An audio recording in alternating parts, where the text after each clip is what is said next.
the live stream room was left speechless. Only a single comment, finally at ease, floated by. What is happening?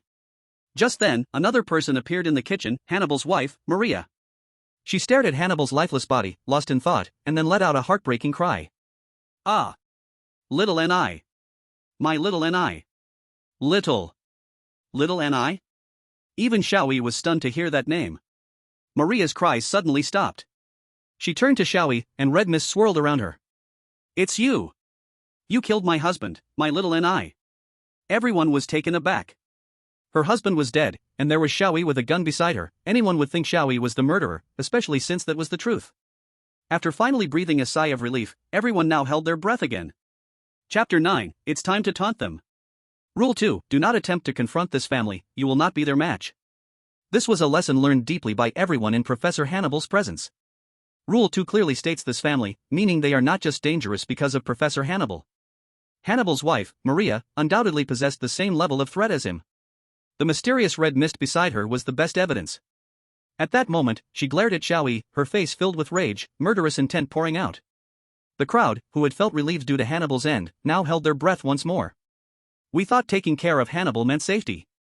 We didn't expect that gunshot would attract another killer. It's over. The husband has just been killed, and now the wife is here. Who wouldn't go crazy seeing the murder scene? We could have talked it out before to create a counterattack opportunity, but now what can we discuss? Brother Xiao Yi is doomed. In the Dragon Kingdom livestream, all the viewers were nervous, their hearts racing, anxious beyond words. This deadlock, no matter how lucky Xiao Yi was, he could not break free from. The people from Lighthouse Country saw the situation change and rushed over to prepare their mockery. However, compared to the anxious onlookers, Xiao Yi, facing Maria directly, was calm and collected. He was not flustered at all. Why do you think I killed the professor? Xiao Yi asked. Do I even need to say it? Is there anyone else here besides you? And you are holding a gun. Die. I want you to pay for my little niece's life. As soon as Maria finished speaking, the red mist beside her seemed to take form, stabbing toward Xiao Yi like a sharp blade. However, one sentence from Xiao Yi froze her in place. If you kill me, you will never find the true murderer of your husband. What did you say?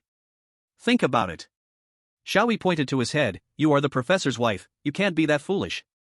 You should understand that I holding a gun does not dictate that I will fire it. Question mark.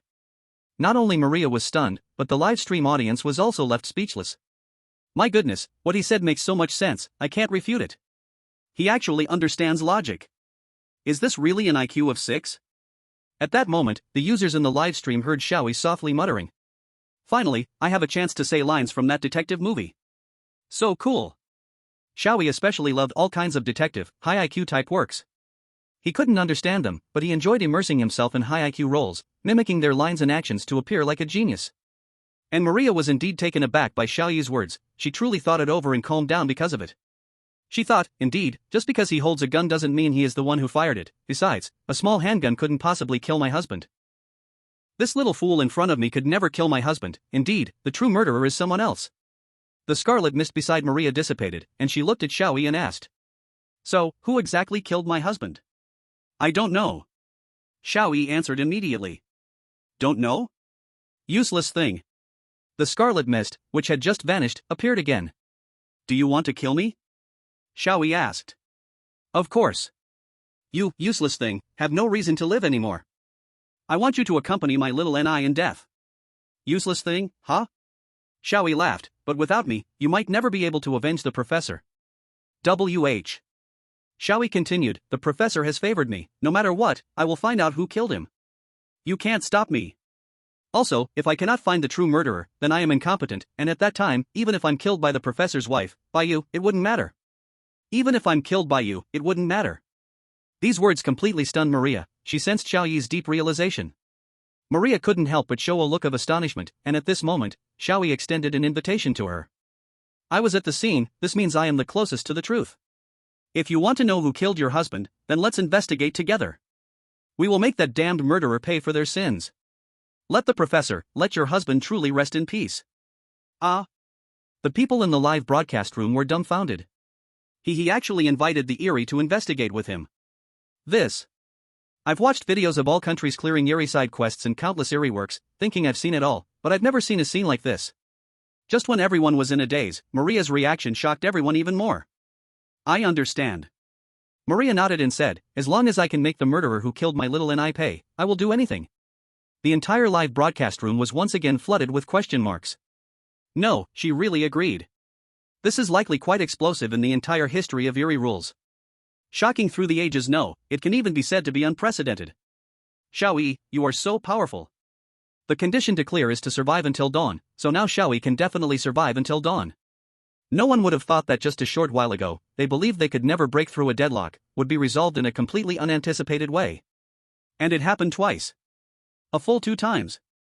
This once again strengthened the confidence of the Dragon Country people in Xiao Yi. Many people from the Dragon Country bowed in their hearts, although Xiao Yi was indeed a fool. From now on, anyone who says he is a fool, they would fight with them. At the same time, with the current drastic change in the situation, the Dragon Country people, who could only keep their heads down, finally found the courage to stand up and strike back at those who had once mocked them. Smash their faces hard. So, many people from the Dragon Country all coincidentally opened the live room of the Lighthouse Country. In the live room of the Lighthouse Country, the once glorious Dick was now hiding in the sewer, trying to survive, looking extremely miserable. Oh, isn't this the invincible Professor Dick from the Lighthouse Country? How did he become so pathetic? Is this really the outstanding talent representing the highest level of the Lighthouse Country? This is quite laughable. Arriving at the brightest Lighthouse Country, oh, isn't this Professor Dick? Looks like the highest difficulty is indeed too hard for him, the Lighthouse Country is truly inhumane. Why not send someone who can easily clear it? In the live room of the Lighthouse Country, the Dragon Country people began to counterattack. Etiquette? There's no etiquette to talk about with these scoundrels, it's just time for face-jumping taunts. Using their own methods to repay them in kind. Nothing could be done. This is the reality, the people of the Lighthouse Country are helpless, and they finally experience what the people of the Dragon Country, whom they once insulted, felt. At this moment, all the Lighthouse Country can do is resort to lowly means of moral coercion. Thus, some people from the Lighthouse Country began commenting. You Dragon Country people really have no grandeur of a great nation, it's inevitable for people from other countries to face some setbacks, yet you offer no encouragement and instead mock. How petty you are. Don't you Dragon Country people always say to repay kindness with kindness? Turns out that was just talk. Just like the ridiculous remarks of the Sakura Country people. Seeing this comment, the people of the Dragon Country couldn't help but laugh. I didn't expect the Lighthouse Country folks to have such a high level of self-deprecation, it's truly admirable. This is a very good spirit of self-criticism, worth learning for all of us. Repaying kindness with kindness, how to repay kindness.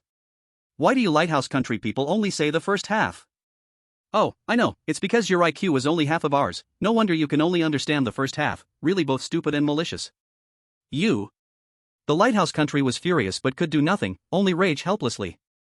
A portion of the Lighthouse Country people immediately called on all Lighthouse citizens to remain silent on social platforms, they knew that as long as they endure, the Dragon Country folks would soon leave. After all, Xiao Yi's performance in the Dragon Country live broadcast was so spectacular that many from the Lighthouse Country were secretly watching. As long as they didn't provoke, the Dragon Country people would surely be drawn away by Xiao Yi soon. However, in a seemingly responsive strategy to the Lighthouse Country, the flustered Professor Dick suddenly started talking to himself. Professor Dick knew that every word and deed of his was being watched by all the people of the Lighthouse Country, and seeing his current embarrassing state, he must have lost countless followers. Professor Dick still wanted to maintain his popularity, so he began to talk to himself as he felt temporarily safe. On the surface, he was analyzing, but in reality, he was trying to regain some face. Rule 2, do not attempt to confront this family because you will not be their opponent. So it seems, this family is absolutely unbeatable, absolutely impossible to kill, aside from evading, there are no other options. Is this the highest difficulty? Truly terrifying. Professor Dick analyzed confidently while really making excuses for his embarrassing escape. Deep down, Professor Dick felt a bit pleased with himself, he thought his words would surely help him regain some face. After all, he didn't believe there were better responses, and other Lighthouse citizens couldn't possibly reach his level, beloved compatriots would surely understand him, and perhaps many were already defending him right now. However, Professor Dick could never have imagined the situation on the other side, where he looked down upon the Dragon Country people. Thus, when his analysis was spoken, it made a lot of Dragon Country citizens laugh even louder. The Lighthouse Country people he thought would support him were now so angry their faces turned red. Can this stupid fool just shut up? He's about to ruin our face. Yet, even with so much amusement found in the Lighthouse Country live broadcast, every person from the Dragon Country still focused primarily on their own livestream. Because they knew that this could only bring temporary joy, and Xiao Yi was the one who could truly bring them happiness. Of course, the blood pressure rising was real. Nevertheless, looking at the crowd that followed Xiao Yi all the way, they still couldn't believe he had come this far. Was that Maria lady really so easy to persuade? Many people from other countries, after witnessing Xiao Yi's actions, informed their nation's chosen one about the persuadable intelligence Maria could offer through off-field reminders. However, all those chosen ones were, without exception, sliced into several pieces by the knife blades formed from the crimson mist by Maria, leaving only Xiao Yi as the exception who survived. Upon careful consideration, eating food and killing Hannibal, Xiao Yi had already done many things that only he could do, which others in different countries could not even begin to imitate. This is not something that can be simply explained by luck. In fact, what Xiao Yi had was certainly more than luck. He also possessed an SSS-level talent abstract reality. SSS-level talent abstract reality effect 2, your perspective will inevitably differ from that of ordinary people, and once you firmly hold on to your own understanding, you can, to some extent, interfere with or rewrite reality. Although Hannibal's death was indeed caused by Xiao Yi, he did not have this awareness in that regard. From Xiao Yi's main perspective, he simply turned around and saw that Hannibal had suddenly died, so he firmly believed that Hannibal must have been killed by someone else. Xiao Yi's understanding effectively interfered with Maria, making her believe that Xiao Yi was not the murderer. Later, although Xiao Yi felt a bit guilty towards the professor, he was actually a little excited. After all, his current situation was a classic development in detective stories. Detectives are synonymous with high intelligence, and now Xiao Yi could finally be a detective. How could he not be excited? Speaking of detectives, an assistant is also indispensable, and the only one suitable to be an assistant right now is the professor's wife Maria. So, Xiao Yi naturally believed that Maria would become his assistant, and soon as Xiao Yi expected, Maria indeed nodded in agreement. She followed Xiao Yi's thoughts, and she truly loved her husband. She sincerely wanted to know who the real murderer was. Seeing Maria nod, Xiao Yi couldn't wait to start the investigation. All right. Let's start pursuing the truth. So what should we do? Maria asked. First let's call 110. Xiao Yi answered. 110, what's that? It's to report a crime. How silly of you. The audience in the live broadcast room was somewhat surprised to hear Xiao Yi's words. Did Xiao Yi call someone silly? That feels kind of strange. He actually knows to call the police? That's something I didn't expect. Isn't that normal? Look, Xiao Yi's IQ is 6, rounding up is 10, then adding another one makes it 110, right? What the hell am I saying? Oh no. I've become stupid too. Add another one? Hello, I am 0. Who asked you? Then, Xiao Yi asked Maria again, where is your home phone? We need to report this right away. Maria was stunned and said, we don't have a phone, we don't have any way to contact the outside world. Not even a phone? It's the Snowstorm Mountain Temple. So we have to find the murderer in this big house? That's fine, that way my IQ can stand out. First, let's note the time of the professor's death. Saying this, Xiao Yi took out his phone and glanced at it. 23:57. Chapter 11, The Cow Murder Case. Hearing Xiao Yi mumble to himself, the audience in the live broadcast room was also confused. The Snowstorm Mountain Temple, why bring up the Snowstorm Mountain Temple all of a sudden? Chapter 10 of Water Margin, Lin Jiao head at the Snowstorm Mountain Temple. But what does this have to do with the current situation? I can't understand what Xiao Yi is thinking at all. Honestly, not understanding might be a good thing. A wave of indeed comments swept through. At that moment, one comment finally woke everyone up to the meaning of the Snowstorm Mountain Temple. Is there a possibility that he actually meant the Snowstorm Villa? Damn. So that's how it is. How did he connect those two things together? Lin Chon, upon learning this, may very well be so angry that he would flip the coffin lid. It would be sure Nyan who flips it, wouldn't it? No, why are you all discussing this? Doesn't anyone notice the thing that flashed past Xiao Yi's hand? Holy cow. He actually has a phone. Isn't this just a working telephone? However, at this moment, Xiao Yi had already put away his phone, even without taking an extra look at it. He must know what functions the thing in his hand has, right? Stop being awkward. Can we call for help in this bizarre scenario? Maybe Xiao Yi thought of this and didn't call. However, at this time, Xiao Yi said to Maria. Your family actually doesn't even have a phone, what year is it? But without a phone, there is nothing we can do. It seems we will have to rely on ourselves to find the real killer. The live broadcast room fell into silence. I'm really sorry. Maria said, our little Ni doesn't like to be disturbed, so a long time ago, we destroyed all the phones. Little Ni, this nickname really is a bit off. If we change it, then it would just be Ni-chan. Ni-chan is fine, but where's this cherry blossom country person coming from? You're being a bit too much. What does it matter? I'm still looking forward to Xiao Yi taking Maria as his own. Her husband is dead, she's already a widow. I hope Xiao Yi won't let her live as a widow any longer. The person from the Cherry Blossom Country, please calm down and change your IP's location to Cherry Blossom Country, okay? In the Dragon Country live room, under Xiao Yi's influence, everyone even began to chat leisurely. This is something other countries wouldn't even dare to think about. This is a bizarre scenario live broadcast room. Shouldn't the atmosphere be eerie, terrifying, and tense? But aside from envy, people from other countries couldn't do anything, because they didn't have Xiao Yi in their country. However, this doesn't mean that there weren't people in the Dragon Country live room analyzing seriously. Wait a minute, I remember Rule 9 said that the person on the phone might be able to provide help, which means there is indeed a phone in this mansion. Indeed, that means Maria is intentionally hiding the existence of the phone to prevent the person on the phone from providing help. But no matter how much they discuss here, it cannot affect Xiao Yi, who is in the bizarre scenario. Xiao Yi looked at Hannibal's corpse and said to Maria, then the first step, let's investigate the body. The coroner is the only one who can speak for the dead, although we are not coroners, at least we can find some truth from the body. Auntie Ma, let's start. Ma, Auntie Ma? This title made Maria pause for a moment, but she didn't dwell on it too much. Now, the priority is to investigate the truth. Okay. The two started investigating Hannibal's body. There are no gunshot wounds, so it can be confirmed that the professor wasn't shot by me, right, Auntie Ma? There is only one obvious injury on little N.I. Saying this, Maria picked up Hannibal's hand. He has very serious burns on his hand. Xiao Yi stared at the horrifying twisted flesh and couldn't help but be stunned. It looks very severe, but what exactly caused such burns? Xiao Yi looked around the kitchen, then his gaze stopped on the stove. More accurately, it stopped on that boiling red pot. Xiao Yi walked up in surprise to turn off the fire and asked, who turned on the fire? Wasn't it you? The comments section complained. It seems little N.I. got burned by this pot. Maria asked, do you know who turned on the fire? I'm not sure. Xiao Yi shook his head, but at that time, there were only the professor and me in the kitchen. The professor wouldn't turn on the fire and burn himself, it must have been a third party aside from us. So, the one who started this fire is very likely the one who killed the professor. A bullet scream floated by. Don't say, this conclusion is indeed correct. Xiao Yi looked towards the doorway, his expression slightly darkened, and analyzed, at that time, I didn't notice anyone entering.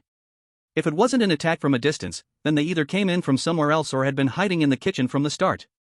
However, besides that door, there was no other exit in the kitchen, and the kitchen was very spacious, with nowhere to hide. This left Xiao Yi's reasoning in a dilemma. At this moment, Xiao Yi suddenly looked at the large piece of meat with a spine next to the stove. Xiao Yi seemed to have thought of something and asked Maria, Aunt Maria, what kind of meat is this? Maria paused for a moment in silence for some reason, then replied somewhat hesitantly, it's beef. There will always be some lost wild buffalo coming near here. Little N.I. usually enjoys hunting them, so we often have plenty of meat at home. Maria's words made the live stream's bullet screens multiply again. Suddenly went silent for a moment. That's quite thought-provoking. I wonder if it really is beef. Your silence is deafening. By the way, Xiao Yi now has such a detective vibe. If I didn't know his IQ was only 6, I would think he is some kind of detective. Everyone then noticed that staring at the piece of beef, stroking his chin in deep in thought, Xiao Yi indeed gave off an illusion of high intelligence. Then, Xiao Yi suddenly exclaimed as if he had an epiphany, I know who the murderer is. The truth has blossomed and borne fruit in my mind. Ah? Everyone in the live stream was momentarily stunned. Who is it? Maria quickly asked. Poof. Xiao Yi smiled confidently, then waved his hand dramatically, pointing at the piece of beef. At that time, in the kitchen, besides the professor and me, there was only this piece of beef. If it were hunted, that beef must resent its killer intensely. Therefore, it cast a curse, anyone who wishes to eat it will be burned to death by the flames of hell. Eliminating all possibilities, what remains, no matter how unlikely, is the truth. So I conclude, the professor. He was killed by the beef. Chapter 12. You are the murderer. Everyone in the livestream had been completely flummoxed by Xiao Yi's mysterious reasoning. Maria, who had originally looked serious, now had a face full of speechlessness. Xiao Yi, are you serious? She asked, her tone somewhat helpless. Yes, of course. Xiao Yi nodded firmly, it must be the resentment of that beef spirit. It secretly started the fire, causing the professor to be scalded to death. But that burn was indeed quite serious, but it shouldn't be enough to kill someone, right? However, with just one sentence, Maria overturned all of Xiao Yi's reasoning. This. Xiao Yi was also stunned, then lowered his head to think for a moment, and said, I understand. That must be the curse cast by the beef before it died, whose true content is that anyone who wants to eat it will be burned by fire, leaving a mark. Then this mark will attract all sorts of beef spirits to hunt them down. This is the cause of the professor's death, he was indeed killed by the beef. The people in the live stream, upon hearing Xiao Yi's conclusion, found it hard to hold back their laughter. Look at his serious expression, it doesn't seem like an act, he really believes this. And being hunted by all sorts of beef spirits? What a branded warrior. Our Xiao Yi is indeed a person of extraordinary wisdom. However, some also expressed their worries. But, if Xiao Yi keeps this up, Maria might just get rid of him since he's not being helpful at all. This made everyone in the live stream nervous again. At this moment, Maria also spoke up. Xiao Yi. Maria sighed helplessly, I know you want to lighten the mood, but this is really not the right time for that kind of joke. Everyone in the live stream was shocked. What? I can't believe she's so understanding? This thought process, I can only say I admire it. This Maria lady is really something, to be honest. I hope Xiao Yi doesn't keep her waiting alone for too long, give her a complete home. The one in front, seriously, you should stop. Is this a joke? Xiao Yi felt a little lost after hearing Maria's words. The reasoning he had come up with after much thought was just so easily dismissed, which made Xiao Yi a bit sad. However, everyone makes mistakes, and Xiao Yi did not plan to give up just yet. He had already decided that he must find the true murderer of the professor, and he would not step back because of this little setback. I understand. Xiao Yi nodded and continued, it seems the clues we currently have are still not enough. Exactly. Maria looked at Hannibal's body, there are no fatal wounds on little Ni, at least we need to find out his real cause of death first. No external injuries? Xiao Yi stared at Hannibal's body and began to think. Seeing Xiao Yi in thought, the live stream began to fill with laughter and joy. Xiao Yi is thinking again, everyone, why not guess who he thinks the murderer is this time? I know. It must be. Okay, I admit I can't figure it out, in fact, if I could guess it, I probably wouldn't need saving. Whenever Xiao Yi thinks, everyone laughs. As the condition passes to survive until dawn, everyone was not in a hurry watching Xiao Yi's actions, as he was undoubtedly safe at this point. People were more curious to know what surprising reasoning Xiao Yi would come up with this time. However, Xiao Yi's answer unexpectedly surprised everyone. It seems the professor was poisoned, Xiao Yi suddenly said. Ah. In a sense, the professor was indeed poisoned. How could he know this? It must be random reasoning that accidentally turned out to be right. The deduction process was definitely all wrong, but the result was unexpectedly correct. However, Xiao Yi's words shocked everyone again. Xiao Yi, since there are no external injuries, it means the cause of death is hidden inside our view. If the professor had no internal diseases, then poison is the most likely cause of death. Although it's not the first time I've asked, but I still want to know, does he really only have an IQ of 6? This, surprisingly makes sense? But that's Xiao Yi, is that reasonable? The detective works Xiao Yi had read over the years were not all in vain. After reading a lot, he naturally accumulated some knowledge in this area. Of course, due to limited brain capacity, Xiao Yi found that his remaining brain space could only retain about 50% of the knowledge required for the middle school entrance exam. Maria also nodded and said, indeed, poisoning is currently the most likely, and little Ni did indeed foam at the mouth. Suddenly, Maria noticed something. She looked at that plate of indescribable substance. What the hell? Everyone was shocked to see this. The previously stable atmosphere in the livestream became tense once again. It's bad, I have a bad feeling. Xiao Yi won't dig a pit for himself, will he?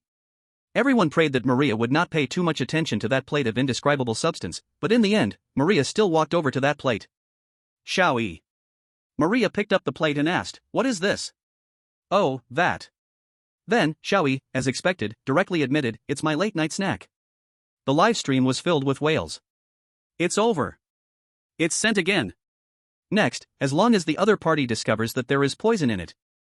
Then Xiao Yi was finished. Don't panic. It's not the first time we've encountered this situation. Trust Xiao Yi, there will definitely be a turnaround, right? However, looking at Maria's gaze fixed intensely on Xiao Yi, filled with doubt, everyone felt a chill in their hearts. Maria stared at Xiao Yi, her eyes slightly narrowed, and asked, my little Ni, has he eaten this dish before? Of course. Xiao Yi proudly admitted immediately, he even said it was delicious. At this point, no one could imagine any way to break the current situation. It's over. Everyone don't be anxious. Trust Xiao Yi. How can we trust in this situation? It's a dead end. What reason is left to trust? Believing doesn't need a reason. Still, some wanted to believe in Xiao Yi, hoping he would break through this seemingly impossible dead end once again. But Maria's words completely shattered that tiny hope in their hearts. Really? It's very delicious. Maria suddenly asked Xiao Yi, then, I thought of a possibility, perhaps, my little Ni died because he ate this dish you made. Xiao Yi was also stunned, what are you saying? What does this mean? Need I explain again? As Maria spoke, those horrifying crimson mists reappeared around her. The poison that killed my little Ni. It's in this dish you made with your own hands. You are the murderer. You killed my little Ni. Chapter 13, Amazement, then Sighs. Is it me, who killed the professor? Xiao Yi looked at Maria in surprise. Are you trying to deny this? Maria yelled, smashing that indescribable dish to the ground, shattering the plate. Xiao Yi was silent for a moment, then replied, Indeed, I can't deny this, since we currently have no means to test for poison. That dish may really have poison. The people in the live room were shocked. Wait, why did he just admit it? I thought we could just tough it out by refusing to admit it, though the chances were small, at least there was a glimmer of hope, but he just admitted it directly. This is equivalent to a suicide act. However, unlike those who were panicking and anxious, Xiao Yi remained surprisingly calm and even a bit excited. He never expected to be accused as a murderer. What good fortune! Xiao Yi thought to himself. Being identified as a murderer was a classic trope he often saw. How could he not be thrilled? Moreover, he knew how to handle accusations, which was why he would say he couldn't deny there was poison in that dish. You admit it. Hearing Xiao Yi's words, the killing intent in Maria's eyes deepened. You admit you are the murderer who killed my husband. No, I didn't admit it. However, Xiao Yi suddenly shook his head and said, even if there's poison in that food, it cannot be evidence that I killed the professor. Huh? The live room was filled with question marks again. Maria's face darkened as she said, What nonsense are you saying? At this point, are you still trying to be stubborn? Haven't you considered a possibility? Someone poisoned my food to kill the professor through me, intending to frame me. Frame me? What Xiao Yi said left Maria speechless again. I'm just simply cooking, I did not poison it. Xiao Yi believed this, so he said it. His firm belief once again interfered with reality, making Maria calm down a little. However, those who didn't know this couldn't help but comment in the live room. You better really just be cooking. Generally, no matter how bad the food is, it's hard to poison someone, but if formaldehyde is added, that's a different story. Xiao Yi continued, and Maria, please think carefully. Why do I want to kill the professor? The professor was so good to me, I have no motive to kill him. Motive? Hearing what Xiao Yi said, Maria calmed down, and she realized something. Upon careful thought, Xiao Yi indeed had no reason to kill Hannibal. There shouldn't have been any conflict between them. What were you and Xiao and I doing in the kitchen earlier? By the way, why were you both in the kitchen? Maria asked. I was a bit hungry and wanted to eat something, Xiao Yi said with a smile. Maria couldn't help but feel speechless. He had scarfed down an entire family dinner and was still hungry. Xiao Yi continued, then, the professor came over and suddenly said he wanted me to become his family. Family? I see. Maria didn't react much to this, it seemed she was also aware of this matter. Then, Maria asked, did you agree? Yes, how could I refuse a request from such a good person as the professor? Besides, it included food and lodging. Maria pondered for a moment, then suddenly bowed her head and apologized to Xiao Yi. Sorry, Xiao Yi, I was too emotional. Upon reflection, you indeed have no motive to kill Xiao and I. Also, no matter how poorly a plate of food is made, it cannot kill someone. Moreover, there's almost no poison in this world that can harm my Xiao and I. This must be a premeditated act by someone. I'm really sorry, clearly, you were trying so hard to find the true culprit for my Xiao and I, yet I doubted you. I don't mind, it's natural to be suspicious of everything, Xiao Yi said with a smile, thinking to himself that he had just said something cool. Watching Xiao Yi once again resolve what seemed like an impossible crisis and reconcile with Maria, the live chat room did not burst into astonishment as before, instead, it fell silent. After a long silence, someone finally sent a message saying, Watching brother Xiao Yi clear the strange dungeon really feels like riding a roller coaster, full of twists and turns. It's impossible to predict, so thrilling that I'm almost having a heart attack. Even though I've said it many times, I still can't help but ask, does he really only have an IQ of 6? Maybe it's just average. Or rather, we can call it below average. No matter what happens in the future, no matter what others say, I believe brother Xiao Yi will surely succeed. Trust Xiao. Love Xiao. Wait for Xiao. Previously, everyone was amazed by Xiao Yi's actions mainly because they felt unexpected. They did not actually believe he had the ability to pass the challenges. But this time, it was different. Everyone was completely convinced, so their amazement turned into admiration. Hope also transformed, to some extent, into trust. At this moment, Maria suddenly said, but Xiao Yi, you did remind me. Motive? To kill Xiao and I, our motive to kill. Maria seemed to think of something and immediately turned to leave, bidding farewell to Xiao Yi. Xiao Yi, I have something I want to confirm, you carry on. Something you want to confirm? Okay. Xiao Yi nodded and then looked at the professor, feeling somewhat emotional. Truly a professor, marrying such a good wife who was willing to work so hard to let you rest in peace. I just hope she can also be a good mother and not go too far like cutting off her own son's hand. The chat room joked, that's definitely going too far, not just a little. But just as he said that, Xiao Yi suddenly froze. Wait. Mother. The viewers in the live chat room were puzzled by Xiao Yi's sudden look of shock. What's wrong with brother Xiao Yi? What happened?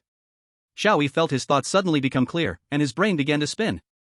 Wait a minute, I remember, the professor's last words were. Damn it! This seemed like swearing, but how could such a cultured person as the professor curse? Before dying, he must have wanted to convey some message to me. Maybe he's hinting at the identity of the killer. The live broadcast room was already flooded with a series of question marks. Damn it, even though I don't know who he is, Mom's hint is very important. Speaking of who fits the identity of Mom here. Could it be? Xiao Yi suddenly looked at Maria's departing figure and couldn't help but gasp in shock. Hiss. This woman is truly unfathomable. Chapter 14, The Key to Breaking the Deadlock. The live broadcast room was once again submerged in a sea of question marks. However, this time, the question marks were mixed with different voices. Hey, this is Xiao Yi bro, feeling good now. This is the feeling, right on point. What's with the question marks in the comments? This is clearly an enjoyment. On the other side, Xiao Yi stood up, his expression serious. Although this possibility cannot be ruled out. I hope this is just my misunderstanding, otherwise, I'll be left isolated. Sigh. Professor, it seems the true culprit who killed you can't be punished for now. Just as he spoke, Xiao Yi suddenly heard a childish voice. Hey, you over there, come here. However, Xiao Yi did not respond, he felt the other party was not calling him. After all, he was now named Xiao Yi, not you over there, and Xiao Yi could still recognize his own name. The other party didn't call Xiao Yi's name, so naturally, he didn't think he was being called. You idiot. Come here. Who are you calling an idiot? Xiao Yi glared in the direction of the voice, only to find out that the person calling him was the family's son. Is that you, kid? I remember your name was what again? Nathan. Nathan said anxiously, come quickly, this is not a place to talk. As he spoke, Nathan waved to Xiao Yi and turned to tiptoe forward. What's so mysterious that it must be discussed elsewhere? Xiao Yi was puzzled but still followed him. At the same time, the live broadcast room erupted into heated discussions upon seeing Nathan suddenly appear and lead Xiao Yi somewhere. In other countries' live rooms, that kid hasn't appeared since dinner, why is he suddenly seeking out Xiao Yi now? Maybe it's because people from other countries are still battling wits against Professor Hannibal, so that kid didn't need to make an appearance, right? So, does this mean that Xiao Yi solved Hannibal and persuaded Maria, and that's why this kid came to find Xiao Yi? Rule 7, this family's son is the least predictable presence, try to have as little contact with him as possible. The least predictable? In other words, this kid might be the most dangerous. More dangerous than Hannibal? Damn. What is this? Damn it, after the husband, here comes the wife, and now a kid shows up, it's non-stop without a moment to breathe. Is this the ultimate difficulty? Xiao Yi just walked off with him like that, isn't he afraid of falling into a trap? Although everyone had witnessed Xiao Yi's strength, this eerie scenario hadn't ended, and no one could predict what would happen next. So, as everyone felt tense seeing Xiao Yi encounter another new variable, a person of unknown background, anxiety naturally arose in their hearts. Under the nervous gazes of everyone, Xiao Yi followed the child named Nathan into a secluded storage room. Here, she shouldn't be able to hear us. Nathan stopped his steps. So, what do you want to tell me? Hurry up, it's already the time for kids to sleep, so you don't get caught by your mom. Xiao Yi said. However, Nathan coldly laughed and said, Heh. You'd better not treat me like a child right now. Looking at his face, which was unusually not like that of a child. The crowd in the live stream was shocked. However, Xiao Yi sighed helplessly.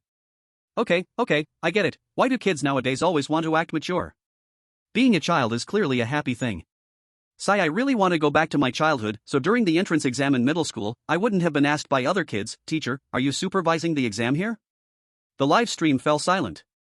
Nathan also fell silent, his mouth slightly agape, clearly shocked by Xiao Yi's words. Ahem. Then, he cleared his throat and said, alright, I won't argue with you about this. Anyway, you must be very confused right now, not knowing what's going on here, right? Xiao Yi nodded. Then, let me keep it brief. Nathan said in a deep voice, I saw your actions earlier, so I'll tell you directly, the real cause of that old pervert Hannibal's death is actually caused by me. Upon hearing this, Xiao Yi's expression froze. Ha? The crowd in the live stream gasped in surprise. However, what Nathan said next shocked everyone in the livestream even more. "I've finally found someone capable of assisting me." Nathan grinned and extended his hand to Xiao Yi. "Let's cooperate and escape from this nightmarish mansion together, Xiao Yi." The live stream erupted with gasps once more. "Huh? Escape? What is happening? Is he actually saying he wants to escape with brother Xiao Yi? This kid is related to Hannibal and his family, right? What is going on? Rule 7 clearly states to stay away from this kid. What is this? Wait. Rule 7 says that this family's son is the most unpredictable existence, to minimize contact with him. But upon closer inspection, why does it have to say unpredictable? Why not just say the most dangerous? What's with the vagueness? It doesn't sound like rules should be. So, Rule 7 is actually the real fake rule. This kid named Nathan is the key to breaking the situation. We should be in more contact with him. The entire Dragon Kingdom livestream exploded with excitement as everyone was deeply discussing. Viewers from other countries were also shocked, not expecting a kid to be the key to breaking the situation. However, even though they understood this, it was already too late. Other countries had either already used their only reminder opportunity or had already failed. Xiao Yi had no idea how amazed the outside world was about the kid in front of him. He only slightly furrowed his brows and said, "Leave? You want me to help you run away from home? I don't think that's good. Furthermore, it's just that your mom cut your hand and your dad poked your eye. A little family conflict is normal. Don't impulsively run away from home. Your parents, oh no, your mom will worry." Originally, the live stream was in heated discussion, but upon hearing Xiao Yi's words, it was instantly flooded with question marks. You can't deny that this is really Xiao Yi, brother. Running away from home? You still don't understand the situation. Nathan shook his head helplessly and sighed. "It seems I must clarify things for you. Well, let me tell you the truth about this family." Chapter 15, Where is the Strange? Nathan took a deep breath, his gaze becoming deep, as if recalling something that happened a long time ago. He began to tell his story. "Actually, I used to be just like you, a traveler passing through here. I had to seek help nearby because my car broke down. It was then that I came to this mansion. The couple here was very warm and kind, and I thought I would be able to leave smoothly the next day, but unexpectedly, I spent a nightmare like 10 years here." Hearing Nathan's story, the crowd in the livestream couldn't help but be shocked. Wow, isn't this the setup every chosen one starts with? Exactly the same. This is a cycle. But, since Nathan was a passing traveler before, how did he end up looking like a child now? With curiosity about this, people began to listen seriously to Nathan's words. Nathan continued, "On a moonlit night just like tonight, that man, Hannibal, asked me, 'Do you want to be part of my family?' Of course, I wouldn't agree. I have my own family. However, he never intended to respect my wishes and forced me to become part of his family. You can't imagine what being family truly means." Xiao Yi fell silent, saying nothing. Nathan let out a pained laugh. "To become part of their family means you must die. You must die before you can become like them. I still feel the pain of being brutally cut open." Through Nathan's words, everyone understood why Hannibal talked about family while also killing people. This family was indeed not an ordinary one. If they were just crazy, it wouldn't be the highest level of difficulty. But it wasn't over yet. Nathan's next words were even more shocking. "You must be confused about how one dies to become family. The answer is, to be reborn." Nathan's laughter suddenly turned a bit manic. "As a brand new life, as a baby, I was born again from that woman's womb. But unlike my first birth, I was born with over 20 years of memories and clear consciousness. Inside that woman, during the birth process, every vague sound, every fluid smell, and everything I sensed, I still remember clearly. This experience made me realize how disgusting the human body is. It's truly disgusting. So disgusting, ha ha ha ha ha." Everyone in the livestream was somewhat frightened by Nathan's manic laughter. Being reborn, indeed, that's an unimaginable experience. To die and be reborn, what kind of family is this? A bit dark. Wow. I tried to imagine it from a first-person perspective, and it almost made me throw up. Why did you try to imagine it in the first person? At this moment, Nathan also put away his smile and looked at Xiao Yi, asking solemnly. But that was just the beginning. Just on the first day of being born, I had to taste the flavor of my own corpse, not to mention the days that followed. I truly experienced almost giving up my humanity. Now, you should understand what becoming their family really means, right? Xiao Yi pondered for a moment and then said, "That's a good story setup. Did you come up with it yourself, or did you steal it from someone?" Ha? Both the audience in the live stream and Nathan simultaneously expressed confusion. "You?" Nathan furrowed his brow slightly. "Do you really think what I'm saying is false? Is it really true?" Xiao Yi said with a smile, I know you're in a rebellious phase now, but how could you sever ties with your own parents and come up with such a strange story? It's a bit unsuitable for a kid like you. I suggest you read more. See. You. Nathan interrupted Xiao Yi, getting a bit angry. Why don't you believe me? This is all true. Do you think I'm an idiot? Xiao Yi said somewhat dissatisfied. This story can't possibly be true. When a person dies, they are dead, gone forever. How can anyone be reborn? It seems you don't understand what science is, little buddy. As Xiao Yi spoke, he showed a somewhat superior smile. Looking at Xiao Yi's appearance, the people in the live broadcast room couldn't help but feel speechless. Science, this doesn't sound like something someone just mentioned the murder case could say. Why is brother Xiao Yi acting superior to a child? To refuse help that was delivered to him, I can only say he truly is brother Xiao Yi. My blood pressure is rising again. Science, ha. Nathan sneered, you must have seen enough strange things, yet you're still talking to me about science? Strange? Xiao Yi asked, puzzled, what is strange? Seeing Xiao Yi's confused expression, everyone couldn't help but sigh. If this was said to someone else, it would definitely work, but unfortunately, it's brother Xiao Yi. Don't say it. In brother Xiao Yi's perspective, he really hasn't encountered anything strange. What is strange? Oh, one was killed by brother Xiao Yi, and another was toyed with endlessly by him. What's so strange about that? Hearing Xiao Yi's words, Nathan was also taken aback. What did you say? Are you saying you have no idea at all? My hand was chopped off, my eyeball was gouged out. Ha! But aren't you fine now? At this moment, Nathan's hand and eyeball were as good as new, as if he had never been hurt. But isn't that the strange part? Ha! Where is it strange? Xiao Yi was puzzled. Science and technology have advanced a lot. I see people getting limbs reattached in movies all the time. The bullet comments ridiculed, judging today's scientific level from movies, you really are something. Nathan knew he couldn't convince Xiao Yi with that point, so he had to bring up another example. You must have seen it. The strange red mist around that woman. That's not something humans can possess. Are you talking about Aunt Ma? You mean that? Isn't that just the manifestation of human anger and killing intent? I've seen plenty of that in animations. They say art comes from reality, so many animations have it, which means it exists in reality too. What's so strange about it? Though, I admit I haven't seen anyone do it before Aunt Ma. The bullet comments, I actually can't refute his logic. Nathan sighed as if he was losing hope. I understand now, you completely lack common sense. Chapter 16 The True Cause of Hannibal's Death. But even so, Nathan was unwilling to give up. He continued trying to persuade Xiao Yi. Forget it, since you helped me kill that old pervert Hannibal and tricked that woman Maria, I suppose you have some ability, so I'll think about how to explain things to you. Killed? Xiao Yi's expression darkened. I've wanted to ask since earlier. You said the real cause of the professor's death was caused by you. What exactly is going on? Oh, now that you mention it, I haven't explained it clearly to you yet. Nathan seemed to think of a good plan and suddenly smiled with confidence. Since Xiao Yi does not acknowledge the strange things, Nathan decided to persuade him from another angle. After all, his goal was to get Xiao Yi to help him escape from this mansion. Since Xiao Yi currently thought Nathan wanted to run away from home, so he refused to help, then let's go along with Xiao Yi's thinking. Let me start from the beginning, so you won't misunderstand or fail to understand. Nathan cleared his throat and explained. I said before, I have spent 10 nightmare-like years here, and I think about escaping every moment. However, there is a huge force that prevents me from escaping. Getting out of here is not easy. At the very least, I need to deal with that old pervert and that woman first. Fortunately, these two are the very accomplices torturing me, which works in my favor. So, after years of investigation, I finally discovered the poison that could kill this family, and after a lot of effort, I finally succeeded. But in this mansion, you might be monitored at any time, so out of caution, I disguised that poison as seasoning and hid it in the kitchen. Hearing Nathan's words, everyone was stunned. Holy crap! So this is actually the real cause of Professor Hannibal's death. I thought he was poisoned by some bioweapon made by Xiao Yi.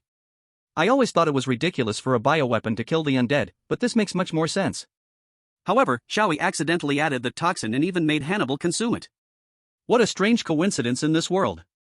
Everyone finally understood the true cause of Hannibal's death, but that wasn't the end. Nathan's next words shocked them even more.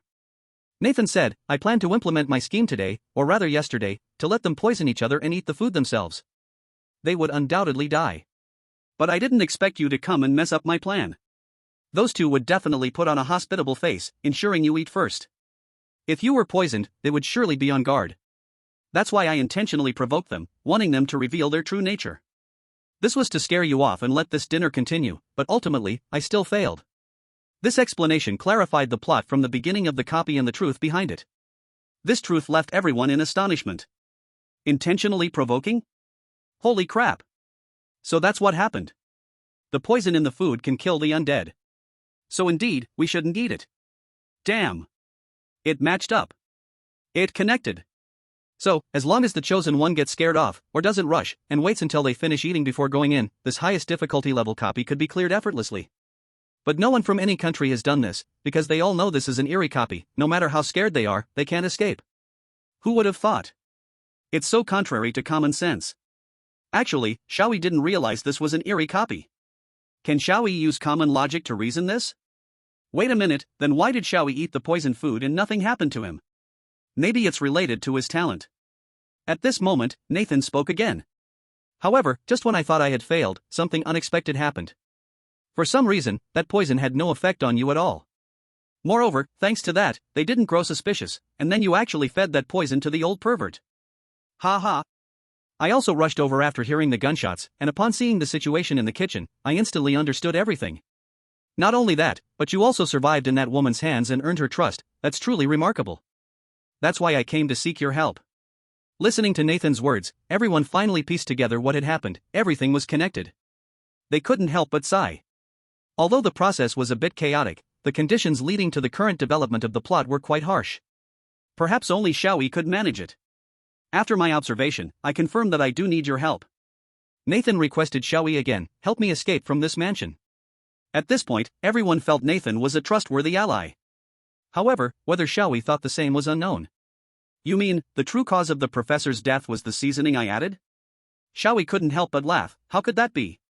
I've seen the names of those seasonings, they were all proper seasonings, not poison. Nathan's expected response indeed happened. He twitched his mouth and said, TSK. Didn't I say I changed them? Just because you changed them doesn't mean they're poison. Xiao Yi countered, I ate some too, do I look injured? This. Nathan was speechless, he truly didn't know why Xiao Yi was fine after eating. Can't say anything, huh? Even if you are in a rebellious phase, even if you dislike your parents, you can't say you want to poison them, right? Xiao Yi helplessly shook his head and sighed. He certainly would not easily believe what Nathan said. He hadn't even started his real reasoning yet. How could a criminal just jump out and confess? Moreover, aside from that, Xiao Yi didn't think Nathan was the real murderer. After all, if what Nathan said was true, that the food was poisoned, then how could Xiao Yi still be standing here? As for Nathan, Xiao Yi thought he was probably just an unruly child who didn't understand and wanted to rebel against his parents, so he tried to make something he thought was poison to kill his dad. Children don't understand, they play around with killing their fathers. The poison he got was probably fake. After all, how could a child get real toxins? Xiao Yi considered himself as smart as a child, and if he couldn't do it, how could Nathan? In conclusion, Xiao Yi didn't believe Nathan was the killer, he just thought he was one. Thus, Xiao Yi even suspected that the real murderer intended to use Nathan to poison someone, but upon seeing Xiao Yi arrive, changed their mind to frame him. After all, Xiao Yi was just an outsider and could easily be suspected. Xiao Yi imagined his reasoning in his mind and felt his logic was flawless. He couldn't help but feel a bit proud. Chapter 17 Collaboration. Nathan looked at Xiao Yi, who suddenly wore a proud smile for some reason, feeling speechless. He had no way to deal with Xiao Yi, so he had to change his strategy. Well, think what you want, but I need your help to escape this mansion. No matter what, I can't stay here any longer. That woman loves that freak. She may seem normal for now, but it won't be long before she goes crazy. At that time, I will definitely be killed by her. Do you want to see a child die young? If you just stand by, I'm doomed. Bullet comments, oh? Nathan has changed tactics, starting to use moral means to coerce Xiao Yi. How will Xiao Yi respond? Bullet comments, speaking of which, does Xiao Yi understand morality? I can't say. Definitely doomed? Xiao Yi frowned slightly, not necessarily. Quite necessarily. Nathan said seriously, that couple is just cut from the same cloth, they have the same violent temper, but they will be extremely tolerant towards what they love. Now that the freak is dead, with that woman's obsession and extreme affection, do you really think she won't harm me in her madness? Think about how they acted during dinner, can you say they weren't violent? Xiao Yi recalled that indeed, Maria's actions were quite extreme. How could she chop off someone's hand? He couldn't help but remember how painful it was when he bit his finger and bled. A severed hand must hurt even more. Plus, Maria had shown madness in front of Xiao Yi, her anger had even become tangible. Fortunately, Xiao Yi was clever enough to successfully persuade her, which calmed her down, but Nathan didn't have that kind of intelligence and ability. It indeed wasn't done well. Seeing Xiao Yi say this, Nathan thought he saw hope, but Xiao Yi's next sentence drove him crazy. But isn't it normal for family to act this way? Ha? Ha? Everyone in the live broadcast room and Nathan were once again left dumbfounded. How is it normal for family to act this way? Nathan almost shouted. It's quite normal, the couple living above where I used to stay often fought and smashed things, keeping me from sleeping well. Since they do this every day, it shows that's how families are. Xiao Yi, without family, said this. You. Nathan was no longer just frustrated, he was completely insane. I really. How could I meet someone so stupid like you? AI Ishigu. Why don't you believe me? I had hashtag UN%and asterisk you at hashtag UN%and asterisk. Bullet screen, look at how childish he is, he can't even talk properly. It wasn't that Xiao Yi didn't believe Nathan, he didn't believe any kids. Xiao Yi had once had a painfully sad experience of being tricked by a child. It happened during Xiao Yi's third middle school entrance exam. That day, Xiao Yi was full of confidence because he had actually resisted temptation the night before and studied for 2 whole hours. This was something he had never accomplished on the nights before that. At that time, Xiao Yi was quite confident that he could pass the middle school entrance exam, but just then, a little girl started talking to him. She was a candidate sitting behind Xiao Yi, a cute girl of about 12 or 13 years old. She proposed a deal to Xiao Yi to exchange test papers. Because the rule of the middle school entrance exam was that only the answer sheet had to be submitted, and the test paper could be taken home to check answers. But since the management in this regard wasn't strict, some students thought of using small tricks to write answers on the test paper and then swap them. The little girl said her language skills weren't very good and wanted to exchange test papers with Xiao Yi. In exchange, she was good at math and could give him her math paper. Although Xiao Yi was very confident at that moment, out of caution, he nodded. After all, he had only reviewed language. However, Xiao Yi didn't expect that he would be tricked by that little girl. Xiao Yi was shocked when he saw his math score. 0 points. Since the results were announced the same day, Xiao Yi went to confront that little girl. And she pretended to be surprised, saying, "This isn't possible, I got a perfect score, Xiao Gui, you must have written the answers wrong, right?" Xiao Yi, impossible. Absolutely impossible. I wrote it in strict order. How could it be wrong? But no matter what, Xiao Yi once again failed to pass the middle school exam. That painful experience made him never dare to easily trust any child again. Also, he swore he would never cheat again, which is why he still hasn't passed middle school. In fact, the teacher in charge of grading the tests was quite confused as well. Because, for some reason, there was an extra student named B. Later through elimination, they found out B was Xiao Yi. In other words, Xiao Yi had written the answer to the first question in the name column, then wrote an order, causing all the answers to be misaligned, resulting in a score of 0. In short, that painful experience is still etched in Xiao Yi's heart, making it hard for him to forget, so he now treats those little kids with extreme caution, never easily trusting them. This also led to Nathan's current crazy state. However, Xiao Yi wasn't unreasonable. Seeing Nathan like this, he changed his tone and said, "Well, you really can't stay in this house any longer. After all, your father has died, and your mother seems a bit unstable, you should leave for a while. You have relatives you can rely on outside, right?" Relatives? Nathan was stunned for a moment, then reacted, quickly nodding vigorously like he was timing a timer. "Ah yes. That's right, I plan to rely on my relatives." "That's good." Although the professor had died, his kindness was still remembered by Xiao Yi. If he could help a little, then he would help a little. Xiao Yi asked, "So, how specifically do you want me to help? To persuade Aunt Ma?" "Persuade?" "Ah, right, persuade. Thanks to you, we dealt with the most troublesome old pervert. This thing can be useful after all." Nathan suddenly laughed, and then took out a dagger made sharp with black jade. "This is a weapon I worked really hard to get, capable of truly hurting them. Hee, let's use this to persuade them." However, before Nathan could laugh more, the dagger in his hand was snatched away by Xiao Yi. "You? What do you mean, you?" Xiao Yi said, "Bear child, where did you get such a dangerous knife?" "I'm taking it, you're not allowed to play with it, it's too dangerous." Nathan immediately became anxious. "Do you know what that is? Hurry and give it back." Nathan wanted to snatch it back, but just then Xiao Yi shouted loudly and directly drove Nathan back. "Damn! Holy crap! Don't shout." Seeing Nathan back down, Xiao Yi smirked proudly. The best way to deal with a bear child is indeed to call their parents. Although his dad was already dead, fortunately, he still had a mom. Of course, this only works if the bear child's parents are normal people. Nathan clenched his fists, hesitated for a moment, and ultimately gave up. "Sai, fine, you take it. Maybe it'll work wonders for you." The live stream room was shocked to see this scene. Holy crap! That knife is clearly not ordinary. Brother Xiao Yi might get a crucial item for this copy. Chapter 18, Mysterious Figure. This was the first time Xiao Yi saw a dagger made of black jade, and so exquisitely made that he couldn't help but start playing with it. Nathan watched the dagger sway in front of his eyes, and the corners of his mouth began to twitch. Stop playing. At least don't play it in front of me. Can we discuss something serious? That dagger was something Nathan spent a lot of effort and didn't know how much it cost to obtain. He hadn't even had the chance to touch it properly before it was being handled carelessly by Xiao Yi, right in front of him. Who could bear that? Oh, fine. Xiao Yi nodded and looked at Nathan. But his movements in hand didn't stop. So, what do I need to do? Xiao Yi asked. Nathan took a deep breath. It's a bit complicated to explain, especially for you. In short, you need to understand that our biggest obstacle to leaving here is our mother. Mother? Oh, indeed. Regardless, Nathan was planning to run away from home, so his mother was naturally the biggest issue, and that was no problem. Our mother has a very ambiguous attitude towards you. I have never seen her treat someone like this before. But, Xiao Yi, you still have to be careful. Nathan warned, she is very dangerous. No matter what, do not easily accept her. So, do you want me to persuade her? Xiao Yi asked. No, she is absolutely unpersuadable. Wait, I just remembered something. While Nathan was speaking, suddenly, it was as if he saw something extremely horrifying. His body began to tremble uncontrollably, his breathing became rapid, cold sweat flowed down endlessly, his pupils shrank to tiny dots. She's coming. She's coming. She's coming? Xiao Yi puzzled, who is she? However, Nathan did not answer Xiao Yi's question. He wanted to escape the room in a panic.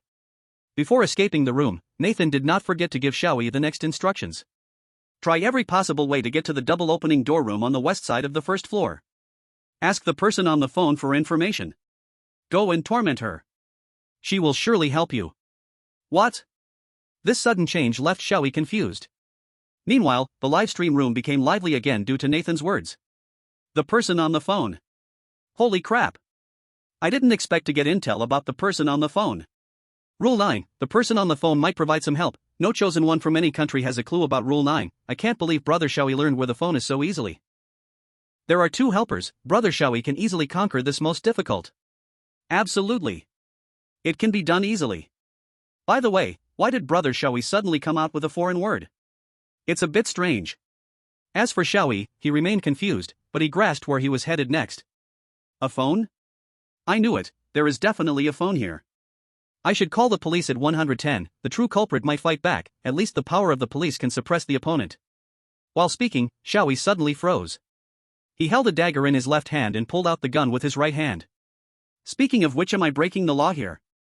Xiao Yi hesitated for a moment, but he decided to call the police. Forget it, just hand these 2 things in, after all, they are not mine. By the way, let me check the time again. With that, Xiao Yi took out his phone again to check. The current time was 1:47 a.m. Confirming the time, Xiao Yi walked out, preparing to head to the double doors on the west side of the first floor mentioned by Nathan. The viewers in the livestream saw Xiao Yi's actions and couldn't help but feel a surge of excitement. Good. I didn't expect Brother Xiao Yi to really obediently go look for the phone, although watching him with that phone is still a bit tense. With help from little Nathan, plus the person on the phone, even if a hidden mysterious figure suddenly appears in this, Brother Xiao Yi is still very likely to succeed. Dawn usually comes around 6 o'clock, which means if we can hold on for another 4 hours, Brother Xiao Yi will pass the level successfully. Victory is near. However, just as the viewers in the livestream were exhilarated, Xiao Yi stopped in his tracks at the door. His expression was somewhat bewildered. By the way, which side is the west side? Is it the left side? Or the right side? And, the left of what, and the right of what? The originally excited livestream was silent once again. Xiao Yi could at least distinguish the concept of the first floor, but in other respects, that was hard to say. The livestream was filled with cries of despair. Hey! Don't go that way. That's the way out. Yes, just go this way, just like that. Oh my, why are you still going out? You've walked that path 7 or 8 times, even I remember the way, why do you have to walk it again? Xiao Yi began to wander around the western villa on the first floor, and the viewer's blood pressure soared once more. Where exactly is the west side? Xiao Yi puzzledly asked, lost. Just then, Xiao Yi suddenly felt a gaze. He immediately looked towards its source. Then, Xiao Yi saw a petite figure. A little girl, barely reaching Xiao Yi's abdomen, dressed in a delicate black dress, was peeking out half of her head and body, secretly observing Xiao Yi. That is. Suddenly seeing someone he had never encountered before in the villa, Xiao Yi curiously walked over.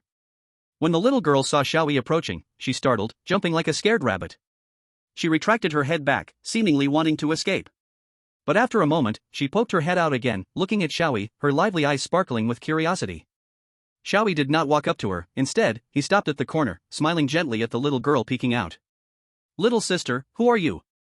The livestream viewers were also amazed to see this little girl. Because she was just too cute. Wow. Although the scene is quite strange, but this little sister is just too adorable. She completely shatters the eerie atmosphere. Her face, naturally beautiful, both real and unreal. Her hair was as black as night, cascading down like a waterfall, draping over her jade-like shoulders. Her gently fluttering eyelashes, like butterfly wings, were full of curiosity about the world. Her rosy little lips resembled finely carved red coral, revealing a hint of shyness. Wow! That brother in front has such great talent. You're overpraising me. Actually, I'm just copying and pasting. You can't possibly be copying those worthless authors, right? Their writing is painfully bland. And the little girl, facing Xiao Yi's question, slightly parted her lips. Chapter 19 The person on the phone. But after only saying she fell silent, biting her lip and lowering her head, as if she dared not look at Xiao Yi. Her small frame trembled slightly. Seeing the little girl like this, everyone in the livestream felt their hearts melting. So cute. I'm about to melt. How can Xiao Yi endure this? If it were me, I'd just pick her up and give her candy. Alright, everyone, let's calm down a bit. This livestream isn't a lawless place, eh? I guess that doesn't sound too bad after all. People see things through their own dirty lenses. Everyone, please think carefully, where did this little girl come from? This family never mentioned they had another daughter, right? No matter how cute she is, we must be cautious with a character that suddenly appears. After the reminder, everyone began to realize this was a strange scenario, and this little girl might not be as weak as she seemed. People became a bit more alert. The background setting and rules did not mention this little girl. Such mystery, could she be a hidden character? Since she appears here, it means she is related to this family, and we all know what this family is like. She likely is also a quite dangerous presence. Anyway, it's better to be careful. That said, she really is so cute. If I could hold her just once, I would die without regrets. A flood of Me Too comments swept through the chat. Seeing the little girl's reaction, Xiao Yi thought she was scared of him, making him feel a bit sad. Do I look that scary? Xiao Yi took 2 steps back from the little girl, deciding not to ask her any questions, worried he might frighten her. But after pondering for a moment, he gently asked. Little sister, do you know where the west side is? Someone wants me to go to a room with double doors. The little girl suddenly stopped. Her small hands clasped together, her index fingers fighting against each other, looking troubled and hesitant. However, after a moment of hesitation, she still reached out her hand and pointed in a direction. Is it that way? Thank you. Xiao Yi immediately got up and ran toward the direction the little girl pointed, and sure enough, it wasn't long before he saw the room with double doors. The people in the livestream couldn't help but marvel. Wow! He found the destination in one go, finally no need to watch Xiao Yi wander around. All thanks to that little sister, as pure and beautiful as the moon. Oh my! She's basically my stress relief. What a bizarre metaphor, but it does seem quite fitting. When Xiao Yi reached the door, he found a large lockhead on the ground, which was already cracked. This door seemed to have been locked before, however, it was unclear who had opened it. Is this the place? Xiao Yi pushed the door open directly, and a bone-chilling cold hit him, causing him to shiver. The room was very dim, darker than darkness itself, as if everything was suppressed under heavy shadows. An inexplicable chill and oppression filled the dim room, making Xiao Yi feel a chill run down his spine. Only that little candlelight stubbornly stood out against the darkness, struggling to cast a faint glow around. A faint scent of candle wax lingered in the dark air, moist and warm, the smell of the candle burning with all its might. If listened closely, there were whispers that seemed to be far away, yet also sounded like they were right beside him, hazy like an auditory hallucination. Everyone experiencing the room through Xiao Yi's perspective also felt a surge of heart palpitation. Breathing became difficult. I didn't expect that with Brother Xiao Yi here, I still felt a breathless fear. What on earth is going on in this room? Damn! My cabinet moved. I don't want to look anymore. In the center of the room, a heavy, thick book stood out, attracting Xiao Yi's gaze. It was placed in a scarlet magic circle, and this magic circle was not made with any type of paint, but with blood. The vivid red color seemed freshly squeezed from a heart.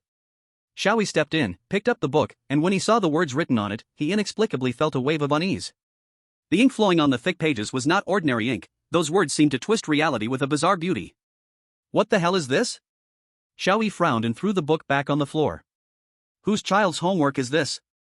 The handwriting is worse than mine, I can't read it at all. Xiao Yi's words immediately diffused much of the strange atmosphere. As expected of Brother Xiao Yi, he instantly made me feel better. The eerie copy is scary, but with Brother Xiao Yi fighting for us, it's not scary at all. Brother Xiao Yi is the best. Damn. My cabinet moved again, now I want to look. What strange text is on that book? It's completely incomprehensible, it doesn't look like any writing found on Blue Star. So, where's the phone? Xiao Yi picked up the faint candlelight and started searching the room for a phone. At the same time, he couldn't help but complain. In such a big room, there's not even a light. Are they afraid of high electricity bills, or can't they afford to install one? If they have no money, then why build such a big house? This seemed to be a room specifically for storing all kinds of books, with books from various fields scattered on the floor in shelves. Just glancing at the titles gave Xiao Yi a headache, so naturally, he wouldn't bother reading. Not long after, Xiao Yi found the phone. It was an old-fashioned push-button phone, with black plastic buttons evenly arranged on the panel. The numbers on it were somewhat faded. Xiao Yi couldn't help but feel a sense of nostalgia, but nostalgia aside, he hadn't forgotten why he was here. He immediately picked up the handset and dialed 110 with his other hand. Hello? However, there was no response from the other end of the line, not even a sound. Ha? Xiao Yi brought the candle flame closer to the phone and discovered that this phone didn't even have a telephone line. The people in the livestream, thinking they could get help from the person on the phone, were stunned upon seeing this situation. This phone can't be used at all. What about Rule 9? Didn't they say the person on the phone could provide help? Could there be another phone? What the hell? This is completely useless. Xiao Yi was also about to put down the handset. But just then, he heard a lazy girl's voice. Hello. Hearing the voice, Xiao Yi put the handset back to his ear. But the voice said, put down the handset, that thing is useless. I'm here, you can see me by opening the phone's panel. This time, even Xiao Yi was taken aback. Xiao Yi put down the handset and easily opened the phone panel like flipping a book. Then, inside the phone, a charming girl's face was smiling at him. Nice to meet you, she said. Seeing this bizarre scene, the people in the livestream were also shocked. Damn! There's actually a person in the phone. More accurately, it's a face. This tiny phone can't fit a head, only a face. What? A face? Then how is she talking? She can even make expressions. Is this reasonable? Damn, it really is a literal meaning, she's in the phone. Wow! After seeing the face of the girl in the phone, Xiao Yi was full of curiosity, directly picking up the phone and studying it closely. Oh! It's really a real person! Xiao Yi exclaimed. Under Xiao Yi's close gaze, a slight blush appeared on the girl's face. She shifted her gaze away and shyly said, "Can you please be a bit more polite? After all, this is our first meeting, and this distance is not appropriate. Besides, I am still an unmarried girl." Seeing the girl's shy demeanor, the crowd, which had initially felt it was strange, began to feel some excitement. Wow! Even though there's only a face, it's really cute. I can do it. This can't be. The one in front with a face as thin as paper, you can make a move? And how would you make a move? What does it matter? This is just like the two-dimensional world, right? As long as there is love. There's nothing that can't be done. The level of weirdness in this livestream room is a bit off the charts. Upon hearing the girl's words, Xiao Yi finally put the phone back on the table. Oh, I'm sorry. It's nothing. She smiled and said, "Let me introduce myself first, my name is Avia." Avia? Hello, my name is Xiao. Xiao Yi suddenly paused, then said, "I guess my name is Xiao Yi." Bullet screen, how can you pause even when saying your name? And I guess? Brother Xiao Yi can't even remember his own name, right? Xiao Yi, that's a bit of a strange name. Avia giggled softly.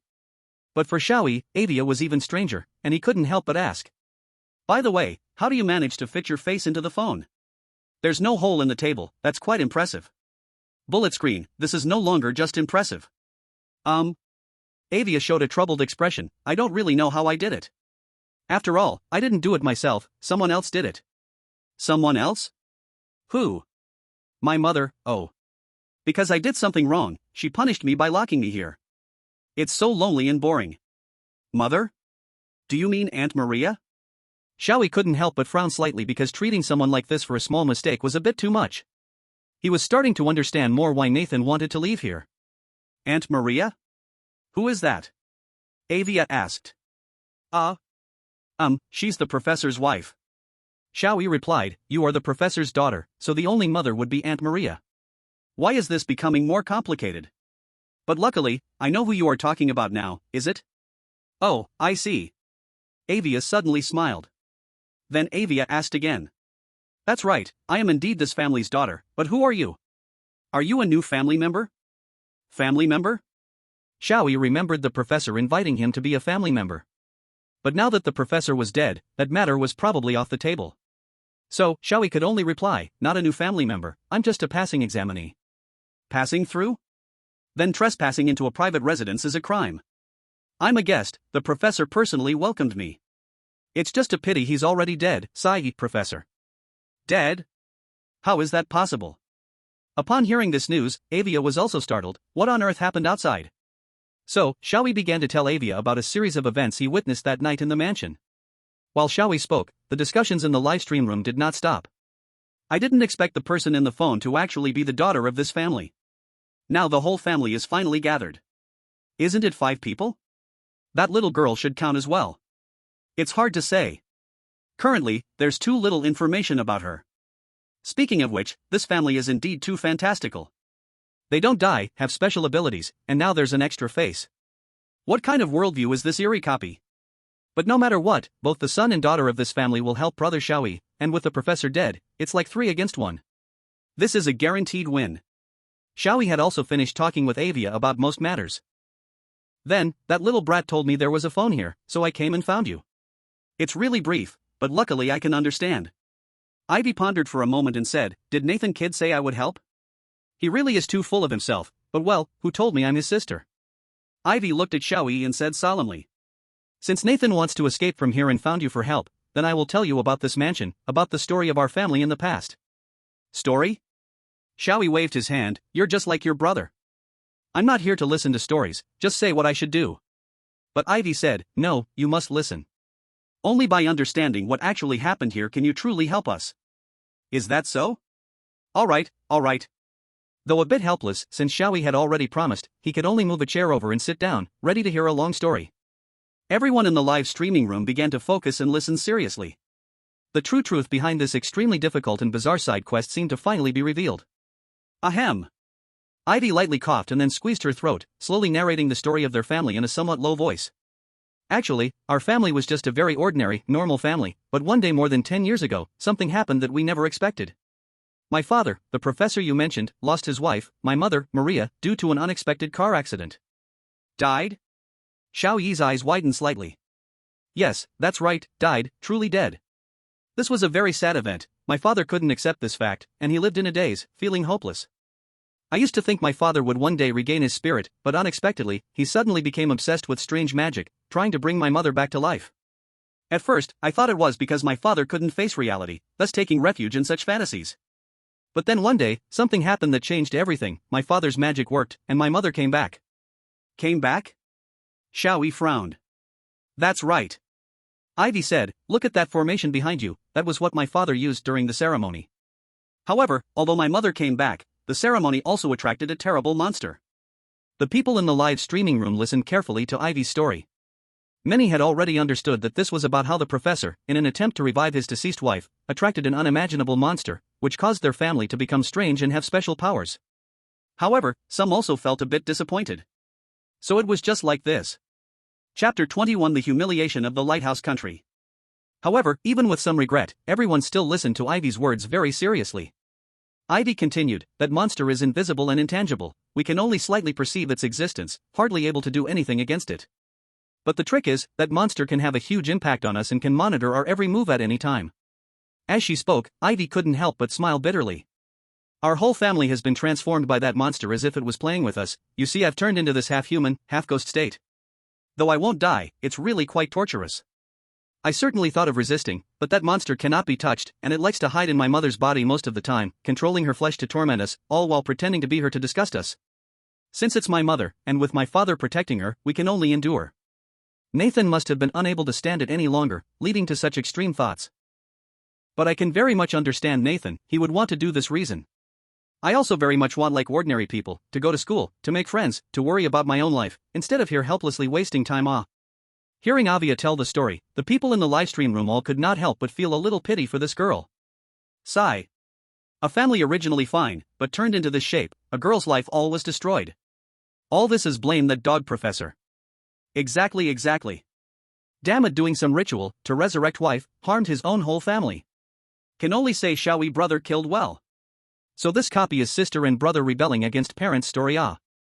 Now sister and brother all stand on Xiao Yi brother this side, this highest difficulty copy also is at end. However, compared to others' indignation, pity, Xiao Yi completely not same, his heart not a single ripple. Xiao Yi to this story not interested, anyway all is fake. From Avia said mother resurrect there, Xiao Yi then lost interest, because that is impossible. Xiao Yi has come to solve practical problems, not come to listen to stories, and tell stories also tell a little interesting please. Feeling, not as interesting as old Tang and old Jia. But children, level limited is like this, moreover still believing those gods ghosts things. And Xiao Yi is a mature, intelligence very high adult, naturally will not take these kids' nonsense seriously. Xiao Yi while listening, while in brain automatically remove those gods ghosts things, deduced to himself thinks reasonable real situation. Must be Maria suddenly great sick one time, kind professor to save wife even to believe superstition, luckily in end Maria's illness got better. However she after illness got better yet temperament greatly changed, emotion extremely unstable, will suddenly become violent, in children's eyes then became mother being monster controlled. Xiao Yi thought if is this situation, then problem key still is in Maria.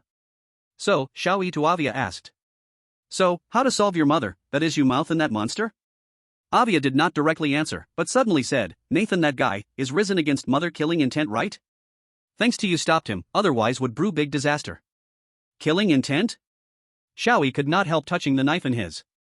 Xiao Yi felt Avia said words no problem, but livestream room's viewers definitely not so think. Big disaster? Maria could not be killed?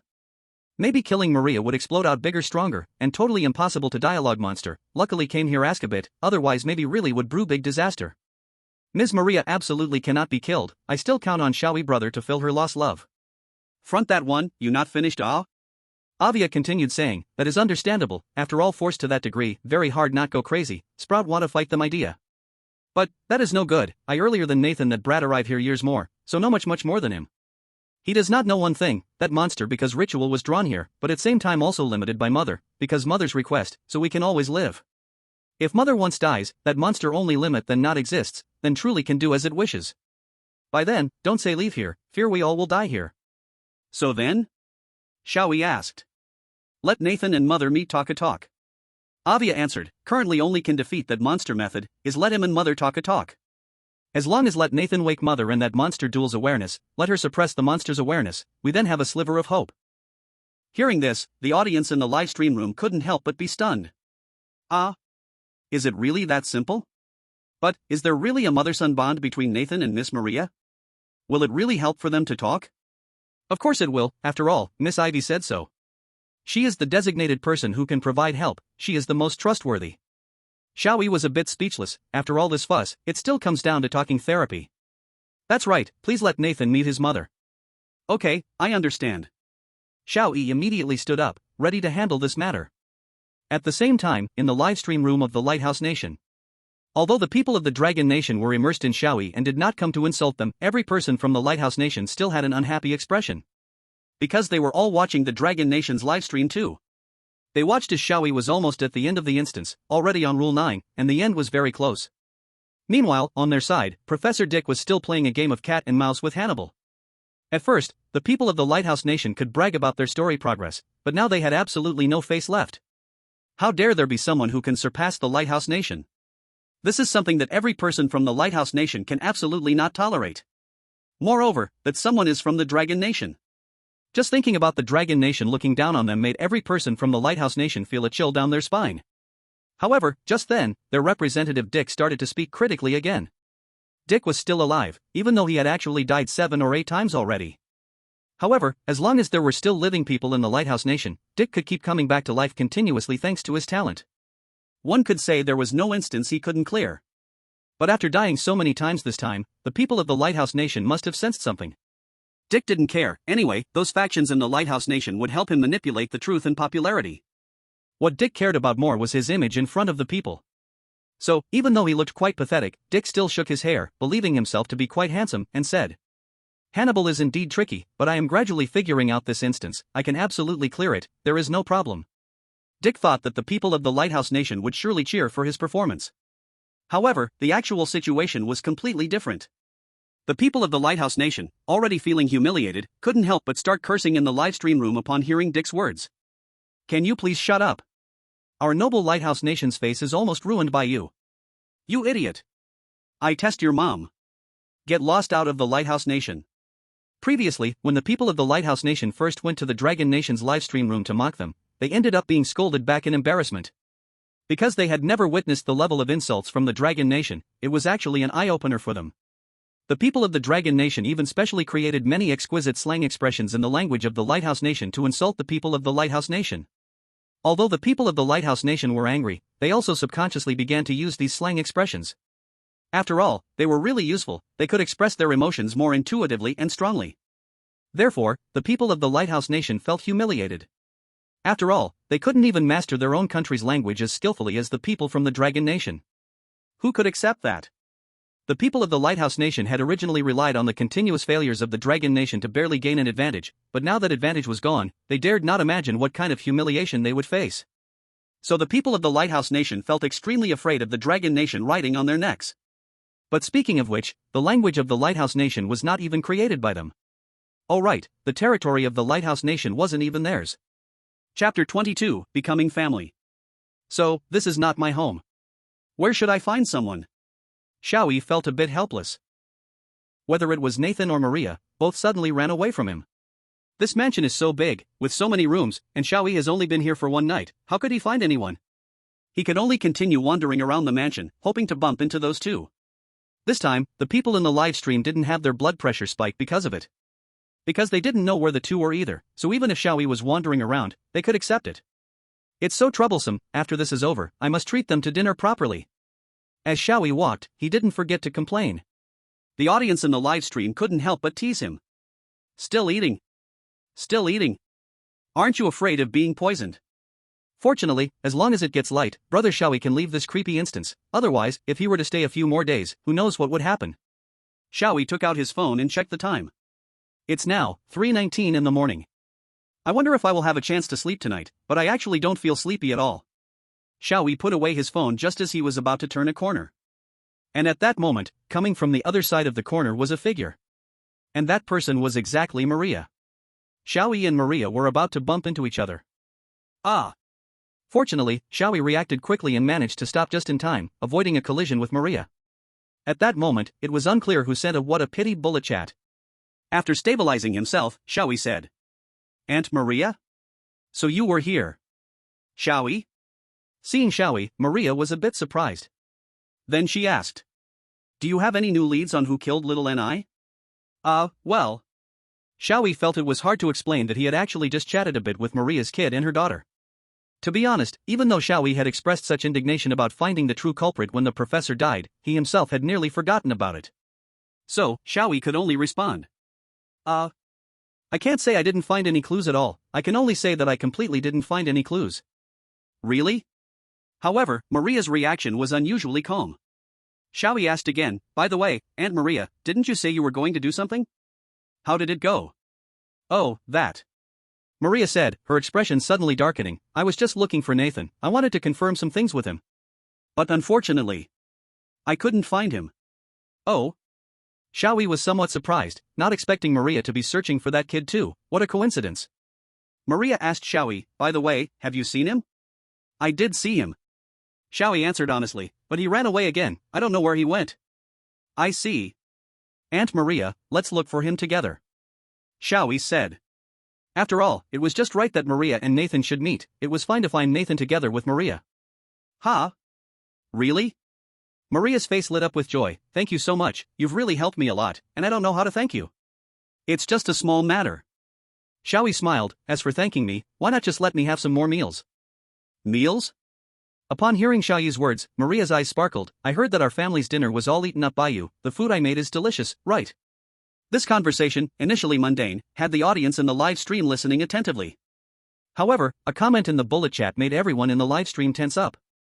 Speaking of which, I remember Rule 6 states that the mistress of the mansion really likes to prepare food to treat others, but she really hates when others don't like her food, so even if you want to vomit, please hold it in. If Brother Xiao Yi says her food isn't good, will it anger her again? Oh my gosh. Don't say you might be right. I remember Brother Xiao Yi even said it didn't have much taste back then. Please, Brother Xiao Yi, don't be so reckless. Even if he can resolve the crisis again, my little heart can't handle such stimulation. At that moment, everyone felt a bit nervous, but Xiao Yi skipped the topic. Anyway, I still want to eat. Maria nodded with a smile. You can eat as much as you want. The people in the live room finally breathed a sigh of relief. However, in the next second, everyone's heart raced again. That's great. Xiao Yi was initially quite happy, but then he suddenly sighed. Alas, it's a pity the professor is gone. He said after I became his family, he would take care of my food and shelter for life. Family? Maria was slightly taken aback, then showed a meaningful smile. Oh, this reminds me. Xiao Yi, making you family was my little niece's wish. I must fulfill his wish, so can you become our family? Xiao Yi was surprised to hear this. He thought after the professor's death, this matter would be forgotten, but he didn't expect he still had the chance for a lifetime of food and shelter. How could he refuse this? Of course. I've wanted to become your family for a long time.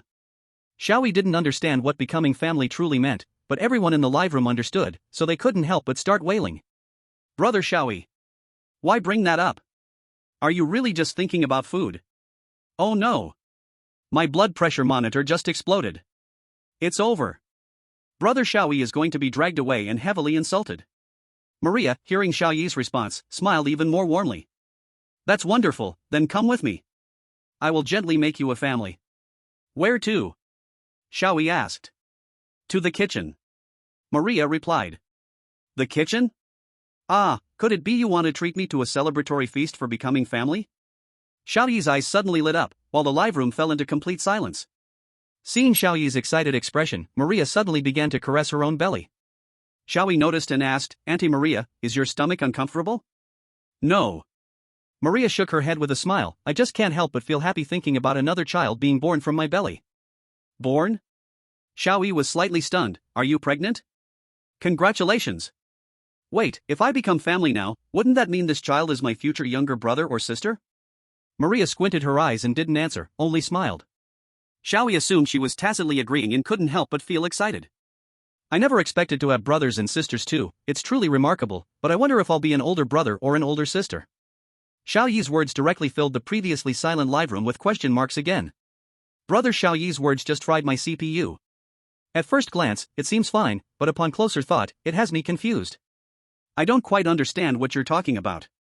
The child isn't born yet, so the gender isn't determined. Is there a problem with Brother Xiao Yi saying that? Is there a master? Chapter 23, The Difference of a Whole. Looking at Xiao Yi joyfully following Maria, everyone couldn't help but sigh. Brother Xiao Yi doesn't know the child about to be born is himself. By the way, how on earth does a healthy young man get born? I can't imagine at all. Maria said she would use the gentlest way to make Brother Xiao Yi family, but she's going to the kitchen? What's the connection between these two? Oh crap. I suddenly had a bold thought. At this moment, Xiao Yi remembered something and asked Maria. By the way, Aunt Maria, what about that true culprit? Shouldn't we prioritize that matter right now? Don't rush on that. Maria said, after all, no one can leave this mansion. The killer of my little and I cannot escape from here. We can look for them at any time, but right now, your matters are more important. Is that so? No one can leave here? Xiao Yi widened his eyes slightly, thinking to himself that could it be that Maria locked all the doors here? Without a key, he couldn't get out. No wonder that kid Nathan kept asking him to help persuade Maria. It seemed he wanted Maria to give him the key to the door. Otherwise, he would have run away a long time ago. However, Xiao Yi was not in a hurry to bring this up. He thought that once they became family, such matters should be easier to mention, and Maria would likely be more accepting. Before long, the two returned to the kitchen again. The professor's corpse still lay there, silent and slumped. Ah! Xiao Yi saw the professor and suddenly remembered something. By the way, I haven't collected the professor's body yet. Letting him lie there is getting chilly. But Maria waved her hand, saying, It's fine, let's have Little and I watch over him for now. Saying this, Maria walked in front of the professor's corpse and knelt down. With her hands clasped, she spoke to the professor as if in prayer. Little and I, your unfinished business, let me take over. I will complete your last task and allow Xiao Yi to become family in your presence. Seeing that the family ceremony was about to begin, the audience in the livestream grew increasingly tense. Damn, the corpse is getting cold, but it sounds like something Xiao Yi would say. Before the corpse of her deceased husband, the wife becomes family with another man. Looking at it from another angle, that's really quite intense. Hurry up and get to Hannibal, you see how Maria is using it. Can you lot not show a little tension? Is this the comments section of some X-rated website? How did it turn out this way? It seems we must hit them hard. We really need to suppress this kind of corrupt wind and evil spirit. Then, Maria got up and smiled at Xiao Yi, saying, Please wait a moment. I need to make some preparations. This kind of work used to be handled by little N.I. I've only watched him do it and have never done it myself, so I might not do well, so please bear with me. It's fine, Xiao Yi replied. At the same time, Xiao Yi couldn't help but wonder, was it always the professor doing this? Wasn't it just cooking? Just then, Maria pulled out a large knife about the length of her forearm from somewhere and started sharpening it. The sound of the grinding knife filled the kitchen, changing the atmosphere somewhat. Xiao Yi, who felt a bit disappointed, let out a sigh of relief upon seeing Maria start sharpening the knife. It turned out they were still going to cook. But the audience in the livestream reacted very differently from Xiao Yi when they saw the scene. Holy shit! She started sharpening the knife. Sure enough. I knew it. Their so-called family ceremony is actually about processing and cooking Xiao Yi and eating him. Ha! Eat him. This. How do you expect to be born after eating him? Your logic doesn't make sense. What's there not to understand? Eating him and giving birth is just a different way of saying the same thing. Damn. What you said makes so much sense, I can't even refute it. No, I feel a bit nauseous. Oh no. She's going to eat people.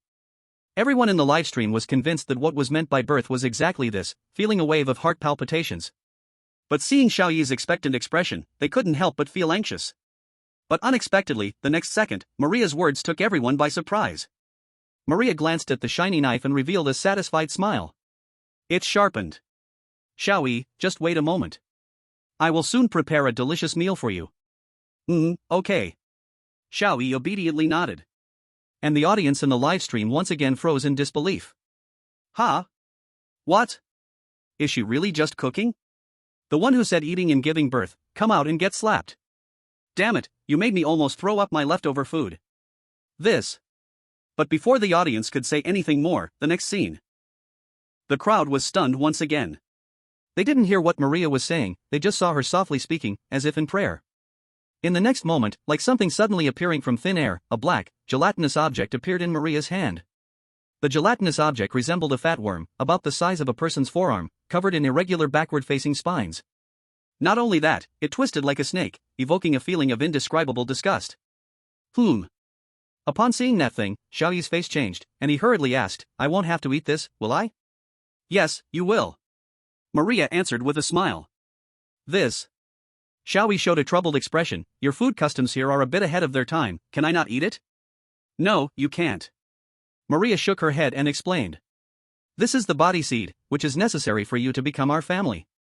Originally, the ritual of becoming family requires the body seed to consume everything that carries your consciousness, such as your brain, nerves, spinal cord, and organs, after which the body seed will grow inside me.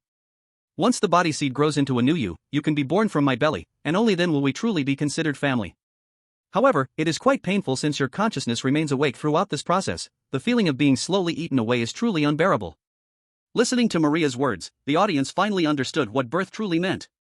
They fell silent as a result. The reality was even more complex and terrifying than they had imagined. Xiao Yi also fell silent because he completely did not understand what Maria was saying. Xiao Yi slowly typed out a question mark. Chapter 24, A Sudden Change. Eat? Give birth? Huh? Xiao Yi was completely confused. But don't worry, there's nothing to fear. Maria continued, I said I would use the gentlest way to make you family, so I won't let you be eaten by the body seed. Instead, I will have you eat the body seed that I carefully cooked. Xiao Yi still looked like he couldn't keep up with the conversation. Maria continued, the body seed will never die, even if it is eaten. Once consumed, it will slowly absorb your consciousness until all your awareness is contained within it, then I will nurture you so you can grow inside my body and be born from it. Although this method takes a long time, it is the gentlest method and involves no pain. So, Xiao Yi, just wait a moment, I will soon turn the body seed into a delicious dish. The moment you eat it, we will truly be family. Xiao Yi fell completely silent. His eyes turned into two pure black dots, clearly indicating that he was totally lost and his brain had crashed. Xiao Yi? Maria stepped forward with concern. What's wrong with you? Xiao Yi suddenly said, that's right, although I don't know who my mom is, I was born from my mom. What are you suddenly saying? Maria chuckled softly, just wait, I'll be done soon. Can I just eat a little? Xiao Yi took a step back and asked. No, you have to eat it all. Maria said with a smile. Although she was smiling, there was a strictness in her eyes that brooked no refusal. Then, fine. Helpless, Xiao Yi could only yield. Maria turned around with a smile, thinking about how to handle the body seed, as it was her first time dealing with this kind of ingredient. Xiao Yi sighed helplessly, thinking he couldn't escape now, and was about to find a spot to sit down. But just at that moment, something completely unexpected happened. Bang! A loud noise pierced through the eardrums. Sounded nearby where Xiao Yi was. That sound, Xiao Yi had heard not long ago, was gunfire. Confronted with such a loud noise, Xiao Yi had no mind to cover his ears. Because in front of him, something happened that made him forget this instinct. What? Maria, who had been smiling at him, was now blooming. To be precise, a beautiful blood flower was blooming from her head. Xiao Yi understood what was happening before him. Someone shot at Maria's head, the bullet without a hint of hesitation pierced her brain, and the blood splattered from her brain like a flower. Blood sprayed on the ground, and Maria helplessly fell to the ground. Everything happened so suddenly that even though Xiao Yi understood the situation, he still couldn't react immediately, just stood there in a daze. In the live room, everyone looked at this sudden scene, all stunned. What the hell? What happened? Lady Maria is dead. No. Don't die. If you die, what will happen to the Xiaoma couple I support? The Xiaoma couple is still okay, but more important isn't who fired the gun? The answer to who fired the gun was soon revealed. While Xiao Yi was still dazed, a familiar voice entered his ears. Well done, Xiao Yi. Thanks to you completely capturing her attention, I was able to hit her so easily. Nathan walked quickly toward Xiao Yi as he spoke.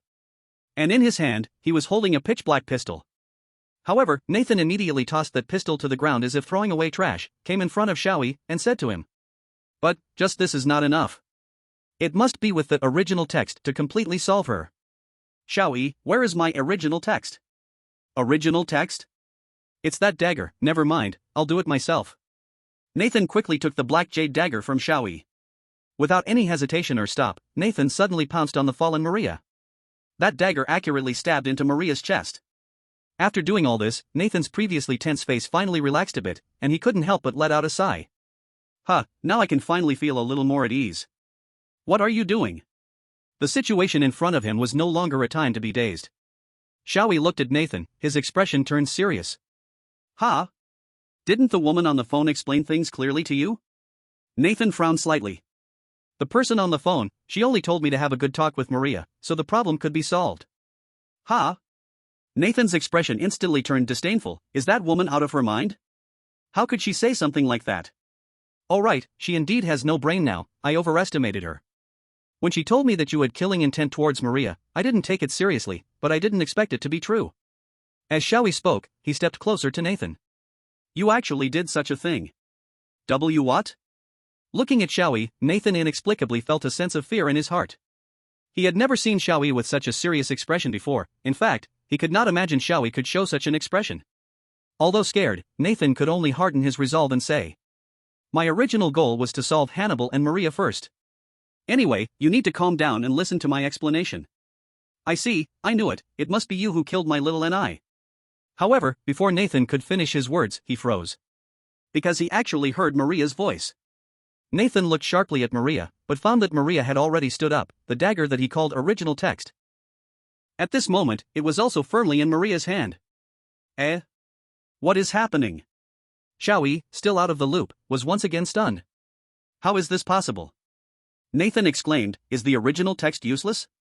No, it's very useful. Maria stared fiercely at Nathan, the crimson mist swirling as if it were a manifestation of murderous intent. But, I predicted you would sneak attack, so I have always been cautious and used the mist to protect myself. As expected, you only have this much means. But what is this thing? My mist cannot block it. If not for the slight movement of my organs and flesh, I would have definitely been seriously injured just now. TSK. Nathan clenched his fists. The failure he anticipated had indeed happened. What a troublesome guy. Cold sweat ran down Nathan's forehead continuously. Why be so cautious? Can't you just die peacefully like that old pervert Hannibal without any awareness? You. Maria's forehead was also bulging with veins. As expected, you killed my Xiao and I. So what if I did? Nathan had no way out at this moment. His only choice was to fight Maria to the death. Since the mask had been torn off, Nathan no longer needed to suppress himself. He poured out all the thoughts he had long kept buried in his heart at this moment. And what do you mean by my Xiao and I? Aren't you disgusting enough? You rotten woman. That old pervert never cared about you at all. To be this infatuated, how pathetic you are. You. Maria's rationality completely shattered at this moment. She let out a roar, and a strong wave of air blew the entire kitchen upside down. While Xiao Yi was naturally lifted up, rolling away to a place dozens of meters away. I want you to pay for Xiao Ni's life, she declared. Come on, do you really think I'm afraid of you? Nathan's eyes showed no intention of retreat or fear. His expression hardened, and the ground beneath his feet suddenly turned into a pool of black mud, writhing as if boiling. In the next moment, a pitch-black shark, as big as a truck and freely roaming on land, appeared beside him. Maria was momentarily stunned at Nathan's action. Looks like you really don't care at all. Do you have the ability to think rationally now? Nathan mocked. Are you this afraid of her? I'm not afraid. Since I failed because of a momentary impulse to take action, I suppose I'm bound to die. But before that, I must take revenge on you. You rotten woman. Hiss. What is happening? Xiao Yi got up from the ground, but the scene before him left him dumbfounded. The huge mansion had now turned into ruins, utterly broken. Moreover, the figures of the two were intertwining in the night sky. Every crossover brought deafening sounds of breaking air and intense waves, and the debris of the mansion was flying in all directions. Ah! Xiao Yi stared blankly. Facing this absurd scene, not only Xiao Yi, but all the viewers in the livestream were also stunned. Is this too exaggerated? That blow just now flattened several nearby hills. Any random member of this family is a city-destroying powerhouse. Is this reasonable? Is this the true strength of the highest difficulty weird dungeon? Indeed, it's a problem that can't be solved with strength, only with intelligence. Who among them can fight against this family? Hannibal died from the start, but his value is still increasing. I don't even know how to play this round if Hannibal were still alive. Fortunately, the condition to clear is to survive until dawn, otherwise, this dungeon clearly has no intention of letting anyone clear it. To be honest, this is much more shocking than those popcorn blockbusters from the Lighthouse country. In front of me, scenes unfolded, making Xiao Yi finally understand that the two people before him were not ordinary people. So that's how it is. This is not something an ordinary person can do. It seems this family is not ordinary, Xiao Yi said while slightly nodding. Bullet screen, oh my gosh. He finally understands this. So, they must have been scientifically transformed, that's why they're so impressive, just like in those movies. Plus, with a professor around, it's reasonable that they could be modified, although I have no idea what kind of work the professor does. Xiao Yi nodded confidently again. Bullet screen, huh? Even now he can still forcibly link this to science. Those trash superhero movies from Lighthouse country are really harmful. Bullet screen, I guess Xiao Yi's understanding of science is about as close to our understanding of religious superstition. Speaking of which, before I left, the person on the phone told me that if they started fighting, I should try to persuade them. Xiao Yi said, glancing at the two who were almost erasing the road with their battle, his lips involuntarily twitching. Nathan and Maria were battling fiercely, not forgetting to interact verbally. So, the things you made were so terrible to eat. And you forced me to eat them for so many years. Do you know how much suffering I endured? Shut up. You can't say my food is bad. I've been trying really hard to research recipes. Though the words sounded like an ordinary family quarrel, the scene was anything but normal. This probably isn't something I can persuade them about, right? Xiao Yi immediately gave up. He was still quite aware of his own abilities. Other than watching from the side, Xiao Yi didn't think he could do anything else. Just then, Maria's red fog transformed into a blade that seemed to pierce through the heavens and aimed at Nathan. Nathan dodged without surprise. But what surprised everyone was that the professor's corpse was inexplicably right below them. Then, his corpse was cut in half, the torso part completely severed. Ah! Maria cried out in pain, little N.I. It wasn't on purpose. Nathan laughed loudly, ha ha ha. You deserved it. Xiao Yi watching this scene shook his head in disbelief, unable to stop sighing. Professor, a person so kind, yet even in death, he cannot find peace. Such a good family should live in harmony, loving each other, right? Why has it turned out like this? Bullet screen, how can he still talk about kindness when it's almost over? Xiao Yi still completely doesn't understand the situation. These two could never completely resolve their conflict, after all, they were both immortal. Finally, after fighting for an unknown length of time, the two collapsed from exhaustion onto the ground.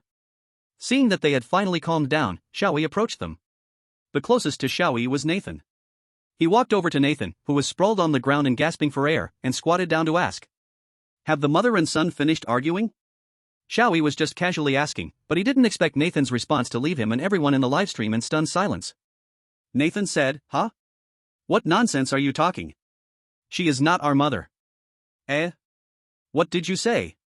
For the longest time, Xiao Yi and the audience in the live stream believed Maria was the mother of this family. The audience in the live stream thought that the final boss of this level was the mother, that is, Maria. This was also confirmed by Avia. But unexpectedly, Nathan said that Maria was not his mother. What on earth is going on? Who is the real mother? By the look on your face, did that woman not tell you anything at all? Nathan took a breath. Let me explain to Xiao Yi. That woman is not my mother, she merely gave birth to me. In reality, just like that old pervert Hannibal, she was born into this world through the power of motherhood. Chapter 26 The True Killer. Huh? What's going on? Maria isn't my mother? I thought this version was coming to an end, why has it suddenly become so confusing? Crap. I just noticed. In the rules, the professor and Maria are referred to not as father and mother, but as the male and female masters of the mansion. They are not parents, there was a hint from the very beginning. The description of Nathan is also the son of this family, without specifying whose son he is. The audience in the livestream was taken aback by Nathan's words. You mean, Aunt Maria isn't actually your mother? Xiao Yi was stunned. But the person on the phone said she is your mother. What is going on? What did you say? Nathan's expression also showed surprise. What is that woman really up to? Little brother, what in the world is happening here? Xiao Yi asked. Don't call me little brother. Nathan took a deep breath before continuing. What that woman didn't say, it seems like I have to explain it clearly. Listen up, our mother is actually Nathan suddenly stopped, unable to continue. Because that black jade knife, called the original, suddenly fell from the air, piercing straight through Nathan's forehead and into his brain. Xiao Yi's pupils contracted. Hey! Nathan! Nathan! Stop calling! At that moment, a familiar voice echoed in Xiao Yi's ear. Following the sound, Xiao Yi saw the person he had spoken to on the phone once again. But unlike last time, Ava, for some reason, had a physical body, standing as a complete person before Xiao Yi. She said to Xiao Yi, that kid, who used to be my brother, is dead. As if in response to her words, Nathan remained motionless, like a rigid stone. Xiao Yi looked at him in silence. Not far away, Maria was struggling to stand up despite her fatigue. Did you do this, Ava? So annoying. Ava walked towards Maria, and with a wave of her hand, the original flew back into her grip, instantly growing several times larger, turning into a long blade. Without any hesitation, Ava swung the blade down, severing Maria's neck. Xiao Yi suddenly stood up. Finally quiet. Speaking of which, there's still you. Ava smiled at Xiao Yi. I originally thought you would die in their battle, what a pity. But since you're still alive, so be it. Thanks to your help, I was able to achieve my goals. My help? What do you mean? Xiao Yi frowned. Hoof. Ava sneered contemptuously. Let me tell you, it would be a real shame if my carefully designed plan remained unknown. Xiao Yi fell silent. The audience in the livestream was already bewildered by the sudden turn of events. What's going on? Isn't Ava a companion? No, perhaps because she is a companion, she is removing those two? After all, Rule 9 did say she could provide help. Wait. I remember the content of Rule 9 stated that the person on the phone might offer some help. I just noticed why it says might. Such ambiguous rules don't make sense. Could it be? Rule 9 is also a fake rule. In the next moment, everyone in the live stream held their breath. Any additional speculation at this time was meaningless, they could only listen to Ava reveal the truth. This story goes back a long time. But this time it is not a story, but a real fact. Avia looked at Xiao Yi, her eyes full of mocking smiles. About 10 plus years ago, I passed by this place by chance. At that time I really was very miserable. Even thought I would starve to death in these deep mountains and old woods, did not expect actually to meet a mansion that still had people, really lucky. Living in the mansion, was a pair of young husband and wife, and their only a few years old daughter. They really were a kind family. Without any guard they took me in, gave me warmth. I at that time was moved bad, so that night decided to kill their daughter. After all, who told them to be so self-righteous kind, totally had no bit of guard, completely did not think I would be a fleeing murderer. This place really good, not easy to be caught, also not worry about living, but to make them accept an outsider like me always living here also very hard, so I killed their daughter, in their grief to the point of collapse, proposed to be their son. Yes, I originally am a man, only to try the feeling of being a woman, so when reborn changed sex. In short, everything went smoothly, I became their family, worthy of me. But I did not expect, this family having me still not satisfied, somehow got a book, said can by the way on it let their daughter be reborn. At first I was not care, but did not expect, they actually did summon a god. Ah! God! That endlessly tempting figure, my heart now still is restless. But I also know, must never let God resurrect their daughter, otherwise my position not safe. So I lied to God, let God not resurrect the daughter, but deleted their memory about daughter. From this I also realized, God is so simple in heart, totally not understand human things, really too cute. Afterwards, God for some reason actually wanted to be a mother, wanted a family. So we all were eaten by that worm, and in worm's form regrew into people, became her family.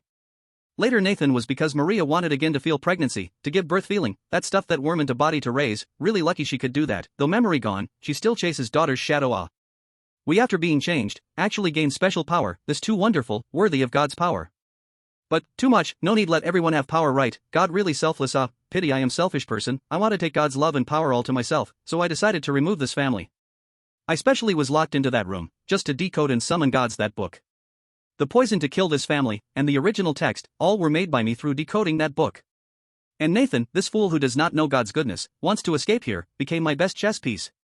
After that, you came, when I knew you did not understand this place's situation, I decided to use yo p0 plus or backslash p1 plus or 6b44 equals 1b5 b337e backslash p1 plus or 6b68 equals 1b4 f48 backslash p1 plus or 4037 equals 1b4 f46 backslash p1 plus or 6b50 equals 1b5 b357e backslash p1 plus or 6b4 equals 1b5 b367e backslash ua little. Let you gather those two people together, when they fight until both badly hurt, I can then, how to say? Clam and snipe fight, fisherman gets gain. Anyway, thank you, only a fool retarded Xiao Yi. Xiao Yi silently listened to Avia's words, then asked, is this, the whole truth? At least it is all I know. Avia still smiling, how? Is it very exciting? Professor, it was you who killed Maria and Nathan, it was you who killed, you are the true murderer. So what if yes? Avia laughed teasing, she looked at Xiao Yi with eyes full of disdain, are you going to avenge them? With you this weak ordinary human? Good joke. To tell the truth, Xiao Yi actually still did not quite understand what the situation was. However, there was one thing Xiao Yi was incredibly certain of. He looked at Avia and said, you are truly beyond saving. Chapter 27 Talent. Everyone who was watching the Dragon Country livestream, listening to Avia's words in front of Xiao Yi, felt very heavy-hearted. Is this the whole truth? I can't believe it, the professor's family was really a kind family. I was just laughing at brother Xiao Yi for not understanding the situation, but now it seems I am the more ridiculous one. The professor's family is indeed pitiful. Clearly, they did good deeds but met with such consequences, and now they are all dead. Do good people really deserve such an end? It's just too unreasonable. Then, as the crowd watched Avia mock Xiao Yi, this heavy feeling gradually ignited into flames. Damn it! It's all this woman's fault, no, it's this traitor's doing. After repaying kindness with enmity, she has harmed the professor's family for over a decade. Now she's using brother Xiao Yi. I can't stand it. I really hope brother Xiao Yi can punch this traitor to pieces. It's one thing to pretend to be a woman, but this person is utterly disgusting. No matter how pretty that face is, it makes me nauseous now. I really want brother Xiao Yi to smash her face to bits. But brother Xiao Yi is just an ordinary person. How could he possibly defeat this highest level of weirdness? I'm angry too, but don't push him too hard. I just hope brother Xiao Yi can survive until dawn. This bullet screen made everyone's tightly clenched fists fall weakly open. Yeah, what else could they do besides being helplessly furious? Fortunately, Avia did not seem to have any intention to kill Xiao Yi at this moment. So, everyone did not expect Xiao Yi to do anything, they just hoped he could turn around and run away right now. Survive, just survive until dawn, that would be enough. However, just when everyone was about to give up, Xiao Yi took a step toward Avia. What? Everyone's hearts tightened at this moment. By now, Xiao Yi had only one choice in his mind, to make this person pay for the professor's family with her life. This was something Xiao Yi had already decided when he stood before the professor's corpse. Seeing Xiao Yi dare to walk toward her, Avia scoffed disdainfully. Oof. Beyond saving? That's quite a compliment to me. Say whatever you want, it doesn't matter, I have already succeeded. But I advise you not to anger me. Before her words fell, Avia had already pointed the blade of the original text at Xiao Yi. The warning was very clear. However, whether he did not understand or did not care, Xiao Yi's steps did not halt for a moment. Xiao Yi simply asked, "Did the professor scientifically transform you?" "Huh?" Avia opened her uneven eyes. "What nonsense are you talking about all of a sudden? Scientific transformation? My power is a great gift from the gods. It is a talent unique to me. There is no god in this world." But Xiao Yi said, "God, the Father, Buddha, and so on do not exist, or rather, God is dead. Don't you have this basic common sense? You are truly a stupid person." For some reason, as they listened to Xiao Yi's words, the thoughts in everyone's heart suddenly changed. They could not help but raise their weak hands and send out bullet comments. Nietzsche, 6. Recognize science but not fantasy. Is this extreme scientism? Brother Xiao Yi, you are so powerful. What a good scold. Let me take a screenshot to cherish it. You really dare to say it. Avia's brows almost knitted together. Suddenly being called a fool by an idiot made her very unhappy. Looks like you haven't been scientifically transformed by the professor. Xiao Yi concluded, "That makes sense, you are not their family and do not deserve transformation, just an ordinary person." Ordinary person? Hee ha ha ha. Fine, let me show you. The talent bestowed upon me by God. Avia gently snapped her fingers, then. Boom! The deafening roar made even the audience in the live broadcast cover their ears. At the same time, all the viewers saw Xiao Yi, in that moment, being engulfed by the exploding flames. What? Damn! Brother Xiao Yi. Poof. Avia looked at the cloud of smoke several meters high caused by the explosion and couldn't help but laugh. Now, it's finally peaceful.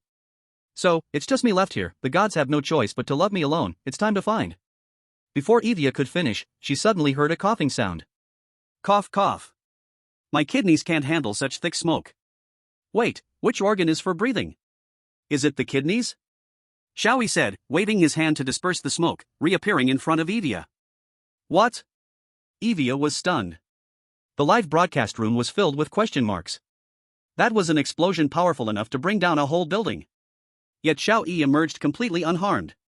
Everyone couldn't understand why this was happening. Avia felt a rush of fear and hurriedly snapped her fingers twice more. However, after 2 loud explosions, Xiao Yi still had not a scratch on him. How is that possible? Avia screamed in shock. Even if you aren't blown to death, you would be polluted, and your body would rot away into pus and die. What on earth is going on? SSS level talent, abstract reality. Effect 1. Avia's power is completely ineffective against Xiao Yi. You can stop this boring trick now. These little stunts can't hurt me at all. As Xiao Yi spoke, he was already in front of Avia, and he tightened his fist. Avia had no intention of dodging. How could a mere human cause her harm? After all, she was a noble embodiment. But SSS level talent, abstract reality. Effect 2. Cognition can interfere with reality to a certain extent, even rewriting reality. To Xiao Yi, Avia was nothing more than a weak little girl who could perform some tricks. The previous explosion only confirmed this for him. Xiao Yi's physical capability was 10, which is remarkable. Normally, 8 to 10 is already the standard for a healthy adult male. Human physical ability is limited, even specially trained soldiers don't exceed 15. So, having a physical capability of 10 is already quite impressive. Xiao Yi usually exercises, which is why he has a physical capability of 10. Thus, to Xiao Yi, this weak little girl couldn't possibly be a match for his well-honed body. Xiao Yi's cognition overrode reality, and in that moment, Avia's embodiment transformed into the mortal body he looked down upon. Then, a dull sound echoed in Avia's mind. Eh? Avia was stunned, she didn't know what had happened. Suddenly, a sharp, waking pain surged through her, finally making Avia realize that she had been knocked away by Xiao Yi's punch, and even lost her original form, dropping it to the ground. Chapter 28, Professor Nyozi. What's happening? The audience in the live room was still confused about the situation. However, when they saw Avia actually being knocked away by Xiao Yi's punch, they couldn't help but cheer. Great! Well done!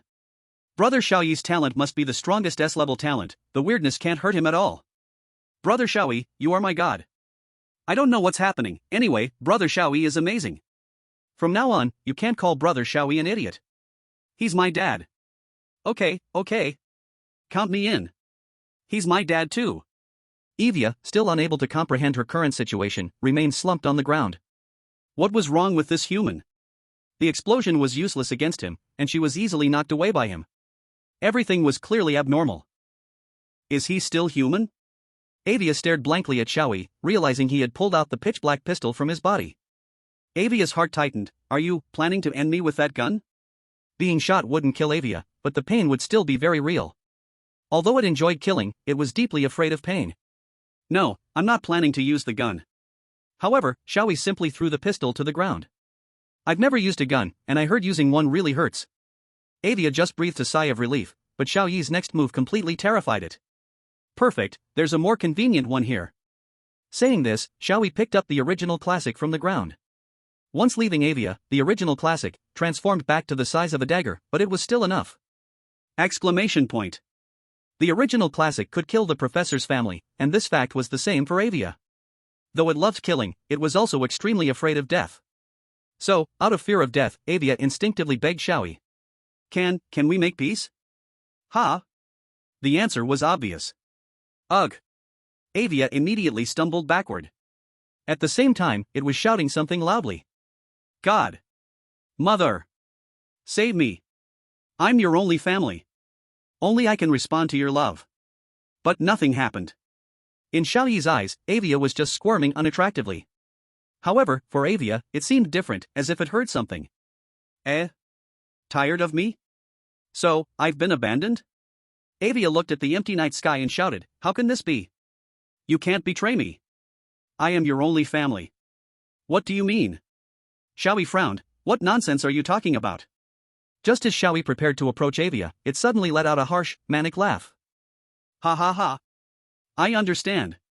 I finally understand. In Xiao Yi's puzzled gaze, Avia looked back at him. I finally know why you are so unusual. So that's it, you are father. What? Father? Me? Xiao Yi was also startled. Why was this person suddenly calling him dad? The audience in the live broadcast was equally shocked and quickly typed comments. Whoa! Someone wants to steal dad. Who can stand this? You guys tone it down, are you trying to make me die of filial piety? Seeing Xiao Yi break through danger again, the audience felt relieved and even joked a bit. But amid the jokes, everyone couldn't help but wonder, what did father mean? However, after saying this, Avia exploded. Blood splattered everywhere, soaking the ground. There was no doubt that Avia was completely dead. Just died like that? Everyone, including Xiao Yi, was taken aback. Everything happened too suddenly, and Xiao Yi couldn't comprehend what had just happened. What on earth was going on? Unfortunately, this question would probably never get answered. Xiao Yi looked around the now ruined mansion, which had become eerily quiet. Other than Xiao Yi, there was no one left. Xiao Yi took out his phone again to check the time. It's 5:07 in the morning, and soon it will be dawn. Seeing this time, the audience in the live stream sighed in relief. It's almost dawn, this bizarre side mission will finally end. We've come this far, it should wrap up now. This family has already been outrageous enough, their mother doesn't need to show up anymore, just being a background character is fine, or this mission would be too difficult. Yeah, although there are still some things we don't understand, as long as we can clear it, that's good. Ha? What does Xiao Yi plan to do? At this moment, Xiao Yi suddenly saw a shovel among the ruins. He immediately picked up the shovel. Although I don't know what happened, the murderer who killed you has been dealt with. Professor, Maria, and Nathan, I'm sorry, this is all I can do. With that, Xiao Yi began to scoop up the earth with the shovel. The people in the livestream room understood what Xiao Yi was about to do and couldn't help but feel emotional. The professor's family is truly unfortunate, at least let them rest in peace after death. Brother Xiao Yi is really gentle. Before long, Xiao Yi dug a pit and placed Nathan's body and Maria's body inside. However, upon seeing the professor's body, Xiao Yi was suddenly troubled. TSK, Professor, why do you always have to suffer so much? The professor's body had just been accidentally injured by Maria, and the torso was completely gone. The body is missing a part. Oh right, I remember now. Xiao Yi suddenly had an idea and immediately ran to the ruins of the kitchen, soon finding the piece of meat with a spine. I can use this to fill in the part the professor is missing. Professor, you can rest now. The livestream was once again filled with question marks. To be fair, the professor would rather have his body incomplete than substitute it with that meat. If the professor could still talk, he would definitely be saying, "What the hell are you doing?" to brother Xiao Yi. Professor Hannibal, who was killed by that meat, connected his body to it for revenge and became a vengeful spirit returning from hell. His name is Professor Meat. Wow, now the professor is deeply bound to that meat. I wonder what expression he would have in the afterlife. No, why do you all assume that piece of meat is from that meat? Not long ago, didn't we conclude it was human? It's been flipped. The professor's family was good people, how could they possibly do such a thing? No solid evidence means none. That's right. Brother Xiao Yi must have eaten pure beef. Wow, are the people really going to ignore reality for Brother Xiao Yi's reputation? On the other side, Xiao Yi also threw the piece of meat and the professor's body into the pit. Professor, at least your family is loving and harmonious in death, always together. Xiao Yi said. Comments, though a piece of meat got mixed in, that's all. Well, it's time to bury them. Xiao Yi looked at the pile of earth. But looking at that pile of earth, Xiao Yi felt a bit troubled. After a fierce internal struggle, he finally decided, forget it, let's leave it as it is, I don't want them to feel stifled. Comments, stifled maybe, but it can only be said that Brother Xiao Yi has feelings for the professor's family, though only a little, at least not heavier than this pile of earth. Comments, not feeling sad at all for Professor Meat's death, immediately choosing not to fill the pit is exactly Brother Xiao Yi. Xiao Yi clasped his hands together and addressed the pit. Everyone, rest in peace, I will come back to see you next year. And Professor, I will buy another piece of meat to throw in as tribute for you. Comments, throw more meat? Now the professor really will return in the form of that meat. Just as Xiao Yi dusted himself off and prepared to leave, he suddenly heard a strange sound slowly approaching him. Who are you? Then, an unexpected person appeared before Xiao Yi. Chapter 29, Mom. The sound gradually approaching was the sound of wheelchair wheels rolling. Who was coming was already very clear. Grandma. Xiao Yi was slightly taken aback, showing an expression of surprise. The grandmother of this family, almost forgotten by everyone, appeared again at this concluding moment. The people in the livestream were also shocked to see her. Wow! I completely forgot she was still around. Grandma, the whole family is gone, I wonder what her feelings are at this moment. Wait, Grandma is also a member of this family. She must not be an ordinary person. We can't let our guard down. Damn! I suddenly remember, when the professor introduced Grandma, he said she is our mother. What? So, this grandma who has been forgotten is actually the final boss of this copy, the mother that has been mentioned all the time. Damn it! Why does she have to show up now that it's almost over? Let Xiao Yi go. Xiao Yi looked at Grandma, and for a moment, he didn't know what to say. In one night, the whole family had died, and this old woman didn't know what kind of feeling she was experiencing at this moment. Ah! Grandma, this is... However, what shocked Xiao Yi, and everyone, was that Grandma suddenly stood up from her wheelchair and smiled gently at Xiao Yi. It's okay, I know everything. Ha! Xiao Yi was surprised to see how healthy Grandma looked. Grandma continued, I know everything that happens here. This family thinks they can sense my watch, but that is just what I wanted them to think, otherwise, I couldn't know their true intentions. This mansion is always under my watch, and because I've been watching you all along, I finally made up my mind to see you at this moment of conclusion. Grandma? What are you talking about? Xiao Yi was already a bit confused. Ah. Sorry, Xiao Yi, perhaps I should face you in my true form. As soon as Grandma finished speaking, some tiny starlight sparkled beside her. Then, it was as if time had been erased, in an instant, Grandma disappeared, and standing in front of Xiao Yi was a little girl he had seen before. What? Xiao Yi opened his mouth in shock, what is going on? This night, Xiao Yi had encountered enough ridiculous things, and his brain was almost turning into a mush. The little girl gazed into Xiao Yi's eyes and explained. What you just saw was just a disguise, this is my true appearance.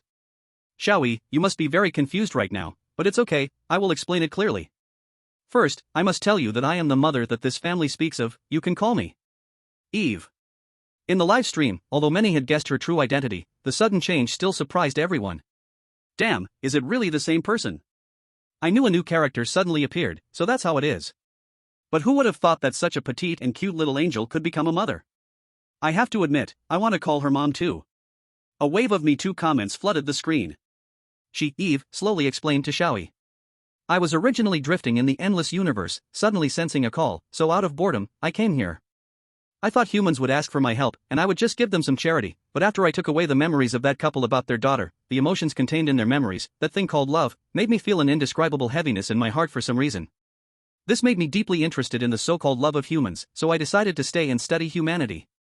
Then, the love of the parents for their daughter also made me want to become a mother and experience love myself, thus, I turned their family into ones who could accompany me for a long time. This is the origin of everything.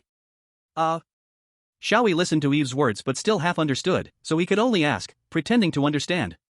What is the universe? You can understand it as the cosmos. Eve answered. Cosmos? Are you an alien? Alien technology is amazing. No wonder you are so powerful. Xiao Yi exclaimed. Comments: Xiao Yi's thought process is really something we can't comprehend. And Eve listened to Xiao Yi's words, a slight smile on her lips, and said, You can think so. Then everything makes sense. Xiao Yi nodded confidently, he had understood everything. However, from this, Xiao Yi also realized one thing, and he couldn't help but frown. Wait a minute, you said you know everything here, then you also know about the professors, but you haven't stopped it, just watched? Yes. Eve's originally raised corners of her mouth drooped down, she said unhappily, I'm tired, I don't want to be a mother anymore, so I gave up on them. As she spoke, Eve looked at Xiao Yi, her lively eyes shimmering even more. But, Xiao Yi, I have developed feelings for you. So, I want to become family with you, a real family, in a relationship called marriage. The crowd in the live stream, who had been listening seriously, was almost stunned by this sudden confession, gasping for breath. What's going on? She actually likes Xiao Yi bro? Jumping straight to a marriage proposal. Xiao Yi bro is amazing. He can handle even the weird situations in the dungeon. I've decided, I will treat Xiao Yi bro as my idol for life. How did Xiao Yi bro resist when a girl like an angel confessed her love? If it were me, I would just agree and scoop her up for a 100-meter dash straight to the bedroom. Are you even human? You won't let even a little girl go? Faced with this sudden expression of love, Xiao Yi also couldn't help but take a few steps back. Then, he immediately gave his answer. I refuse. In an instant, everyone admired Xiao Yi's response. Refused. No wonder it's Xiao Yi bro, effortlessly rejecting a request we can't imagine turning down, truly admirable. So admirable it makes one weak at the knees. Look at Xiao Yi bro, he's on a whole different level compared to you guys who would choose the smallest bullet for a death sentence. To be honest, can you accept a confession from a character in a weird dungeon? Besides, the dungeon is about to end soon. But Xiao Yi bro wouldn't refuse for such a serious reason. So why did Xiao Yi bro refuse? Is it because Eve didn't save the professor? It can basically be determined that the person the professor was trying so hard to please was Eve. This relationship is a bit complicated. He loves her, she loves him, yet he actually loves him. What am I watching? A primetime drama about ethics and romance. Stop talking nonsense, even an ethics romance drama wouldn't dare to use such a setting easily. Hearing Xiao Yi's response, Eve felt a bit lost. The sadness in her eyes made everyone feel a little heartbroken. Why? Eve asked. The audience in the livestream also perked up, eager to know the reason behind Xiao Yi's refusal. However, Xiao Yi's answer was something no one expected. Xiao Yi said, because I have already become family with the professors, in other words, we are already family, aren't we? Mom. The entire livestream was filled with question marks. No. Eve shook her head vigorously, I don't want you to call me mom. I don't want familial love anymore, I want to experience romantic love with you and become a couple. Become a couple? Xiao Yi had a perplexed expression, but mom, a mother and son cannot marry, that's common knowledge. The question marks in the livestream were spilling over. Eve held her head, looking very troubled. But right after that, Eve suddenly focused her gaze, looking up at the sky. Looks like it's about to dawn. Upon hearing her, Xiao Yi also looked up at the sky. The night was no longer thick, soon, the first light would break through the sky. Xiao Yi, your clearing condition is dawn, right? Eve suddenly asked. Clearing condition? What are you talking about? Xiao Yi looked confused, he still hadn't realized he was in a weird dungeon. Outside the audience, upon hearing Eve's words, even their heartbeats paused for a moment. Why? How can a character in a game know the clearing conditions of the game? I still have something to say to you, so wait a little longer, Eve said, extending her slender index finger. Since the clearing condition is that it must be dawn, then let's erase the sunlight and the existence of the sun. As soon as Eve finished speaking, the Lighthouse Country's live broadcast welcomed the first ray of sunlight. Dick had successfully cleared the level, and the live broadcast displayed congratulations for survival. However, the Dragon Country's live broadcast was still ongoing. What's going on? The sun actually disappeared just because of a single sentence? This was completely beyond everyone's understanding. Yet, even more incomprehensible happened to all those staring at the Dragon Country's live broadcast. Even the screen suddenly looked at them. Under her direct gaze, everyone was so frightened that they forgot to breathe. And you all, Eve said to everyone watching the live broadcast, you're so annoying, get lost. In the next moment, the Dragon Country live broadcast screen turned pitch black. The live stream was cut off. Chapter 30, Love You More.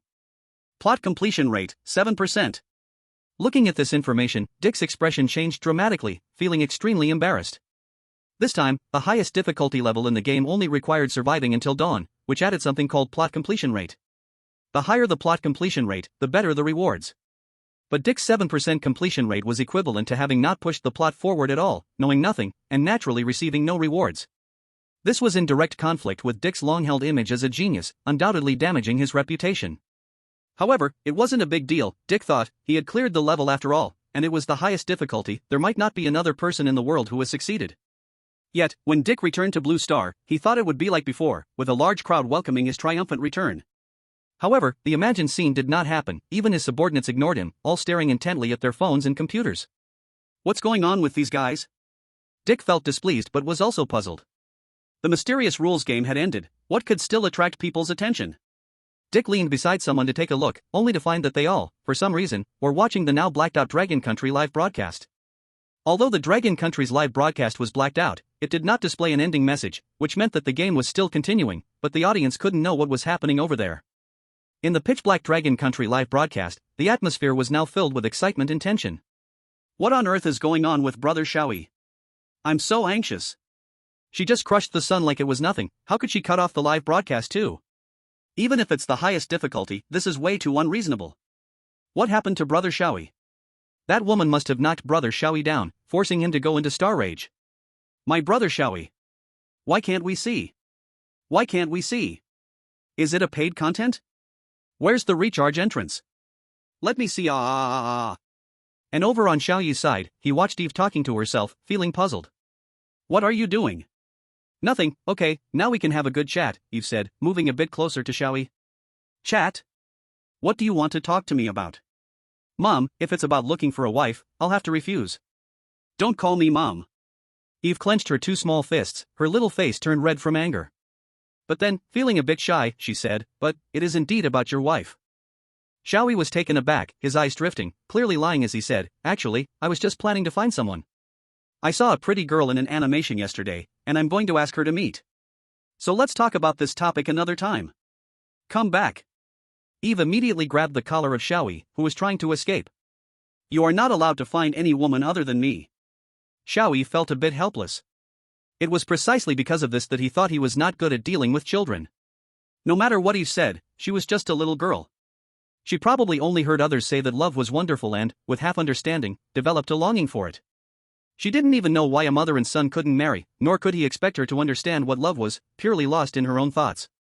Xiao Yi was convinced he was a family member teaching them, so he could never be with his mother, especially considering that his mother was just a little child. Xiao Yi still had some common sense. But Eve was quite stubborn, and reasoning was absolutely ineffective. It was hard to explain things to her. However, they were still family, and as a mature, high-IQ adult, Xiao Yi decided to properly guide this little mother. After thinking for a moment, Xiao Yi asked, this world is vast. There are plenty of better men than me, so why must it be me? Faced with this question, Eve's expression was extremely serious. Because I met you. Xiao Yi had originally planned to lecture Eve, but he didn't expect a single sentence from her would leave him dumbfounded, making him unsure of what to say next. Xiao Yi could only change his words and say, I don't remember doing anything that would make you have feelings for me. Really? Eve was slightly stunned, then she smiled gently. So that means, to you, it was just very normal behavior. I didn't misjudge you after all. What on earth did I do? When I was in the appearance of an old person, you didn't disdain me, and you kindly took care of me. When I was in this form, you gave me enough respect, looking at me with equal eyes, and you considered my feelings, so you kept your distance. That's why I decided to break the lock on that door to let you touch my secret. Now, Xiao Yi finally understood what that door lock was all about. However, he still found it a bit unbelievable. Is that it? I was simply following the traditional virtue of respecting the elderly and caring for the young. But for me, that was already quite enough. Eve seemed to recall that moment and showed a quite entranced expression. Xiao Yi said again, but didn't the professors already do a lot of similar things? However, upon hearing this, Eve displayed an expression of significant dissatisfaction. Don't mention them again. They only care about themselves. I've never received any love from them. Huh? What do you mean? The professors are all very kind people. Let me tell you something. The side effects of the gene will make them become easily extreme and violent. But besides that, they aren't much different from before. However, even so, they only care about themselves. Maria only cares about Hannibal and having children, Nathan wants to escape every day, and Ivy wants to kill everyone. No one has ever really cared about me. This. Xiao Yi was taken aback. What about the professor? The professor? He is the worst. He keeps saying he loves me, but once I put on the guise of an old person, he completely ignores me. He's just a pervert who only craves my appearance. So, I abandoned them. Professor. What are you doing, Professor? Xiao Yi rarely felt troubled, but then he thought of something. At that moment, he immediately changed his expression and shook his head, saying, That's not right, you misunderstood. Misunderstood? Eve looked at Xiao Yi, somewhat puzzled. The professor, he is not some kind of pervert, Xiao Yi said with a serious face. The professor, he is just trying to find the shadow of his deceased daughter in you. This is immensely pure parental love. What? Eve was taken aback, but his memories have long since disappeared. Simply losing memories isn't enough to erase their love for their daughter. Maria also sought her daughter through pregnancy. So, you've been mistaken all along. What you received is not the love of a mother, but the love of a daughter. So, is that so? Eve recalled her past memories. Indeed, when she was in this form, they both cared for her immensely. Eve thought it was merely humanity's instinctive fondness for appearances, but love was hidden within? Recalling that memory again, Eve felt much relief. Thank you, Xiao Yi, I finally understand. As long as you understand, then you don't need me. But before Xiao Yi could finish his sentence, Eve had already turned her face away, her cheeks tinged with a touch of crimson. Also, your words have made me more certain of my love for you. Why? Chapter 31, Level Clear. Xiao Yi said somewhat troubled, Mom, can you stop playing around? Don't call me Mom. Eve angrily waved her small fists at Xiao Yi, but her punches were soft, not painful at all for him. Eve looked more like she was acting cute. In reality, Eve, who could effortlessly erase the sun, was now like this. If others saw her, they would surely be amazed. I got it. Xiao Yi pleaded, I won't call you Mom, alright? That's good. Mother. It hurts, don't hit my stomach. Xiao Yi grabbed both of Eve's delicate little arms to stop her. What do I have to do for you to not think of me as your mom? Eve asked, a little sadly. That's not possible. Xiao Yi answered immediately, I've already agreed with the professor and Maria to become family. Promises made can't be casually broken. Woo. I really want to erase this memory of yours, but that would affect your existence. Eve murmured some dangerous words, feeling a bit troubled. But the next moment, Eve suddenly stiffened and looked up at the sky. Xiao Yi also looked up at the sky in confusion, then his eyes felt a piercing brightness. Wow. It's so bright. Unknowingly, an incredibly dazzling sun had hung high in the sky. Morning has come. The seventh rule? What a meddlesome thing. Eve's eyes showed a hint of displeasure and hostility. Then she held Xiao Yi's hand, saying somewhat helplessly. Sorry, Xiao Yi, it seems we must part for a while, but we will definitely meet again, for sure. Xiao Yi asked with some confusion, What are you talking about, Mom? I told you already. Don't call me Mom. Xiao Yi once again saw Eve's face turn red with anger, but immediately after, Eve suddenly disappeared. Then, the world in Xiao Yi's eyes was consumed by pure white. Everyone waiting in the Dragon Country live broadcast room was anxiously waiting for Xiao Yi's situation. Finally, they heard the voice they had been eagerly anticipating. Ding! Congratulations to the chosen one of Dragon Country, Xiao Yi, for successfully clearing the highest difficulty copy, A Loving Family. This news excited all the people of Dragon Country. Many even jumped up directly. Great! I knew Xiao Yi would be fine, he would definitely succeed. Although it feels like Xiao Yi was tainted by that woman before being released, as long as he cleared it, that's good. We are champions. In the moment all the people of Dragon Country were filled with excitement. The people from other nations watching this situation felt differently. Although some were happy and some were sad about Xiao Yi's success in clearing the level, all of them wore incredibly serious expressions. In the highest difficulty dungeon, there is something called story completion rate. The higher the story completion rate, the better the rewards. Apart from Dragon Country, only 3 other countries have cleared the highest difficulty dungeon. And none of these countries had a story completion rate that reached 20%. A story completion rate of at least 20% is required to receive rewards. Although not having the weirdness descend and ravage the city for 48 hours is already quite good. After all, once the weirdness descends, no matter how big the city, even if it's a city with 10 million people, it will still be completely destroyed within 20 to 30 hours, with no one surviving. After that, the weirdness will go on to attack nearby towns. They possess such great power. So once weirdness descends, that country will suffer massive losses. Many countries have already perished because of this. However, with not a single reward in such difficulty in clearing, this highest difficulty dungeon is truly filled with malice. Because no one reached a 20% story completion rate, no one knows what the rewards actually are. But since it is the highest difficulty dungeon, the rewards must be excellent. People from other countries understood that because of Xiao Yi, Dragon Country's story completion rate couldn't possibly be low. It might even reach 50%. Even 70%. Dragon Country is likely to turn its disadvantage around and soar to great heights because of this dungeon. Thus, people from other countries must carefully consider their future strategies, and they were extremely focused on how much story completion rate Xiao Yi from Dragon Country achieved. Then, the news everyone was eagerly waiting for finally arrived. Xiao Yi from Dragon Country, story completion rate, 91%. What? 91%. Although everyone knew that Xiao Yi's performance was shocking and that his story completion rate was definitely not low, no one expected it to be so high. And when they saw the rewards for the story completion rate, they were so shocked that they couldn't speak. Story completion rate 20% reward, all citizens of Dragon Country have their physical fitness increased by 3 points. Story completion rate 40% reward, all citizens of Dragon Country have their lifespan increased by 15 years.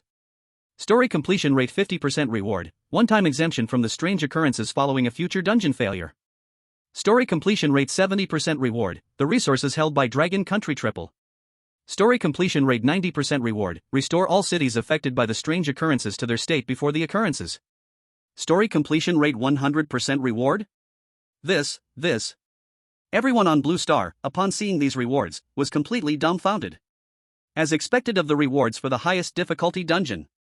It is much better than any previous rewards from Strange Talk. Not only does it create a wave of wealth, making the citizens stronger, but it also completely wipes out all past losses. It's as if nothing ever happened.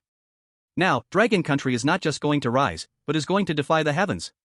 And after learning about these rewards, the most joyful undoubtedly were the people of Dragon Country.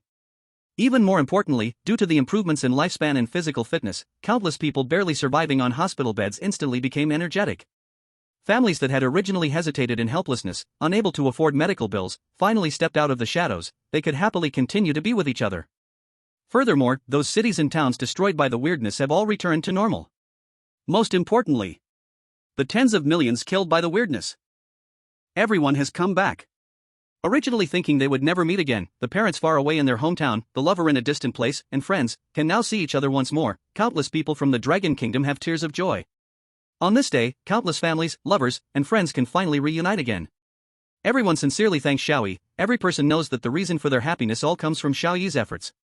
Thanks to Xiao Yi, this time the arrival in the Dragon Kingdom is not strange, but happiness. Chapter 32 Increase IQ. The people of the Dragon Kingdom are incredibly happy at this moment, but conversely, some countries that have oppressed them before are feeling very frustrated. Because, part of the happiness of the people of the Dragon Kingdom is built on them. Among them, the Lighthouse Country is at the forefront. In the past, every time the people of the Dragon Kingdom lost, they would face the Lighthouse Country's ruthless and harsh mockery and insults. Now, the situation is quite different. Out of the traditional virtue of reciprocity, this gesture must be properly returned. Therefore, on the major social platforms of the Lighthouse Country, there are cries of despair everywhere. Originally being stomped on online, and with the current situation that the Dragon Kingdom has won, what can they do? So, all the people of the Lighthouse Country are predominantly being insulted by the people of the Dragon Kingdom. They can be angry but dare not speak. It's better to stay silent, but once they want to fight back, they might really end up in the hospital. However, being mocked and insulted by the people of the Dragon Kingdom is not the most terrifying thing. The most frightening thing for the Lighthouse Country is the following content. You Dragon Kingdom people are going too far. Do you know whose territory this is? As soon as a person from the Lighthouse Country fights back, the response leaves them completely stunned. Poof. It can't be understood. What are you doing? Do you really take everyone seriously, must you know? A bunch of kids who dyed their hair yellow and think they are amazing. Ha, isn't it funny, calling themselves the champions of the Blue Planet, the Lighthouse, and pouring garbage with that cherry blossom country into the sea, they really are a bunch of fools. If the people of the Lighthouse Country couldn't understand, that would be fine, but the problem is, they find themselves in a state where they seem to understand but also seem not to. Why is this? Clearly, it is the language of the Lighthouse Country. Why is it like this? It's not just simple insults, the people of the Dragon Kingdom have even mastered their language to a high level.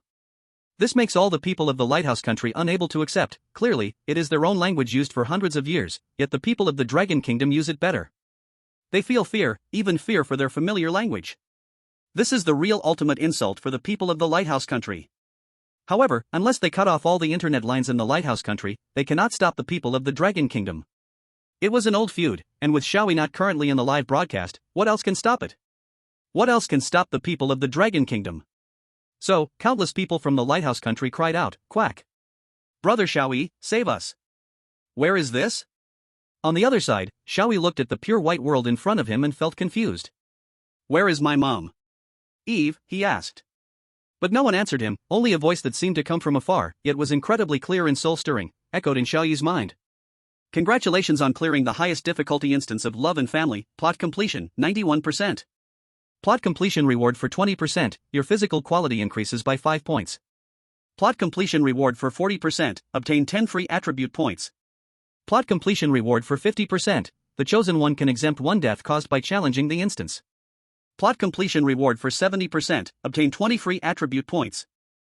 Completion of plot, 90% reward, instrument of return original text. Completion of plot, 100% reward? What is this? How did it end up in my hands again?"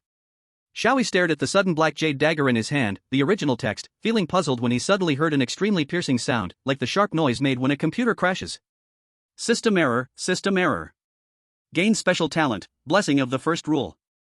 Blessing of the first rule, special talent, a special talent, coming from her blessing, granting you the skill of absolute existence. Absolute existence, no matter the annihilation, convergence, rewriting, or the power of rules, cannot shake your existence here. Note, this is a blessing, or perhaps a curse. Once you enter the world of rule monsters, your coordinates will be continuously transmitted to her. Xiao Yi tilted his head. What does that mean? Still completely unclear about the situation, however, Xiao Yi remembered what Eve said about the meeting again, so he decided not to think too much about it. After all, it wouldn't be long before Eve would appear before him again, and he didn't need to worry about her, right? What Xiao Yi needed to worry about now was how to leave this pure white space. Just as Xiao Yi felt lost, a property panel appeared before his eyes. Chosen 1, Xiao Yi. IQ, 6. Physical quality, 18. Skill, 2. Focus, 9. Occupation, middle school graduate student. Talent, SSS level talent, abstract reality, special talent, blessing of the first rule. Skill, absolute existence, grade. Note, free attribute points, 30, please allocate points. Please allocate points? So, does that mean I can only leave this white world after I allocate the points? Xiao Yi slightly nodded and then decided to allocate all 30 free attribute points. However, just as he reached out his finger, he froze. Because he completely didn't understand what these character attributes meant. The character attributes in the rule monster world are not the typical strength and agility, but are much more comprehensive. Typical strength, agility, constitution, stamina, and so on, are all consolidated into physical quality. Normally, regular exercise can elevate these attributes simultaneously, and physical quality simplifies and consolidates them, making improvement more convenient. As for skill, it refers to all the knowledge required to possess a certain skill and the ability to execute that skill. The higher the skill attribute, the more knowledge one has about the acquired skill. For example, 3 points in skill could master locking techniques, instantly knowing everything about lockpicking and enhancing the dexterity of one's hands. 30 points in skill could master hacking techniques, instantly knowing all programming languages and knowledge, and boosting one's typing speed to lightning levels. Focus integrates abilities such as reflexes, mental strength, insight, and so on. As for IQ, it is just IQ. IQ generally starts from dozens to hundreds, which is very common, unlike other attributes where having 10 or dozens of points is already impressive. For those with low IQ, even if they increase by 30 points, it doesn't make much of a change. For those with high IQ, adding another 30 points won't lead to any qualitative change. Unless the points are raised to a sufficiently large value, IQ can only have qualitative changes, but free attribute points are extremely difficult to obtain. In a sense, IQ is the hardest attribute to improve. All character attributes are closely related to the challenges and clearances in the rule monster world. And Xiao Yi, without a doubt, could only understand the IQ attribute. IQ, 6. Seeing that his IQ was only 6 points, Xiao Yi felt somewhat unhappy. How can it be only 6 points? There's something wrong with this. Needless to say, Xiao Yi, without any hesitation, decided to allocate all points to IQ. However, just as Xiao Yi was about to allocate the points, an unexpected thing happened. Why can't I allocate? Ding. System notification, due to talent restrictions, the chosen one's IQ cannot be increased. IQ cannot be increased. This sentence made Xiao Yi so angry that he directly threw the original book onto the completely white ground with a crash. What the hell? A useless system, who gives them such power? How dare they not let me increase my IQ? On what grounds? But then Xiao Yi thought for a moment and suddenly understood the situation. Oh, I see, it must be that the highest IQ is only 5 points, and I actually have 6 points, which is already beyond the standard, so I can't increase it anymore. With this thought, Xiao Yi immediately felt relieved and picked up the original book again. This makes sense, this makes sense. As for the body quality below IQ, which had a full 18 points, Xiao Yi had completely ignored it. Chapter 33, Return to the Exam. Since IQ cannot be increased, Xiao Yi could only choose to add points to other attributes. As for the remaining body quality, skills, and focus, they covered a wide range, so generally, people know that the best way to distribute points is to take them all. Adding a little to each attribute, when combined, could produce effects several times greater than the attribute values. But unfortunately, Xiao Yi had no awareness of such things. Due to his dislike for trouble, Xiao Yi allocated all points to focus. Thus, Xiao Yi's character panel changed to the following situation. Chosen 1, Xiao Yi. IQ, 6. Body quality, 18. Skills, 2. Focus, 39. Occupation, junior high school graduate student. Talent, SSS level talent, abstract reality, special talent, blessing of the first rule. Skill, absolute existence, level. As for why Xiao Yi chose to add points to focus, the reason was quite simple. Because Xiao Yi casually remembered that distant memory from when he was still in school. Back then, Xiao Yi was often told by teachers, "Can you focus a little more?" Because of this, Xiao Yi concluded that his focus was insufficient, so he poured all his free attribute points into focus. And after Xiao Yi finished adding points, the pure white world he was filled with indeed began to fade. When Xiao Yi came to his senses, the scenery before him had transformed into a pure white teaching building. This place, isn't this the junior high school where I was preparing for the entrance exam? I'm back. Although he didn't know why he suddenly got lost in the deep mountains and met the professors, it was good to be back now. It must have been Eve who brought him back. After silently murmuring "Mom is so great" in his heart, Xiao Yi took out the entrance exam admission ticket again, ready to step into the examination room. However, after just a few steps, a group of muscular men in black suits and sunglasses suddenly rushed out, surrounding Xiao Yi. Who are you? Xiao Yi frowned, looking at them with caution. But the next second, all the men in black showed smiles completely unbefitting of their appearance, fake smiles from the service industry. Ah! You must be Mr. Xiao Yi, we have been waiting for you for a long time. What's going on?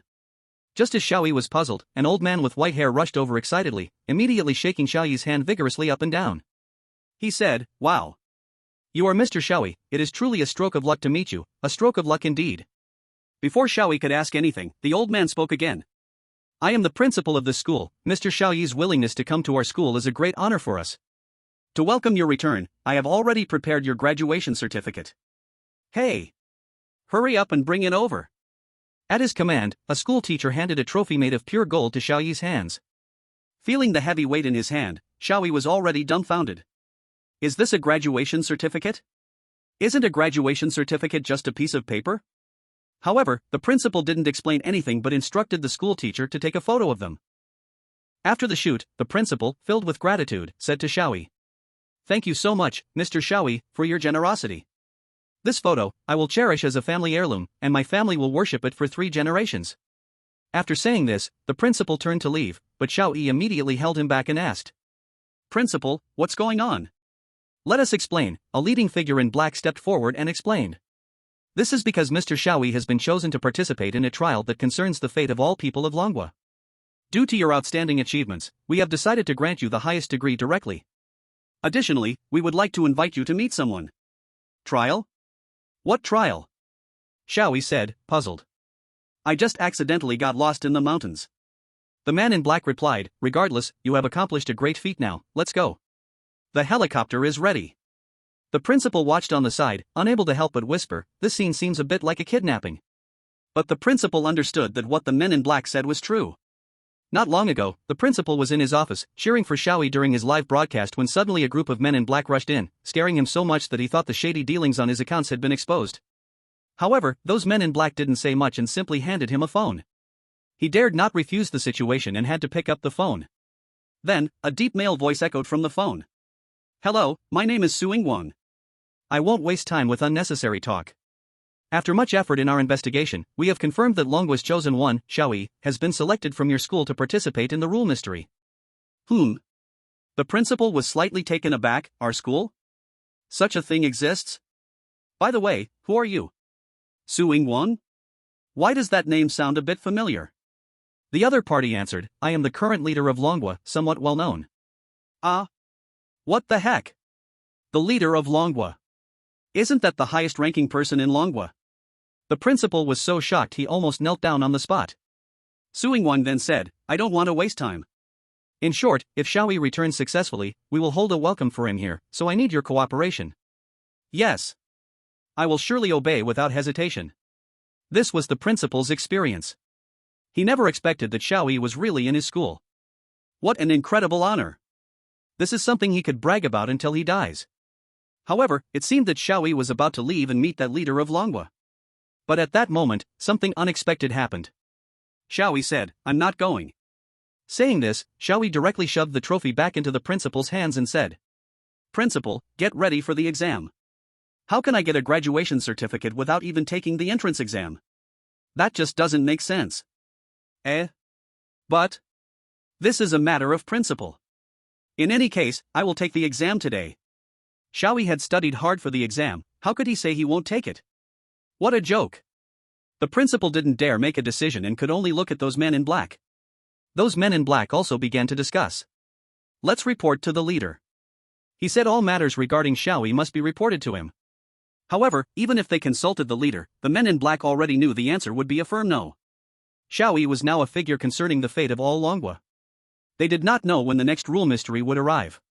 Longwa must understand Xiao Yi's situation clearly and establish a cooperative relationship with him, providing support as needed, so that they could have a better chance when the next rule mystery came. Time was of the essence. They could not afford any delays over such a trivial matter.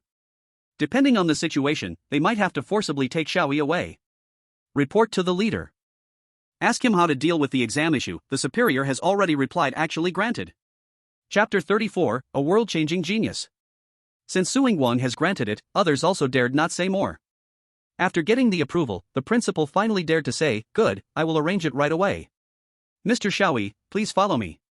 Xiao Yi said, wait a minute, before that, can I go to the convenience store to buy a bottle of soda? I'm a little thirsty. When those men in black heard Xiao Yi's words, they hurriedly stepped forward to ask. Mr. Xiao Yi, we will take care of your purchase. What drink would you like? Red can or blue can? Xiao Yi directly answered, green can, who drinks red or blue? Understood. So, one of the men in black went to buy the drink, while Xiao Yi followed the principal into the exam room, and the others continued to guard Xiao Yi closely, step by step. In fact, the junior high entrance exam for this school had already ended, just as Xiao Yi was challenging the dungeon. But this was not a problem, the principal immediately arranged another entrance exam and called in 2 teachers to grade Xiao Yi's paper. The 2 teachers felt a bit depressed, as they had just been cheering for Xiao Yi's success and were suddenly called to work. Moreover, the principal specifically instructed them saying, no matter what answers that gentleman gives, you must give the highest score. Otherwise, I'll get rid of you too. Such a thing could only make them feel miserable, but the 2 could only nod helplessly. The poor 2 teachers still didn't know that bigger issues were yet to come. Xiao Yi was taking the exam surrounded by a group of men in black, and it was his first time taking an exam under such surveillance. However, Xiao Yi had no intention of cheating, nor did he care about it. After finishing the exam, Xiao Yi directly brought the paper in front of the 2 teachers for them to grade it right away. First was the teacher responsible for mathematics. The moment he received Xiao Yi's paper, he was dumbfounded. Why did you answer 7 times 14 for the question 7 times 14? The teacher's eyes widened as he asked. Is there a problem? Xiao Yi asked back.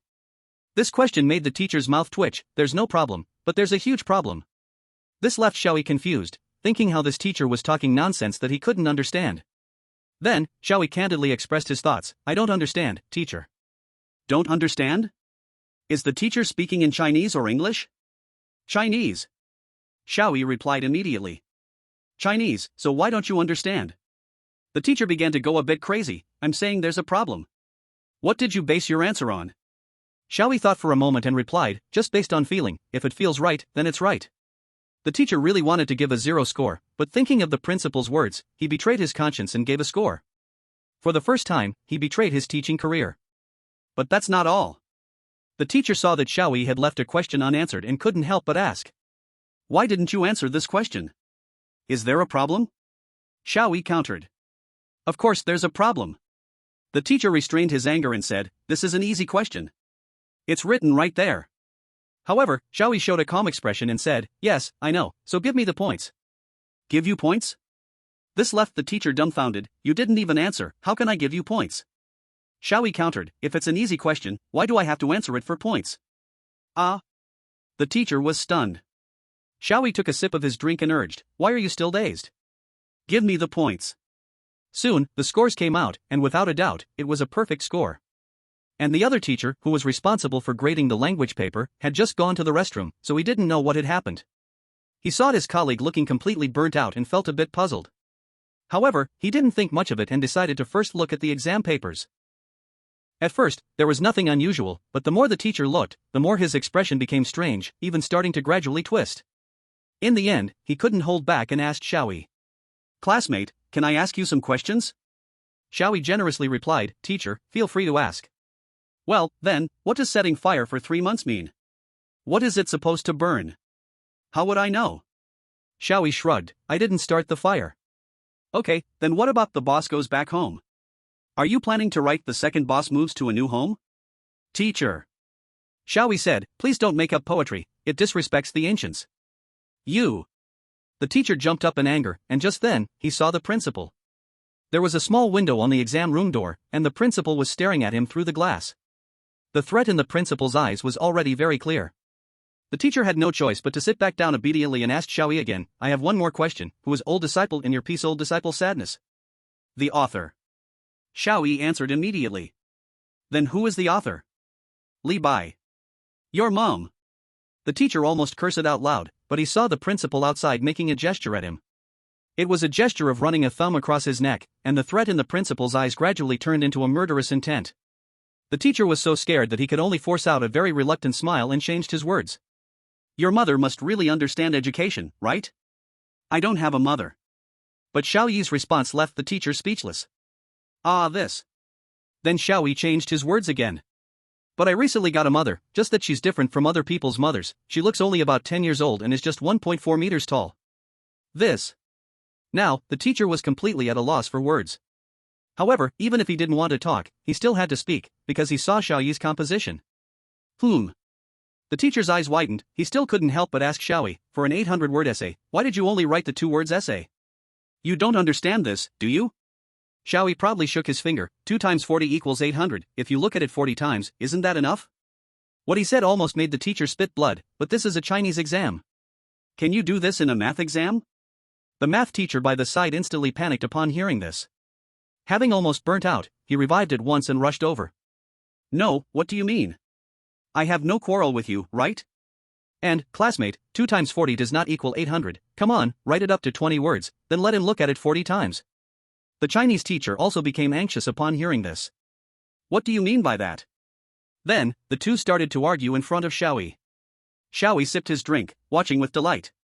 These two idiots. The principal could no longer stand it and directly called both of them outside. What is wrong with you two? The principal shouted angrily. Didn't I tell you two to get the highest score? What are you messing up?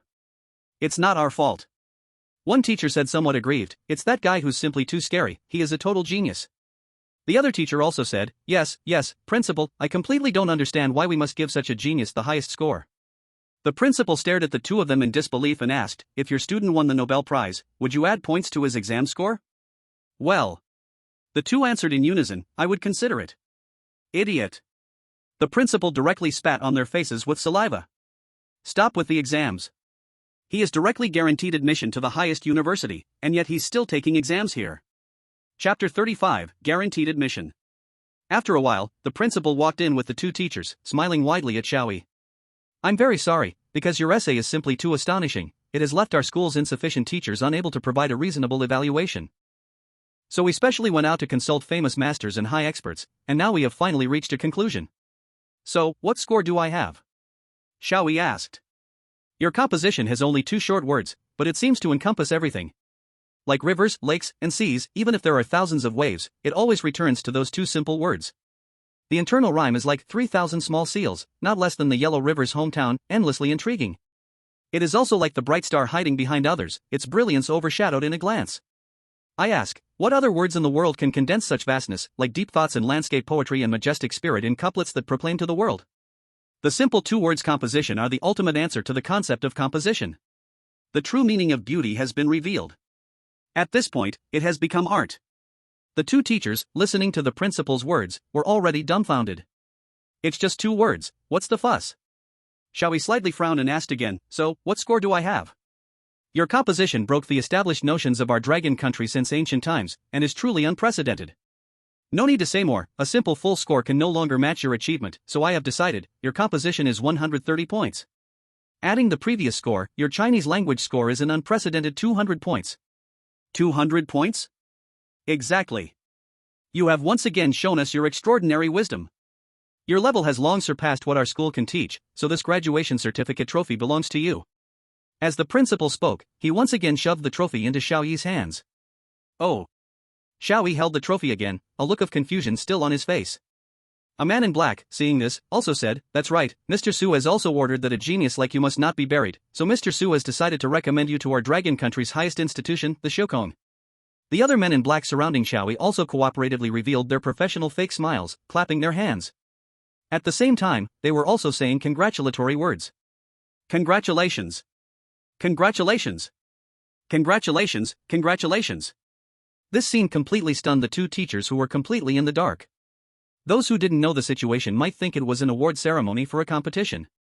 Xiao Yi scratched his head in confusion, although I don't quite understand what happened. Anyway, I should be going somewhere, right? Exactly. The man in black nodded. The helicopter is waiting outside, the special plane is already ready. As long as you give the order, we will immediately escort you to your destination. A plane. Hearing about the plane, Xiao Yi's eyes brightened in an instant. I've never been on a plane before. Are you really flying? After receiving the affirmative answer from the man in black, Xiao Yi hurriedly said, "Then what are you waiting for, let's go." The men in black were somewhat speechless. Didn't you just say you wanted to take a test? But since Xiao Yi nodded, they naturally escorted him away altogether. Once Xiao Yi finally left, the two teachers finally breathed a sigh of relief. Finally gone. By the way, principal, who exactly is he? How could he have such power? Yeah, I want to ask, which important person's foolish son is he? Hearing this question, the principal looked at the two of them in astonishment. Haven't you realized who he is until now? The two remained confused. Ah. The principal couldn't help but facepalm. He is Xiao Yi. You two fools. Ah. Both of them were stunned. He really is brother Xiao Yi. I thought he just looked similar, and it couldn't be such a coincidence to be here. It turns out to be the real person. But, he isn't, ah? At this point, the two teachers finally realized that Xiao Yi was actually Xiao Yi. Just like that, missing out on Xiao Yi, they couldn't help but regretfully pound the ground and cry. On the other side, under the escort of the men in black, Xiao Yi arrived next to the helicopter. Xiao Yi was seeing a real helicopter for the first time, and couldn't help but curiously look around it. What Xiao Yi didn't know was that his head was currently being targeted by a sniper rifle. In the distance, from within a hidden house, a dark sniper rifle extended from the gap in the curtains. The target in the scope was undoubtedly Xiao Yi. The assassin from the lighthouse country looked at Xiao Yi's smiling face, and couldn't help but smile himself. Xiao Yi, the hero of the dragon country, what a great figure he is. But no matter how glorious you are in the rules of the Strange Talk dungeon, in the real world, a bullet will still take your life. As he spoke, the assassin's finger was already pressing on the trigger. I will clear all obstacles for my country, die, dragon people. But just as he was about to pull the trigger, a loud sound of a door being broken came from behind him. What? They actually found my location. The assassin was stunned for a moment, but it was this moment that made him unable to pull the trigger in time. Ah! A strong electric current surged through his body, his consciousness instantly shattered, and his body collapsed weakly to the ground. A few people walked into the house, bound him, and prepared for interrogation. After handling everything, the leader activated a device on his helmet and contacted Su Yingguang. Mr. Su, the target has been resolved. Far away in the capital, Su Yingguang let out a slight sigh of relief and replied. Well done, but we cannot let our guard down. Remember, Xiao Yi's safety is the top priority. No matter what, we must protect him well. Yes. However, in the short time since Xiao Yi's return, we have already taken down 7 assassins. The enemy's offensive is somewhat beyond our expectations. That only emphasizes Xiao Yi's importance. In any case, you can use personnel, equipment, and resources as you see fit. I will handle other matters. Remember. Clean it up, don't leave a single clue. Yes. The communication was cut off, and Su Yingguang couldn't help but sigh. Then, it's time to face those old punks from the lighthouse country. Su Yingguang pushed open the door and entered a conference room. Inside the conference room, there was a huge display that covered the entire wall, showing a group of prominent figures from the lighthouse country. As soon as they saw Suing Wang appear, they immediately shouted. Mr. Su from the Dragon Country, you must give us an explanation regarding several good citizens from the Lighthouse Country who have gone missing in your country. Although the other side was making various difficulties, they could not find a breakthrough point with Suing Wang and could only hang up the call angrily. Poof. Finally gone. Suing Wang adjusted his suit jacket with a calm expression. Then, Suing Wang looked at the others. They are getting anxious, and their methods are usually without limits. So what we need to do now is protect Xiao Yi and make good use of everything he brings to us. Suing Wang asked again, so, where is Xiao Yi now? He is already on the way. One person replied, he should arrive in about half an hour. Half an hour? Suing Wang pondered for a moment, I have some matters to deal with, find someone to talk to Xiao Yi first. The others continue to be on alert for any movement from the opposing side. Yes. After speaking, Suing Wang left the room, and the others began to work anxiously. Ahem. Mr. Xiao Yi, may I ask you a few questions now? Go ahead. At this moment, Xiao Yi was in a hotel's top suite, having a conversation with someone. However, Xiao Yi couldn't help but let out a small sigh. Xiao Yi thought the plane would fly so fast, it must be more thrilling than a roller coaster. However, after actually boarding the plane, Xiao Yi found that he only felt a little during takeoff. After reaching altitude, it was very smooth, making him greatly disappointed. Even more frustrating was that he couldn't open the window on the plane. He could only endure the stuffiness. Even cars can roll down the windows. Why can't a plane that is much stronger than a car open a window? In short, Xiao Yi is now arranged in this heavily guarded and well-equipped hotel, and sitting across from him is the negotiator who is temporarily taking care of Xiao Yi on behalf of Suing Wang. Seeing that Xiao Yi agreed, the negotiator then dared to ask, so, the most important question, Mr. Xiao Yi, what is your talent? Talent? Xiao Yi pondered for a moment and replied, although I haven't really tested it, I think my talent in science should be stronger than in literature. Although some say I can only choose failure between the two. The negotiator was taken aback. No, I'm not asking about that talent, I'm asking you about the talent ability you gained in the rules of weird stories, specifically from the professor's family before. Gained? Xiao Yi shook his head, I didn't gain anything from the professor and his family. Sorry, I misspoke, I'm not saying you got something from the professor, I'm asking if you heard the system prompt there saying you awakened some talent? It seems that there was. Great. Then please tell me what your talent is. I forgot. Xiao Yi smiled and said, a lot happened last night, I can't remember everything so clearly, so I forgot. The negotiator twitched his lips slightly. That is a crucial matter. You can't forget that no matter what else you forget. The Dragon Nation still cannot know what Xiao Yi's talent is, which means they cannot determine his strength. The conversation couldn't go on at all. The negotiator realized that he was not Xiao Yi's match at all. Is this what an IQ of 6 looks like? It is truly terrifying. At this moment, there was a knock on the door, and Suing Wang walked in. Mr. Su. Seeing Suing Wang, the negotiator felt like he saw a savior. He quickly stood up, made way for Suing Wang, and stood to the side. You've worked hard, let me take over from here. Saying this, Suing Wang sat opposite Xiao Yi. Xiao, no, can I call you Mr. Xiao? Xiao Yi is fine. Xiao Yi asked, Uncle, who are you? My name is Suing Wang. Suing Wang introduced himself, I am the person responsible for all your affairs from now on. Responsible? Xiao Yi looked at Suing Wang and asked, Uncle, are you going to be responsible for me? Xiao Yi's words almost choked the negotiator next to him. What kind of talk is this? It's too strange. However, what the negotiator did not expect was that Suing Wang actually nodded. That's right, I will be completely responsible for you. So I hope you can listen carefully to what I say. Okay, since you will be responsible for me, I will take you seriously. Noticing that the atmosphere was a bit off, the negotiator shrank his neck and decided it was better to remain silent. However, just as the negotiator thought of this, Suing Wang asked him, Negotiator, have you explained everything about the rules of weird stories to him? The negotiator nodded and said, yes, I have explained all the situations in detail.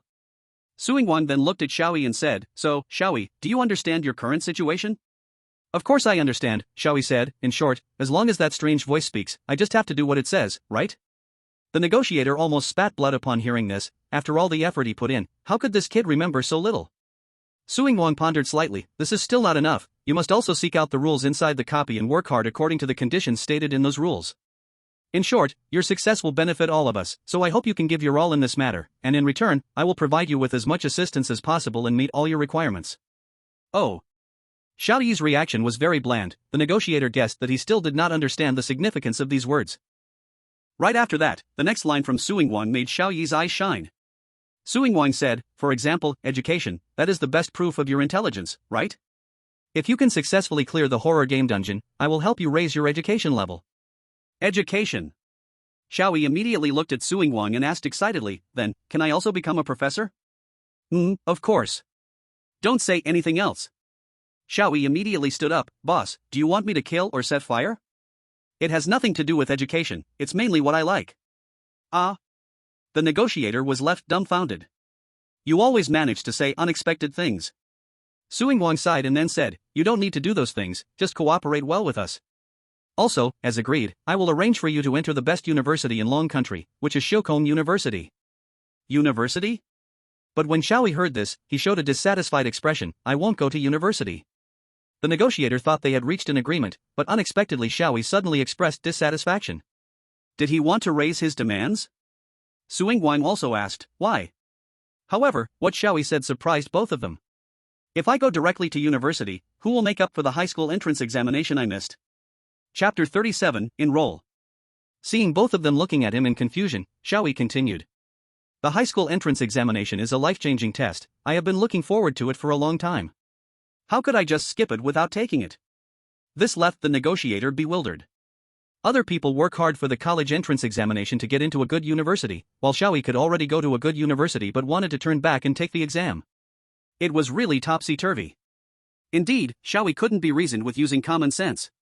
It wasn't a big deal, Suing Wang nodded and said, then I will arrange for you to go to Shokong High School, the college entrance examination is just a few months away.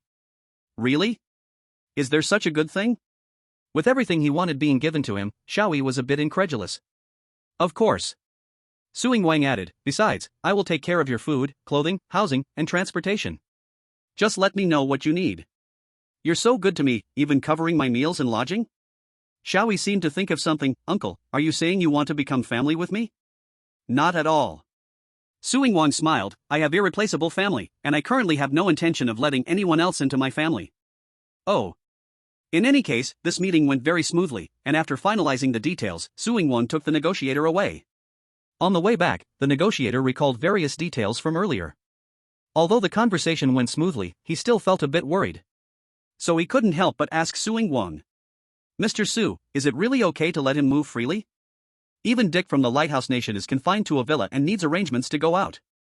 Suing Wang replied, they are narrow-minded like that, and I have no power to restrict Xiao Yi's personal freedom.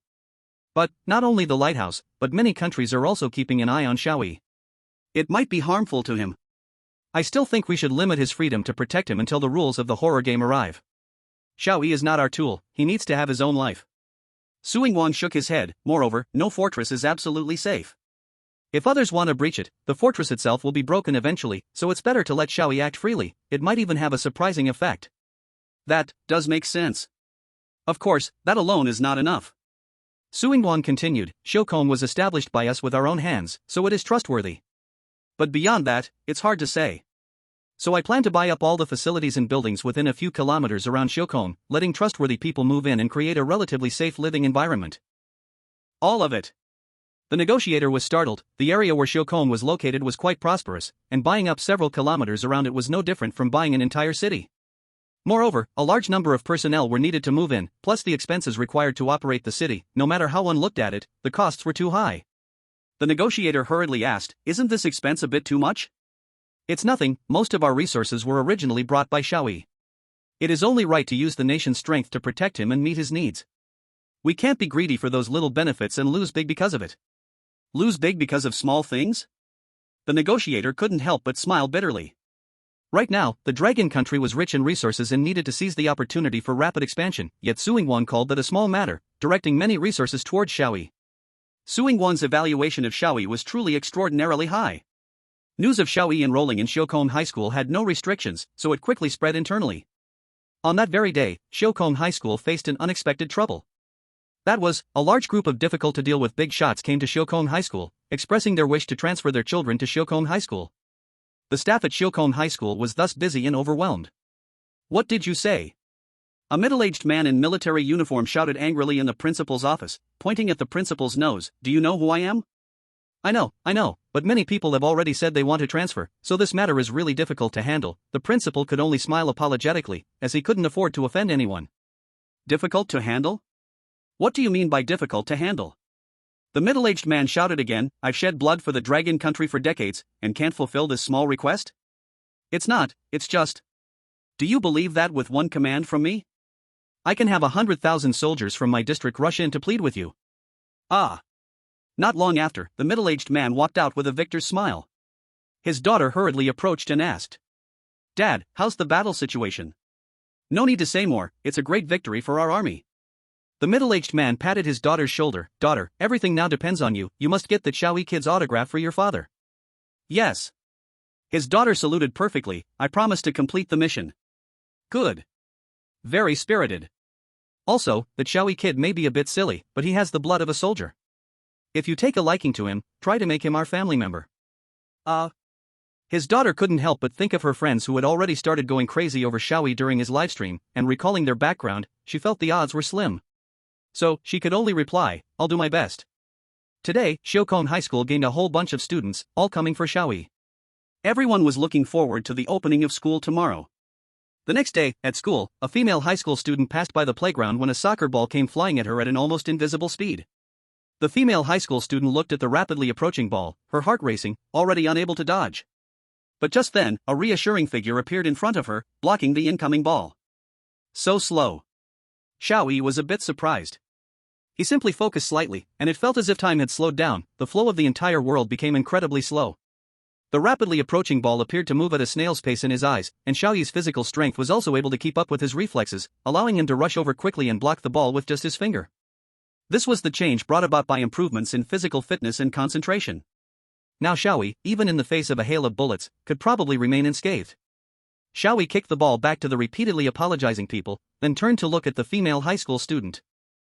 Are you okay? Xiao Yi then noticed that in the eyes of the girl high school student looking at him, there were only hearts. I'm fine. With such maturity and charm, you must be a senior, right? The girl high school student asked while scanning Xiao Yi frantically. I'm in my third year of high school now. Xiao Yi replied. You are indeed a senior. By the way, senior, do you have a girlfriend? That's quite a direct question, isn't it? I don't have one. I don't have one either. The girl high school student hinted shyly. Is that so? Xiao Yi immediately took out his phone, then let's add each other on WeChat. The girl high school student felt delighted. She didn't expect the senior to be so proactive, and nodded vigorously. Sure. However, Xiao Yi's next sentence made her, who was about to take out her phone, pause. I'll introduce a partner to you later. Huh? Xiao Yi then asked, by the way, what type do you like? Seeing there was still a chance, the girl high school student directly said, I like someone like you. Someone like me? Xiao Yi thought for a moment and then understood what the girl high school student meant. Got it. Well, actually, I have quite a few friends from middle school whom I struggled with for years during the entrance exam. I'll introduce them to you later. The girl high school student's mouth twitched continuously. What's your WeChat ID? Xiao Yi asked. I don't have one. The girl high school student glared at Xiao Yi angrily and turned to leave. No? Xiao Yi typed no in the search bar and tried to search. The results showed that the user did not exist. This made Xiao Yi shake his head. Even forgetting her own WeChat ID, what a silly little fool, I won't add her. Class 4 of Senior 3, this is the place. This morning, Xiao Yi received news that he was assigned to Class 4 of Senior 3 at Xiaokong No. 1 High School. The person responsible for conveying the message originally planned to send a special car to pick up Xiao Yi, but he refused, citing the desire to familiarize himself with the surrounding environment. At first, the man said it wouldn't do, that it was too dangerous, but after the Uncle Su agreed, he didn't dare to say more. In short, relying on his rich experience, Xiao Yi independently found his school in this unfamiliar city, which is indeed commendable. In front of the class sign, after confirming multiple times that he was indeed in Class 4 of Senior 3, with the grade correct and class correct, Xiao Yi confidently walked into the classroom. The classroom, which was initially somewhat noisy, suddenly quieted down a lot, and everyone looked at Xiao Yi, whispering about him. Xiao Yi didn't mind, after all, he was a sudden newcomer, so it was normal for these students to feel curious about a stranger walking into the classroom. Once familiarized later on, it wouldn't be an issue. Seeing that there was only one seat unoccupied in the classroom, Xiao Yi assumed it was intentionally left for him. So, under the watchful gazes of everyone, Xiao Yi walked leisurely toward that seat and sat down directly. As soon as he sat down, Xiao Yi greeted the girl sitting beside him who was sitting upright. Hello. Ah, were you talking to me? I'm sorry, I didn't notice. Hello. The other party initially didn't react and then responded in a flurry. Xiao Yi asked again, when does class start? It's about to be morning self-study. Is that so? Thank you. You're welcome. The girl hesitated several times but decided to ask Xiao Yi, by the way, who are you? Me? Xiao Yi said, I'm the student who will be attending your class today. A transfer student? But, we've never heard that there would be a transfer student. The girl looked somewhat confused. Xiao Yi replied, because it was decided just yesterday, so there was no notice yet. Oh, I see. The girl felt slightly relieved. No wonder the student showed no reaction when surrounded by strangers. It turned out he wasn't in the wrong class, but was a transfer student. However, would a transfer student come to the classroom right at the start? With such doubts, the girl looked at Xiao Yi, and then she noticed something. I couldn't help but say to Xiao Yi, you look just like a star who has recently become very famous in Dragon Country and even worldwide. A star? Thank you for the compliment. Xiao Yi replied with a smile. Speaking of stars, they must be good-looking. This girl saying she looks like a star is actually a subtle way to praise her own beauty. Xiao Yi couldn't help but feel amazed. Indeed, high school students have such a way with words. However, the girl's next sentence left Xiao Yi feeling puzzled. By the way, did that classmate switch places with you? That classmate? Which one? While Xiao Yi was confused, he saw a male student walking over with a troubled look. Classmate, did you sit in the wrong seat? This is my spot. Sitting in the wrong seat? Xiao Yi frowned slightly. That's strange. There's only this one seat here, there's no way I could sit wrongly. You must have walked into the wrong classroom. The other person added. Xiao Yi shook his head firmly, that's impossible. I carefully checked every word on the classroom sign, not a single stroke is wrong. Then, Xiao Yi looked at the girl and asked, arguing here is meaningless, why don't we ask her? Classmate, whose seat is this? Me? The girl once again showed a flustered expression. Her gaze flickered back and forth between Xiao Yi and the male student, but she could not give a conclusion, only saying, I don't know. At that moment, the homeroom teacher walked into the classroom. All right, study time has begun, everyone be quiet. You over there, what are you doing? Seeing the homeroom teacher come in, the male student immediately spoke up. Teacher, there's someone here who doesn't know where they came from and took my seat. Seeing that the other person reported him first, Xiao Yi couldn't help but sigh, the wicked always report first. However, the homeroom teacher looked at the male student with a blank expression and asked a question. Who are you? The male student was stunned for a moment, then asked, by the way, teacher, who are you? The teacher's mouth twitched in annoyance, I am the homeroom teacher of this class. Then who is my homeroom teacher? The male student looked around the classroom, only to realize that everyone in the class seemed a bit unfamiliar. He raised his head and asked the teacher, could it be, this isn't class 4 of the second year? The homeroom teacher looked speechless, this is class 4 of the third year, the second year's classes are in another building. Ah. The male student instantly looked embarrassed, sorry, I walked into the wrong class, ahaha. He left with a forced laugh. Seeing the situation, Xiao Yi shook his head and sighed. Not only did he walk into the wrong classroom, but he even went into the wrong building, truly foolish. It seems there are indeed differences among high school students. Just as Xiao Yi was sighing, another female student walked up to him and said, classmate, this is my seat. Again? This time, Xiao Yi took the initiative and said to the homeroom teacher first. Teacher, someone is trying to take my seat. However, Xiao Yi was met with a blank stare from the homeroom teacher. I can still recognize the students in my own class, you are the one occupying someone else's seat. By the way, who are you? Oh, sorry, please sit. Xiao Yi stood up and vacated the seat, explaining to the teacher, I transferred here today. Transferred? The homeroom teacher looked confused, I didn't receive any notification. Is that so? Then that's a bit strange. Xiao Yi analyzed seriously, this is undoubtedly class 4 of the third year at Shokong No. 1 High School, could it be that the person who notified me got it wrong? Hearing Xiao Yi's words, the homeroom teacher seemed to understand something, but it made her even more speechless. But, this is Zhong. What? Actually, the guards watching Xiao Yi from the shadows had already noticed that he was going the wrong way, but when they reported to Suing Wang whether to remind him, Suing Wang said, let him go where he wants, let him think he can really act like a serious high school student. Therefore, the guards did not remind him. In fact, what Xiao Guang said was not wrong. After leaving school, Xiao Yi thought to himself that since he was already late, he might as well have a meal first. So, after having a big feast outside, Xiao Yi went back to sleep soundly. Meanwhile, the people waiting for him at the gate of the first school were quite confused. Where is my brother Xiao Yi? At the second school, those who realized that Xiao Yi was indeed Xiao Yi regretted missing him. Those responsible for the investigation from other countries were also perplexed, they had not seen Xiao Yi's shadow at all. This information was wrong. Could it be that we have a traitor among us? Just as they were wondering, the Dragon Country took them all down in one stroke. Chapter 39, The Return of the Rule Strange Story. Xiao Yi felt like he was being spoiled. And it was not the ordinary kind of pampering where one worries about food and clothing. In this prosperous city, no matter which shop Xiao Yi entered, or whatever he took, no one would stop him to ask for money. On the contrary, Xiao Yi could enjoy the best service, doing whatever he wanted and taking anything he liked.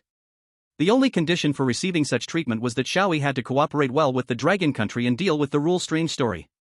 Although he was unclear about what the Rule Strange Story was, or when it would come, Xiao Yi had already decided that if the Rule Strange Story came, he would face it seriously. Unlike the carefree Xiao Yi, Dick in the Lighthouse Country was currently looking very gloomy. He was already restricted to a villa. No matter how big the villa was or how beautiful the scenery, he was already tired of it. However, he could not leave this place, as it was the greatest freedom offered to him by the Lighthouse Country. But this was not the most frustrating thing for Dick. Ever since he returned from the most difficult instance, he found everything had changed. His reputation had dropped sharply, almost to the point of being scolded by everyone. The sensation he once longed for, of being worshipped by thousands, was gone, and the attitude of the ruling factions in the Lighthouse Country toward him had changed. They did not respect him as they used to. But to Dick, he felt he had done nothing, just normally cleared the instance as before. All of this was to blame on that Dragon Country person named Xiao Yi. Xiao Yi's appearance, along with his unattainable 91% completion of the storyline, caused Dick's once first position to plummet. Losing this first halo also made people begin to rationally examine Dick, revealing his true level. So rather than saying Dick's status plummeted, it would be more accurate to say it returned to where it should be. However, Dick did not think so. He believed that everything he should have was taken away by Xiao Yi. If it weren't for Xiao Yi's appearance, Dick would probably still be the superhero of the Lighthouse Country, adored by everyone. Yet, Xiao Yi appeared, causing Dick to find it difficult to even slurp noodles now. What was even more infuriating was that Xiao Yi was just a big fool with an IQ of only 6. This made Dick feel thoroughly insulted. Xiao Yi. Xiao Yi. It's all your fault. It's all your fault. Inside his villa, Dick frantically smashed furniture and items, ugly venting his inner frustrations. The guards protecting him and the servants only dared to watch from the side, not daring to speak, let alone stop him.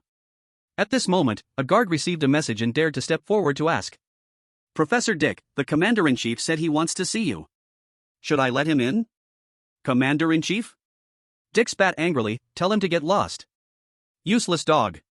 I have given so much for the lighthouse, yet he can't even maintain my reputation. A useless piece of trash does not deserve to meet me. Why yes. The guard had no choice but to step back, hurriedly apologizing to the Grand Commander waiting at the door. Dick's anger never faded, instead, it only grew stronger. Speaking of which, I still haven't heard about Xiao Yi's death. When did our lighthouse nation become so useless that we can't even assassinate a fool? Damn it. So you were thinking about that? Instead of defeating him head-on, you're only thinking about using such dirty tricks. It's truly embarrassing. Just as Dick was cursing angrily, a tingling voice echoed in the villa, and a black-haired girl walked in. Hearing that unforgettable voice, Dick's heart skipped a beat. His anger vanished in an instant as he looked at the newcomer with wide eyes, forcing out a strained smile. Why are you here? Although the visitor was just a girl, Dick's attitude was full of deep respect. The reason was simple, Dick was afraid of this girl. She was a terrifying existence that anyone who sought a higher realm must face, only to be easily crushed by her. Young as she was, her wisdom crushed everyone in the Lighthouse Nation. She was called a monster born from the personification of wisdom. The girl looked at Dick with a dismissive smile and answered. Nothing much, just came to ask, when will you die? What? Dick felt his heartbeat stop. He quickly asked, what does this mean? It means nothing. The girl said with a smile, I just want to join the Rule of Strange Tales for fun, but you've been hogging that spot, and it's been bothering me. The Rule of Strange Tales? But didn't you say it was boring and you didn't want to participate? That's different now, an interesting guy showed up, and I want to play with him. An interesting guy? Dick immediately thought of that person. Are you talking about Xiao Yi? Who else could it be? Xiao Yi. Again, it's Xiao Yi. Dick suppressed his anger and asked.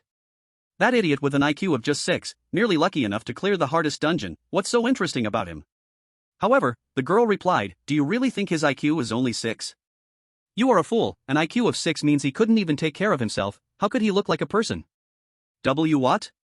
Dick was shocked and hurriedly asked, what does this mean? You're really stupid. The girl sighed, this means he's not as simple as he looks. Do you really think you can clear the hardest level just by luck? You better not underestimate him, it could get you killed. Dick fell silent, but in his heart, he cursed the girl standing before him. Damn dragon-blooded. So-called dragon-blooded refers to those who have blood ties to the Dragon Kingdom but live in other countries, holding other nationalities. This girl was dragon-blooded. The girl looked at Dick and suddenly said, "Cursing me in your heart makes me even more determined to want you dead." What? Dick was terrified, breaking into a cold sweat. He almost forgot that this girl had the wisdom to see through hearts. And she said she wanted him dead. How could that not scare Dick? "But I can't kill you yet, after all, I'm a legal citizen and cannot do anything illegal." As she spoke, the girl raised her hand and glanced at the watch on her wrist. "Don't look at me like that, I won't harm you myself. Besides, as a fellow citizen of the Lighthouse Nation, I'll kindly remind you, soon, the rule of strange tales will come." What did you say? How do you know this? The arrival of the rule of strange tales was completely random, even a supercomputer couldn't figure out its pattern. How could she know? However, the girl simply replied, "Of course, I calculated it myself, and I even derived a formula." Do you want to know? At this moment, Dick's heart was filled only with fear. He wished he could escape from here immediately. How could he possibly look at any formula? The girl smiled subtly, as if mocking him. "Anyway, just struggle to survive." As soon as the girl's words fell, the rules of the strange tale truly began to arrive, just as she said. Chapter 40, Special Difficulty. A voice that seemed to come from afar, yet was incredibly clear and deeply moving, echoed in the minds of everyone on Blue Star. The rules of the strange tale game are about to descend, selecting the chosen ones. The strange tale returned, and most people on Blue Star flooded into the live broadcasts of their respective countries. The atmosphere in nearly every country's live broadcast was tense, because the arrival of the strange tale meant that losing would lead to the bazaar descending again. Last time, the highest difficulty of the strange tale instance caused the destruction of more than a dozen countries. If the chosen ones selected were too weak, it could mean the risk of national extinction. How could people not be nervous? However, in the Dragon Country's live broadcast, it was a completely different scene. Because the chosen one who passed the last instance would continue to participate this time, which meant Xiao Yi would continue to take part in the strange tale. With Xiao Yi around, how could the people of Dragon Country feel tense?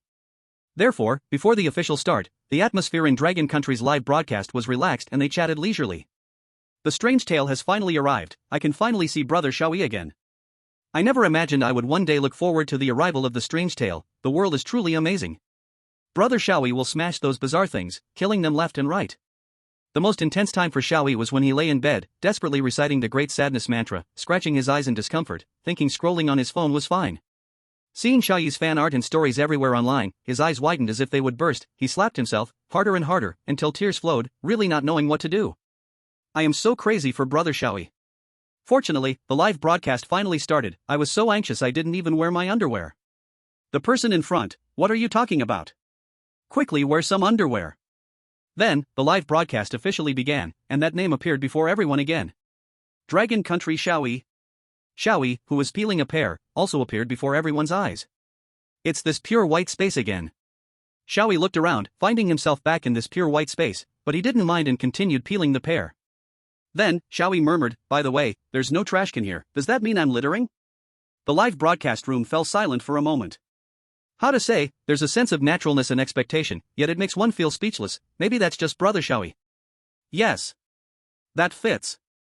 It really feels like something Brother Xiao Yi would do. Seeing him as usual puts me at ease.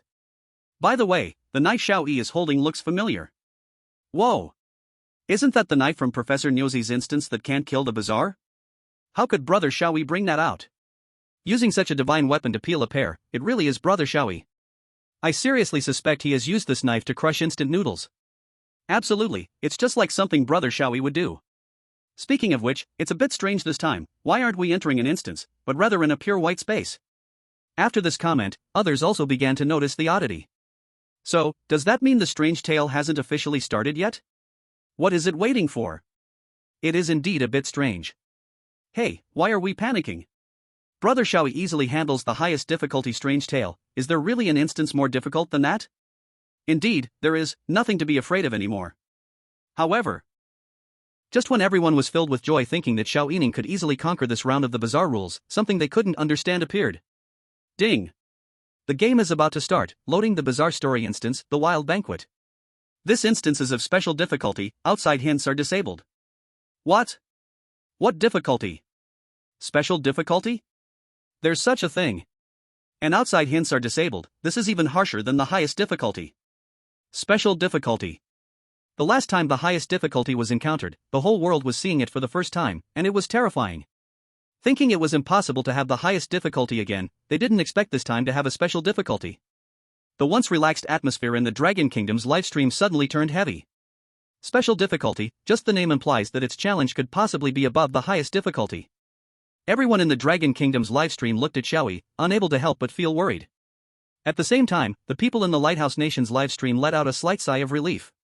They knew that Dick from the Lighthouse Nation had an absolute talent that would never die, truly a bug, regardless of the highest difficulty or special difficulty. Although the process might not be pretty, he would surely clear it. So even with special difficulty, the people of Lighthouse Nation were not worried. Compared to this, they cared more about the fact that now the Dragon Kingdom people were all in the Dragon Kingdom's livestream. After being insulted by the Dragon Kingdom people these days, the people of the Lighthouse Nation finally got a chance to breathe. They firmly believed that as long as Brother Xiao Yi was in the livestream, everything would be alright. At this moment, a message came through. Due to the requirements of special difficulty, the live streams of various countries will be grouped and unified into one live stream. The countries that won the last Rules Bazaar event, Dragon Kingdom, Lighthouse Nation, Sakura Nation, and Orlan Nation, have unified into one live stream. To facilitate distinction, the name of the speaker's country will be displayed. People from the Lighthouse Nation, huh? The people from the Lighthouse Nation thought they could catch a breather, but they didn't expect the live stream to be shared with the Dragon Kingdom. This special difficulty was truly disgusting. Many people from the Lighthouse Nation cried out in despair. People from the Lighthouse Nation, gah! Just kill me! People from other countries were also confused, they had never encountered such a situation before. People from the Dragon Kingdom, what's going on? Why are the live streams of 4 countries merged together, and the window is turned into 4? Are we supposed to watch the live streams of 4 people? People from the Dragon Kingdom, wow, it really shows the IP location. Leaving that aside, is this special difficulty going to have 4 people challenge the same instance together? People from the Dragon Kingdom, previous Rules Bazaar events were each person for themselves. This time is indeed very special, but is the special difficulty just that? I absolutely think it can't be that simple. Just when everyone was still filled with confusion, the final message was delivered. The 4 chosen ones have loaded into the same instance. Dragon Kingdom, Xiao Yi. Lighthouse Nation, Dick Howard. Sakura Nation, Yuzuki Ice Noon. Orlan Nation, Sharia Caligula. Chapter 41 4 people meet. Watching those messages stream in, the people from the 4 countries in the same livestream were dumbfounded. People from the Dragon Kingdom, the 4 of them have all cleared the last highest difficulty, which can be considered the highest standard of all chosen ones today. With these 4 kings gathered together, I believe there should be no Rules Bazaar that they can't overcome. People from the Dragon Kingdom, but I don't think it's as simple as having them 4 challenge together through wisdom and bravery. People from the Sakura Nation, by the way, what kind of country is Orlan? I've never heard of it. People from the Dragon Kingdom, I checked, it's a small country in Europe. It's so inconspicuous that no one has recorded their live stream content, so we don't know how the chosen one from Orlan cleared it. The people of Cherry Country, I didn't expect that a small country could produce a chosen one who can overcome the highest level of difficulty, competing side by side with our great nations. This world is truly full of wonders. The people of Dragon Country, but it seems like the map panels of other small countries are bigger than yours. The people of Cherry Country, you people from Dragon Country are truly despicable. What an insult! The people of Lighthouse Country. The people of Lighthouse Country fell silent, and no one dared to speak. Because they understood the wisdom that if you don't seek death, you won't die, as long as you don't talk, you won't be insulted. At this moment, the 4 windows of the live broadcast lit up simultaneously, and 4 chosen ones appeared before everyone. The pure white that filled the world began to fade. Xiao Yi had seen this situation before, so he didn't care much. What concerned Xiao Yi more was that the pile of fruit peels and cores he had left behind was taken away by the pure white space. It seemed to intend to help Xiao Yi clean up the garbage. This pure white space was actually quite nice. However, after the pure white completely faded, something unexpected appeared before Xiao Yi. Xiao Yi found himself standing on a rural path, and besides him, there were 3 other people. A tall man with a hooked nose, a clean and simple young man, and a young man with soft golden long hair and eyes as transparent as emeralds. The 3 of them naturally saw Xiao Yi as well, all showing expressions of surprise. Who are you? Xiao Yi intended to ask them who they were, but then he thought of something and changed his words. Out of politeness, I should introduce myself first. Hello, my name is... I know. The hook-nosed man interrupted Xiao Yi, somewhat displeased. In today's Blue Star, who doesn't know you are Xiao Yi? Really? I didn't know I was so famous. Then who are you? As soon as Xiao Yi finished asking, the golden-haired young man eagerly stepped forward and shook Xiao Yi's hand. Xiao Yi. Hello, my name is Shileya. I always wanted to meet you, but I didn't expect to see you in the rule talk. What a stroke of luck. Hello. Xiaoyi's overly enthusiastic attitude was something Xiao Yi found a bit hard to handle. Additionally, this was his first time talking to a foreigner, so he couldn't help but feel a bit nervous. But then, Xiao Yi noticed something in Xiaoyi's words, and he asked, "Is this the rule talk now?" "Yes, that's right."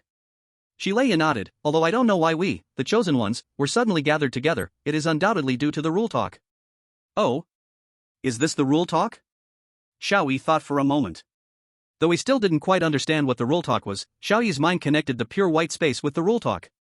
Xiao Yi developed this understanding: whenever the pure white space appeared, it meant the rule talk had arrived. Since the rule talk had arrived, Xiao Yi also intended to take it seriously. Then, Xiao Yi looked at the clean and simple young man and asked, "What about you? What's your name?" "I." The young man hesitated for a moment, glanced at the hook-nosed man, and then said, "My name is Yumu Bing Zhou." "Bing Zhou? Nice to meet you." Then, all three of them looked at the last person who hadn't introduced himself. The tall hook-nosed man snorted lightly and looked at Xiao Yi, saying, "Aside from you, shouldn't everyone know me?" "Fine, my name is Deku, from Lighthouse Country." "Deku? Nice to meet you. Cut the small talk, since we're here, let's start the scenario." Deku looked around at the mountains. "Although I don't know why we were all gathered together, this special difficulty must not be simple. Let's act carefully and first look for the rule document." After saying that, Deku took a step forward, walking down the mountain path ahead. Wait for me." Yumu Bing Zhou hurriedly chased after Deku. "What a rude guy." Xiaoyi glared at Dick, and then smiled at Xiao Yi, saying, "Let's go, Xiao Yi, it's really not a solution to wait here all the time." Oh. Not quite understanding the situation, but since someone was leading the way, Xiao Yi decided to follow. The mountain path was very narrow, only allowing one person to walk at a time, so the four of them walked in a line. Dick glanced at Yuma Bingzu, who was behind him, and said softly, "Yuma Bingzu, I won't waste time with you. Anyway, according to the treaty between our two countries, you must completely obey my orders from now on, understand?" Exclamation point. Yuma Bingzu was stunned for a moment, then lowered his head and answered, "Yes, I understand." "What are you whispering about?" At this moment, Xiao Yi, who was behind them, asked. "Tisk." Dick clicked his tongue. "It's none of your business, Xiao Yi from the Dragon Kingdom." "Eh? How do you know I'm from the Dragon Kingdom? Do I need to say?" "It's almost impossible not to know." "Anyway, I'm from Lighthouse Country, you are from the Dragon Kingdom, this guy from Sakura Country, and that guy from Orlan Country, we are all the chosen ones who passed the last mysterious game here. This special difficulty is very strange, I advise you to be cautious." Dick had seen Xiao Yi's recorded broadcasts and witnessed his terrifying actions. Xiao Yi himself might be fine, but the ones with him might not be, so Dick had to remind Xiao Yi in advance. However, Xiao Yi seemed to only absorb one part of the message. He looked at Yuma Bingzu in surprise. "You are from Sakura Country?" "Ah, yeah." Yuma Bingzu nodded slightly. "Perfect, I know a sentence in Sakura language." "Ahem." Xiao Yi cleared his throat and eagerly showcased the few foreign phrases he knew. "Domo emo, kuan no tenya not good." Ha? Not only Yuma Bingzu, but even Dick was stunned because he seemed to hear his hometown's language. Both of them froze in place, causing Xiaoyi at the back to also stop. Dragon Kingdom people? Lighthouse Country people? Sakura Country people? The live broadcast chat was filled with question marks, because people from 3 countries did not understand what Xiao Yi was saying. "What are you really saying?" Dick squinted, a bit speechless as he asked Xiao Yi. "Sakura language. Is my pronunciation not standard?" "No, it's not about the standard. That's not even Sakura language." Yuma Bingzu shook his head vigorously. "Is it?" Xiao Yi thought for a moment. Could it be that I remembered wrong? Isn't this foreign language Sakura language? Don't worry, I know other Sakura phrases too. More. Upon hearing this, Yuma Bingzu hurriedly took 2 steps back in fright. Don't say it, don't say it." Dick also quickly stopped Xiao Yi, his voice becoming a bit hoarse. With a sigh, Dick continued, "In any case, just speak in your country's language. In the world of the mysterious game, there is a translation mechanism that allows us to understand what you're saying, even if you don't speak our language." Translation mechanism? Xiao Yi was somewhat puzzled. At this moment, Xiaoyi, who was behind Xiao Yi, explained to him. Yes, the mysterious game is participated in by people all over the world, but people from each country have different languages, and the game's background is drawn from different countries, so there is a translation mechanism to solve the language barrier. Dick also said, the translation mechanism translates the languages and texts that we can't understand into our national language, so we can comprehend. Not quite. Xiao Yi corrected, more accurately, the translation mechanism conveys the meaning from the textual language to you, and then your brain informs you using a language you can understand. The words and languages themselves do not change, it's just that we can understand them. Dick nodded in agreement and said, in short, what you just said probably couldn't even be translated by the translation mechanism. So I listened to a particularly abstract sentence. Yes. Yumu Bingzhou also spoke with a hint of fear. Your words, to me, sound just like the whispers of ancient gods, so please don't say them again. Is that so? Seeing Xiao Yi's bewildered and confused expression, Dick and Yumu Bingzhou couldn't help but worry whether he truly understood. Fortunately, in the end, Xiao Yi nodded and said, I understand, so basically, it's just not speaking foreign languages, right? This finally allowed Dick and Yumu Bingzhou to breathe a sigh of relief and quickly nod. That's right. In short, the four of them set off again, searching for clues among the mountains. At the same time, due to Sharia's explanation, many people in the live broadcast finally understood something. Dragon Nation person, I was wondering why I could understand the comments from Lighthouse Nation and Cherry Nation, thought I understood foreign languages, turns out it's like this. Dragon Nation person, in short, Xiao Yi brother completely messed up the translation mechanism, but this translation mechanism is really awesome, mom doesn't have to worry about me learning foreign languages anymore. Dragon Nation person, thought it was quite beautiful, the translation mechanism is only there because the live broadcast is related to the rules and tales, once you leave the live broadcast, it's gone. Dragon Nation person, speaking of which, Lighthouse Nation and Cherry Nation don't talk, but why aren't the people from Orlan Nation talking either? I wanted to test the accuracy of the translation mechanism more. Cherry Nation people mimicked Lighthouse Nation and stopped talking, while the Orlan Nation people acted like they had never existed from the beginning, not saying a word so far. At this moment, something happened on Xiao Yi's side. Who are you? In the desolate mountains, the four finally saw living beings other than themselves. There was a girl, and when the four saw her, she was feeling the rhythm of the wind on a nearby mountaintop. Without saying much, the four naturally walked toward her. When the girl saw Xiao Yi and the others, she was also taken aback and asked, why are you four here? Everyone suddenly didn't know how to answer. Not having obtained the rule document yet, and being unclear about the background of this instance, they couldn't say they were here to clear the rules and tales. If they lied carelessly, who knows what trouble it might bring. As everyone hesitated, Xiao Yi had already started to answer, we got lost and ended up here. Lost? The girl seemed a bit skeptical, but this is between mountains, desolate and uninhabited, with only a very distant mountain road, how could you get lost here? With no other choice, Dick could only go along with Xiao Yi and explain, we are friends on a self-driving trip, we had a car accident on the way. Although we're all fine, everything was destroyed, so we can only hope to find someone nearby to seek help. Is that so? Although she still felt a bit puzzled, the girl chose to believe them. But at the same time, the girl looked at Xiao Yi and the others with a somewhat sympathetic gaze, well, your luck is really bad to end up here at such a time. Bad luck? What do you mean? Never mind. However, the girl didn't intend to explain, in any case, come with me to the village, let's rest for a while and eat something to regain our strength. I'll ask someone to take you away from here, to a nearby, slightly distant town. Thank you. We really appreciate it. By the way, you can call me Shiyun. The girl named Shiyun asked everyone, what are your names? After the introductions, Shiyun led Xiao Yi and the others towards the direction of the village. Soon, they arrived at a small village hidden among the mountains. However, at the entrance of the village, a young man with a hoe, upon seeing Shiyun, immediately ran over with a silly grin. Shiyun, you finally came back. But he quickly noticed that other men were following behind Shiyun. There are actually 4 of them. The silly smile on his face was instantly replaced by anger as he raised the hoe and charged over. You bunch of useless scum. Don't come near my Shiyun. Dick's expression turned serious as he said to Yomu Bingzhou, we will likely advance the plot in this village next, so it's best to build good relations with any villagers. You go persuade him. Yomu Bingzhou nodded, got it.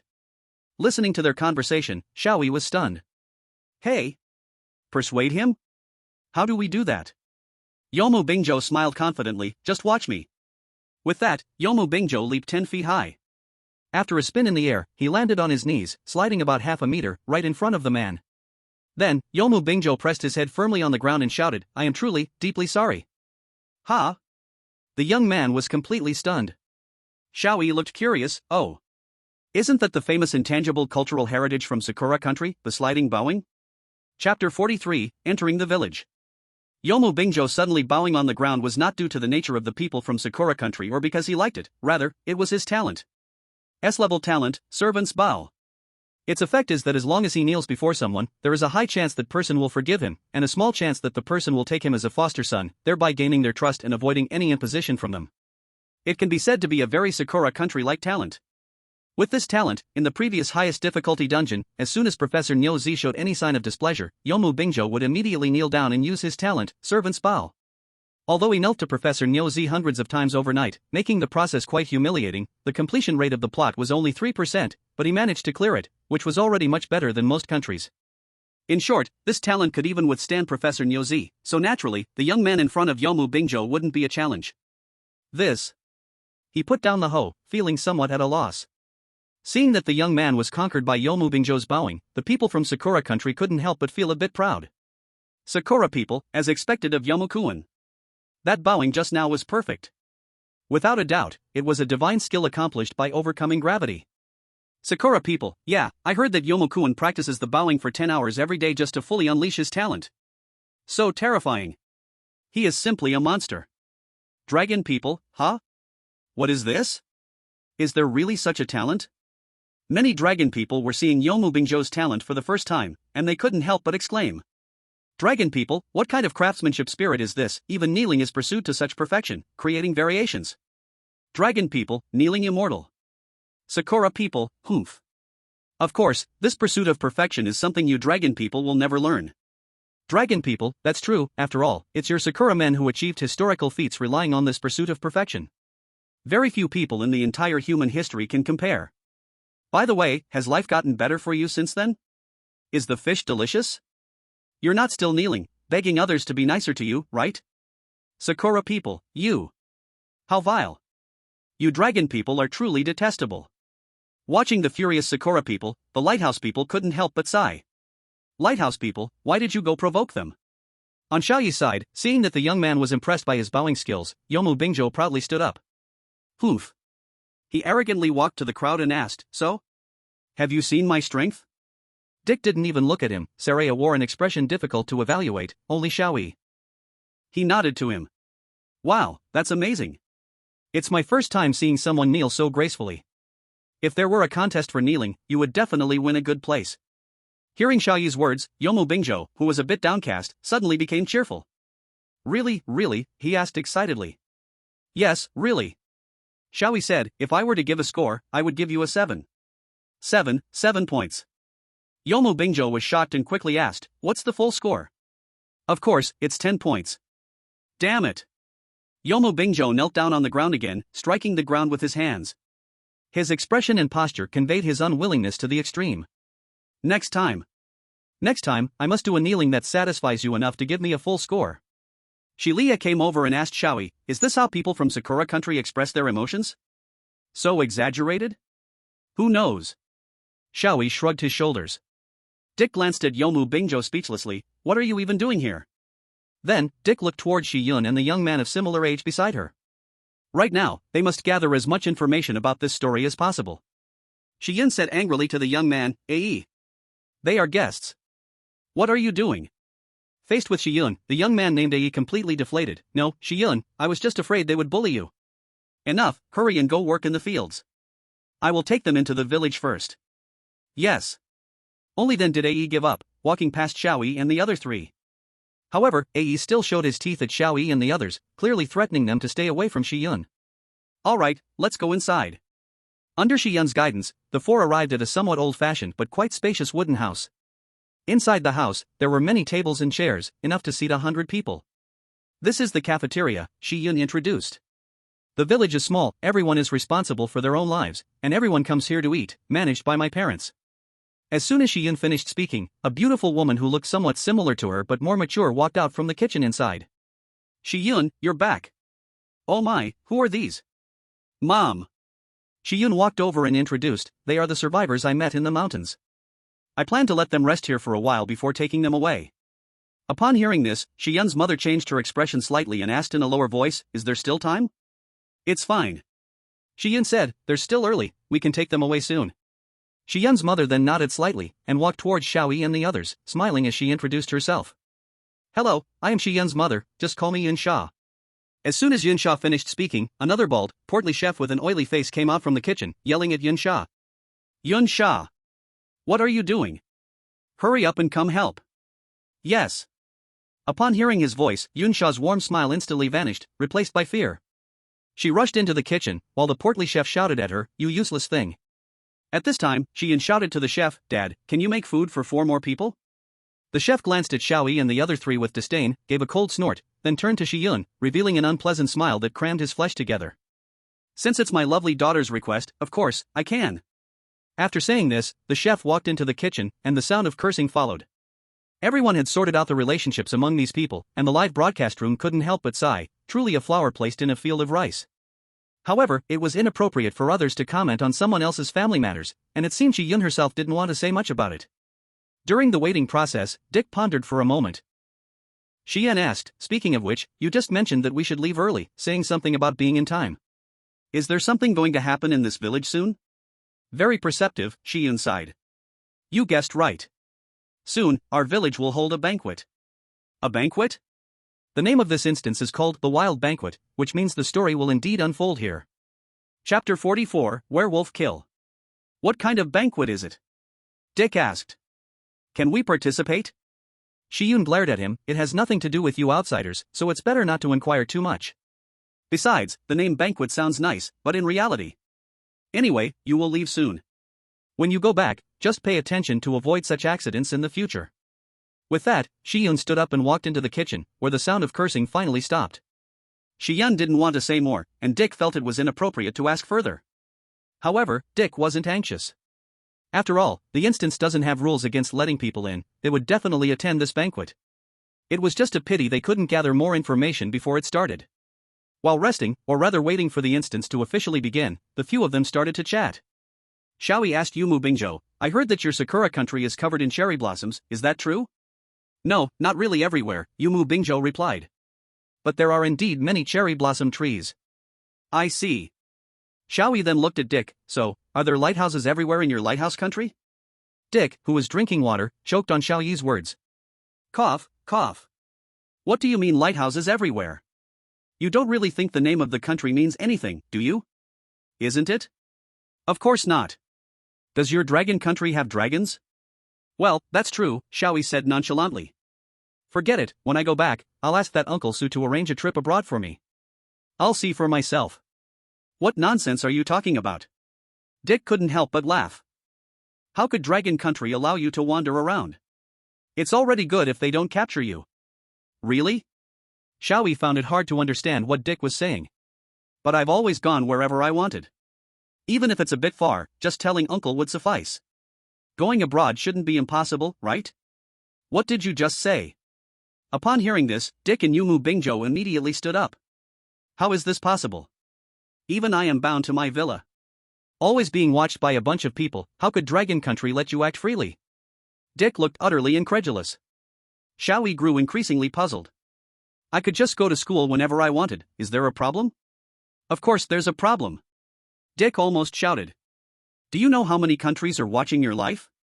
Why would Dragon Country allow you to act freely? Damn! If my talent could work outside the rules and weird tales, I wouldn't be stuck all the time." Dick became more and more agitated, but anyone could hear that his words were filled with envy. Yumu Bingzhou also said enviously, "I can only act within specific facilities, it's been a long time since I've seen cherry blossoms." "I see, you really have it tough." Xiao Yi then looked at Shalia and asked, "What about you, Shalia?" "Me?"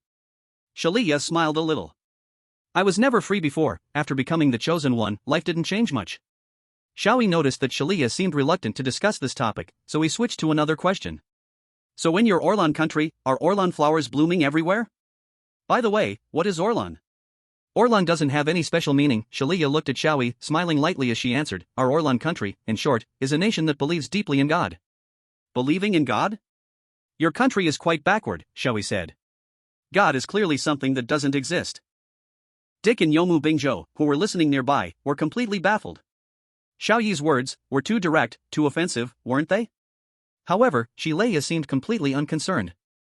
While everyone was chatting, an old woman slowly walked into the cafeteria with a cane. "Oh my, where did so many young and handsome guys come from?" Seeing Xiao Yi and the others, the old woman was a bit surprised. After the introduction, the old woman couldn't help but sigh, "That's really unfortunate, but as long as the person is fine, it's good." "Grandma, you're here." When Yunsha saw the old woman, she hurried over to support her and said, "Grandma, why did you come by yourself? I was planning to bring you food later." The old woman smiled and waved her hand. "I'm not old enough to not be able to walk. Besides, everyone is here to eat in the cafeteria, it would be too lonely to eat at home alone." As she spoke, the old woman pointed towards the door, "And the village chief, who needs more care than I do, is also here. I have no reason to wait for you to bring me food." Everyone looked in the direction the old woman pointed and discovered another elderly person, even older than her, whose figure had shrunk, and who seemed to waver while standing. "Be careful." Yomu Bingzhou, who was closest to the door, quickly stepped forward to support the old man. The old man looked at him, as if wanting to say something, but could only make some incomprehensible sounds. "I'm really sorry." Yunsha came over to support the old man. "The village chief has been a bit confused for a long time. Thanks to you, he didn't fall." "It's nothing, it's what I should do." Yomu Bingzhou shook his head. The old woman then said, "Yes, we are all old. Unlike you, Yunsha, you're still so young after so many years. Your genes must be powerful. Not only do you look just like your mother, but your daughter also resembles you a lot. I believe she will also live a long life like you, right?" "Grandma, you're joking. I've aged a lot too, I've just dressed up a bit." "Alright, please sit down. My husband will finish making lunch soon." Yunsha smiled and settled the two elderly people down. At that moment, Shiyun also came out, greeted the two old people, and then walked over to Xiao Yi and the others. "Everyone from the village is here to eat," Shiyun said. "There are 7 people in total in the village, you haven't met the last one yet. I was planning to ask that person to take you down the mountain." "Here he comes, Taigo." Everyone looked again towards the door, and then they saw a small mountain walk in. Standing nearly 2 meters tall, full of muscles, with a hearty face but definitely intimidating, a strong man walked in. "Today I hunted a fat wild boar, Sister Yunsha, we're going to have meat to eat for a while," he happily said as he lowered the wild boar from his back. "Thank you." Yunsha smiled at him. "You've worked hard." The strong man quickly shook his head. "It's nothing, as long as Sister Yunsha is happy, that's good." Ha ha. Everyone could see that the strong man had feelings for Yunsha. But the problem was, Yunsha was a married woman. Her husband was right there watching. However, to everyone's surprise, Yunsha's husband, the chef, walked past them without even looking at them, dragging the wild boar into the kitchen to prepare it. It seemed he didn't care what his wife was doing with another man. The relationships among these people were truly puzzling. "Taigo," at that moment, Shiyun walked closer to the strong man and asked, "Can you do me a favor? Can you drive them to the nearby town?" "Them?" Sure," the kind-hearted Taigu immediately agreed without asking for details. Soon after, Yi returned. Shiyun, along with her mother Yunsha, her father the chef, the lonely old village chief, the old woman, and her grandson Yi. In the early years, Taigu, who worked outside, has now returned to the village, and he is one of the only 7 people left in this village. The 7 villagers, along with Xiao Yi and his 3 companions, had a meal together in the cafeteria. During casual chats with the villagers, Xiao Yi and the others learned that this village doesn't even have a name. It is a secluded place, with only occasional trips to the town for supplies. Moreover, there used to be several hundred people in the village, but something happened that reduced the number to just 7. As for the reason, they seemed unwilling to tell Xiao Yi and his group, simply stating that it had nothing to do with them and it would be better to leave as soon as possible. After the meal, Taigu said it was better to send them down the mountain quickly to avoid dangerous travel in the dark. Dick, who thought that the quest would progress smoothly, became anxious. "But hurry up, this is both advice and a warning." Dick wanted to delay a bit more, but Taigu firmly pushed them to the village square. However, just when everyone thought this quest was so hard to start, they believed they would be pushed away, an unexpected change suddenly occurred. Xiao Yi felt something. "It seems, it's raining?" Everyone then heard the sound of raindrops. Indeed, it was raining. But it was just clear skies, how could it suddenly rain? Shilia opened his palm to catch a drop of rain, but when he looked at the water, his expression froze. "Why is this rain red?" Taigu also noticed the sudden downpour and his face turned fearful. Then, instead of pushing them away, Taigu turned around and pulled everyone back towards the cafeteria. "Quick! Get back inside," he shouted. Immediately, as if in response to Tai Ji's words, something fell from the sky and hit the ground near them. Xiao Yi and the others were startled and rushed to see what had fallen. It was a beast, covered in bite wounds, with its organs exposed, a shriveled creature as if its blood had been drained. This sudden downpour of red rain was perhaps its blood. Not just one, more beasts' corpses kept falling from the sky. If someone was hit, they would be seriously injured or worse. Without time to say anything more, everyone ran back to the cafeteria as fast as they could. "I've heard of frog rain, but this beast rain is a first for me," Yumu Bingzhou couldn't help but exclaim. Dick muttered to himself, "Finally, it's starting." Every chosen one, along with the viewers in the live stream, knew in their hearts that the quest was finally beginning. Except for Xiao Yi, who looked curiously at the scene. Oh. Is this the so-called gift of nature? Tai good, great. Now you don't have to worry about not having meat to eat. Ah ha ha. Taigu could only laugh dryly, while others wore expressions of not knowing what to say. Shiyun now looked serious. Why? Why did it start so early? Why did it start just as they were about to leave? That means, the wolf god has set its sights on them, the old lady spoke up, her kind smile replaced by a serious expression. Wolf god? What does that mean? Dick immediately asked. You young people, the old lady looked at Xiao Yi and the others. Now that you have been targeted by the wolf god, it means you must join us in a ceremony called the Feast of Madness. The Feast of Madness. The quest name finally appeared, and Dick asked, his face serious, what does the Feast of Madness mean? That takes us back to when the village was established. It was a time of chaos and war. To escape the war, our ancestors came to this isolated place. However, the fierce wolf god believed that all the mountains were its territory, and that our ancestors had invaded its land, thus, it attacked them. The human guardian spirit looked upon the wolf god's tyranny and, together with humans, devised a plan. They hosted a banquet for the wolf god, taking advantage of its carelessness to severely injure it. This prevented it from harming us anymore. Yet, the wolf god did not die. This incident only deepened its hatred for humanity. So, every once in a while, the wolf god would regain some strength and use all of it to seek revenge against humankind. Then, we would counter the wolf god with the strength given to us by our guardian spirits. Until today, this battle has continued for nearly 100 years, becoming a ritual. To commemorate that banquet that started it all, we call this ritual the Blood Feast. At this point, everyone understood that the so-called Blood Feast was not a banquet for humans, but rather a feast for the wolf god. Sharia asked, so, what should we do for this ritual? The old woman nodded in satisfaction, saying, you all didn't question or panic. That's good. The most needed attributes in the Blood Feast ritual are rationality and wisdom. With you all here, I believe we will certainly triumph this time. The wolf god is very cunning. It does not strike directly but uses its power to corrupt the consciousness of some among us, manipulating those people to secretly kill us. What we need to do is to properly utilize the powers given to us by our guardian spirits, the powers of the prophet, the protector, and the gravekeeper, to identify who among us is the hidden messenger of the wolf god, and to elect them for execution by vote. When all the wolf god's messengers are executed, that will be our victory. This is the Blood Feast ritual. Listening to the old woman's explanation, Dick, Yuad Icelight, and Sharia, along with most of the viewers in the live broadcast room, were left in a daze. Because the form of this so-called Blood Feast ritual was all too familiar to them. Isn't this just Werewolf Game? Chapter 45, The Rules. As for Werewolf Game, Dick had heard of it. In essence, Werewolf Game is a team game where defining identities and rallying votes are the two core elements.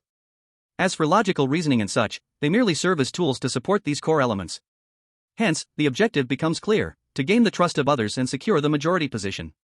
The old woman advised again, the wolf god hates all humanity, and you who have wandered into this place are no exception, which is why it has set its eyes on you. Now that you cannot leave the village, you must participate in the blood feast with us. However, please prepare yourselves psychologically. Even with the noble cause of fighting the wolf god, the blood feast is still fundamentally a ritual of killing. You must be ready to betray, and possibly kill your closest friends. This statement was hard for anyone to accept, but not for Xiao Yi and the other three. They were not really friends, after all. Besides, they were there to complete the rules of the bizarre tales, so this ritual was not difficult for them to accept. Except for Xiao Yi, he was different. His calm demeanor stemmed from the fact that he completely did not believe this story. There is no such thing as a wolf god, Xiao Yi said. I see it merely as someone trying to use the name of a god to kill, thereby escaping responsibility. Dick and Yuad Icelight couldn't help but feel speechless. This was the world of bizarre tales, yet how were they still relying on the same logic from reality? The old woman sighed, I know this is hard to believe, but it is the truth. Regardless, the blood feast will begin, and it's best if you still accept it as real. Grandma, I really believe in the existence of the wolf god and the blood feast ritual. Dick hurriedly distanced himself from Xiao Yi. Then, he looked towards the villagers. Loudly announced. To be honest, I hold the position of a professor and consider myself quite intelligent. If everyone is willing to trust me, I am confident that I can quickly identify the messenger of the wolf god and end this wild feast ceremony as soon as possible. Everyone present was undoubtedly divided into two factions, the villagers and the chosen ones. There were 7 people in the village, while there were only 4 chosen ones. No need to say more, it was obvious that they had to build a good relationship with the villagers, gain their trust, and position themselves as the majority. Moreover, Dick was also certain that Xiao Yi would definitely obey his commands, so the first thing he needed to do was gain the trust of the villagers. As for Shalia and Xiao Yi, it was better to wait and see how things developed. Upon hearing Dick's words, the most knowledgeable Su Yun and Taigu couldn't help but show expressions of surprise. Professor! Isn't that a very impressive person? Just as Dick had predicted, as long as he revealed his identity as a professor, he could easily gain trust. After all, in a team competition, those without leadership abilities would crave a capable leader. However, to Dick's surprise, Xiao Yi also looked at him with a strange expression for some reason. Wow, so you are also a professor. Xiao Yi began to scrutinize Dick closely. What are you doing? Under Xiao Yi's gaze, Dick felt uncomfortable all over. And nothing. The people in the livestream looked at Xiao Yi's reaction and guessed his thoughts. The Dragon Nation people said, Xiao Yi must have thought of Professor Niuzi after hearing the words professor. The Dragon Nation people said, no need to say more about how Professor Niuzi ended up. It seems Professor Dick is already doomed. The Dragon Nation people said, but is this version really werewolf killing? No wonder there are no opportunities for reminders from outside. Although it was already suspected that this special difficulty couldn't be that simple, I didn't expect it to lead to the Chosen Ones killing each other. The Dragon Nation people said, since it's strange and cannot be resolved, let the Chosen Ones kill each other. This rule is really a piece of work.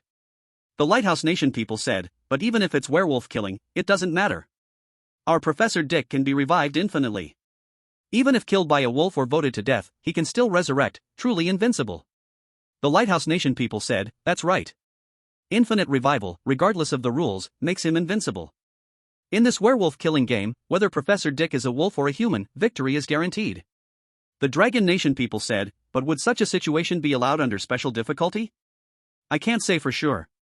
At this moment, the village's most respected elder, who understood the wild feast the most, spoke up. Do not be too eager to trust others, even I can be tainted by the wolf god and become its messenger. The wild feast has not yet officially begun. After it starts, we will decide whom to trust. Her words instantly calmed everyone who thought they had found a lifeline. Dick then determined that if this elder were the enemy, she would definitely be a very troublesome adversary. At this moment, the blood rain had stopped, but no one believed it was over. On the contrary, the real bloody storm was about to begin. A.E. The elder instructed her grandson, go to our house and bring that scroll over quickly. We will go to the ritual hall shortly. Okay. A.E. immediately dashed out the door. Tomorrow, the wild feast will officially begin. The elder said to everyone, tonight, the wolf god will select some of us as its messengers, and simultaneously, the power of the guardian spirit will descend upon one of us. After confirming our identities, the wild feast will officially begin. Follow me, I will take you to familiarize yourselves with the place where the wild feast ceremony will be held. After speaking, the elder took the lead and walked, guiding everyone into a spacious room.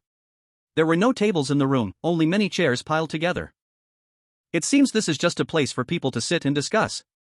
This is the ritual hall, the grandmother said, we will discuss, question, and search for the wolves hidden among us, and vote to execute them. While talking, Ai had already returned, holding a scroll in his hand. Thank you for your hard work, the grandmother said, taking the scroll and immediately handing it to Xiao Yi and the others. This was left by our ancestors, said to be a rule document specifically prepared for the unfortunate outsiders participating in the feast. It contains many words I can't understand, but you should be able to read it. Rule document. Dick took the scroll and opened it. It really is a rule document. So that's where it is. Dick looked at the others, so, let me explain the rules to everyone. Wait. Sharia said, put down the scroll, we will read it ourselves. Poof. Do you doubt that I would deliberately say something false? Fine, I'll put it down, go ahead and read it yourself. Anyway, I don't think anyone can understand it. After speaking, Dick spread the scroll on the ground. Everyone looked at the document and began to read the content on it, except for Xiao Yi. Ha? What is this writing? Xiao Yi squinted his eyes. Just like last time, Xiao Yi could understand part of the content, but when it was mixed with the parts he couldn't understand, he was completely lost. Ha? The others looked at Xiao Yi with some surprise. Yuzuki Bingzhou said, the writing on the rule document is indeed something that doesn't exist on Blue Star, but the translation mechanism will translate it into our own country's writing, right? You can't even fully understand your own country's writing, can you? Xiao Yi's gaze became wandering. Translate into my country's language? Oh.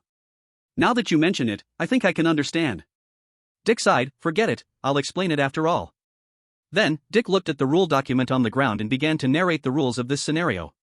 Strange Tale Scenario, Feast. The false god's mantra rises, the feast is coming. Go search, go find the true enemy hiding among people. Before the irreversible tragedy occurs, use all your wisdom, maintain a mindset of suspicion towards everything, and struggle to live until the moment of executing the enemy.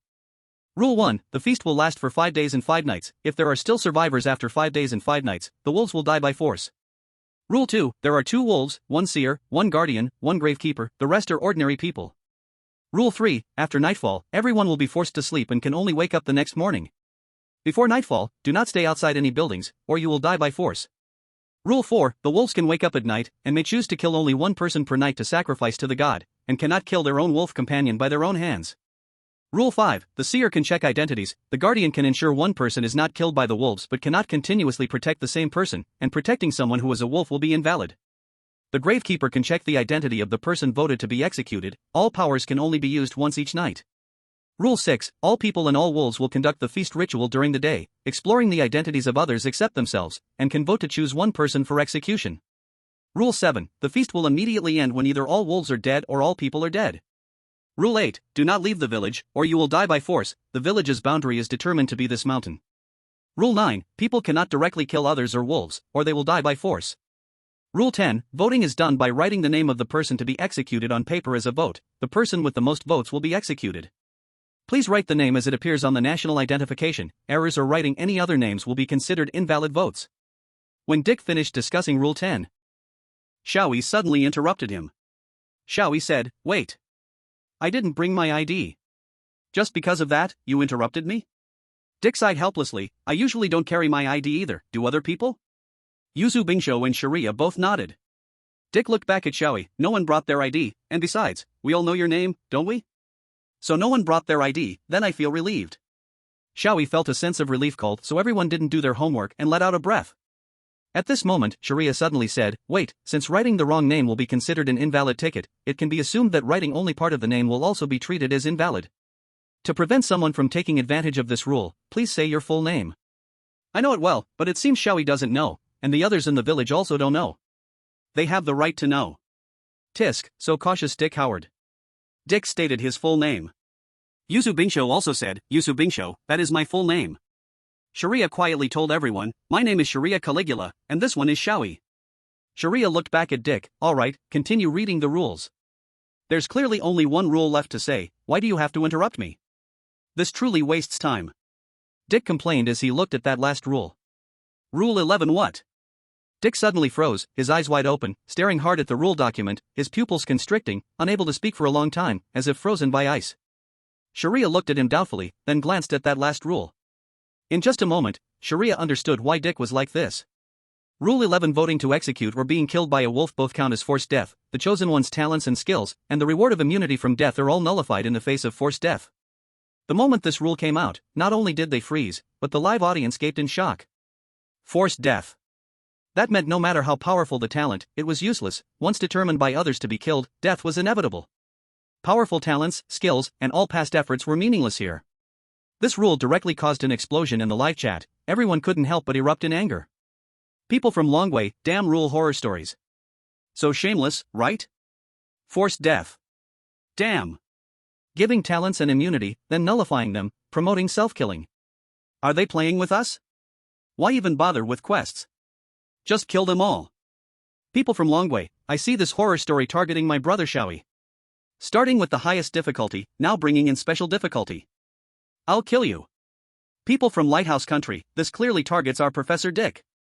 His immortality talent has been nullified. Thanks. People from Ingway, no matter what, we will die. This special difficulty is truly a quest that can only survive by relying on wisdom. At that moment, Dick's brain seemed to stop thinking. Everything in front became distorted and blurry, all he could hear were the heavy breaths echoing in his mind and the violent beating of his heart. Suddenly, Dick remembered that sentence. When can you die? Exclamation point.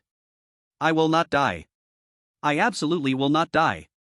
Dick forced his thinking ability to start functioning, exhausting every means, he must survive. Even if he had to step over everyone's corpses, he must survive. Thinking this, Dick looked at Xiao Yi. Completion condition, after the grand feast ends, either wolves survive or humans survive. This completion condition seemed to become less important in front of Rule 11. The wolf opened its eyes. The emergence of Rule 11 did not really cause much of a stir across the entire Blue Star. For the countries that had no means to fend off death, having one more rule or one less rule made little difference. So almost everyone believed that Rule 11 was aimed at those chosen ones who had the ability to resist the strange and the power of resurrection. On the side of the Lighthouse Nation, chaos reigned. The leaders who had always thought sacrificing a portion of the populace would ensure their safety were now in total panic. Over on Long Country's side, there was also an atmosphere of tension. Although even the people of Long Country did not know what exactly Xiao Yi's talent was, they could at least see that Xiao Yi could ignore the damage from the bazaar, which was one of his greatest advantages. But this advantage no longer existed, and with the setting being werewolf, surviving in the game was quite difficult for Xiao Yi. Sui Guang also wore a serious expression. He had clearly said he would assist Xiao Yi, but at that moment, there was nothing he could do other than just watch. No external hints could be given, and even all the protective measures he had prepared for Xiao Yi were ineffective in the face of forced death. Sui Guang knew in his heart that although Xiao Yi had a special advantage in this game, whether Xiao Yi could utilize this advantage effectively was another question. So at that moment, apart from trusting Xiao Yi, there were no other choices left. Shalia was not shaken by Rule 11. It seemed that this rule was the same to him whether it existed or not. Shalia looked at the old woman and asked, "It seems this is the rule we must follow. Is it the same as the rules you and the others must follow?" The villagers all looked at the old woman. "Grandma, is it the same?" The old woman nodded. "That's right, this is basically the same as the rules of the crazy feast ceremony. I know. It's just that there are some parts one cannot understand, which seems to be rules only outsiders like you can comprehend." In that case. Shalia was just about to continue speaking, but at that moment, Dick interjected ahead of him, saying, "In that case, we have an important issue that must be solved. Only by resolving it can we ensure the crazy feast goes smoothly tomorrow." Earlier, due to losing control of emotions, he had let Shalia take over the conversation. Now, Dick forcibly took back the floor. He needed to seize the dominant position. He had to communicate with the majority of villagers to gain their trust. "What issue?" the old woman asked. Dick continued, "Since it's a vote by name, we should also know your names, right?" "Names?" Faced with this ordinary question, the villagers displayed puzzled expressions. Then they said, "Most of us don't have names. After all, there are only a few of us in the village, and we all know each other. There has been no other need for names, so even if we once had names, we have forgotten them now." "No names?" Dick was taken aback. "But how do we vote then?" "Just write down titles." The old woman said, "For example, if you want to kill me, you just need to write Grandma on the paper." "Is that workable?" "However," the old woman said, "I have participated in the crazy feast twice. In fact, we have always used this form to conduct the ceremony, and nothing has ever gone wrong." "Is that so?" Dick found it hard to believe. He hadn't expected that this old woman had actually participated in the crazy feast twice and survived. Just as Dick thought, this old woman had outstanding abilities, and it seemed she was also the highest-ranking person in the village. She was undoubtedly the most troublesome opponent or perhaps the most powerful ally. At this moment, Sharia leaned in closer and said softly to Dick, "The rules in the rulebook generally only apply to us chosen ones, so there's no need to get hung up on that. Just continue asking." "That's true." Dick looked again at the villagers, "So, please tell me your names." From there, Xiao Yi and the others learned how to address the 7 people in the village. Grandma, Village Chief, Ae, Iron Brother, Chef, Yunsha, Shiyun. Yunsha has her own name because her ancestors were from outside, and she is considered well-educated and polite. She herself received the education passed down from her ancestors and has traveled to other places, so she insists on her name and also put in a lot of effort to name her daughter. However, she has forgotten her surname. After learning some knowledge needed for thee, all that's left is to wait for nightfall. Tonight will determine everyone's identity. Tomorrow, thee will officially begin. We have one last thing to do. Grandma said, according to the rules, everyone must stay in a separate room.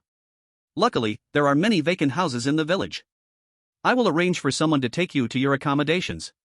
Xiao Yi and the others each received a room to sleep in, and each was led there by a different person. The one responsible for Xiao Yi was Shiyun. Exclamation point. Ae stared fiercely at Xiao Yi, his eyes wide with anger. Why should that girl Shiyun be in charge of you? It just happened to be me. Shiyun said helplessly, anyway, you are not allowed to disturb us. Go take care of your own things. Xiao Yi, let's go. Oh, okay. Shiyun took Xiao Yi away, and Ae could only roar in place. Yuzu Bingzhou watched him with some helplessness, wondering when this guy would take him to his little house. On the way, Shiyun suddenly asked Xiao Yi, you said earlier that you don't believe in the so-called wolf god, right? Xiao Yi nodded, that's right, how could such a thing possibly exist? It's too absurd. I believe. Shiyun replied, because I have really seen the wolf god. You've seen it? Yes, I saw it when I was a child, a pure white wolf god, as tall as 1.5 iron brothers. But I only caught a glimpse of it, nothing to speak of. The only thing I can be sure of is that the wolf god indeed exists. Does it really exist? However, even though I know the wolf god exists, I still agree with your view, Xiao Yi. It is too absurd. Xian's eyes showed a bit of helplessness. The villagers have always just passively accepted the and executed it, as if it were something that goes without saying. It's too absurd.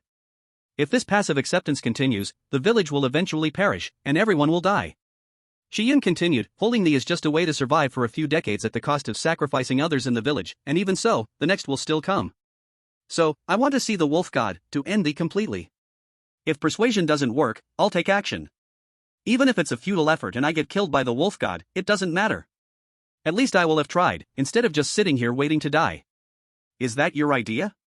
Yes, it is. Xian smiled bitterly at Xiao Yi. I just didn't expect thee to come much earlier than I thought. Now I can't leave the village, so I can only talk about seeing the wolf god later. I'm also putting you guys in trouble. You shouldn't have to suffer through this. I should have just taken you all away at the first sign. I don't mind. Xiao Yi said. It's too late to regret now. In any case, I will do my best to survive thee. I must survive. To ensure the ends completely. As the two were talking, they arrived at a small house. Then, Xian helped Xiao Yi clean the house and brought over bedding from her home, as well as a bucket of water to place at the door. Let Xiao Yi wash his face and hands. After a while of busy work, the sky was already getting late. After night fell, everyone was forced to sleep, so Suing hurriedly bid farewell to Xiao Yi and left. With nothing to do, Xiao Yi suddenly felt a chill. Cold Xiao Yi quickly burrowed into the quilt. At that moment, the last rays of sunset completely vanished, and night descended. Xiao Yi suddenly froze for a moment, then closed his eyes and instantly fell into a deep sleep. Others were the same. In the live broadcast room, watching the four sleeping figures in the four windows, all the viewers were filled with thoughts. At this moment, everyone had basically calmed down. They knew that this was a bizarre game of rules, and they could only abide by the rules, otherwise, even the slightest chance of survival would be impossible. Although helpless, this was the fact. Moreover, in the case where external reminders were prohibited, whatever was said in the live room couldn't interfere with the situation in the game. The final result was not something they could decide, and all they could do was wait and hold hope. Therefore, instead of moping, it was better to face it with a smile. This was how everyone persuaded themselves. Besides facing it with a smile, now, all the people in the live broadcast room were sincerely wishing in their hearts that these four could sleep soundly until dawn and not wake up. Only wolves could wake up at night. But unfortunately, the moment this bizarre game of rules started, it was destined that the wishes in everyone's hearts would not come true. Suddenly, a long wolf howl echoed, descending upon the village like the bright moonlight tonight. All the viewers in the live broadcast room immediately held their breath. Then, they saw someone waking up. Xiao Yi opened his eyes. Chapter 47, Why Am I Called a Wolf? Seeing Xiao Yi open his eyes, everyone in the live broadcast room was stunned for a moment. Dragon country people, Brother Xiao Yi is a wolf? This means Brother Xiao Yi must kill all the others to survive. Is this good news or bad news? I can't tell, I really can't tell. Lighthouse country people, at least for us lighthouse people, it's not good news. Brother Xiao Yi will probably go on a killing spree and then self-destruct from being voted to death. But before that, we cannot understand or predict his actions. I'm really afraid he'll accidentally kill Dick. Dragon country people, don't criticize him. Brother Xiao Yi wouldn't do such a stupid thing, feeling guilty. Dragon country people, can you not write out your guilt? It makes me feel guilty too. Xiao Yi stared blankly for a moment, finally waking up from his grogginess, and yawned. I woke up in the middle of the night. What is this? Is there something in my eye? On Xiao Yi's right eye, a mark appeared. It was the wolf's imprint. Xiao Yi rubbed his eyes, and the mark quickly faded away. Xiao Yi was about to close his eyes again to sleep, but suddenly, he shuddered under the quilt. Whoa, there's an inexplicable chill tonight, it makes me want to go for a pee. Saying this, Xiao Yi kicked off the quilt and got up to leave the house. Watching Xiao Yi's actions, the live broadcast room began to fill with comments again. Lighthouse country people, I wonder if the live broadcast will show that kind of content. I hope the cameraman shows me Brother Xiao Yi's big ice block. Sakura country people? Why suddenly mention Yuzuki-kuan's name? Lighthouse country people? Why do I see Professor Dick's name? What is the translation mechanism doing? Dragon country people, I surprisingly understood this sentence. You guys from Lighthouse country are playing pretty big. Dragon country people, to be honest, I want to see it too. Dragon country people, damn. We dragon people are also playing pretty big. At this moment, Xiao Yi stopped his steps, and the originally noisy live broadcast room instantly became silent. Everyone was staring at the screen, eagerly anticipating what would happen next. However, just as Xiao Yi's hand reached toward his crotch, the camera suddenly panned up to the night sky, and the chirping of insects in the environment grew louder, covering other sounds. Lighthouse country person, oh. Damn photographer. I really want to use my grandpa's boot to stab your asshole hard. Sakura country person, thanks. Fuck. Dragon country person, who the hell is resisting the camera? That shitty photographer should be sitting at the same table with who, I don't need to say more. Dragon country person, this shot panning up to look at the stars gives brother Xiao Yi's pee a kind of unique beauty. Dragon country person, world famous painting, brother Xiao Yi peeing. When the lens turned back to Xiao Yi, he was already squatting at the door washing his hands with the water from the bucket. The livestream viewers were unhappy but helpless. At that moment, everyone noticed that in another window of the livestream, another person had woken up. Dragon country person, what the hell? Two wolves are both chosen ones. Lighthouse country person, who is it? Is it Professor Dick? But when everyone saw clearly who had woken, they were all stunned. Xiao Yi had just finished washing his hands when he heard someone walking over. It seems the two of us were chosen, the newcomer said. Xiao Yi turned and looked at him, a little surprised. You also can't sleep? Sharia smiled. I really want to sleep well, but unfortunately, we were chosen, destined to take others' lives to live. Sharia Caligula. Maybe except for the Orlan country person who for some reason had not spoken, no one knew how he cleared the highest difficulty. Therefore, people did not know what kind of person Sharia was, nor could they guess, as a wolf, how far he could go. Trustworthy, a drag, or a dangerous figure? Take lives? Xiao Yi stood up. What are you talking about? We have already become wolves. Sharia said, this is our fate, we cannot escape. Wolves? Xiao Yi heard this and frowned. Why did you suddenly insult people? You even insulted yourself. Ah. Sharia, who had been serious, instantly fell apart in expression because of Xiao Yi's words. Insult people? I did not. Where did I insult? Didn't you insult me as a wolf?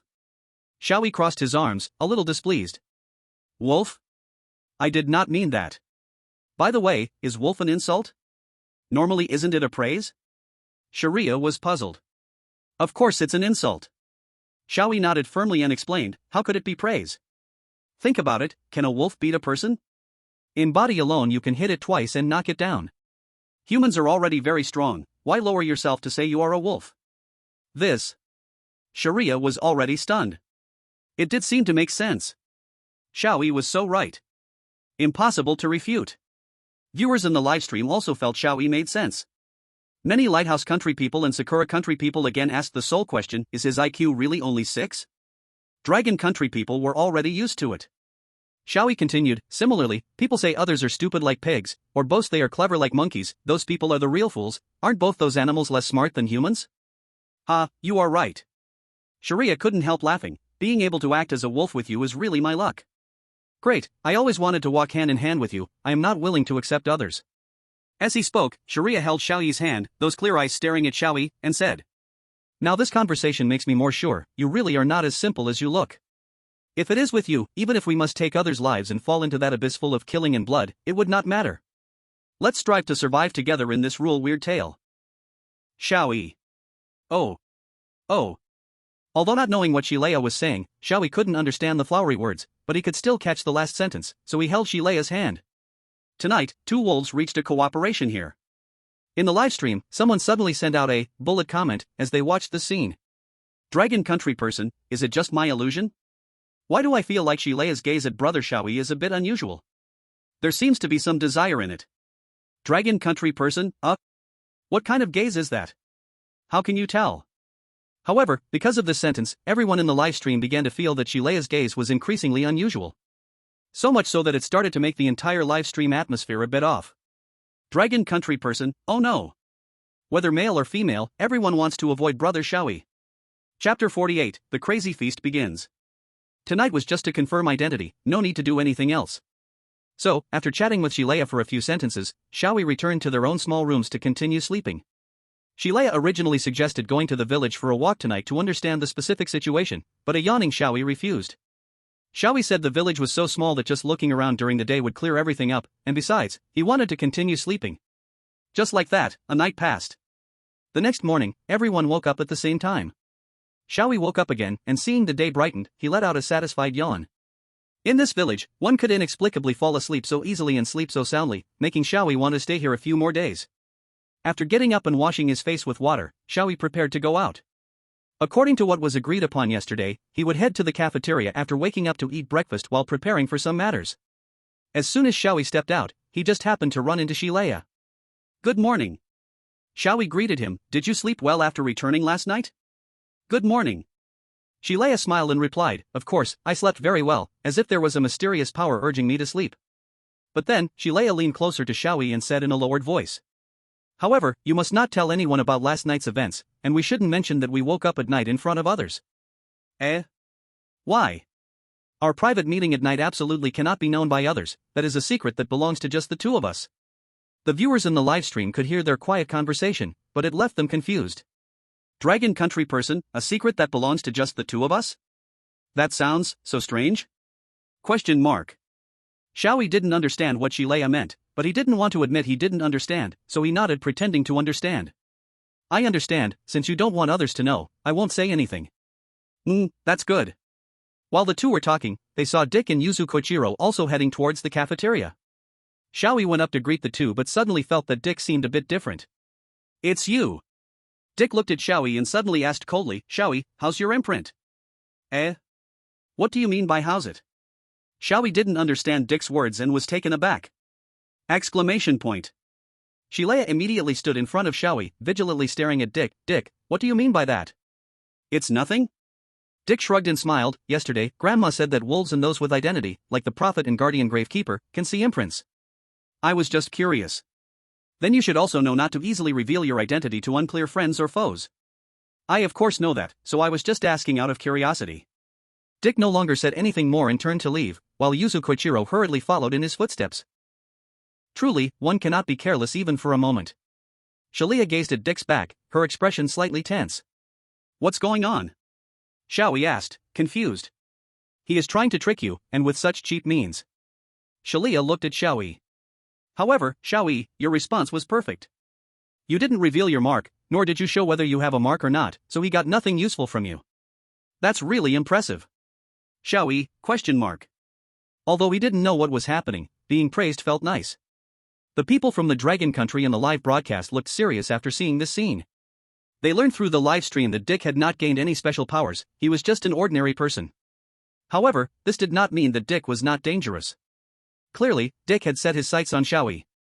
With his abilities, if he wanted to sentence Xiao Yi to death, he could easily do so.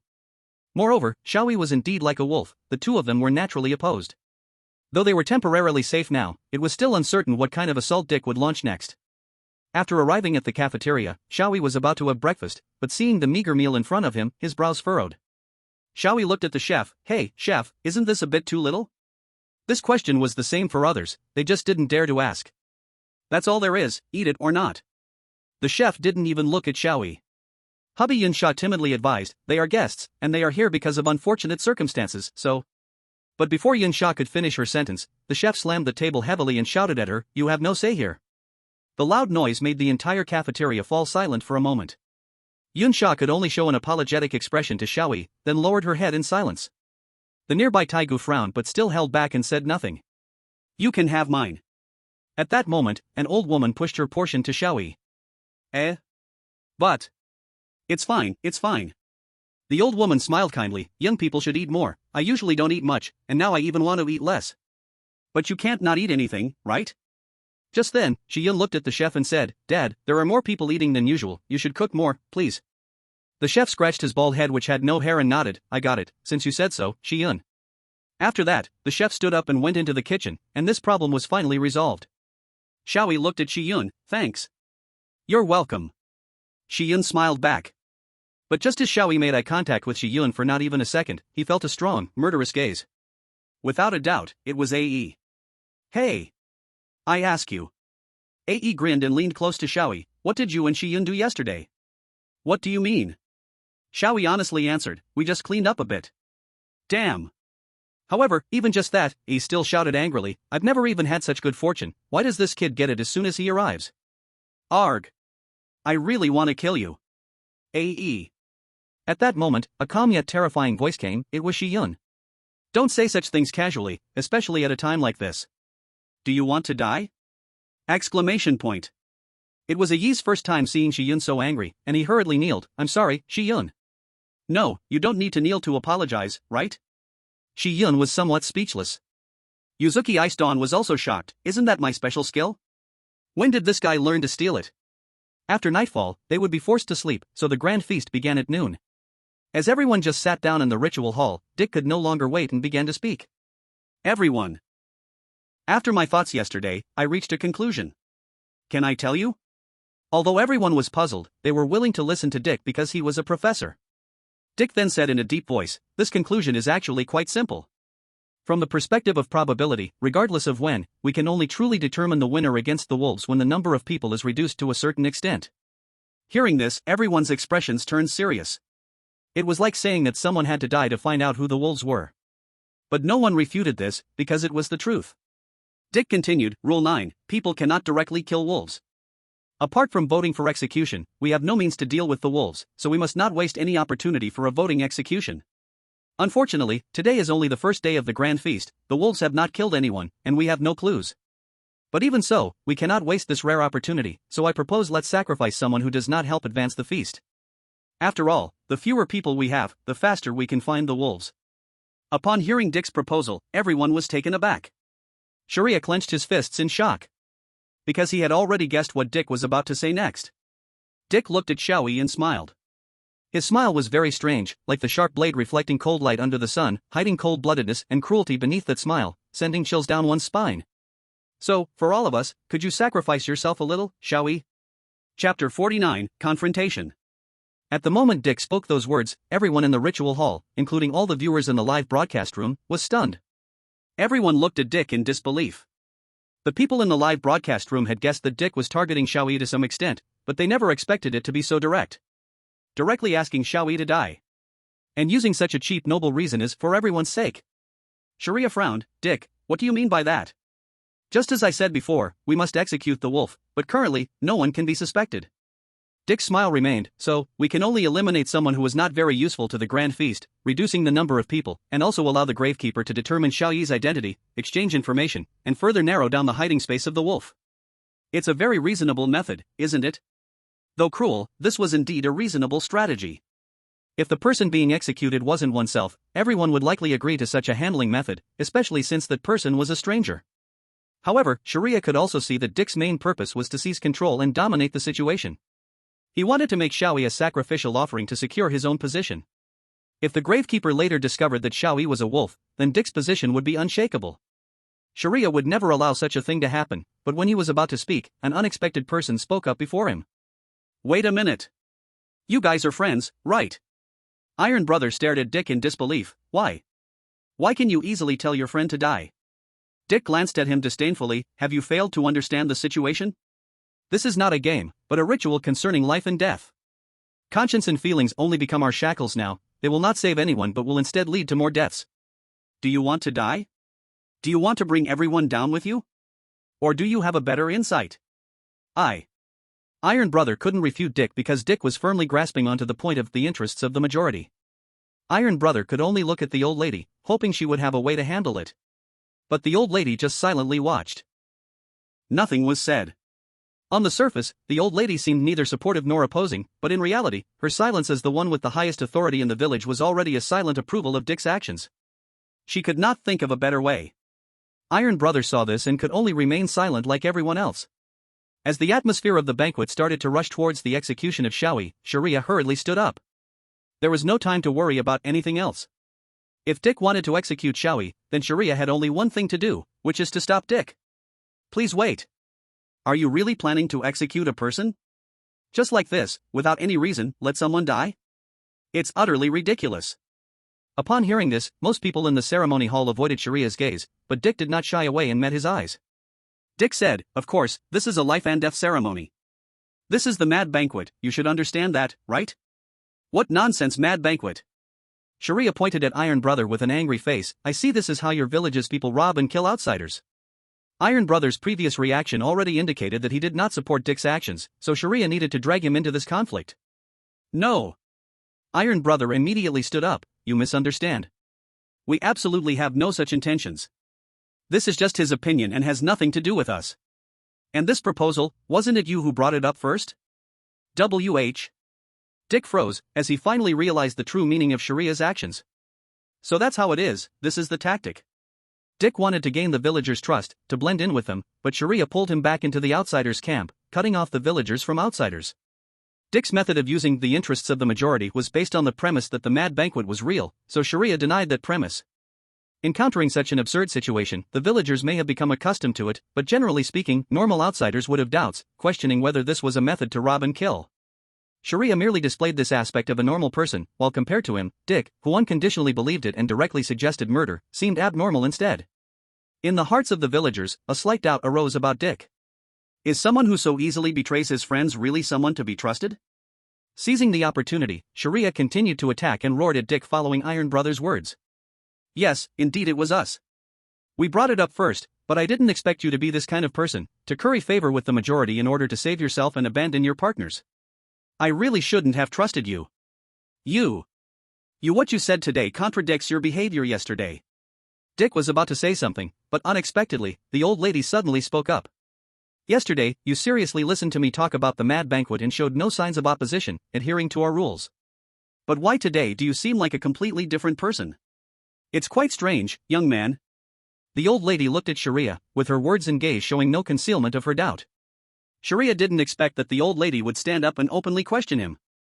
Because of the old lady's influence, almost everyone in the ceremony hall looked at Sharia with a bit more confusion. Chapter 50, Fierce Battle. There was no time to think, even the slightest pause would deepen the suspicion. Sharia immediately replied, because I had no choice. First, let the words out, trying to buy some time for his own thoughts. Because you had no choice? What does this mean? The old woman asked. That is... Shalia took a deep breath, her expression serious, and replied, because we are victims, with no way to escape, so we have no choice. Do you mean that you had to pretend to believe us out of necessity? The old woman stared at Shalia and asked. Yes, that's right. Shalia nodded. In a situation where death could come at any moment, I had no choice. Moreover, my companions chose to trust you, so I have no choice but to go with the flow.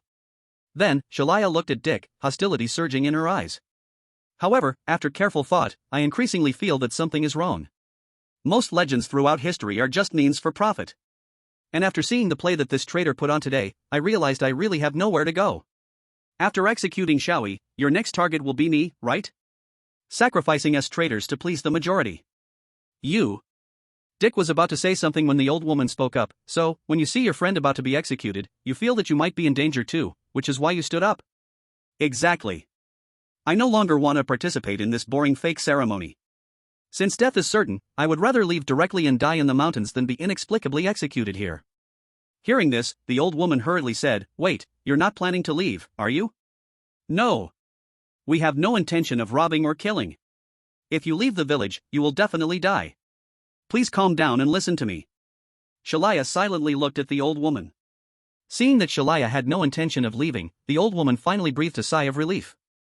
She continued, I can understand your thoughts.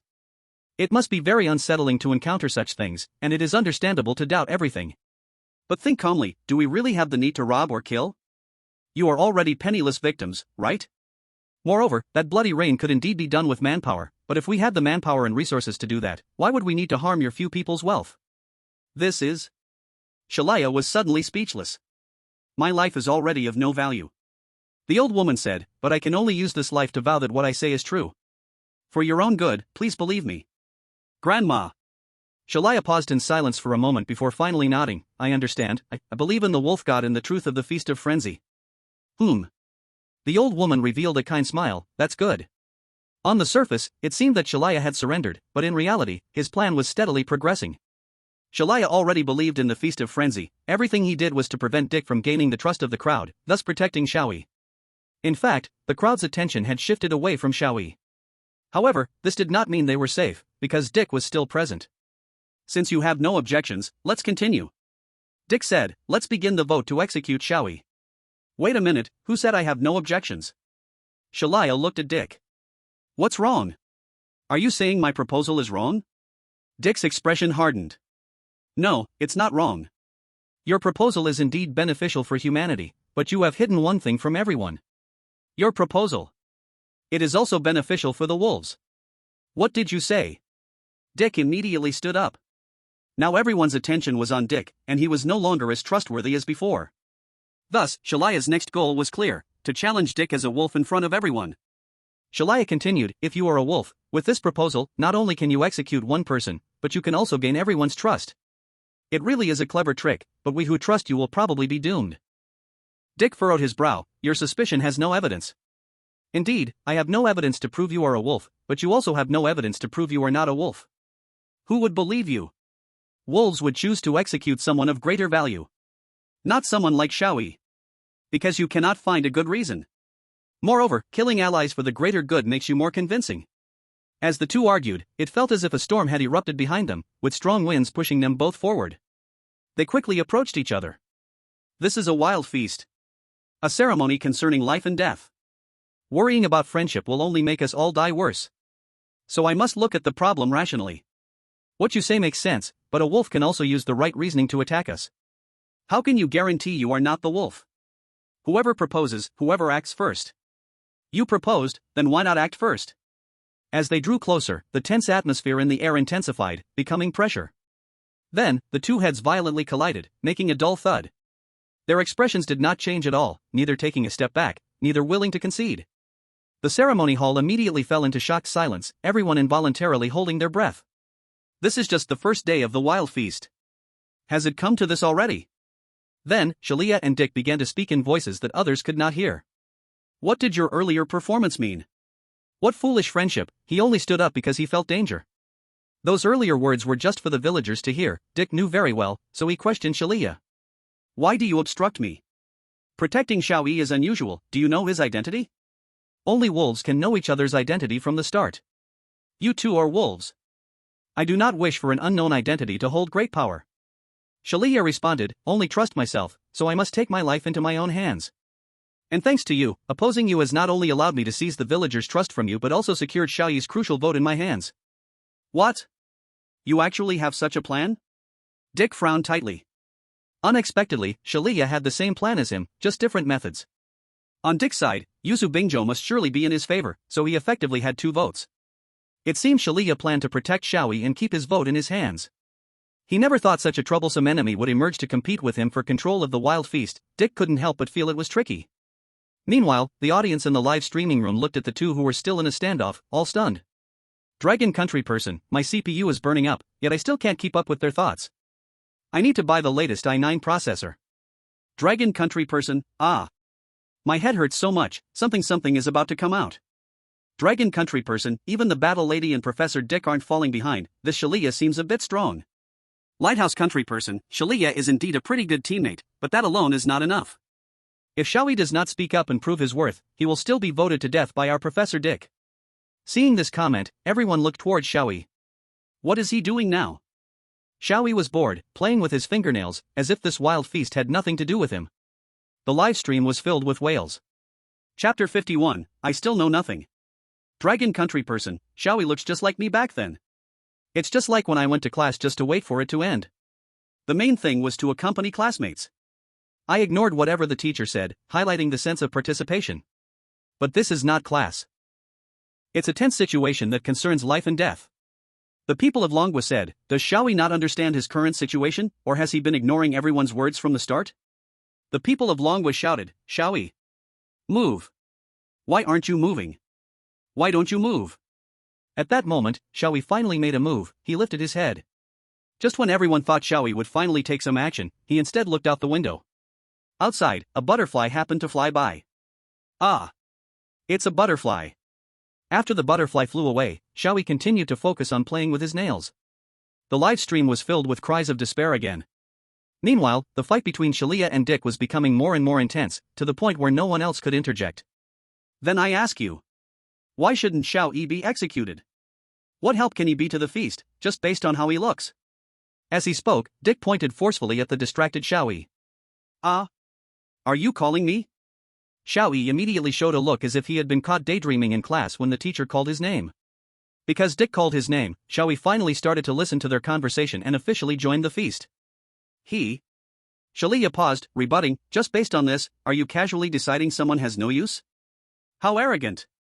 No matter who it is, their vote is crucial, such a careless dismissal will only give the wolves an advantage. Xiao Yi was puzzled, why were these two arguing? Although he didn't know what was happening, Xiao Yi still opened his mouth. You too. Seeing Xiao Yi start to speak, Shalia and Dick stopped arguing and looked at him. Seeing that Xiao Yi, who had been at the center of their argument, finally spoke, everyone else in the ritual hall also looked at him. The audience in the live stream was the same. All the people of Longguo were silently praying, hoping Xiao Yi could say something useful, otherwise, he would really be voted to death. Then, under everyone's gaze, Xiao Yi said, "I don't know what you are arguing about, but I understand one thing, the more people argue, the less reasonable they becomes later." "Huh?" Dick squinted, "I thought you would say something more, but this is it?" Dick expected Xiao Yi to say something to defend himself, but instead, he was trying to mediate. He must have seriously overestimated him. Could it be that he didn't understand his current situation at all? However, what Dick didn't expect was that Shalia's reaction was completely different from his. Indeed. Shalia nodded thoughtfully, "We are indeed increasingly arguing like this. If we decide who dies based on irrational thoughts, it will only plant the seeds of conflict, leading to emotional decisions far outweighing rational analysis, which will play right into the wolf's hands." "Xiao Yi, you're remarkable, just a few words have awakened us." "Ah? Can that even be interpreted this way?" Dick was stunned. He didn't understand why Shalia was praising Xiao Yi so much, so he couldn't help but look at her. Then, Dick realized that Shalia's gaze toward Xiao Yi seemed strange. It looked like there was a certain desire in her eyes. Dick? Dick seemed to understand even more why Shalia wanted to protect Xiao Yi so fiercely. Could this be the main reason? However, regardless, Dick's goal remained unchanged, so he said to Xiao Yi, "Xiao Yi, if you want to survive, then prove that you have some value." "Prove?" "That's right, this is a ceremony that concerns life and death. We don't need useless people, so if you think you can be of use to the feast, then let everyone know, this is your only way out." "Be of use to the feast?" Xiao Yi lowered his head and thought for a moment, then asked a question that caught everyone by surprise. "By the way, what is the Feast of Madness?" "What did you say?" Everyone was stunned. "Ahem." The old lady couldn't help but cough, wondering if after everything I said yesterday, you didn't hear a single word. Under everyone's puzzled question of "didn't we say so much yesterday?" Xiao Yi replied, "I fall asleep easily when I hear too many complicated words, but it's quite impolite to fall asleep while someone is talking, right? So, a long time ago, when I was still in school, I developed the ability to completely block out what others are saying, so I wouldn't fall asleep. What do you think? Isn't that respectful?" Everyone was suddenly speechless. Who needs this kind of respect? Xiao Yi asked with a face full of confidence, "As far as I know, I still know nothing, so can someone tell me, what exactly happened?" Helpless, the only option left was to explain the details of the Feast of Madness to Xiao Yi once more. This time, it was Sharia who explained it to Xiao Yi. He intentionally omitted the mysterious parts and simplified the content, aiming to help Xiao Yi understand what the Feast of Madness was more quickly and clearly. However, looking at this scene, everyone had already given up any hope for Xiao Yi. At this point, it was too late to understand what the Feast of Madness was. Moreover, Xiao Yi's performance had already left them the impression that he would indeed be of no help regarding the Feast of Madness. What's more, Xiao Yi really didn't seem like someone who could provide any useful suggestions. In the live broadcast room, the people from the Dragon Country were already sighing in despair. Meanwhile, Dick looked at Xiao Yi, who was still nodding in confusion, and couldn't help but smile. He was already convinced of his victory. Next, he just needed to wait for Xiao Yi to be voted to death and then gain the trust of the villagers. This Feast of Madness was as good as his. "I see, I think I understand." Xiao Yi nodded, not sure if he truly understood or was pretending to understand. Then, he asked Sharia, "In short, we need to find the traitor hidden among us, right?" "Eh? Ah, that's one way to understand it." Sharia replied. "Then isn't that a simple task?" Xiao Yi said casually. "Since they are a traitor, they must be eager to gain everyone's trust, right? So, we just need to keep an eye on the one who is constantly trying to earn everyone's trust." "Eh?" Everyone who heard Xiao Yi's words was momentarily stunned. Then, in the next moment, all eyes turned to Dick. The course of the Feast of Madness completely reversed in that instant. "What?" Dick was so shocked that he took 2 steps back. He who had initially been so confident didn't expect that with just one sentence from Xiao Yi. All his previous efforts to succeed not only went to waste but became blades aimed at him. No one expected that with just one sentence, Xiao Yi would turn the tables on Dick. Chapter 52, The First Day of Voting. In the live broadcast room, people from 4 countries were astonished, watching as Xiao Yi overturned the entire course of the Feast of Madness with just one sentence. Instantly, the whole live broadcast room erupted. People from Cherry Country, Xiao Yi actually brought Dick down? That's something even Sharia couldn't do. People from the Dragon Country, it's like Sharia and Dick fought in the vast universe, obliterating even the laws, and at that moment, Xiao Yi comes out and knocks Dick down with just 2 punches. People from Lighthouse Country, what are you telling me, this guy has an IQ of 6? Who would believe that? Is Xiao Yi in some hidden relationship with the rule monster that made them secretly alter the data? I want to report this. People from the Dragon Country, is there a possibility that Xiao Yi's IQ is not actually 6, but after the rule monster tested his IQ, it could only say it's 6? Isn't the intelligence column just a question mark? Hearing you say that, I suddenly realized that an IQ of 6 and an IQ question mark actually look quite similar. Huh? How are they similar? IQ? Damn, it really is. 6. 6. On the other side, Dick felt everyone's gaze on him, feeling cornered. Although Xiao Yi looked not very smart, it was precisely because of this that whatever he said seemed aimless, simply saying whatever came to mind, making it easier for people to believe him. The part that Dick used to look down on Xiao Yi the most had now become his nightmare. Wait. Dick hurriedly explained, I just want everyone to better advance the feast and find the wolf, there's absolutely no other intention. However, no matter what Dick said at this moment, the doubt in everyone's eyes looking at him never faded. Rather, the more Dick spoke, the more everyone felt that he was panicking and just justifying himself, deepening their suspicion of him. Dick helplessly closed his mouth. All right, anyway, you are all right, very reasonable. I am in full agreement with this young man named Dick. At this time, Grandma stood up, showing her stance. However, this young man named Xiao Yi also makes a lot of sense. At least he can prove he is not useless. According to your words, we can't execute him, right? Dick? At this moment, besides remaining silent, Dick didn't know what to answer. Grandma then asked, is there anything else you would like to discuss? Dick remained silent. Xiao Yi naturally had nothing else to say.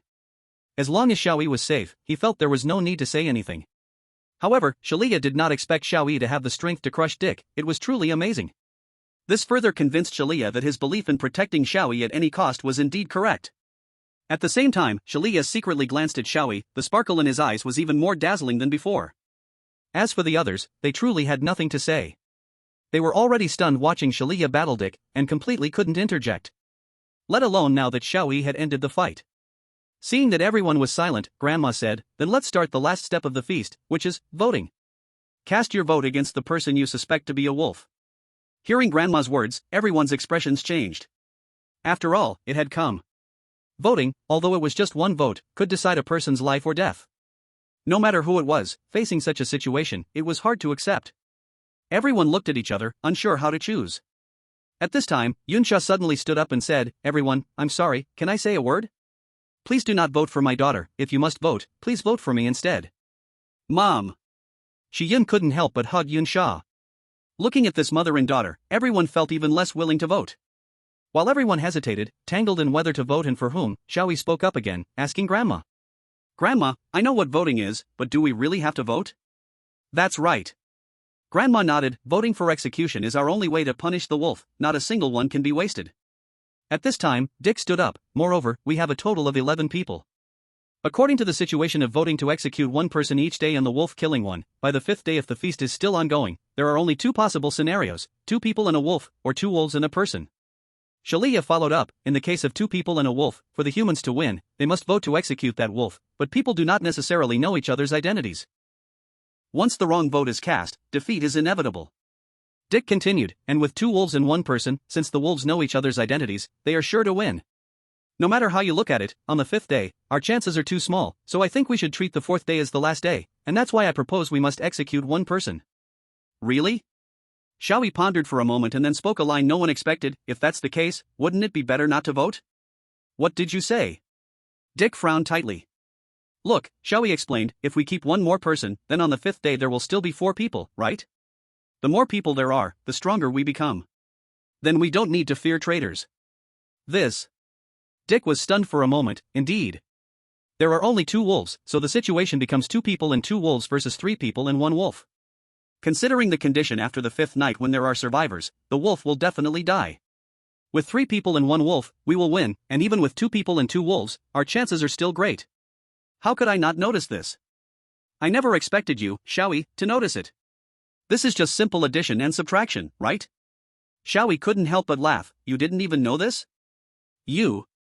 Being laughed at by someone with an IQ of 6 made Dick's forehead bulge with veins. But he couldn't act out. He could only suppress his anger. The others also agreed with this proposal. They were already unwilling to vote for execution, and Xiao Yi's suggestion gave them an option to not vote. The only remaining question was what the village elder, who had the highest authority, would say. 5 days? That makes sense. The elder nodded. Originally, on the first day, without anyone suspicious, voting to execute someone was too radical, and everyone was unwilling. This method hasn't been tried before under different circumstances, but it is worth a try. Moreover, the rules do allow for not voting, right? As she spoke, the elder looked at Sharia. Yes, that's right. Sharia nodded. Rule 6 states that one can be chosen for execution by vote. The term can means you can choose to vote or choose not to vote, there is no compulsory meaning to it. Exactly. The elder looked at everyone again. The rules are absolute. If there are any unclear parts, they must adhere to the content of the rule document. Seeing the elder had no objection, everyone approved Xiao Yi's proposal. Thus, the first day's wild feast ended without voting to execute anyone. Although it was unknown what would happen in the future, at least for now, everyone couldn't help but breathe a sigh of relief, except for Dick. Xiao Yi, with just a few words, had taken the lead in the wild feast, which made Dick clench his fists. Dick initially thought his biggest enemies would be the elder and Sharia, but he never expected that Xiao Yi would be so formidable, and he had underestimated him, getting countered in return. Dick couldn't help but recall the words that person had once said to him. Thus, Dick made up his mind, he must be fully alert to Xiao Yi at tomorrow's wild feast and try to take Xiao Yi's position. Chapter 53, Night Falls, please close your eyes. The first day's wild feast ended, and no one was executed. No one had died, and everyone couldn't help but sigh in relief. However, thinking that tonight the wolves would wake up at night and kill, and that tomorrow the wild feast would continue, everyone's expressions turned grim again. Not everyone was worried about whether they would still be alive by tomorrow. Although they had left the ritual hall and had come to the canteen where everyone usually gathered, the atmosphere was still heavy. However, none of this seemed to concern Xiao Yi. He looked very relaxed and even asked the chef what they would have to eat today. The chef only snorted coldly and did not respond. Xia Yun walked over and sat down opposite Xiao Yi.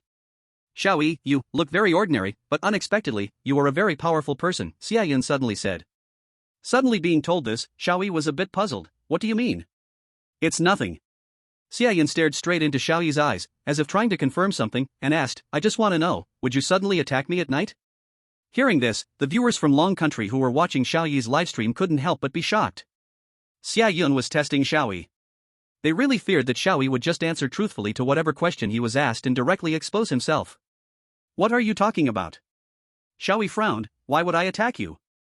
Unless I really have to go to the bathroom, I would definitely not get out of bed. What are you saying? Xia Yun chuckled. Fortunately, Xiao Yi's answer didn't arouse Xia Yun's suspicion, and everyone finally breathed a sigh of relief. Then, Xia Yun looked at Xiao Yi, her expression gradually becoming serious. Xiao Yi, she asked, at least from my perspective, you are trustworthy. Can I trust you for the upcoming wild feast? Question mark. Xiao Yi didn't quite understand Xia Yun's words, but he still replied, although I don't know what you want to trust me with, if you want to believe, then just believe. Listening to their conversation, the viewers in the livestream couldn't help but sigh.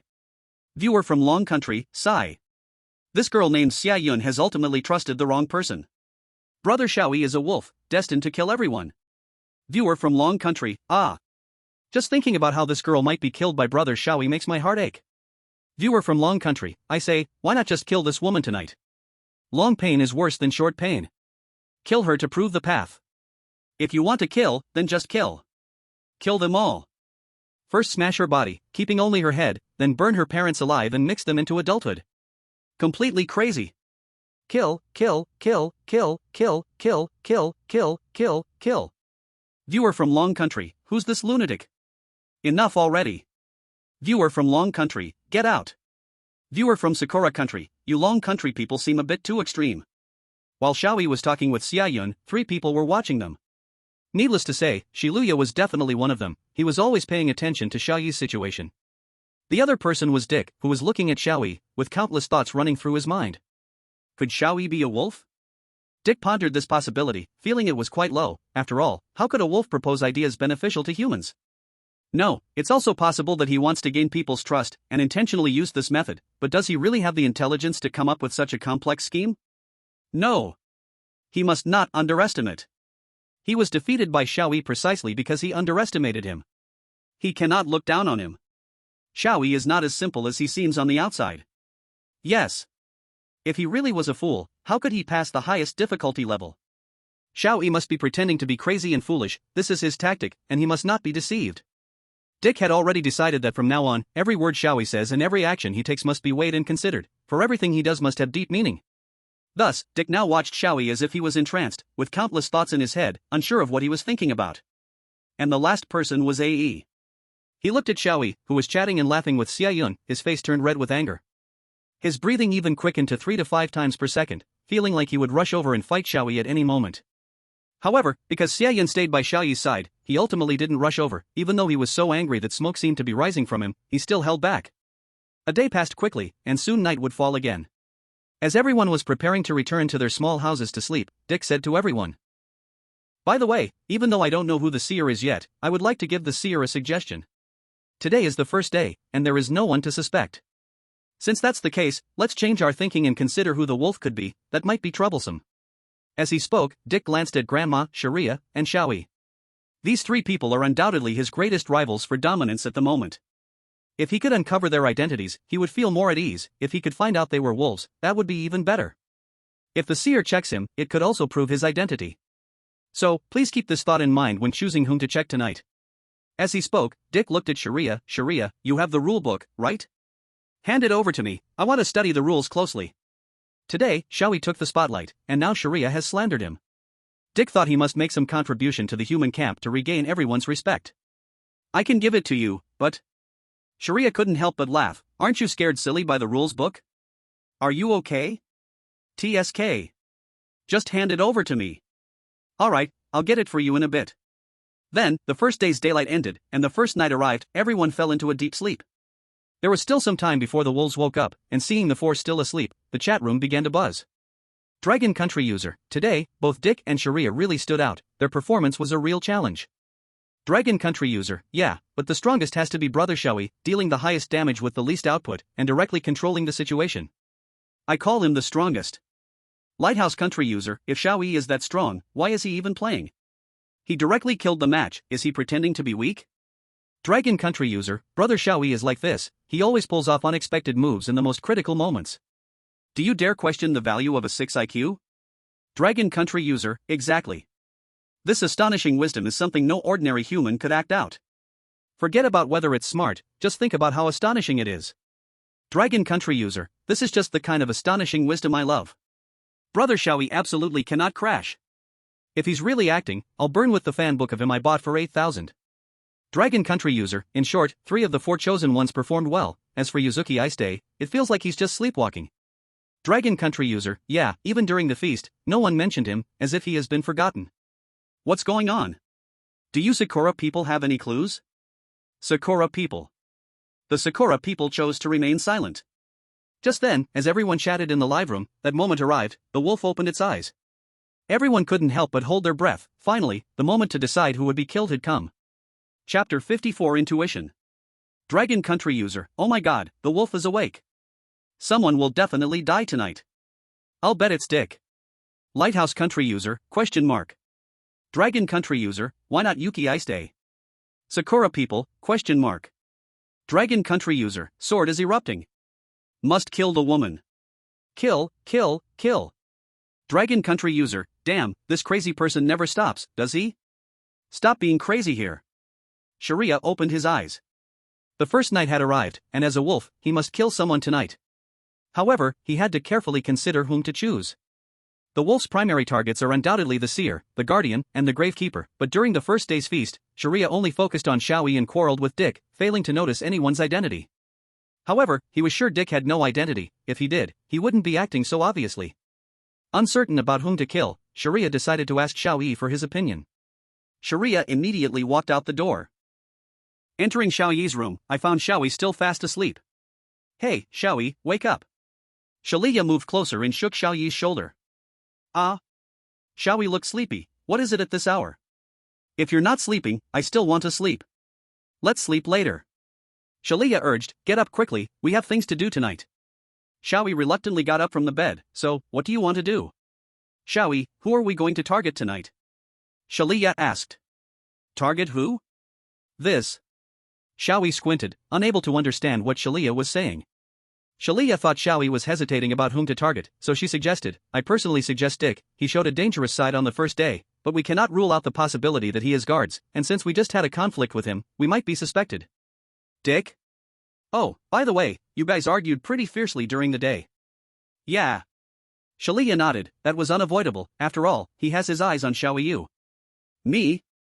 Yeah, so I had to take the risk to confront him directly. It's undoubtedly a very dangerous move, but fortunately, although Dick is tough, he has obvious weaknesses. Weakness? What weakness? His competitiveness and pride are much stronger than ordinary people. Xiao Yi explained, so, as long as we grasp this point and express the intention to compete with him, there is a high chance he will believe it. That said, he will still be suspicious, and we must be careful not to get caught. In Werewolf, to make someone believe you, it's not necessary to be very persuasive. Analyzing the other person and saying things that fit their character and thinking can also convince them. Oh. Xiao Yi still didn't understand why they quarreled. Anyway, you argued for my sake, right? I feel sorry. It's okay. Xiao Yi smiled more. I didn't do much, it was mainly you who resolved the crisis, so amazing. Just one sentence resolved the troublesome Dick. You mean the traitor line? Xiao Yi waved his hand. It's nothing, watching a few movies about traitors makes this clear. Don't traitors always hurt others first to gain trust? Movies? I have indeed watched some, but at that time, I never thought of it. Xiao Yi sighed and then said, forget that. Xiao Yi, we need to choose who to target tonight. Our primary goal is undoubtedly someone with an identity, but Dick is dangerous. Even if he finds someone with an identity, I would still recommend taking him out first. That being said, I have no clue about who has an identity. Identity? Oh, you mean someone important whom you can find out about the traitor, right? Xiao Yi suddenly said, Shi Yun is someone important, isn't she? Upon hearing Xiao Yi's words, the live chat was immediately flooded with question marks. Ah? Xiao Yi also froze for a moment and then hurriedly asked, Xiao Yi, how do you know that? Xiao Yi explained, because you see, Shi Yun's mother said please don't vote for Shi Yun, vote for me instead. Isn't that implying that Shi Yun is someone important? This. Indeed, at first glance, the statement seemed to express a mother's love, but this was a grand banquet, one must be very cautious with their words. Bringing this up during the banquet seemed off. So that means Yun Sha knows her daughter has an identity, so she said it, right? That's very possible. Xiao Yi couldn't help but feel excited. Xiao Yi, you really are amazing. I never thought of this. The live chat exploded. Dragon Kingdom, what? Xiao Yi seems to have really become smarter. Did he allocate all his points to intelligence? Why allocate to intelligence? Dragon Kingdom, Xiao Yi becoming smarter? No, please don't. At least let me finish using the $8,000 worth of Xiao Yi fan fiction before becoming smarter. The people of the Lighthouse Country, have the people of Dragon Country gone crazy? Becoming smarter yet still dissatisfied? The people of Dragon Country, good. I knew we should kill a woman. Xiao Yi shook his head. No, I just feel this way, it can't really be called a thought. Feel? Xiao Yi asked. Is it your intuition? Well, I guess it's intuition. Xiao Yi said, actually, everything I said today was just what I felt should be said. Is that so? Xiao Yi seemed to think of something suddenly and asked, Xiao Yi, you didn't add a lot of focus attribute points, did you? Focus? Oh, I added 30 points, what's wrong with that? 30 points? No wonder. Xiao Yi explained, the focus attribute will enhance your insight, reflexes, and other abilities. One direct result is that your intuition becomes sharper and more accurate, allowing you to see the essence beyond the phenomena and uncover the truths we couldn't find. But intuition isn't always reliable, I don't think it's very trustworthy. That's not necessarily true. There's a saying that intuition is when you've noticed something, but your brain can't process that information. So, your intuition is still very trustworthy. Really? Xiao Yi frowned, it still feels like you're secretly calling me stupid. You don't have to be too sensitive about this. Xiao Yi couldn't help but smile. Hearing Xiao Yi's explanation, the audience in the livestream finally breathed a sigh of relief. Scared to death, they thought Xiao Yi had really become smarter, but it turned out to be this way. Then, Xiao Yi asked again, so, who should we kill tonight? Dick or Shi Yun? Xiao Yi seemed a bit troubled, do we have to choose one? Well, that's definitely the case. Then, let's go with Dick. Seeing Xiao Yi make a decision, the live stream immediately erupted with cries of despair and cheers. The people of the Lighthouse Country, Qua. Brother Xiao Yi, spare me. Don't kill him. The people of Dragon Country, just kill him. Damn it, he was so arrogant during the day, it's time for him to die. The people of Dragon Country, it's about to happen. People of the Lighthouse Country, how do you feel now? At this moment, Xiao Yi and Xiao Yi had pushed open the door to Dick's house. The guards didn't protect Dick, two wolves had already come to stand in front of him. Chapter 55 Nightmare. Dick was still sleeping soundly, completely unaware that two wolves were standing in front of him. Looking at the still sleeping Dick, Shalaya took a deep breath. This was the first time Shalaya was going to kill someone. He wasn't clear on what to do. Could it really be that he had to take the other's life with his own hands? Shalaya looked around the small room and found a few farming tools in the corner that could be used as weapons for killing. Even to survive, he had to kill someone with his own hands. Even if he had a justified reason in the name of a god, Shalaya still felt a bit hesitant and fearful. In Shalaya's mind, scenes of him killing someone kept playing out uncontrollably. Struggling, fearful, the humanity within him pierced his nerves, making it difficult for him to breathe. Suddenly, Shalaya's vision went dark, and his legs lost their strength, nearly causing him to fall to the ground. Luckily, Xiao Yi caught him. "Are you okay?" Xiao Yi asked. I'm fine, thank you." Shalaya quickly stood up again. "Really?" Xiao Yi sighed. "You clearly called me here yourself, how can you collapse first?" "You're right, sorry, just give me a little more time, just a bit." Shalaya patted his legs a few times, but they still shook uncontrollably, making it hard for him to take a step. "I really can't do anything about you." Seeing him like this, Xiao Yi sighed. "Let me do it." Is that okay?"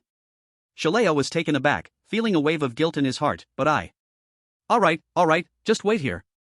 Saying this, Xiao Yi again approached the sleeping Dick. Watching this scene, Sharia couldn't help but hold his breath. Everyone in the live broadcast room was also extremely tense watching this scene. Although they had witnessed Xiao Yi's astonishing moves many times, most people still could not imagine they were about to see Xiao Yi kill someone with their own eyes. Under the nervous gazes of everyone, Xiao Yi approached Dick, crouched down, and raised his right hand high, then smack! A crisp slap echoed throughout the entire village. Sharia was stunned. He had thought Xiao Yi intended to throttle Dick, but unexpectedly, Xiao Yi slapped Dick? The live broadcast room was filled with question marks. No one understood what Xiao Yi was trying to do. Then, something even more confusing happened. Xiao Yi grabbed Dick's collar and shouted, "Hey! Dick, stop sleeping. Get up right now." Everyone in the live room was bewildered. Not only did this wolf not kill anyone, but he was also trying to wake someone up? What was going on? Xiao Yi, you. Sharia's face was full of confusion, and just as he was about to ask, Xiao Yi made another move. Still not awake? Seeing Dick sleeping so soundly, Xiao Yi was a bit surprised. Immediately after, Xiao Yi slapped him again. Dick's expression twisted as if he had experienced a terrifying nightmare, but he still did not wake up. Still not awake? Impressive. Xiao Yi couldn't help but feel a bit admiration. Xiao Yi then stood up, walked towards the door, and said to the still bewildered Sharia. "Looks like tonight's not happening, let's go, Sharia." Not happening? But Sharia completely couldn't understand what this meant. He stared at Xiao Yi in shock, wanting to say more, but Xiao Yi's words stunned him. "You can't hold on anymore, can you? Don't push yourself, let's just leave it at that for today." Xiao Yi didn't say anything more and turned to walk out of the room. Then, Xiao Yi's murmured words finally answered the confusion that filled everyone else. Xiao Yi sighed and said, "That guy Sharia, even though he's about to doze off, can't stand steadily, still wants me to join him for a midnight adventure and insisted on bringing another person along. And then there's that guy Dick, still not waking up. I'm a bit envious." It was because they understood why Xiao Yi did this that the question marks in the live room multiplied even more. Dragon Country viewers, midnight adventure? So after all this, Brother Xiao Yi thought Sharia was asking him to go out and have fun at night. Lighthouse Country viewers, thank you for not killing us, Brother Xiao Yi. Dragon Country viewers, damn, I just realized Brother Xiao Yi didn't even realize he was the wolf. He probably thought he was going to find the traitor himself. Dragon Country viewers, one question: if a wolf doesn't do what a wolf should do and doesn't think he is a wolf, is he still a wolf? Dragon Country viewers, is this really the time to discuss such things? If after 5 days and nights he doesn't kill anyone, Brother Xiao Yi will definitely be doomed. Dragon Country viewers, now we can only hope Sharia realizes this. Hurry up and bring Brother Xiao Yi back. Please, divine teammate. Do something. Sharia watched as Xiao Yi gradually walked away and couldn't help but cover his heart. Is Xiao Yi concerned about me? I'm really embarrassed. But why didn't Xiao Yi kill Dick? Does he have other plans? Sharia looked at Dick again, his expression slightly tight. Rule 4, the wolf can only kill one person each night. In other words, he can choose not to kill. Since Xiao Yi didn't kill you, he must have his own ideas. I can't act on my own and drag him down, let's just let you live another day. After saying this, Sharia also left, closing the door behind, pretending no one had been there. Similarly, the live room was once again flooded with question marks, along with sounds of despair. The people of Longwa said, Sharia is such a smart person. Why does he turn into that way in front of Xiao Yi? The people of Longwa said, love probably makes people blind and foolish. The people of Longwa said, I told you Sharia's eyes were off. Citizens of Orlan, come out and explain, is your Sharia a man? The people of Longwa said, Orlan people, speak. Is everyone in your country a man? If you don't speak, I'll take it as you agree. The people of Orlan said, that's right. The people of Longwa said, ? Thus, under the whales of this game has collapsed, what else can we do? The sun rose. Ah! Dick woke up suddenly. He had a nightmare where a wolf walked into his room and slapped him twice before leaving. The nightmare was so real that Dick even felt a bit of pain in his face. However, once Dick came to his senses, he was a bit puzzled. Did he really have a nightmare? A wolf walked in and didn't kill anyone, just slapped me twice before leaving? What the hell kind of strange dream was that? On the following morning, Xiao Yi and Sharia went to the cafeteria together, but they found that the village was unusually noisy. Dick and Yomu Bingzhou were not far ahead, looking at something, so Xiao Yi and Sharia walked over to ask. What happened? It's you guys, Dick looked at them, said in a low voice, last night, someone died. ! Someone died? How could this be possible? Sharia knew clearly that as wolves, neither he nor Xiao Yi had killed anyone last night. What was going on? Sharia almost called out but managed to hold it in, just furrowing his brows tightly. Not killing anyone but someone still died, this was obviously abnormal, something unusual must have happened. If he were to express surprise at someone dying now, Dick might question why he was so shocked that someone died. Isn't it normal for wolves to kill? Do you know the wolves didn't kill anyone last night? No matter what, he cannot expose what he knows, things only wolves would know. Hey! Someone died. Who was it? Xiao Yi didn't hide his shock at all. But that was fine, after all, it wouldn't be normal for Xiao Yi not to react like that. In fact, Dick glanced at Xiao Yi, his mind racing with thoughts, but he still didn't grow suspicious. Sharia also asked, Dick, who was killed by the wolf last night? Dick looked at the two of them for a moment before saying, last night, the wolves did not kill anyone, it seems our guard protected the right people. Did not kill anyone? Sharia was a bit surprised, then why did someone still die? What on earth happened? And who died? The person who died was the old lady, as for the reason, you can go see for yourselves. Saying this, Dick pointed toward the source of the noise. The old lady died? Xiao Yi's expression changed, and Sharia showed a look of shock. Both of them simultaneously looked in the direction Dick pointed. All the villagers were gathered together, their faces filled with sorrow, grief, and confusion. The old lady's body lay right in front of them. However, the old lady's body was very strange. It was covered in bite marks, her already aged body completely shriveled, her organs exposed, but there was not a drop of blood, just like the beasts that fell from the sky on the day they entered the village. However, unlike those beasts, and astonishingly inexplicable, the old lady's body continuously emitted tiny white glowing spots for some reason. Yi was currently weakly kneeling in front of the old lady's body. His only relative had passed away, and he didn't know how long he had been crying. Moreover, unexpectedly, the already confused old village chief was also kneeling in front of the old lady's body, Mac. After mourning for a while, the villagers joined forces to bury the old lady. There was no funeral, because a wild feast ritual had to take place today. In the canteen, with everyone's comfort, Yi slowly began to talk about what happened to the old lady yesterday. Grandma suddenly stood at the door in a daze, then suddenly said she wanted to go to the ancestral hall, Yi said. I said I would go with her, but she said she would be back soon and told me to wait for her. However, I waited until the moment I suddenly fell asleep, but I still didn't wait for her to come back. Ancestral hall? Xiao Yi asked. What is that? It's not an object, it's a hall where we worship our village ancestors, Shiyun explained. Grandma's former friends, family, and all those who died because of the wild feast are all there. It's just we don't know the exact location of the ancestral hall. Don't know the exact location? Yuzuki Bingzhou felt surprised. Shouldn't you visit the ancestral hall often? How could you not know? Taiga spoke up in response. Grandma intentionally did not tell us the location of the ancestral hall. She said there were already enough people there, that too many had died because of the wild feast. Let's put aside the ancestral hall, that's not important. Dick looked at everyone. In any case, Grandma's cause of death should be because she didn't make it back before the forced sleep time last night, still outside the building, violating Rule 3, and then that means forced death, right? Dick recalled the horrific condition of Grandma's corpse, and he couldn't help but feel a chill down his spine. Exactly. At that moment, Yunsha said, I heard Grandma say before that those who violate the wild feast rules tend to die like that. To be killed by a wolf is different, it's a normal death. From this, we can conclude that Grandma was not killed by a wolf but misjudged her speed and the time to fall asleep, thus violating the rules and leading to her death, Dick concluded. Not right. Yi looked angrily at Dick. Grandma isn't the kind of person who can't tell time. Then something must have happened on the way, Dick said. Even if it's a route taken every day, it doesn't guarantee there would be no accidents. Not to mention Grandma's age. Yi lowered his head. She died because of an accident? That really is helpless. Xiao Yi's face darkened, and he couldn't help but wonder, but it's strange, why did Grandma suddenly want to go to that ancestral hall? Hearing Xiao Yi's question, Yi suddenly yelled at Xiao Yi, what's so strange about it? The wild feast is back, doesn't she want to reminisce about her past family members at the ancestral hall?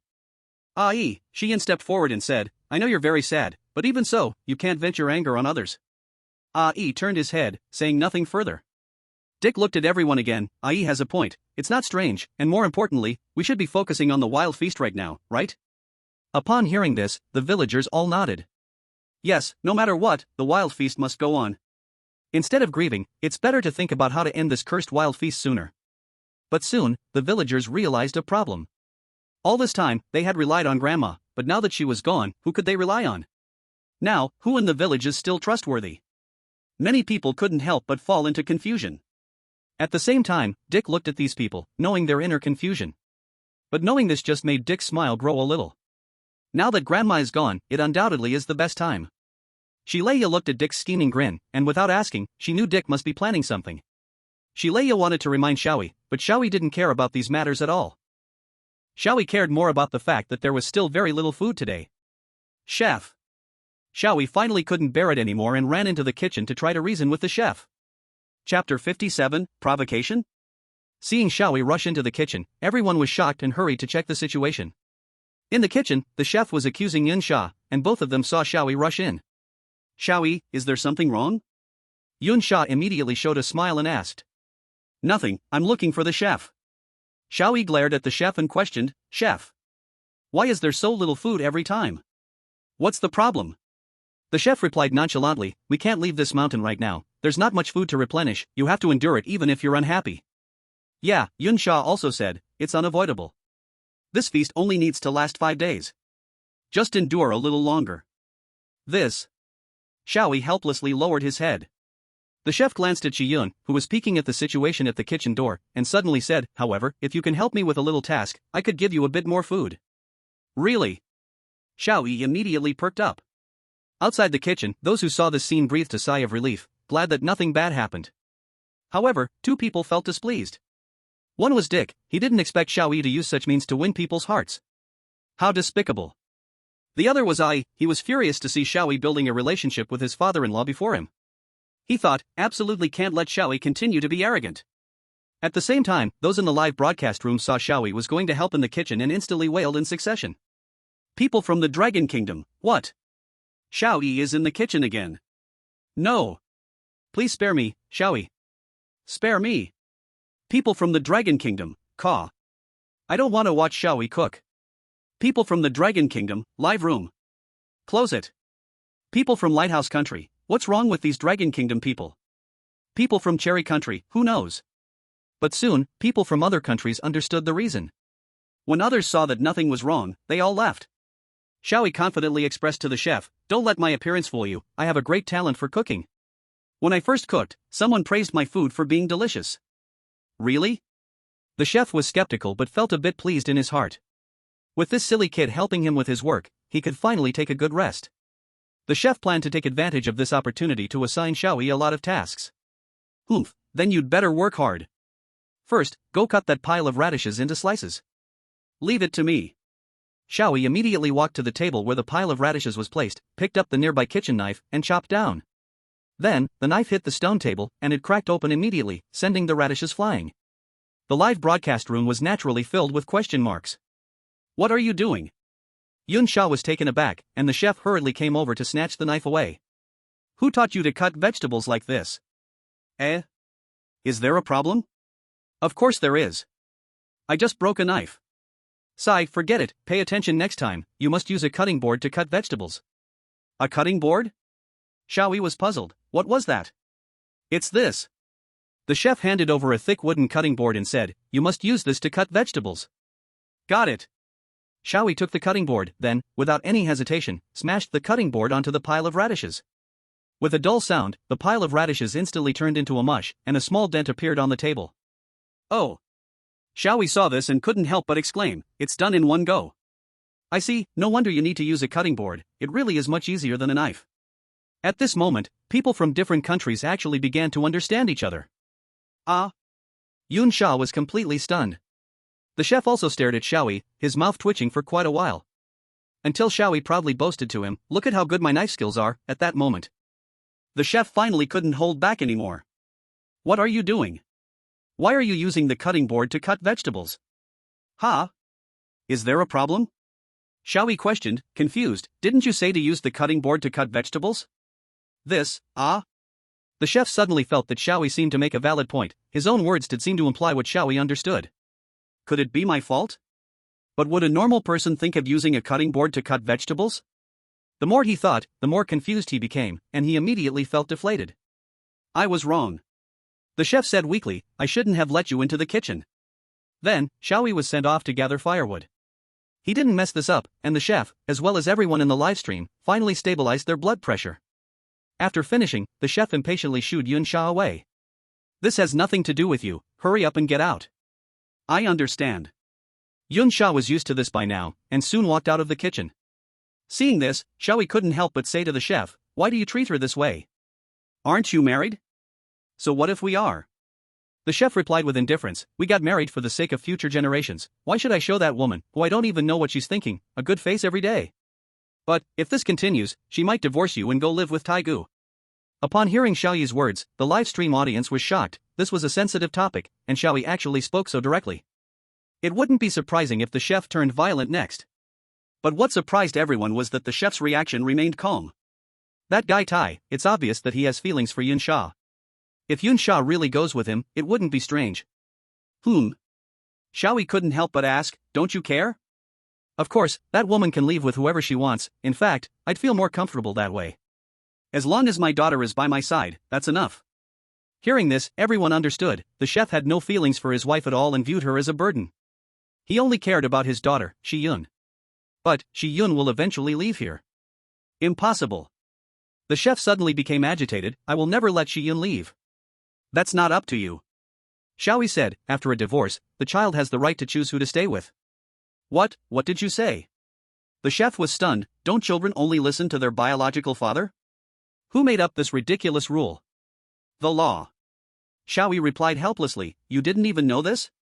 Law?" The chef's expression suddenly became extremely fierce.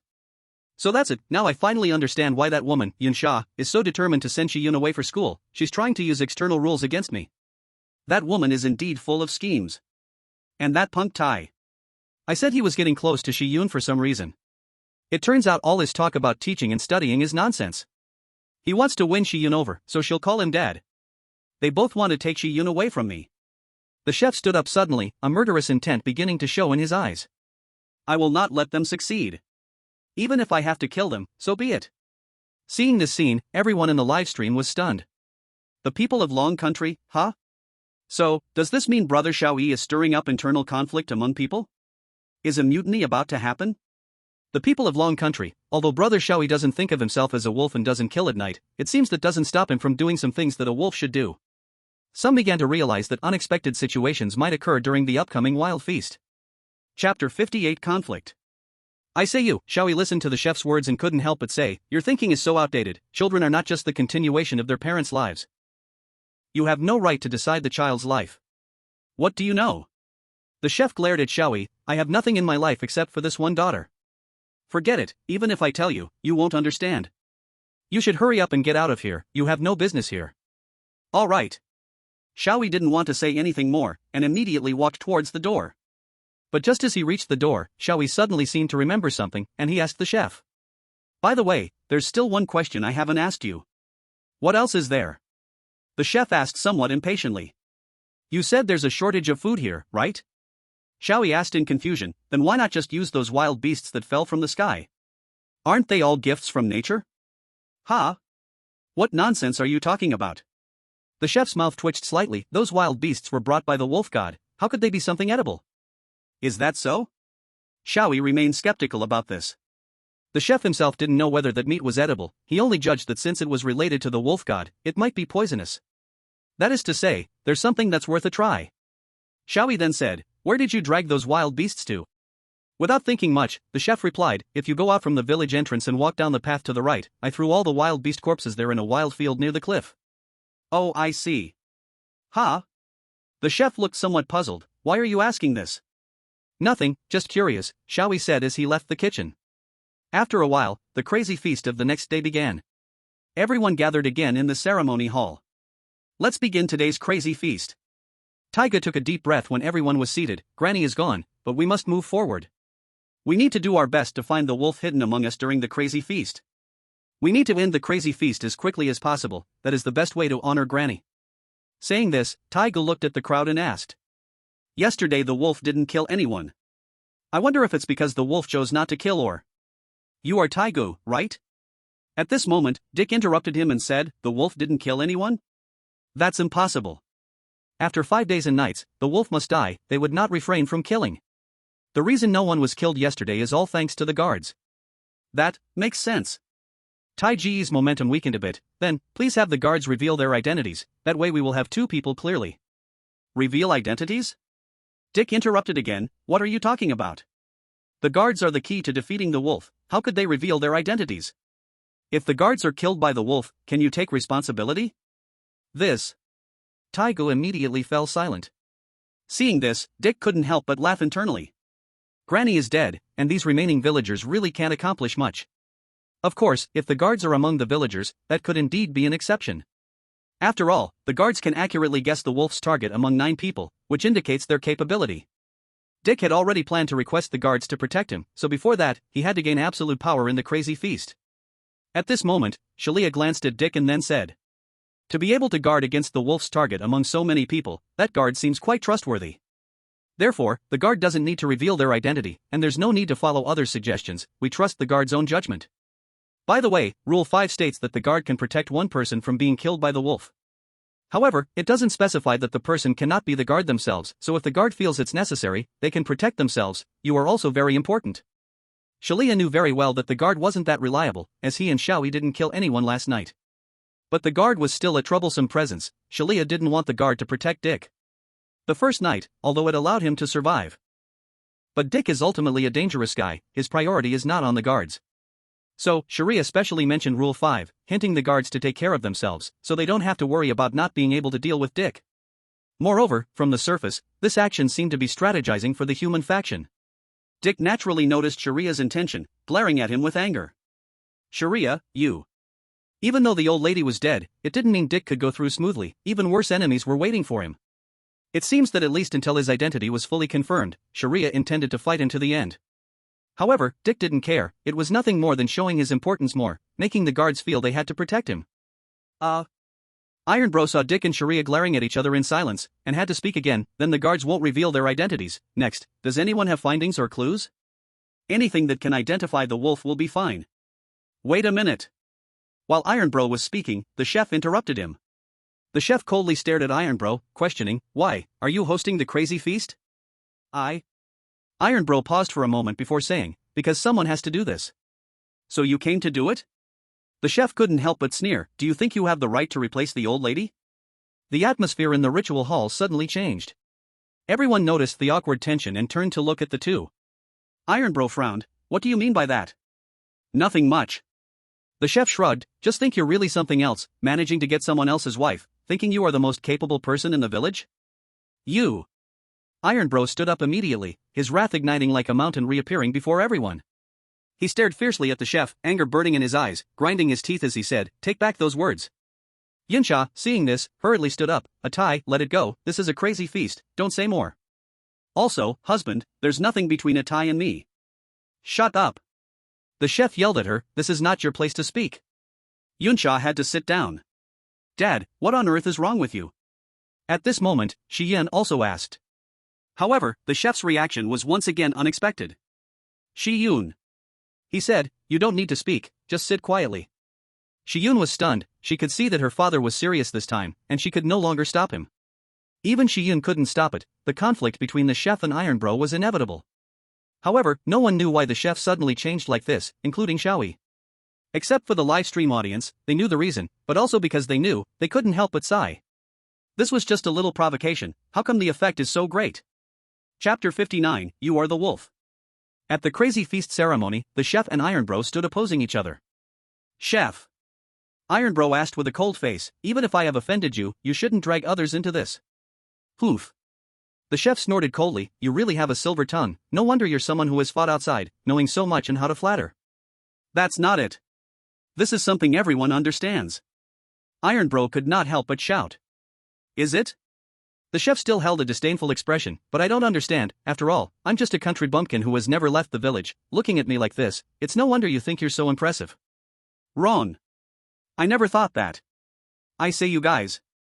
Dick couldn't help but speak, this is during the crazy feast ceremony, this isn't the time for discussing personal matters. Shut up. The chef glanced at Dick and said, this is our own issue, none of your business, outsider. What did you say? Dick felt a surge of anger too. The banquet concerns the life of each one of us. You actually say it doesn't matter. No matter how much enmity exists between you, it can't be resolved at the banquet. Not a word should be mentioned. The most important thing right now is to find the wolf. Find the wolf? The chef looked at Dick, saying coldly, have you already forgotten? You are the most likely suspect to be the wolf now, do you think you still have the right to speak? What? Dick was instantly speechless. Iron Brother noticed this and said, no matter what, Dick does have a point. Our personal matters shouldn't be brought to the banquet. Chef, let's leave it at that. Grandma has just died, we cannot argue over these issues. We can't waste any more time, let's focus on the banquet for now. After the banquet is over today, you can have me however you want. Iron Brother thought he had spoken quite reasonably, but the chef still huffed coldly. Poof. You know Grandma has just died, the chef glared at Iron Brother, revealing a mocking smile, since Grandma has just died, are you so eager to replace her? What did you say? Iron Brother clenched his fists. Isn't it? Grandma just died, and you immediately took charge of the banquet on your own authority. What do you think you are? The chef shouted angrily, standing up as well. Iron Brother took a deep breath, temporarily suppressing his anger, then said, I should have said this, someone has to take charge. Then why is it you? Do you think you have the right to take Grandma's place? No, it seems you think you are even more amazing than her. What do you mean? Grandma has already said, even she, we cannot trust, the wolf could be anyone among us. Yet you act as if it is natural for you to preside over the banquet, which is why I say you are amazing, clearly unable to prove you are human. Iron Brother was silent for a moment before saying, if this is your opinion, then I apologize, I didn't think it through. Poof. The chef snorted coldly, unconvinced. But. Iron Brother gritted his teeth and said, you also must apologize. Apologize to Sister Yunsha for tarnishing her reputation. A tie. Yunsha quickly said, it's fine, I've gotten used to it, let it go. No way. Iron Brother shouted angrily at the chef, you must apologize. However, the chef's words completely enraged Iron Brother. The chef said, there is no need to apologize at all, how I hit or scold my wife is my family's business, and has nothing to do with you outsiders. Iron Brother's reason snapped at that moment, really? I finally see it, after talking for so long, you actually want to take charge of the banquet, replacing Grandma. For your own power, you can disregard even the lives of your wife and daughter? You despicable beast. Daughter. What did you say? The chef was enraged completely, do you believe I will make you shut up immediately? I want you to shut up. Try it if you dare. They couldn't stop it in time, by the time everyone reacted, the two had already stepped closer to each other. Then, both of their fists swung out simultaneously, hitting each other's faces with precision. The dull thud and force made everyone present feel a strong wind illusion from their punches connecting.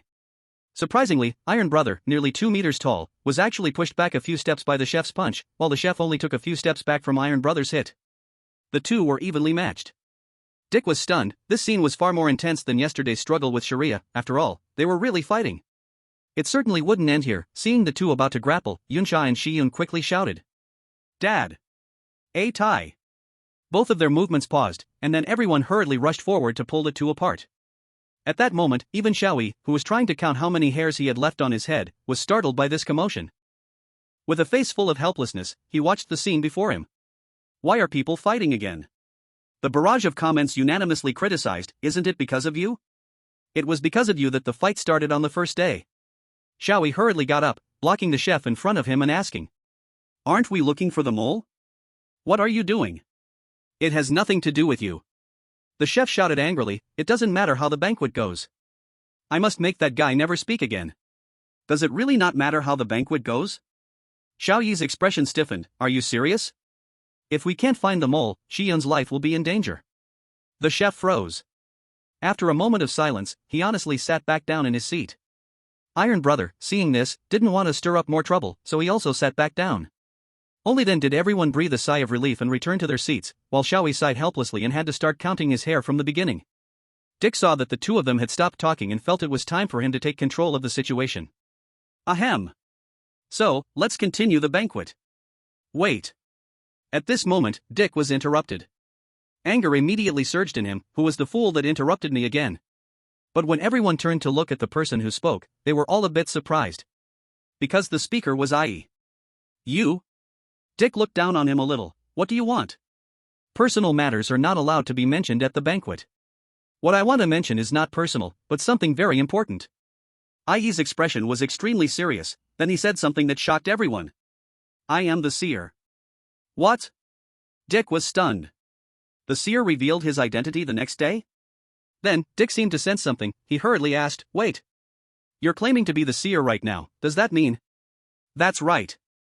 Ai said solemnly, I found out who the wolf is. Exclamation point. This statement instantly heated the atmosphere of the gathering. Who is it?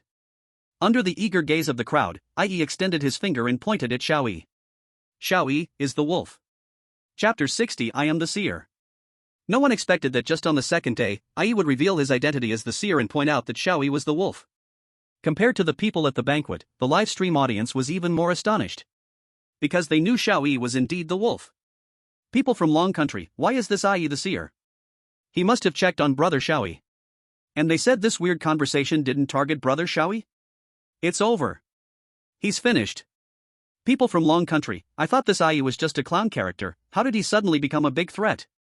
Sigh, this game is already a mess, I can't think of how to play anymore. People from Long Country, the seer directly identified him, that's solid proof. There's no chance to turn it around?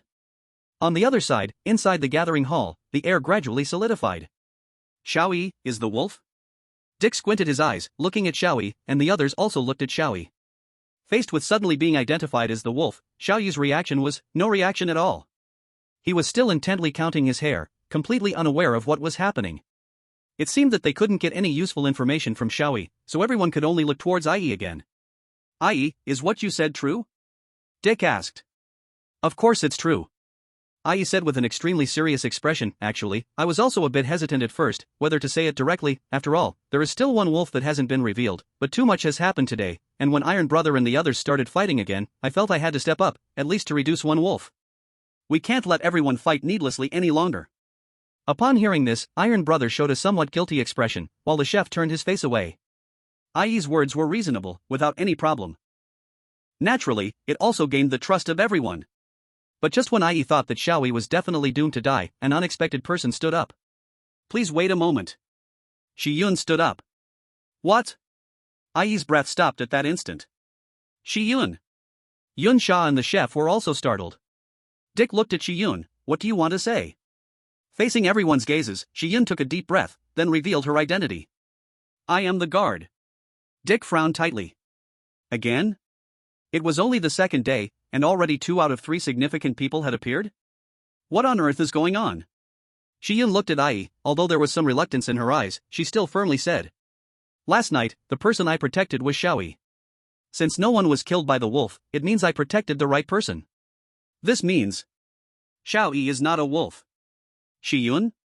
Ai stared blankly at Xiyun, as if he had frozen. Dick's brows were furrowed. 2 significant people were actually in conflict? How did it come to this? After pondering for a moment, Dick said to Xiyun, are you sure you were guarding a human yesterday?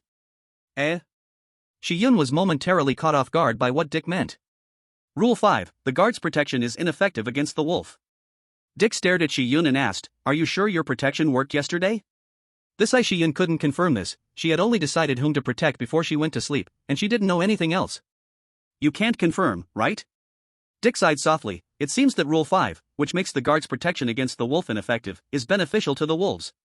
This means your opinion is not trustworthy, and we also cannot confirm if you are truly the guard.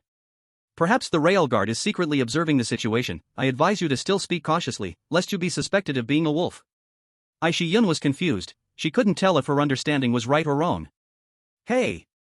You there, Dick? Don't say too much. The chef immediately stood up upon seeing this. Dick ignored the chef and asked everyone, any other opinions? The hall was silent. It seems Xiao Yi is indeed a wolf. Dick nodded slightly, so, I think we can start voting. Although everyone was still somewhat in disbelief that Xiao Yi was the wolf, at this point, they had all not expressed any objections to Dick. The viewers from Longwa saw that Xiao Yi couldn't reverse the situation, and they couldn't help but sigh again. Everyone had given up on saying anything more, all tacitly agreeing to vote to execute Xiao Yi. Except for one person. Wait a moment. Xiao Yi stood up. You again? Dick squinted. What do you want to say this time? Xiao Yi did not expect that someone would discover Xiao Yi's identity as a wolf so quickly on the second day. Whether this was misfortune or divine intent, Xiao Yi didn't know. He only knew that he couldn't just stand by and watch Xiao Yi get executed. Xiao Yi was not identified as a wolf, in other words, his identity was still unknown to others, so he was qualified to protect Xiao Yi. In the situation where Xiao Yi was identified as a wolf, whatever he said would be hard to believe and might even backfire.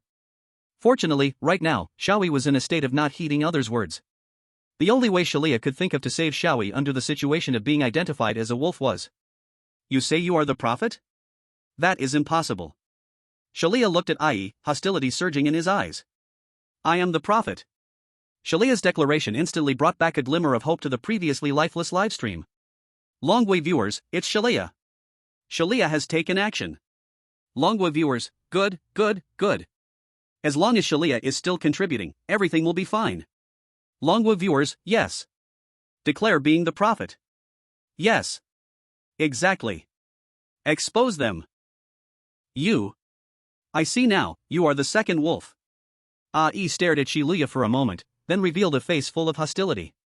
In Yi's eyes, he was undoubtedly the prophet, and at this moment, Xiao Yi suddenly claimed to be the prophet, which undoubtedly exposed his identity as the wolf. The identities of the two wolves would be completely revealed the next day. So, what needed to be done next was very simple, which was to completely eliminate the two wolves. This way, the wild feast could come to an end. Yi clenched his fists, not expecting the second wolf to jump out by himself. It was really foolish, the villagers would surely believe him, and Xiao Yi and Xiao Yi were undoubtedly doomed. Next, he would become the hero who ended the wild feast the next day, and Yi had already started to fantasize about the scenes where he earned genuine admiration from others. Yi secretly glanced at Xiao Yi again, thinking, now, Xiao Yi should also see the true face of that damn Xiao Yi, right? The others, seeing two people claiming to be prophets, also showed puzzled expressions. Taiga frowned, then looked at Xiao Yi and asked, Xiao Yi, what exactly is going on? You must explain clearly. Dick also asked, since you are the prophet, then answer us first, who did you check last night? Faced with this question, Xiao Yi didn't have much time to think, but he still had to answer carefully. First of all, he absolutely could not accuse anyone else of being a wolf again. There were only two wolves, and this would only bring him trouble, danger, and suspicion. Secondly, it would also be best not to say that he checked Xiao Yi. Although such a coincidence was possible, after all, Yi spoke first, saying it afterward would undoubtedly raise doubts among others. Words that meet people's expectations are far more believable than the truth. So, Xiao Yi had few options left. It was Grandma. Xiao Yi answered, she is not a wolf. Xiao Yi was unclear whether Grandma had an identity, so he could only say she was not a wolf. That was the only thing he could confirm. Grandma? Dick frowned. What a coincidence, Grandma just died yesterday, and you just happened to check Grandma. It really is that coincidental. Xiao Yi's expression did not change. Moreover, didn't you say it yourself? You wanted me to check if it would be troublesome if it were a wolf. Indeed, Grandma's position in the village goes without saying. She could undoubtedly influence the voting results of most people. Dick pondered for a moment and nodded, all right. Then, Dick looked at Yi and asked the two, so, can you explain what exactly is going on? Who is the real prophet? Isn't that obvious? Yi hurriedly said, it must be me as the prophet. That guy is completely untrustworthy. Yi looked around at the villagers anxiously, you will surely believe me, right? However, the villagers remained silent. Only Taigu hesitated for a moment before saying, I really want to believe you. If you were the only one claiming to be the prophet, I would believe you, but now the situation is different, it's about everyone's lives, I cannot make a rash judgment. Do you have any evidence to prove that you are the prophet? Yi suddenly found himself speechless. How could he possibly have such evidence? The only mark that could prove his identity had already disappeared. The prophetic ability could only determine who to check before falling asleep, and the answer would automatically appear in his mind the next morning. This was an evidence that could not be presented at all. Yi originally thought that as long as he asserted his identity as the prophet, he could take down Xiao Yi. But he never expected that the wolf could even imitate the prophet. Yi felt anxious in his heart. What if others thought that Sharia was the true prophet? The information that the human camp could obtain would be completely controlled by the wolves. At that time, humans would undoubtedly lose. However, Yi couldn't think of any way to prove that he was the prophet. Was there any way? Just as Yi was about to think more, Sharia spoke up. He looked at Taigu and slowly said, "I'm sorry, but it's impossible to prove oneself as a prophet." Huh? What do you mean? Yi was stunned. Sharia looked at Yi and explained, "It's impossible for a prophet to prove their identity, because only prophets have the ability to verify identities. Proving oneself is the least credible." Is that so? Yi nodded slightly. I see. Taigu also nodded thoughtfully. Only Dick frowned, as he sensed that the wild party was falling into Sharia's rhythm. Sure enough, Yi looked at Sharia and asked, "Then, how should I prove that I am the prophet?" Actually, it's quite simple. Sharia couldn't help but laugh. You just need to clearly explain why you claim to be the prophet and make everyone believe you. The reason? Yi hurriedly said, "I've already mentioned the reason before." Sharia nodded and said, "I know. But, revealing your identity the next day was indeed too hasty. Is there a problem? Since we've already found the wolf, and given the situation at the time, I don't think there's anything wrong with what I did." Dick tried to intervene. That's right. Taigu also testified, Yi has this kind of personality. What he did was indeed a bit impulsive, but if it's his words, then there's no problem. Yun Sha and Shi Yun also nodded in agreement. Is that so? No problem. Sharia said, "Then please listen to my reason for revealing the prophet's identity. After that, please judge for yourselves." Taking a deep breath, Sharia continued. "Originally, I did not plan to reveal my identity today. I intended to wait until the confirmed human identities occupied the majority, or until I verified the identities of two wolves before revealing my identity. However, due to Yi's actions, I had no choice but to reveal my identity early. Otherwise, the control of the wild party would be taken over by the wolves, and we would all be in danger." Yi remained silent. As for why the wolves want to impersonate prophets, I believe the main reason is that yesterday, the wolves did not kill anyone. Sharia continued, "The wolves must be very anxious, so they want to use this exchange method to force out the real prophet. They could also use verification of the corpses' identities to force out the guardian. For the wolves, anyone with an identity is the biggest enemy and must be dealt with first. This trick can indeed force out two people with identities at once. Plus, now that the guardian's identity has been exposed, our situation is very critical." "I can't listen to this." Dick suddenly said, "You call this a reason? Isn't this just your own conjecture? Then why do you think the wolves are pretending to be prophets?" Sharia countered, "Can you think of any other possibilities?" Dick fell silent. "No." Yi shouted again, "I am not a wolf. I am the prophet." However, Sharia shocked Yi with a few words. "Shut up, don't interrupt others. If you want to interrupt, please use convincing evidence, not meaningless shouting." Yi fell silent too. At this moment, Shi Yun also asked with a serious expression, "Wait a minute, wouldn't that mean the wolf pretending to be a prophet is doomed?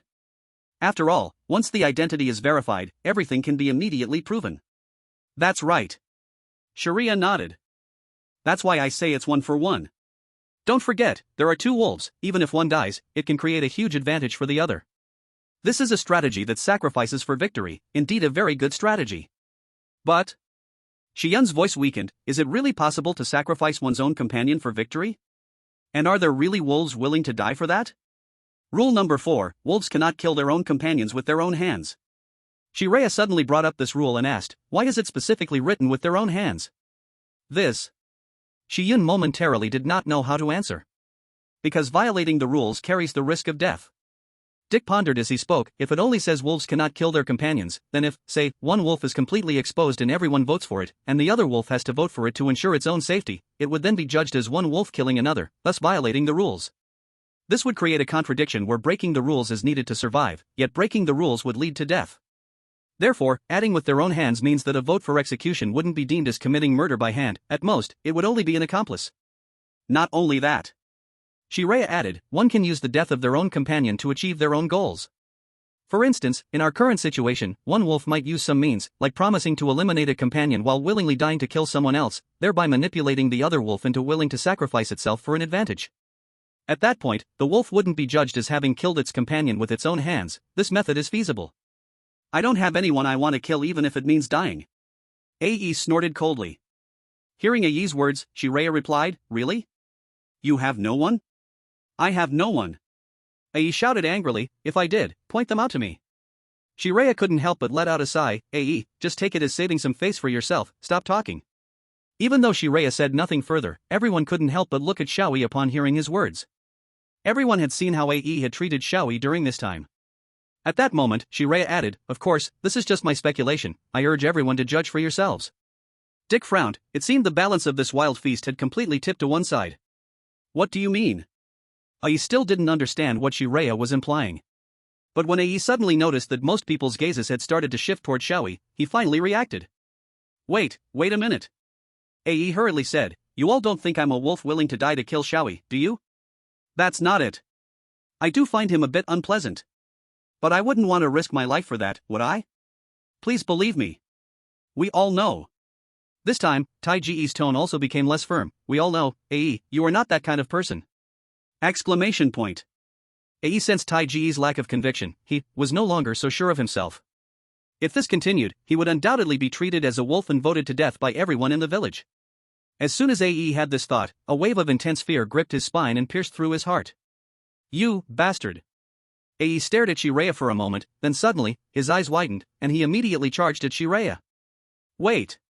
What are you doing? But at that moment, Taiga suddenly intervened and stopped Yi. Taigu. Why are you stopping? Yi was stunned, looking at Taigu in disbelief. Taigu, do you not believe me? Taigu paused for a moment before saying, No. It's not that I don't believe you, just calm down first. You need to clarify what's going on. Taigu was already wavering, and Yi could only look at the others, hoping they would believe him, hoping they would support him. But when Yi saw the expressions on the faces of the villagers, he couldn't help but freeze. Shiyun? Everyone, including Shiyun, looked at him with deeply shaken expressions. It was not a matter of belief or disbelief, it was doubt. Were the villagers doubting him, who had lived with them for so long? Why don't you believe me? Yi's enthusiasm instantly faded. It's not that we don't believe you, we just need more evidence to prove everything, Taigu advised. For now, just go back and sit in your chair. Think about what you want to say before saying it. I understood. Yi sat back down in his seat, feeling a bit powerless. Taigu then looked at Dick and asked, What do you think? Dick remained silent, not answering. To be honest, Dick couldn't tell who the real prophet was. After all, the previous statement was merely Sharia playing with Yi, lacking any substantial information, let alone the basis to make a judgment. It seemed safer to kill someone first to see what happened. But, if the real prophet died because of it, things might really turn out like Sharia said. Dick thought for a moment and realized, he still had to find a breakthrough point from Xiao Yi. Even if Xiao Yi acted crazy and silly, when he was accused of being a wolf and his life was threatened, he couldn't continue pretending to be foolish. Dick wanted to observe Xiao Yi's reaction to determine whether he was the wolf. Just as Dick was about to pull Xiao Yi in to officially participate in the wild feast the next day, Xiao Yi surprisingly stood up first. Everyone was taken aback, all looking at Xiao Yi. What? Dick was also shocked. He had just wanted to call on Xiao Yi, but here he was, standing up by himself. Had he sensed his intention? Or did he have some kind of prophetic ability? Then, under everyone's gaze, Xiao Yi looked at Sharia and asked this question. Sharia, what is a number greater than 1,000? Huh? Sharia was also taken aback for a moment before answering, 1001. I see now, I understand. Xiao Yi nodded slightly and then asked, What number is greater than 1001? Wait. You don't plan to keep asking, do you? Dick quickly interrupted Xiao Yi, sighing helplessly, Let's put that aside for now. Xiao Yi, something happened during the wild feast that needs your explanation. Hearing this, Xiao Yi frowned, Aren't you looking for the mole? What else do you want to ask me? Don't act like it's none of your business. Then, Dick mimicked Sharia and briefly explained the situation to Xiao Yi. Sharia was not worried, the current situation was already stabilized, and even if Xiao Yi spoke, he would not be doubted. Moreover, Sharia believed that Xiao Yi would not be a problem. After hearing Dick's words, Xiao Yi finally understood his current situation. I see, I didn't realize I was being suspected as the mole. Not just suspected, Dick corrected him, they are directly accusing you of being the mole. Anyway, being labeled as a mole is quite interesting. Huh? Dick couldn't help but widen his eyes. Did Xiao Yi really think it was interesting to be called a mole? Did he really understand his current situation? This was a matter of life and death. Then, Dick suddenly realized that he seemed to have been pulled into Xiao Yi's rhythm again. It's too terrifying. No, I must be more serious. I can't always be led around by Xiao Yi's words. Otherwise, isn't the crazy feast just turning from Sharia playing with AE to Xiao Yi playing with himself? Let's get the topic started quickly. Dick cleared his throat and said to Xiao Yi, so, if you are not the traitor, then prove yourself. Prove? How to prove? Xiao Yi spread his hands and said, I don't even have an ID on me, how can I prove I am not a traitor? However, speaking of traitors, generally speaking, one would usually question others as being traitors, right? Xiao Yi continued, using this method to shift attention and ensure one's own safety. Oh? So you think AE is the traitor, questioning you to protect himself? Dick asked. Upon hearing this, AE, who had his head down, slightly raised it, looking at Xiao Yi with intense anger. And a hint of murderous intent. However, Xiao Yi shook his head again. No, once it is confirmed that there is a traitor in the organization, it's not strange for anyone to be suspected, right? It's unavoidable for me to be suspected. Dick wanted to correct him by saying that's not suspicion, but he thought about it and decided to let it go. Let me recall, how should I handle this situation? Xiao Yi tried to recall the movies and shows he had seen about traitors. Then, he found the answer. Right. From my experience, in this situation, we just need to beat up everyone who suspects others of being traitors, as well as those who are suspected of being traitors. Huh? Everyone present, including all those in the live broadcast room, was stunned. Chapter 63, Between the Rules. Your experience? Where did you learn this experience? Dick couldn't help but twitch his lips. Xiao Yi actually said to beat both sides. What kind of solution is that? This is clearly just being lazy to think. And Xiao Yi is also one of them. Doesn't he realize this? Dick couldn't help but sigh. I really don't understand what you mean. Xiao Yi explained, think about it, if a traitor questions others as traitors, they are just trying to create trouble. As long as we restrict the traitor, it's like nothing happened, everything stays calm. And if it's a reasonable suspicion, restricting the actions of the suspected person can also achieve the same effect. Dick was stunned, he understood what Xiao Yi meant. In short, a wolf pretending to be a prophet is bound to create confusion. So, as long as we ignore the wolf can't stir up any trouble and won't achieve its goal, and the crazy feast will go on as usual. Although it sounds a bit strange, what Xiao Yi said really makes sense. Dick couldn't help but think so. So you mean to beat both sides? Dick asked, if you don't know which side is the wolf, then just restrict both sides. Dick already had an idea, then the remaining question was, can Xiao Yi be trusted? Dick originally wanted to kill Xiao Yi, but he also knew that his ultimate goal was to survive. Dick couldn't help but think, if Xiao Yi was human, then with his abilities, he would definitely be a strong ally. Dick thought carefully, regardless of whether Xiao Yi was acting, he indeed proposed a plan beneficial for people. Xiao Yi didn't seem like a wolf, he had never acted like one. Moreover, Sharia and Shi Yun were also on Xiao Yi's side. If the identities of these two were true, then that would be 3 confirmed individuals. Undoubtedly a tremendously powerful force. After a moment of contemplation, Dick looked at everyone and stated his conclusion. Everyone, I regret to say that I cannot distinguish who the true prophet is. The prophet is a very important existence. If we accidentally get executed, our chances will be greatly reduced. So, I hope to delay the decision. Hearing this, everyone exchanged glances. Delay the decision? What does that mean? It means we should not vote on the 2 prophets and the wolves they identified for now. Dick explained, everyone's vote is crucial, and the prophets are even more important. I want to keep them for a while because they will provide useful information. After the Guardian checks identities and collects more information through comparisons, we can determine their true identities directly. Does anyone have any objections? No one spoke, as they could not think of a better way to handle it. At the same time, I will strip the 3 of you of your voting rights.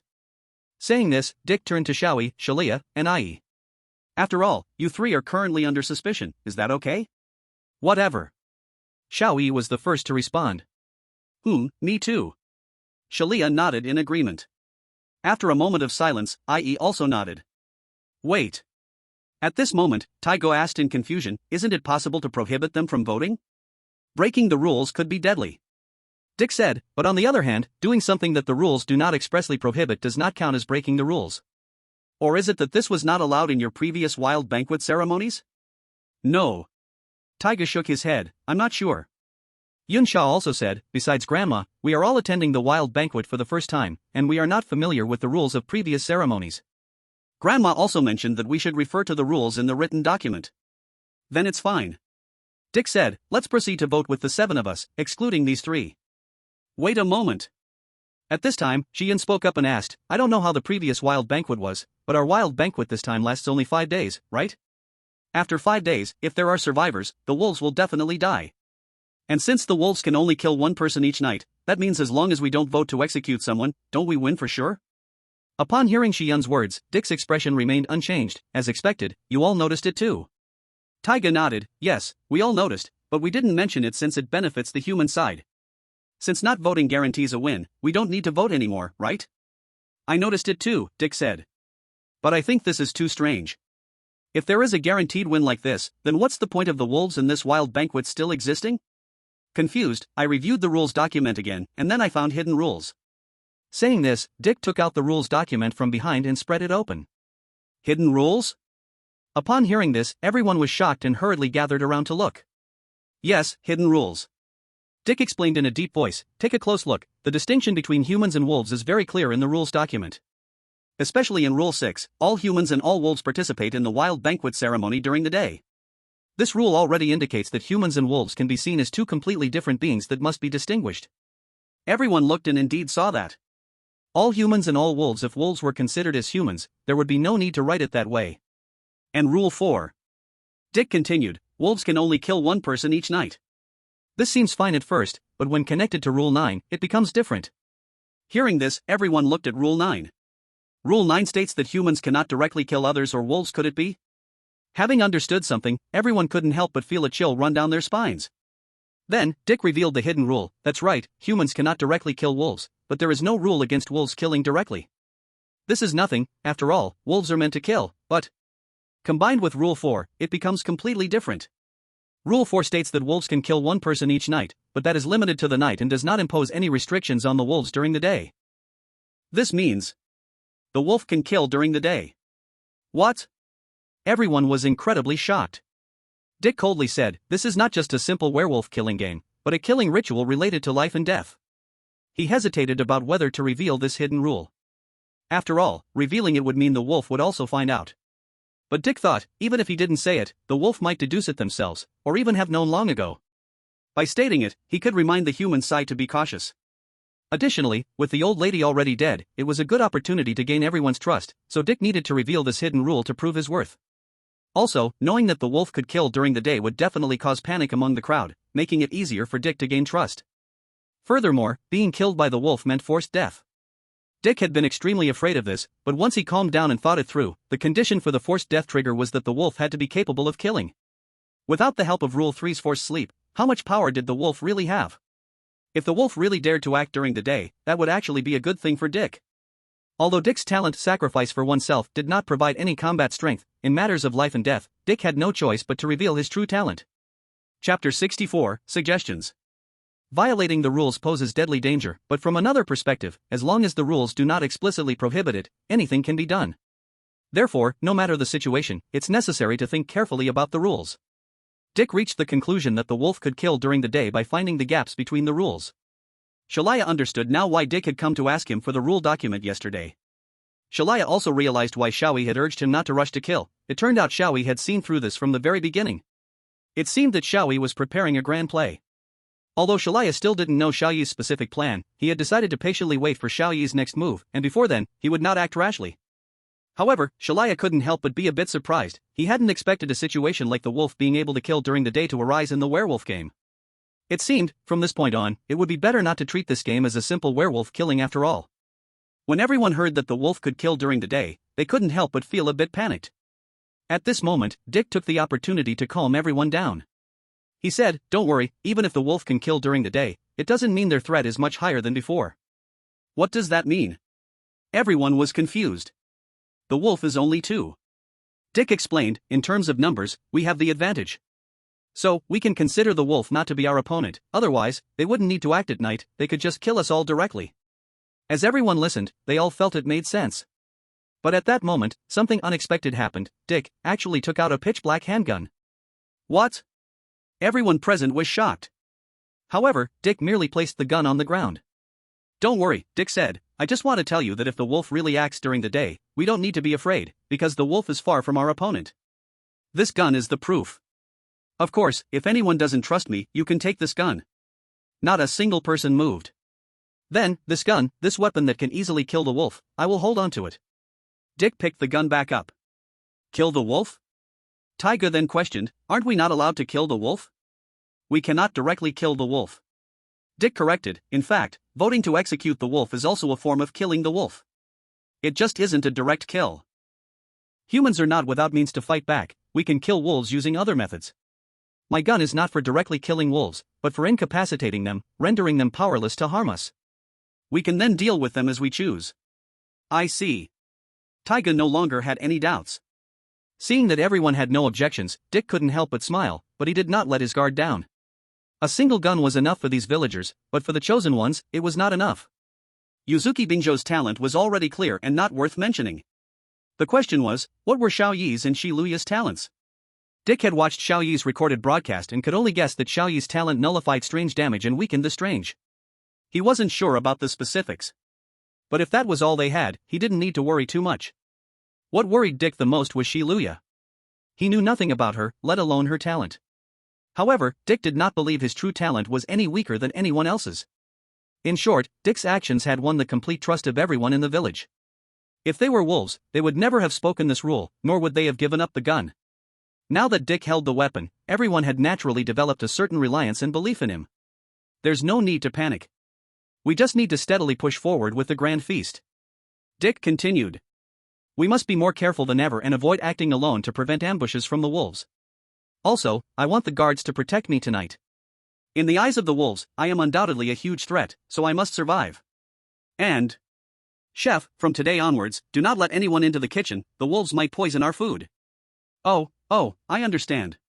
Even the chef did not show any dissatisfaction with Dick's words at that moment. So since we need to push forward with the grand feast, but cannot vote for those three, what should we do? At this point, Yun Sha asked. Everyone understood the importance of voting for execution, but they had no idea who to vote for. Dick answered, it's simple, just follow our method from the first day. Whoever is of no use to the grand feast should be executed first. Reducing the total number also helps to quickly clarify everyone's identities, it's basic reasoning. In that case... At this moment, Yuzuki Binjo actually spoke up. He pointed to that old village chief, who like him, had been silent and practically non-existent. That old village chief seems to have lost his mind, unable even to utter a word. He is of no use to the grand feast. I suggest we execute him. Seeing Yuzuki Binjo speak, the viewers in the live stream room, who had been struggling to keep up and unsure of what to say, finally had a topic to discuss. Long Guiren, what? Yuzuki Binjo actually spoke? It seems he has finally remembered there's such a person. Long Guiren, but Yuzuki Binjo's first words are to propose executing the old village chief, that's truly cruel. I thought he was a respectful person when I saw him helping the old chief. Sakura Guiren, Sakura people RL. Yumu Binjo didn't speak earlier because he had to obey Dick's orders. He had to follow Dick's pace no matter what he said, so he simply decided to let Dick take the lead. This time, Yumu Binjo planned to suggest an idea in line with Dick's thinking to prove that he was still present. However, the results still angered Dick. Yumu Binjo then decided that it would be better to remain silent in the future. Chapter 65, Execution. Cough, cough. Dick lightly coughed and said to everyone. Personally, I support this point. After all, the old village chief is now very old, and we cannot force him to participate in the wild feast anymore. Also, when the old village chief cried at the time of the grandmother's death, I still cannot forget that sound of sorrow. I hope we do not make him suffer such sadness anymore. Although it is cruel, it is time for the old village chief to rest. Dick's words truly appealed to emotions and reason, causing the villagers, who were frowning because of Yumu Binjo's words before, to now let out helpless sighs. They all nodded in agreement. Then, the voting for the next day's wild feast began. The village had prepared thick pieces of paper and pens, and everyone wrote a name on their respective pieces of paper. However, Xiao Yi, Shilia, and Ai had already been deprived of their voting rights and could only watch. The result of the vote was obvious, the old village chief would be voted to death. Ah. The old village chief's reaction was still dull, merely making some incomprehensible sounds. The voting result is out, the old village chief will be executed. Dick looked at the villagers and said, so, after voting, what should we do? The grandmother must have told you, right? Dick only knew that voting could determine the execution target, but he was unsure about how to execute specifically and could only ask the villagers. Well, yes, the grandmother did tell us. At this moment, the chef stood up and said to Yunsha, "Let's go, Jinsha." I understand. Yunsha also stood up. Seeing the two about to leave, Dick asked in confusion, "What are you going to do?" "Make preparations," the chef explained. "The grandmother told us about some preparations to be made before the execution." "Preparations?" "I see," Dick said, "but didn't I say before? Don't act on your own. What if the wolves attack?" The chef, however, had a nonchalant expression. "As long as we ensure others do not leave the ceremony hall, it should be fine." "As for Yunsha, I need someone to help me, and do you think she will pose a threat to me?" After saying that, the chef left without looking back. Yunsha first showed an apologetic smile and then hurried to catch up with the chef. They really are reckless, Dick couldn't help but sigh. But upon thinking about it, Yunsha indeed seemed to pose no threat. Then, while the chef and Yunsha were making what they called preparations, Dick looked toward Shilia again. "Shilia, who do you plan to check tonight?" Dick asked. Shilia didn't even glance at Dick and said, "I won't say who I want to check because I don't want the wolves to know my intentions in advance." "You can't say that right now," Dick smiled. "Don't forget, you are currently the most suspicious person. We must confirm your information to compare and verify your identity. So, I suggest you speak honestly." Shilia let out a light snort and said that name, "Then I will check Shiyun's identity tonight." "Eh? Me?" Shiyun was surprised to hear Shilia's words. Hadn't she made her identity clear? That's fine then." Dick's expression became serious. "Shiyun has already declared herself as a guard, why do we still need to check?" Shilia replied, "Aren't you the one who doesn't believe her? I am helping you. Sly guy." Dick sighed, "Alright." Sharia said to Dick again, "And Dick, give me back that roll of rules." "That's not your stuff, but fine." Saying this, Dick handed the roll of rules to Sharia, since he had basically memorized those rules anyway. Then, Dick looked at Ai. "So, who are you going to check?" "I." However, just as Ai was about to speak, Dick changed his mind and said, "Just check Yunsa." "Eh?" Ai was stunned and couldn't help but ask, "Why?" "Because Yunsa might still enter and leave the kitchen, we need to confirm her identity to ensure our food isn't poisoned. As for the chef, he doesn't look like a wolf, so let's not check him for now." "You don't trust me?" "No, it's precisely because I trust you that I say this. It's up to you." With that, Dick turned and left. Exclamation point. Ai clenched his fists once again. Why can Sharia choose, while I have no choice? Is this called trust? Ai felt that Dick had no respect for him, looking down on him completely. But what Ai found most unbelievable was that the villagers actually didn't trust him. Everything changed after those outsiders arrived. And also, Shiyun. Why does her gaze always linger on that guy named Xiao Yi? Ai looked at Xiao Yi again. Murderous intent surged in his heart. Later, everyone finally understood what the chef's so-called preparation was. Yunsa brought a small wooden table full of delicious dishes in front of the old village chief, explaining that after finishing this meal, execution would follow. Only then did everyone realize the reason why this so-called crazy banquet lacked the delicacies of a banquet. It was all here. The audience in the live stream couldn't help but sigh. Dragon Country people, so this is a crazy banquet? This is way more thrilling than the Hongmen banquet, because at the Hongmen banquet, you might not come back, but in a crazy banquet, you must die to get a bite to eat.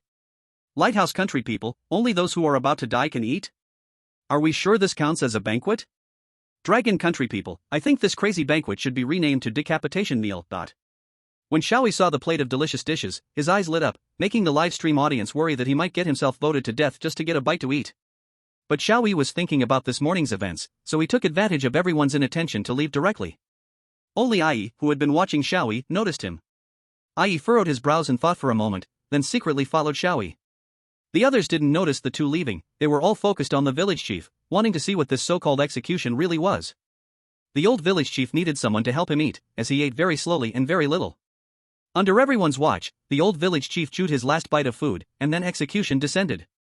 Exclamation point. Suddenly, the earth shook.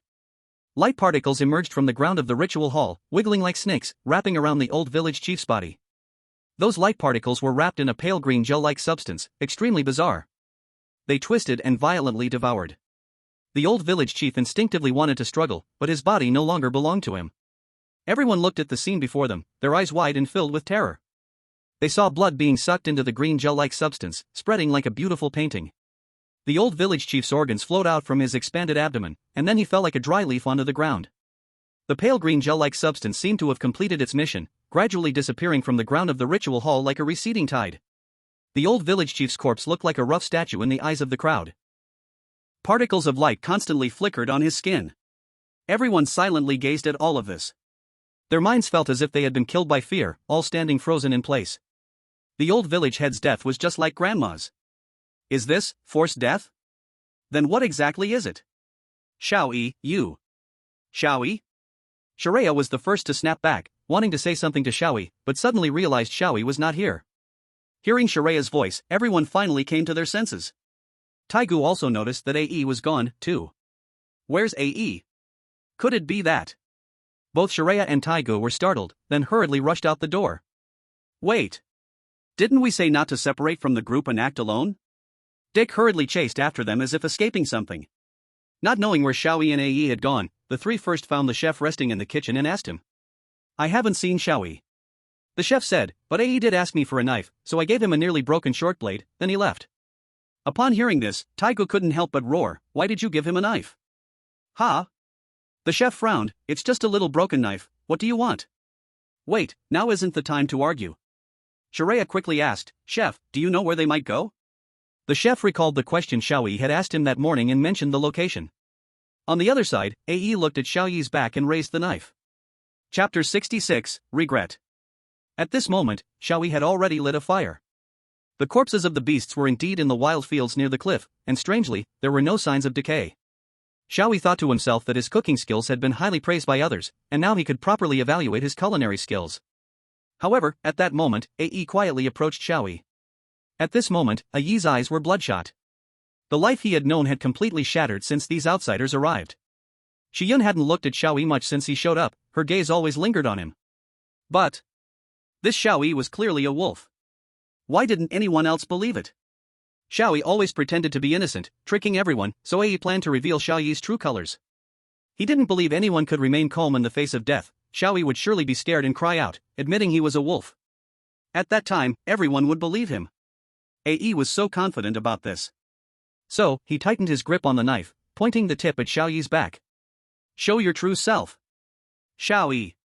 Before his words fell, Ae had already lunged at Xiao Yi. Just then, Shreya, Taigu, and Dick rushed over and caught a glimpse of Ae trying to attack Xiao Yi from a distance. Ae is really going to kill that impulsive kid. Taiji's heart raced with anxiety because he knew he was too late to stop it. They were still far from Xiao Yi. Shreya's eyes flashed, he intended to use his talent. But immediately after, the three of them were stunned, for they saw a situation that left them momentarily speechless. Xiao Yi naturally heard the commotion behind him and immediately turned around to check the situation. Then, because of Xiao Yi's turn, Ae missed his lunge. Xiao Yi had originally been fussing with the bonfire, and when he turned, Ae had just lunged toward the bonfire. The flickering flames suddenly filled Ae's entire vision. Ah! I'm on fire. Naturally, Ae's body fell into the bonfire, and he caught fire, then started flailing on the ground. Tried to put out the fire. Ha! What are you doing? Xiao Yi also stood stunned for a moment, then immediately kicked several times to help, kicking Ae until he wailed non-stop. This. The three Sharia far away all froze and stopped their steps without knowing what to do. It seemed there was no need to rush over and nothing bad would happen. With Xiao Yi's help, the fire was finally out, and Ae was in pain all over, slumped on the ground. Are you okay? By the way, why did you suddenly rush over? If you want to eat, it's not like I won't give you. Wait, let me check first. Xiao Yi said as he began to check Ae's wounds. Seeing Xiao Yi so unguarded in front of him, the killing intent in Ae's eyes surged again. Ae still tightly held the knife in his hand, hidden behind his back. Even after the pain he just suffered, Ae did not let go, waiting for this very moment. But what Ae did not know was that the knife he held was already in bad shape, and after the earlier struggle the blade came off the handle and stuck into the ground. Without noticing this, Ae only held the handle, waited for the right moment, and suddenly stabbed toward Xiao Yi. Yeah! I'll stab you to death. I'll stab you to death. Under Ae's continuous attacks, Xiao Yi made a puzzled sound. What are you doing now? Why are you stabbing me with a knife handle? Ae then realized, where is my knife? I don't care. Even if it's just the handle, I'll still stab you to death. Ae gave up on himself. Enough. Xiao Yi grabbed Ae's hand and stopped him, that's enough. Boo. But for some reason Ae suddenly bowed his head and began to sob and whimper. What are you doing now? Are you really crying? Xiao Yi looked puzzled, tilting his head to look at Yi's face. Really crying? What's wrong with you? You. Yi choked, you dislocated my hand. After all, Xiao Yi currently had 18 points of physical fitness, so it was normal he had a bit of strength. Oh, sorry. Xiao Yi apologized with a smile, I'll put it back on now. Hearing this, Yi looked up in terror. Put it back on. No. Don't you, Yi already regretted coming here. But now it was too late to regret it, Yi was already battered all over except his back and legs. At this moment Xiao Yi still proudly said, see? My skill is pretty good, right? Just a few moves and I fixed you. I fucking want to. Seeing Xiao Yi still proud and unaware he was the killer, Yi's killing intent rose again. But in just an instant that killing intent faded away. Because Xiao Yi cared for Yi again. Don't talk now, lie down first. Saying this, Xiao Yi pressed Yi down on the ground. Thus, the short blade stuck in the ground pierced Yi's lower back. Now only Yi's legs were intact. At the moment the blade pierced his body, Yi opened his mouth wide. But no sound came out. What's wrong with you now? Xiao Yi asked in puzzlement when he saw this. Yi, in a faint dying voice, said, the knife stabbed into my lower back. Knife? Xiao Yi frowned and helped Yi up to check the wound behind him. Then Xiao Yi asked in puzzlement, where is a knife? I only see a pool of blood. Yi froze, then it's all inside. All inside?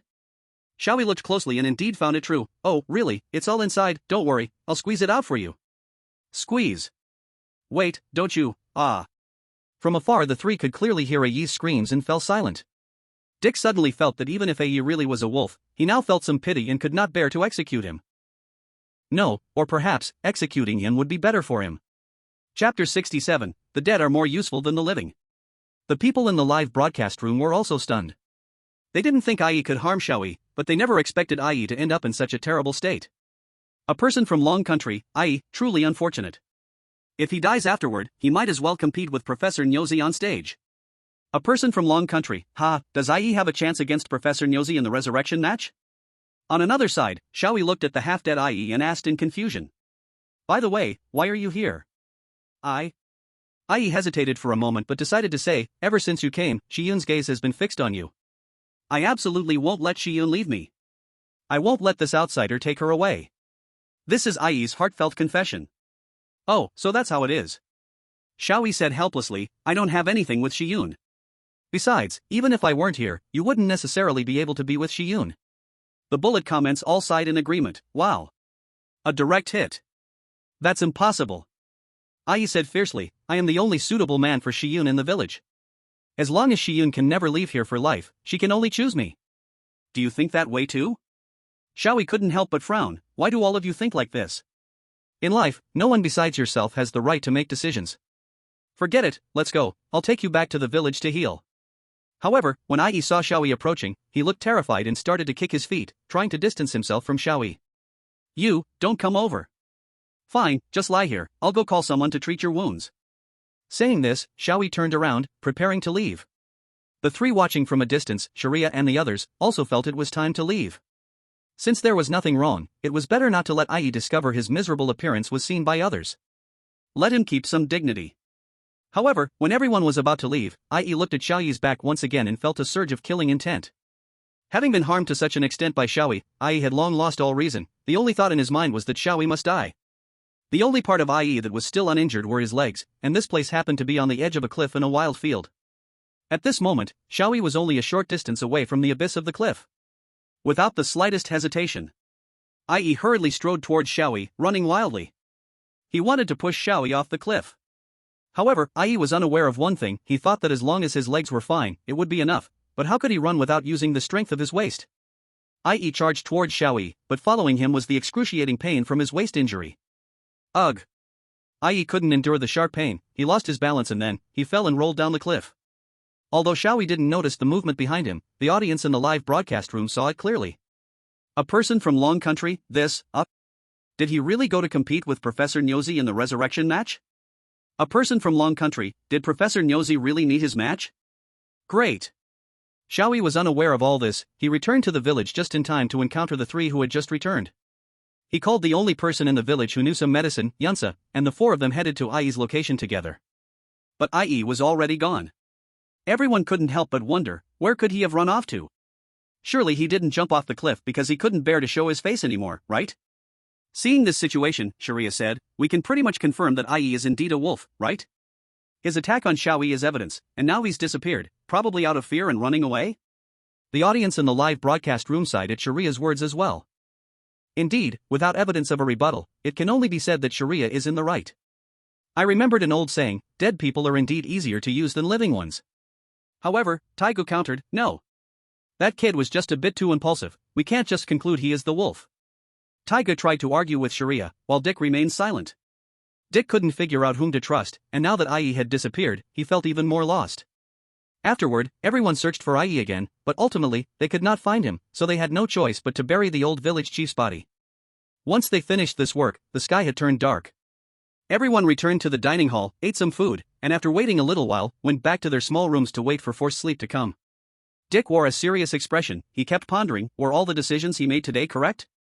Beside him, Yuzumu Bingzhou hesitated for a moment before asking, are you okay? Dick coldly replied, in a situation where I might not be alive tomorrow, do you think I'll be okay? Yuzumu Bingzhou fell silent. Sigh. Dick sighed, I wonder if I missed something, overlooked some clues. Are all my decisions today correct? And who should I trust? Yuzumu Bingzhou hesitated momentarily but decided to comfort him, it's fine, as long as we get through the next 5 days, we'll make it to the moment we pass the level. Dick looked down on this baseless, completely nonsensical encouragement often used by the Sakura people. But soon, he noticed something? Wait past the level? Dick remembered that the condition for passing the level was that either the humans survive or the wolves survive after the feast ended. That condition for passing the level only mattered to the chosen ones, which means if all the chosen ones are human, there is no need to mention the survival of the wolves. This means at least one of the chosen ones must be a wolf. Realizing this, Dick couldn't help but grow wary of Yuzumu Bingzhou beside him.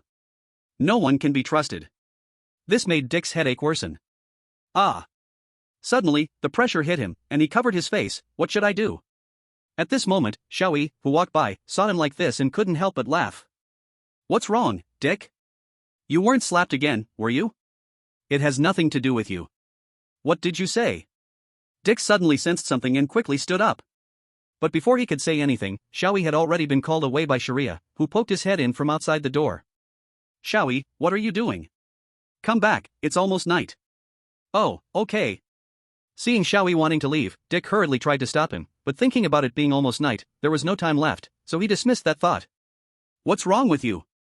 Yuzumu Bingzhou looked at Dick in confusion. It's nothing, but... Dick looked at Yuzumu Bingzhou and immediately shoved his pistol into his hands. A gun? Hold it. Dick said coldly, tomorrow morning, come to me as soon as possible, I need you to do something. Chapter 68, Wolf God. Then, the time moved to the evening. Just as Xiao Yi expected, Sharia came again at night. Xiao Yi, open your eyes, it's me, Sharia. Oh, it's you again. Xiao Yi yawned sleepily, what's the matter this time? It's nothing, I just wanted to ask if you want to take action tonight? Take action? What would we take action for? I want to sleep. Xiao Yi rubbed his eyes. I understand. Sharia had no objection to this, he knew that Xiao Yi must be brewing some grand plan for slaughter, and all he had to do was wait for instructions. Because the timing wasn't right, Xiao Yi hadn't revealed his specific plan. When he needed Sharia, he'd surely share what he needed him to do. That's how Sharia thought. Moreover, Dick was more manageable than expected, they were currently at a significant advantage. It is indeed possible to not rush into immediate action. Shalia is now only waiting for Xiao Yi's next instruction. Before that, Shalia also swore to Xiao Yi. Xiao Yi, I swear to the God in my heart, as long as you need, I will do everything in my power to destroy anything for you. I have such power, I hope you can understand this, and please do not have any doubts in using me freely. The live streaming room suddenly fell silent, Shalia's words left everyone puzzled. Xiao Yi was also confused, why does Shalia always say things that are hard to understand? However, there was one thing Xiao Yi understood, and he immediately looked at Shalia's lower body. Your legs are trembling non-stop. Xiao Yi reminded. This. Originally with a resolute face, Shalia now turned awkward. Killing is something Shalia still finds hard to even imagine. But this is a carnival, a life and death killing ritual, without killing, one cannot survive, he had no choice. So, even if he felt nauseous to the point of his stomach shrinking, Shalia must strengthen his determination to kill. Shalaya said, "It's okay, as long as you command. No matter what you ask me to do, I will do it. I swear to the God in my heart." "Is that so?" Xiao Yi said, "I don't know what you want to strive for, but good luck then." I will work hard." As Shalaya just nodded, he suddenly realized a problem. By doing this, wasn't he just pushing the responsibility of killing onto Xiao Yi? Because it was Xiao Yi's command, so he would go kill. Is this something a god can allow? However, before Shalaya had a chance to think further, Xiao Yi asked him. "Speaking of which, you always talk about swearing to the God in your heart. I want to ask, what exactly is God?" Xiao Yi had seen some people who clearly knew that God did not exist, yet still believed in God. Xiao Yi couldn't understand this. God? Shalaya replied, "God, everyone has a different understanding of it. It is an existence that should be treated with reverence, absolute truth.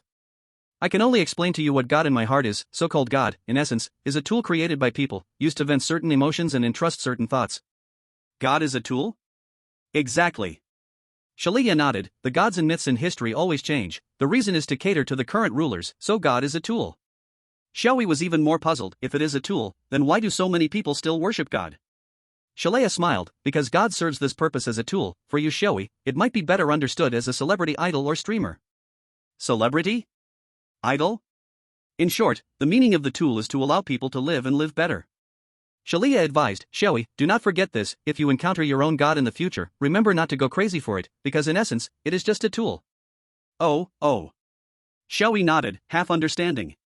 However, Xiao Yi thought of one thing: since God is a tool created by people to vent certain emotions and entrust certain thoughts, then relatively, the most important thing for the god should be a certain emotion or thought of the people. The conversation of the night ended here. Shalaya returned to his own room, and Xiao Yi also lay down to sleep. However, Xiao Yi couldn't fall asleep. Because after he closed his eyes for a while, just when he was about to fall asleep, suddenly, a strong light came, making it feel a bit dazzling even with his eyes closed. Tonight's moonlight was strangely bright, even filtering in through the cracks of the window and door, it still lit up the room. Xiao Yi could hardly tolerate such bright light. He immediately got up and rushed out the door. Who is outside with the high beams on? However, after Xiao Yi rushed out the door, he saw an unexpected presence. Perhaps upon seeing Xiao Yi, that intense light source began to soften, and a powerful front paw stepped out from the light, revealing its true form. Beneath the deep night sky, a massive figure nearly 3 meters high stood just a short distance from Xiao Yi. Countless tiny light particles, like crystals condensed from moonlight, gently floated around its moonlight white, smooth fur. Its crimson eyes sparkled under the moonlight, glaring at Xiao Yi with a fierce wildness. "What a big dog!" Xiao Yi couldn't help but exclaim, but then he remembered something. Wait, it's not a dog, that's the wolf god? That posture matched almost exactly what Shi Yun described about the wolf god. The wolf god, which Shi Yun had long wanted to see, truly existed, and it was right in front of Xiao Yi. The audience in the livestream was equally astonished to see the suddenly appearing wolf god. People from Long Country, wow! What a big wolf! It must feel amazing to pet it. People from Long Country, let's not talk about that for now. The main question is, why did the wolf god suddenly come looking for brother Xiao Yi? People from Long Country, could it be the wolf god saw that the two wolves hadn't worked for 2 nights, so it came to urge the employees to work? Xiao Yi found this strange too. Why did the wolf god suddenly appear before him? But before he could think more, the wolf god suddenly moved. Without warning, it lunged toward Xiao Yi. The massive body of the wolf god surged into the air. In an instant, the shadow of the wolf god fell over Xiao Yi, a chilling killing intent already rushing towards him. Sharp claws sliced through the night sky, its white fur reflecting silver light under the moon, furiously pouncing towards Xiao Yi.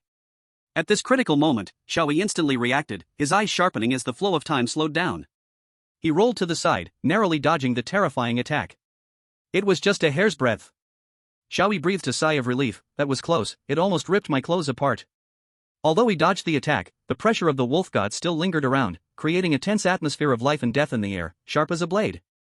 Xiao Yi narrowed his eyes. He couldn't understand why the wolf god wanted to attack him. The people in the livestream were also confused, but they knew that Xiao Yi was in danger. That was the wolf god. An existence crowned with divinity, incomparable to any strange creatures. If it truly wanted to kill Xiao Yi, he would definitely be doomed. But there was no time to think. The wolf god charged again. Xiao Yi sighed deeply. There was no other way. So, after dodging the wolf god's attack, Xiao Yi threw 2 punches and knocked the wolf god down. The wolf god rolled several times on the ground, letting out a sound completely not in line with its imposing stature. Ha! Everything changed too quickly. The livestream could only send out question marks, unable to express anything else. Originally, everyone blindly believed in the strength of gods, thinking that gods were invincible. Then, Xiao Yi broke that superstition in the simplest way. Chapter 69, SSSSSS Level Talent. Seeing the wolf god actually knocked down by Xiao Yi's 2 punches, everyone was stunned. People from Sakura country, huh? Although I don't know the wolf's strength, it's a god. It just got knocked down like that? Is this reasonable?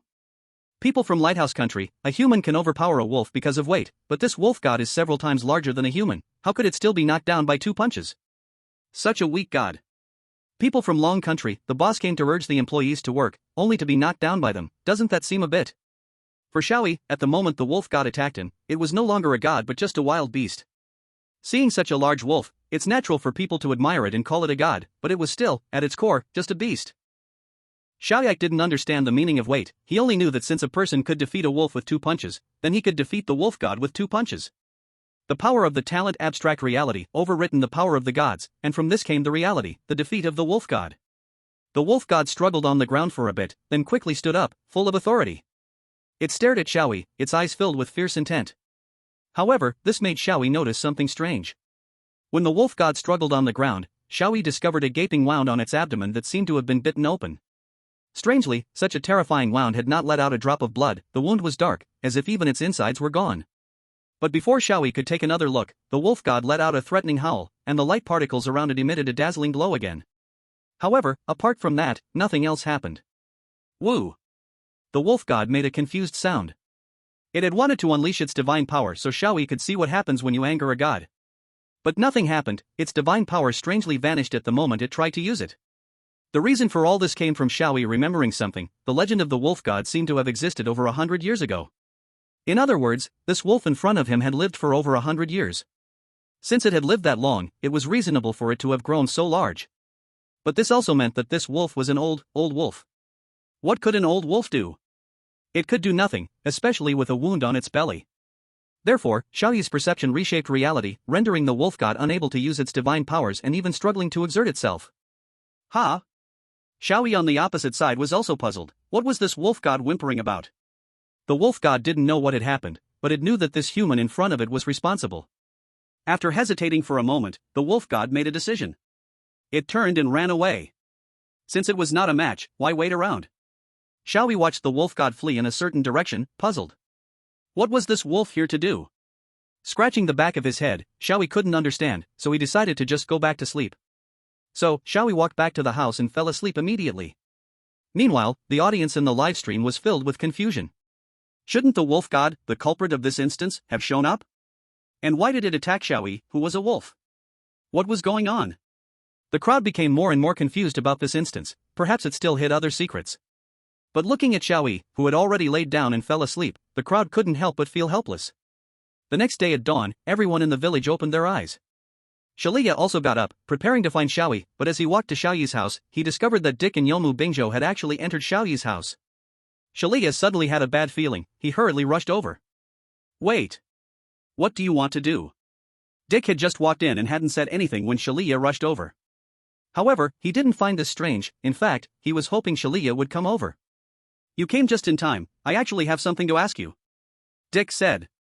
Ask me? Shalia frowned. What do you want? At this moment, Xiao Yi was also stretching lazily, thinking about why 3 people came to find him so early in the morning.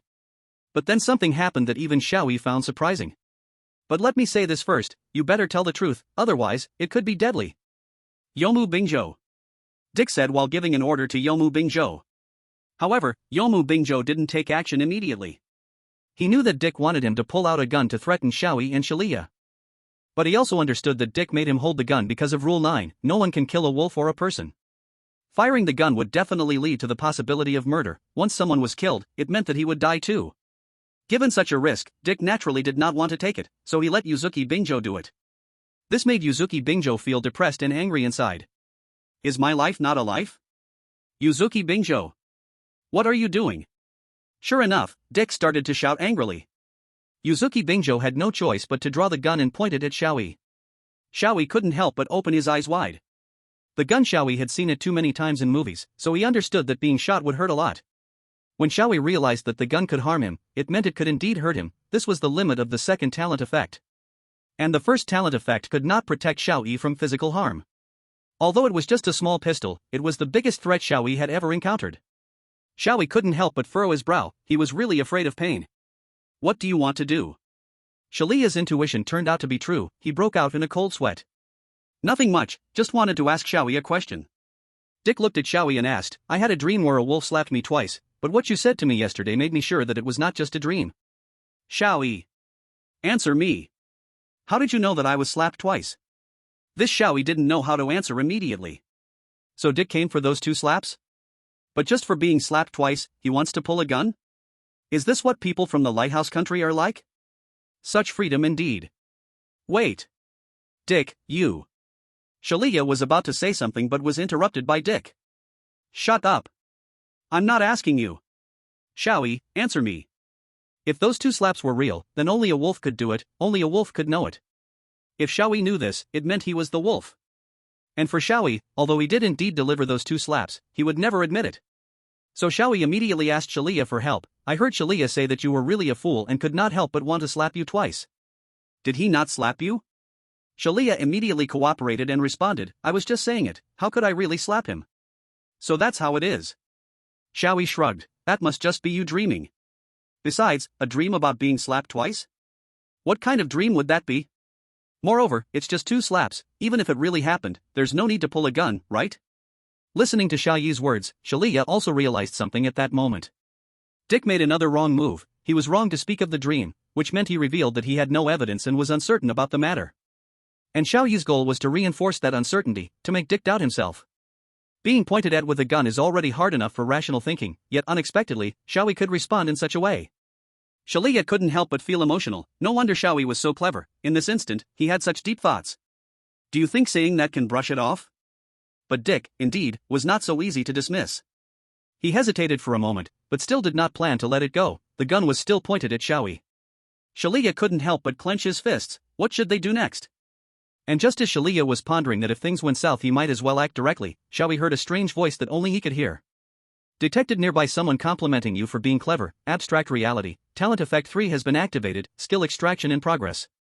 Successfully extracted SS level skill, Dream Butterfly.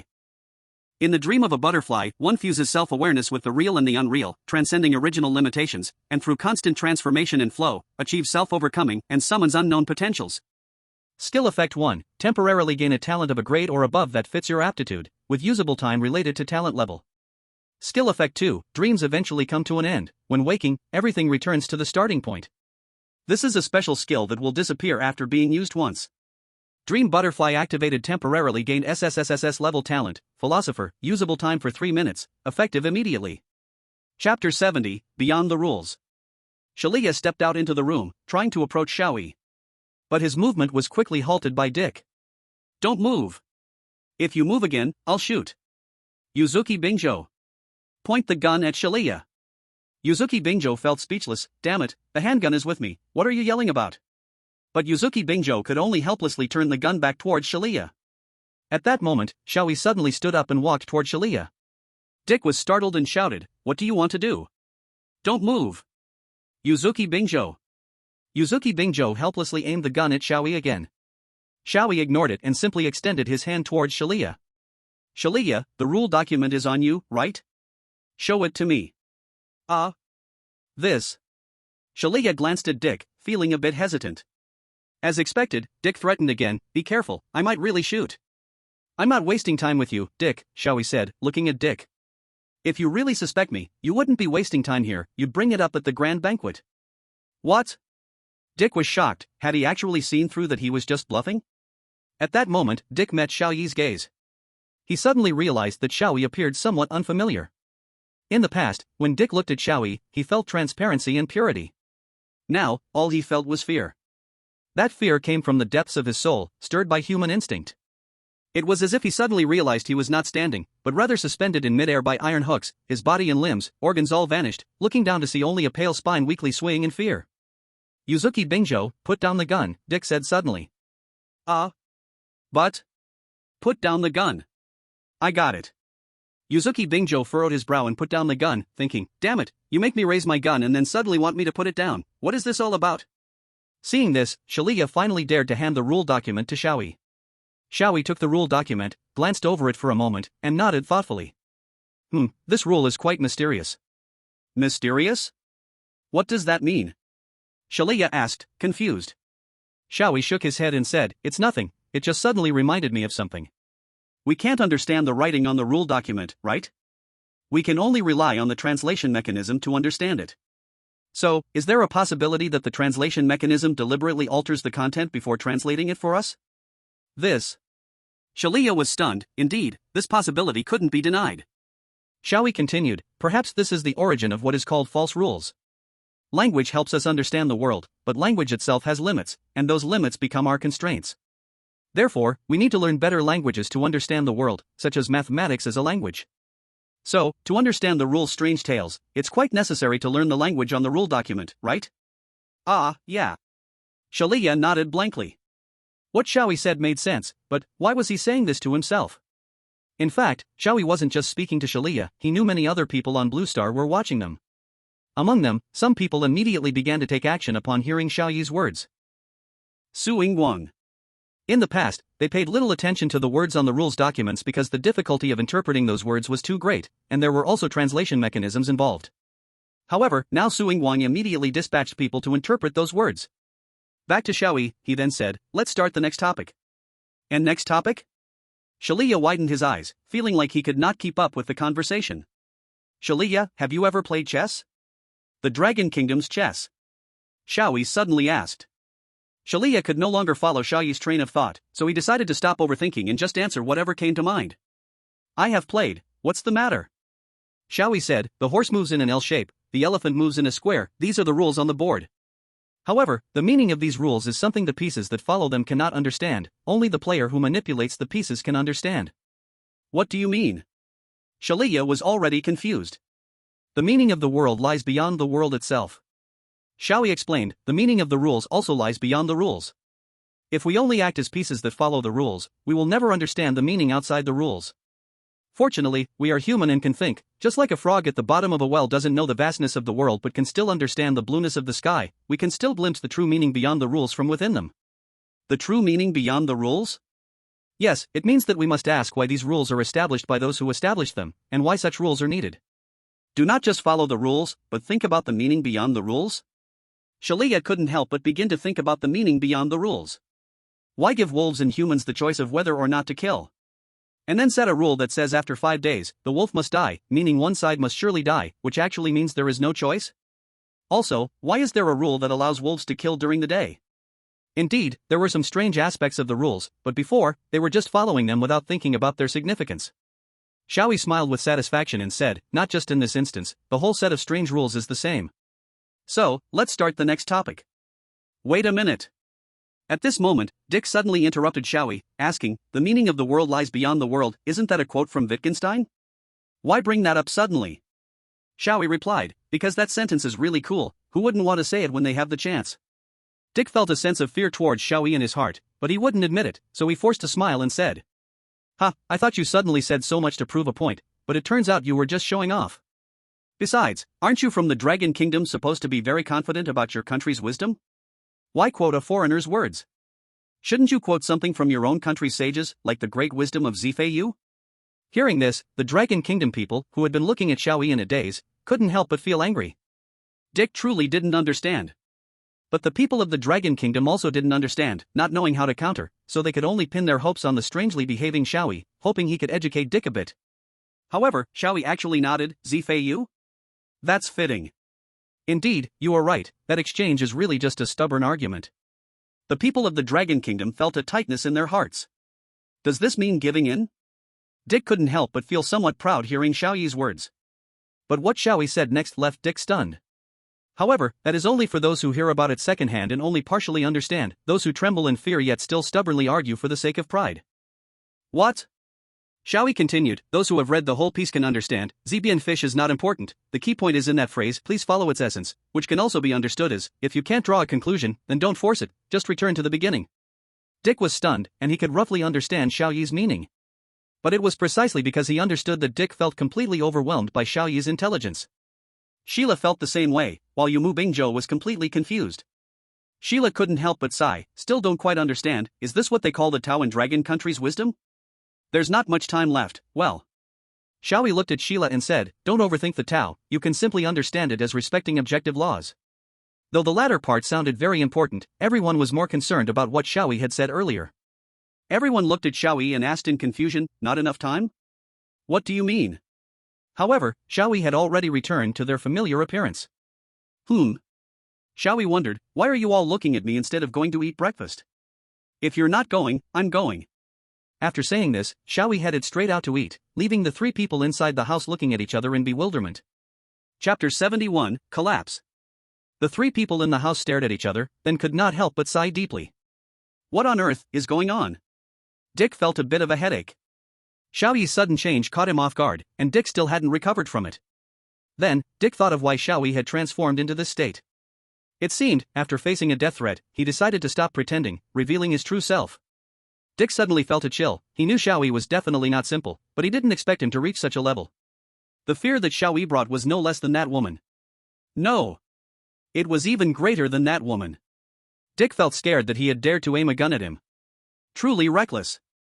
As for what Xiao Yi said, Dick could understand the general meaning, but he still didn't know what he should actually do. However, Dick understood that Xiao Yi specially shared those words with everyone to help them through this. Otherwise, there was no need for him to say anything. If Xiao Yi was a wolf, he could communicate with the wolf at night, so there was no need to waste words with people like them. After all, humans and wolves are opposing forces. How could they help the enemy of the opposing camp? Xiao Yi was indeed human. Dick couldn't help but feel relieved, realizing he hadn't made a wrong choice. Keeping Xiao Yi was right. This time this mission was guaranteed to win. It must be so. Unlike Dick, Sheila didn't have so many thoughts. Her only thought was, Xiao Yi finally seemed willing to share a piece of his plan with her. However, Sheila was still unclear on how to proceed. She felt she had to clarify the meaning of Xiao Yi's words before she qualified to be part of his plan. Yumu Bingzhou, on the other hand, was completely clueless. He could only understand one thing, and that was, it seems this Xiao Yi is not simple. That foolish appearance was merely a disguise. Yumu Bingzhou sighed. Dick beside him couldn't help but agree. Yeah, he really is not simple, unlike you who is the same inside and out. Yumu Bingzhou, ? Dick continued, by the way, this has nothing to do with you. Give me back my gun. Yumu Bingzhou. On the other side, Xiao Yi, who had arrived at the cafeteria waiting for the food to be served, was also somewhat puzzled. What was I just saying? Xiao Yi seemed to have thought of something, but he knew that time was limited. He couldn't possibly share everything he had thought out. If he just spoke a little in the beginning. Instead, it only makes people even more confused. So, I decided to use a method of guided thinking, encouraging others to uncover the truth by themselves. Those words were not only meant for the three others present, but also for the countless eyes watching them. As for why I chose to do this, it was because Xiao Yi knew that in the future, he would definitely not be able to understand those things, let alone express them. This made Xiao Yi feel a bit angry. He truly underestimated himself. But after thinking carefully, Xiao Yi realized he really could not comprehend the things he had come up with. Moreover, Xiao Yi had just thought of some suggestions, to be used when encountering situations that couldn't be dealt with in this scenario. Xiao Yi was unsure about what would happen later, so he let his future self write down all these suggestions before forgetting, in case a situation arose that couldn't be handled. Thus, Xiao Yi asked Yun for paper and pen, and started writing down the suggestions swirling in his mind. While Xiao Yi was busy writing, the live stream presented a strange scene. The people from Lighthouse Nation said, "Ha! I knew this Xiao Yi was pretending to be an idiot. Finally, he has shown his true colors." The people from Sakura Nation exclaimed, "The intelligence test results are out. It's definitely not a 6. It's identified as great intelligence masked by foolishness." The people from Long Nation cried, "Gah! I don't want to watch this. I will never admit that being an idiot is just a character setup. Brother Xiao Yi could never fall." The people from Long Nation added, "I don't want great intelligence masked by foolishness, I want great foolishness masked by intelligence." One person from Long Nation shouted, "I got it. Brother Xiao Yi must have a dual personality. The other personality carries the intelligence of two people, and can't be considered Brother Xiao Yi. So the foolishness isn't a charade. Brother Xiao Yi is still our Brother Xiao Yi. Even if he's not, I will still activate my divine split." The people from Lighthouse Nation commented, "The people from Long Nation are still going crazy as always, but it really is extravagant to go crazy. Looking at our Dick's hypertension operations, we don't have the leisure to be crazy anymore." The people from Sakura Nation sighed, "Then we have even less to say, sigh." At this time, Xiao Yi also finished writing. He looked at the content and indeed found it incomprehensible. It seems that only when encountering an unsolvable situation can it be understood again. So, Xiao Yi put the paper into his pocket, waiting for the moment he would take it out again. Soon after, Shelia, Dick, and Yuki Bingshou all came to the cafeteria. However, for some unknown reason, Dick deliberately avoided Xiao Yi, even sitting far away from him. Shalia, on the other hand, sat next to Xiao Yi just like usual. Regarding the incident from that morning, Shalia did not plan to ask much. He chatted casually with Xiao Yi as before. After a while, the chef finished preparing breakfast. Today's food was more sumptuous than any other day, and the reason was simple. The chef saw that Xiao Yi ate the meat of those beasts yesterday without any issues, concluding that the meat was safe to eat. Just as everyone was about to start eating, Dick suddenly called out to everyone. "Wait a minute." Dick looked at the chef and said, "Chef, you didn't forget, did you? I told you not to let anyone else into the kitchen besides you, to avoid being poisoned by the wolf." The chef obviously understood what Dick meant, as Yunsha was also going in and out of the kitchen. The chef casually replied, "So what? There are only the two of us in the kitchen, the wolf has no chance to poison anything." Dick frowned. "There are many ways to poison, it's impossible to guard against them all. Just in case, I want you to try a bite first." Tisk. The chef clicked his tongue but did not oppose Dick. However, he did not personally taste it either. Instead, he looked towards Yunsha. "Yunsha, you go take a bite and quickly finish so this guy will shut up." "Ha? Me?" Yunsha was stunned for a moment. However, she was only stunned for a moment, which ignited a spark of anger in the chef's heart. "Of course it's you. What are you still dawdling for? Do you want me to press your head down before you're willing to eat? You old hag." "I got it."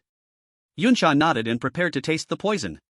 However, before that, Brother Tai could no longer hold back and roared. "Chef, clean your mouth." "Poof." The chef snorted coldly. "What does it have to do with you? Or are you saying that you would be sad if my wife were poisoned to death?" Brother Tai was about to take action when he heard Xiao Yi's dissatisfied voice. "Why are you so angry this early in the morning? If you don't eat, I still need to eat." "Sorry." Brother Tai then restrained his impulse and planned to test the poison himself. "I will taste the poison. Fair is fair. You, from now on, are not allowed to say insulting things to Sister Yunsha." The chef still snorted coldly, and aside from that, he showed no other response. Brother Tai didn't hesitate to take a bite, chewing as he said, "Even if a wolf is powerful, it can't poison from afar, so this." However, before he finished speaking, Brother Tai suddenly froze. Suddenly, Brother Tai's body twitched, and his hands tightly grasped his neck. His eyes widened, his brows furrowed, and foam spilled from his mouth. Brother Tai's facial muscles twisted completely, sweat and tears mingling together, sliding down his face. Then, as if all his strength was squeezed out, Brother Tai collapsed to the ground, his eyes wide open, and he moved no more. Brother Tai's appearance was undoubtedly that of someone who had died from poisoning. Chapter 72 Impulse. From poisoning to collapsing, only 2 seconds had passed. Everyone was shocked and hurried forward to check on Brother Tai's condition. However, without needing to confirm further, everyone had already realized that Brother Tai was dead. Dick shook his head. "He's already dead." Hearing Dick confirm the death, everyone's reactions varied. Xiao Yi and Xian furrowed their brows, more concerned about the fact that someone had died rather than what had happened. Dick put his head down and thought, while Yuzuki Bingzhou still wore a dumbfounded expression. Sharia was also puzzled. Neither she nor Xiao Yi had poisoned him, so who had done it? Besides the wolf, who else wanted to kill? Yunsha, upon seeing Brother Tai dead, covered her mouth and sat weakly on the ground, letting out a sorrowful sob. As for the chef, he widened his eyes and stared at Brother Tai, his face filled with disbelief. He never expected that Brother Tai, who had just been arguing with him moments ago, would die just like that. The live stream was filled with question marks, and those watching from the 4 perspectives were also confused about what had happened, who had poisoned him. Then, someone proposed a possibility, suggesting that perhaps the chef, after seeing Xiao Yi eat the meat provided by the wolf god, believed that the meat was not poisonous and used it. Seeing this speculation, everyone felt that it must be the case. After all, Xiao Yi had no issues eating it, but that didn't mean others would be safe. Xiao Yi had previously shown that the strange toxin was completely useless against him. That meat must have been poisonous. Otherwise, how could one explain where the poison came from? Since both the wolf like Xiao Yi and Sharia had not poisoned, it couldn't possibly be someone else doing it, right? In other words, Xiao Yi might have once again unconsciously used poison to take a life. Dick frowned and asked the chef, "The poison must have been placed by the wolf. Are you sure no one has entered or exited the kitchen?" "No. No." The chef still stared blankly at Brother Tai's corpse, his voice trembling. "Since yesterday, apart from Yunsha, who has been helping me, I haven't let anyone else near the kitchen." At this moment, Yumu Bingzhou made an inappropriate yet reasonable guess. "Then it seems very likely that one of you poisoned us?" "What did you say?" The chef immediately roared in anger. "Are you suspecting me?" Dick glared at Yumu Bingzhou and reassured the chef, "Don't be agitated. A wolf wouldn't act so obviously." There are countless ways to poison someone, and it doesn't have to be one of you. Yumu Bingzhou felt dissatisfied with this. Why glare at me? Am I wrong in what I said? However, even though Dick said this, it was already too late. The chef shouted angrily, "You outsiders just love to talk pretty. You say one thing, but you all must be suspecting that I'm the wolf, right? Even if I'm not. You still see me as the murderer, don't you?" Wait, no one said that. Sharia also tried to ease the situation. But just then, unexpectedly, Yunsha suddenly spoke to the chef. "Wasn't it you who did it? Yesterday you were cursing like a madman, even getting physical. You deliberately poisoned us, trying to kill me and Atai, right?" There was no anger in Yunsha's voice, only endless sadness and fear. Her voice trembled, and she didn't even dare to look at the chef's face. It seemed that saying this took all the courage she had. Everyone could see that Atai had feelings for Yunsha, and they could also see that Yunsha had feelings for Atai. Now that Atai had suddenly died, it caused her to lose her reason, and her pain drove her to finally stand up against the chef. But regardless of how Yunsha felt, her words still accused the chef of being the one who poisoned them. The chef's forehead bulged with veins as he listened to her words. "What did you say? Repeat that, you filthy woman." The chef suddenly lunged forward, grabbing Yunsha by her collar and lifting her off the ground. One hand was already raised, ready to strike. Everyone was shocked and rushed forward, grabbing the chef. All those present were chosen ones, who had enhanced their physical abilities to some extent. Even though the chef was quite strong, he was still pulled away. However, despite this, the chef continued to shout, "How could I poison anyone? Shiyun can eat it too. I get it. It must have been you, you damn woman who poisoned us. You deliberately tried to frame me." "No." Yunsha finally shouted back, "It's you who poisoned us. Because yesterday, Atai said that you care more about your own status than your daughter's safety. You were enraged and wanted to kill us. Beast." The moment Yunsha mentioned Shiyun, the chef's eyes turned completely red. He broke free from everyone and drew a short knife from his side, aiming to stab Yunsha. No one expected Atai's death to trigger such a crazy situation. Someone was actually about to kill. "Dad. Stop." Fortunately, Shiyun's tearful voice immediately restrained the chef's madness. He looked at Shiyun in shock and realized that his daughter was already in tears. "Shiyun." The chef's voice trembled. "You really do favor her more, don't you?" "It's not like that, Dad." Shiyun sobbed. "I really don't know what to do anymore. You've treated me well, but Mom has been good to me too. When I couldn't stop you from hitting and scolding Mom, I really didn't know what to do. I could only pretend not to see it. But you can't kill. You absolutely can't kill. This one thing, I can't pretend not to see anymore. I..." The chef looked at the knife in his hand, then at the people around him who were showing him cautious expressions. It was only then that he realized, what difference was there between him and a wolf now? Losing his mind, creating conflict, disrupting order, disturbing the wild feast, and threatening others with a knife. Isn't it just a wolf? Really? I may dislike that woman, but I cannot deny that she treats you well, supports you in school, supports you going far away, supports everything about you. I can't deny that she truly loves you. And I have only become your burden, only causing you pain? Shiyun shook her head vigorously, wanting to deny her father. But to this, the chef only smiled, then threw the knife on the ground. "It's okay, as parents, not noticing this small matter is my fault. Shiyun, you have grown up, haven't you? I just noticed you are almost taller than me now. I can no longer bind you." Then, the chef looked at everyone and said softly, "For today's wild feast, just execute me. If you think I would waste an opportunity for execution, then I will commit suicide." Hearing this, everyone couldn't help but show a look of shock. Yunsha also revealed an extremely ugly expression. Chapter 73, Wild Feast, Madness. "Wait. No matter what, there's no need to execute you, right?" Shalia was startled and hurriedly advised. "No, it's very necessary." The chef replied, "I am no longer useful for the wild feast. A chef who only goes crazy, disrupts the wild feast, and has suspicion of poisoning, what use do I serve? Eliminating the useless people is our way of doing things, right?" Saying this, the chef looked at Dick. Dick's face also looked grim. He said, "No, I plan to eliminate the useless ones first, not keep eliminating them. At this point, we need more people to deal with the wolf." "Dad." Shiyun hurriedly spoke, "Taiji's death isn't your fault. No matter what, you shouldn't die. It's okay, Shiyun." The chef smiled and said, "Now I hope you can go outside, and to do this, we must end the wild feast quickly, and this is the best idea that a lifetime of ignorance like me can think of. Those still alive are all young people, they are definitely more useful than this old man, so I will go first." "But..." Shiyun wanted to say something, but the chef spoke up before her. Shiyun, I don't know what kind of education you received outside. I only know an ancient rule in the village, life for a life. A Tai has already died. Regardless, I have a responsibility for allowing the wolf an opportunity to poison.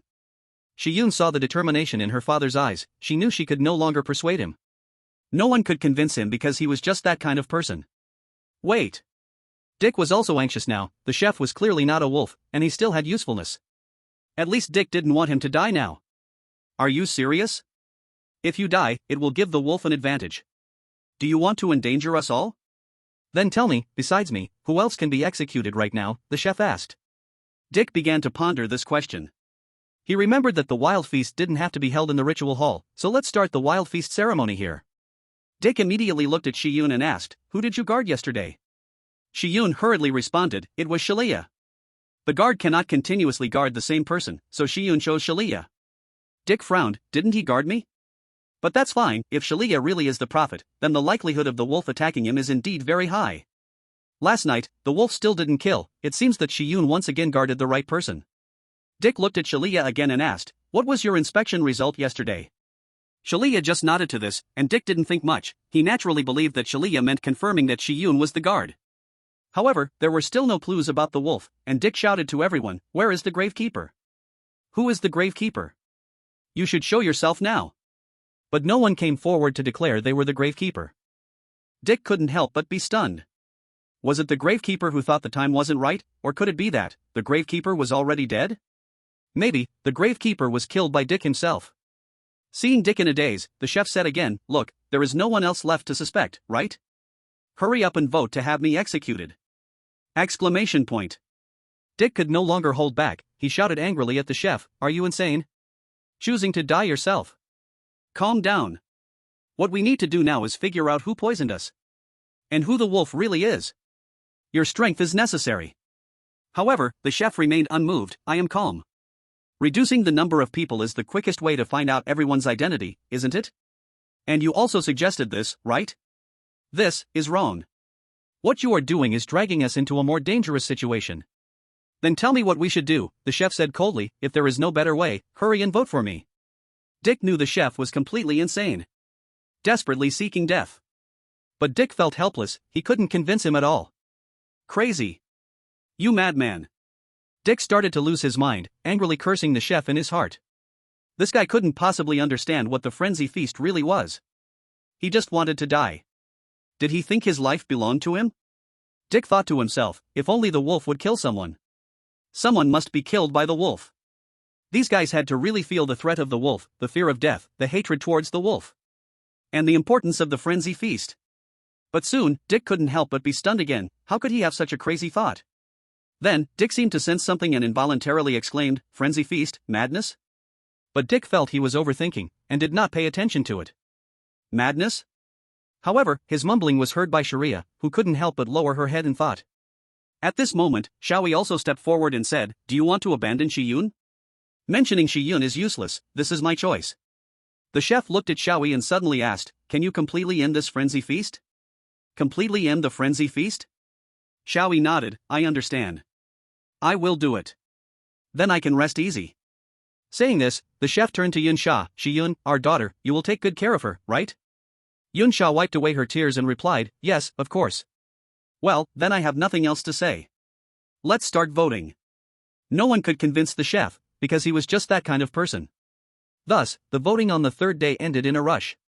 The chef received 2 votes, one was his own, and the other was from Yunsha when the chef shouted at her to make a decision. No matter what, Shiyun couldn't vote that vote. She could only cry. The remaining others also gave up voting. The chef said he didn't need so many strange rituals, so he was executed directly. Like the scene from yesterday, everyone once again saw that light green gelatinous substance, and felt a wave of fear in their hearts. And this was Xiao Yi's first time seeing that thing, and he thought it somewhat resembled the living seed he saw at the professor's house. The third day of the frenzy feast had ended. After burying Taigu and the chef, everyone's expression was extremely heavy. At this moment, Shiyun suddenly walked up to Xiao Yi and said, Xiao Yi, can you accompany me outside for a bit? Her eyes and the tip of her nose were red, but her expression was very determined. I understand, let's go. Xiao Yi stood up as well. Wait. Dick hurriedly called out, where are you going? Didn't we say that you can't act on your own?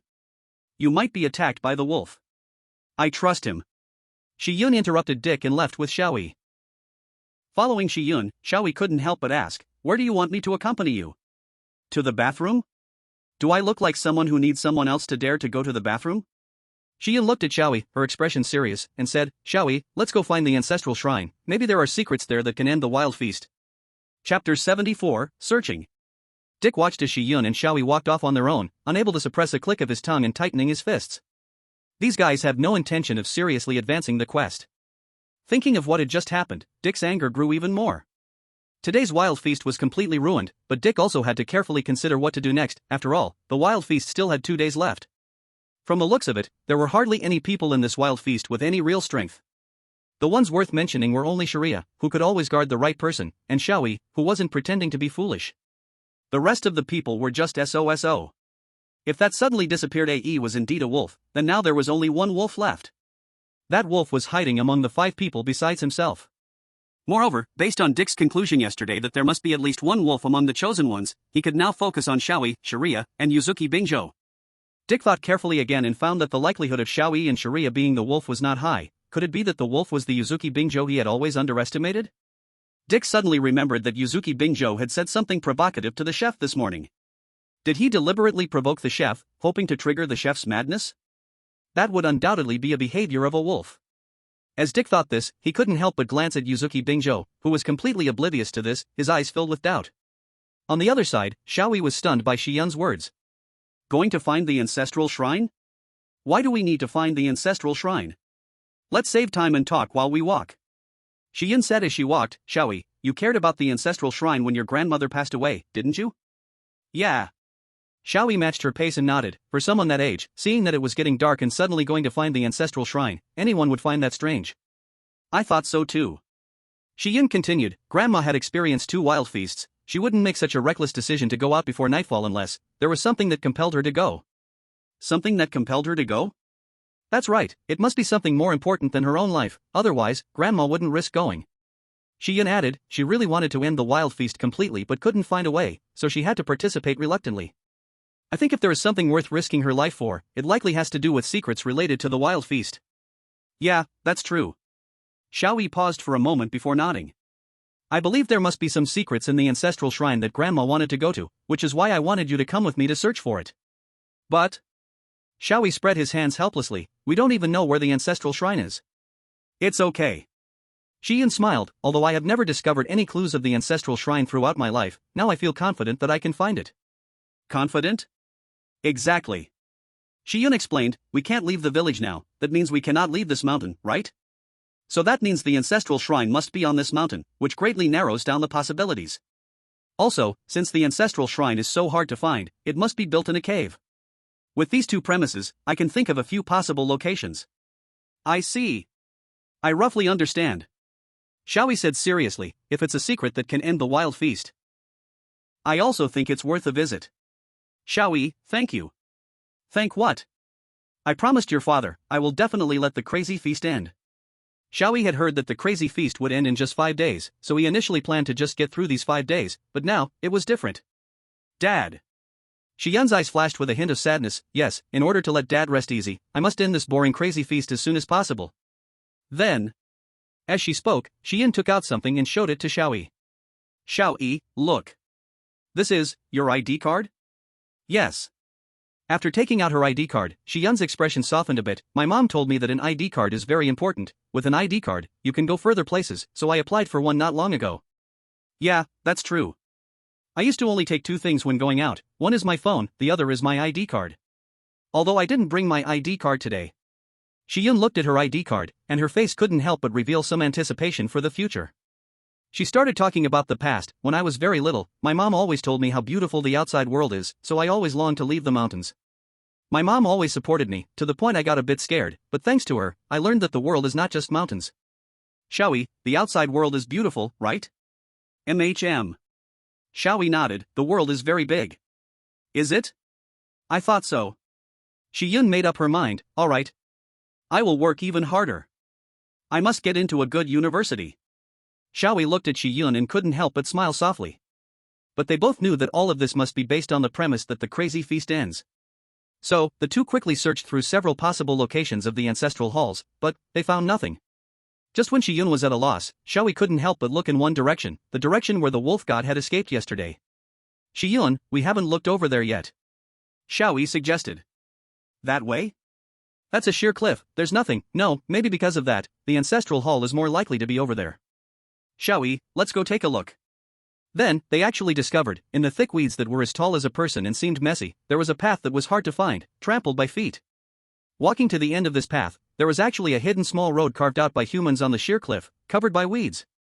At the end of the small path, there was a cave decorated with green vines and moss, and at the cave entrance, there were several candles and lanterns placed.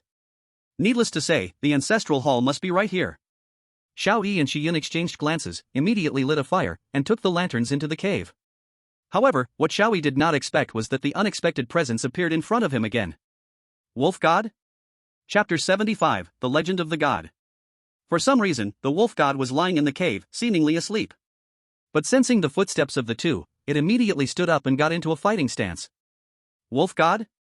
Seeing the wolf god again, Xiao Yi couldn't help but be stunned, but she did not forget her purpose for coming here, and hurriedly said, "Wait a minute, wolf god. I have something to say to you." However, the wolf god did not look at her again, its attention was entirely on Xiao Yi. Some fear was revealed in its crimson eyes.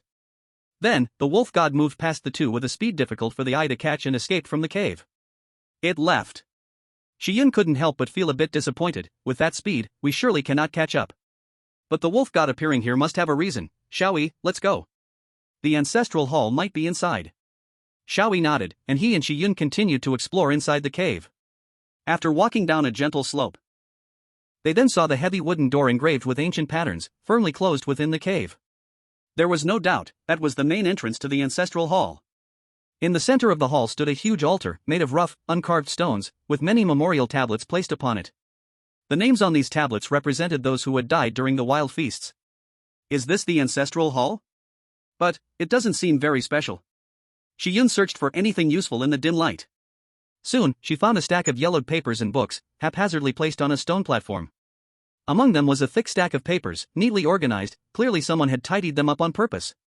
Xiao Yi, come here quickly. Xiao Yi called out urgently, use the lantern to light this place. Xiao Yi rushed over, placing the lantern on the stone platform, and asked, what did you find? Look at this. Xiao Yi picked up the stack of papers. This stone platform has no dust at all, someone must have cleaned it not long ago. Plus, this neatly arranged stack of papers gives me reason to believe that Grandma has been here. So what does that mean? Well, it means that Grandma must have been organizing these papers last, which means there's some important clue hidden here.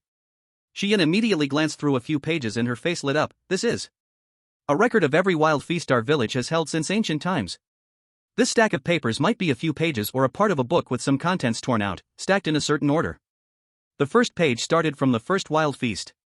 However, after Xiao Yi flipped through a few pages, she couldn't help but freeze. The record of the first wild feast, there's no mention of the wolf god at all? What does this mean? Xiao Yi asked. The wild feast exists because of the wolf god, but the cause of the first wild feast was to offer sacrifices to a god named Sun Yu. Sun Yu? Why is there another god appearing? Wait a moment. Xiao Yi began to narrate the contents seriously from the beginning. This all starts with the founding of the village. At that time, people revered the mountains and nature, believing that among the endless mountains lived a god named Sun Yu. The Sun Yu god controlled everything about the mountains. The food people got from the mountains was all a blessing from Sun Yu, so they worshipped him and didn't dare to overstep the territory of Sun Yu, only daring to build the village at the foot of the mountains. But then, war and famine struck together. Extreme hunger and hatred towards the invaders made the people gradually go mad, even resorting to cannibalism. They abandoned their reverence for Sun Yu, fleeing deeper into the mountains for food and to escape war. This is the origin of our village.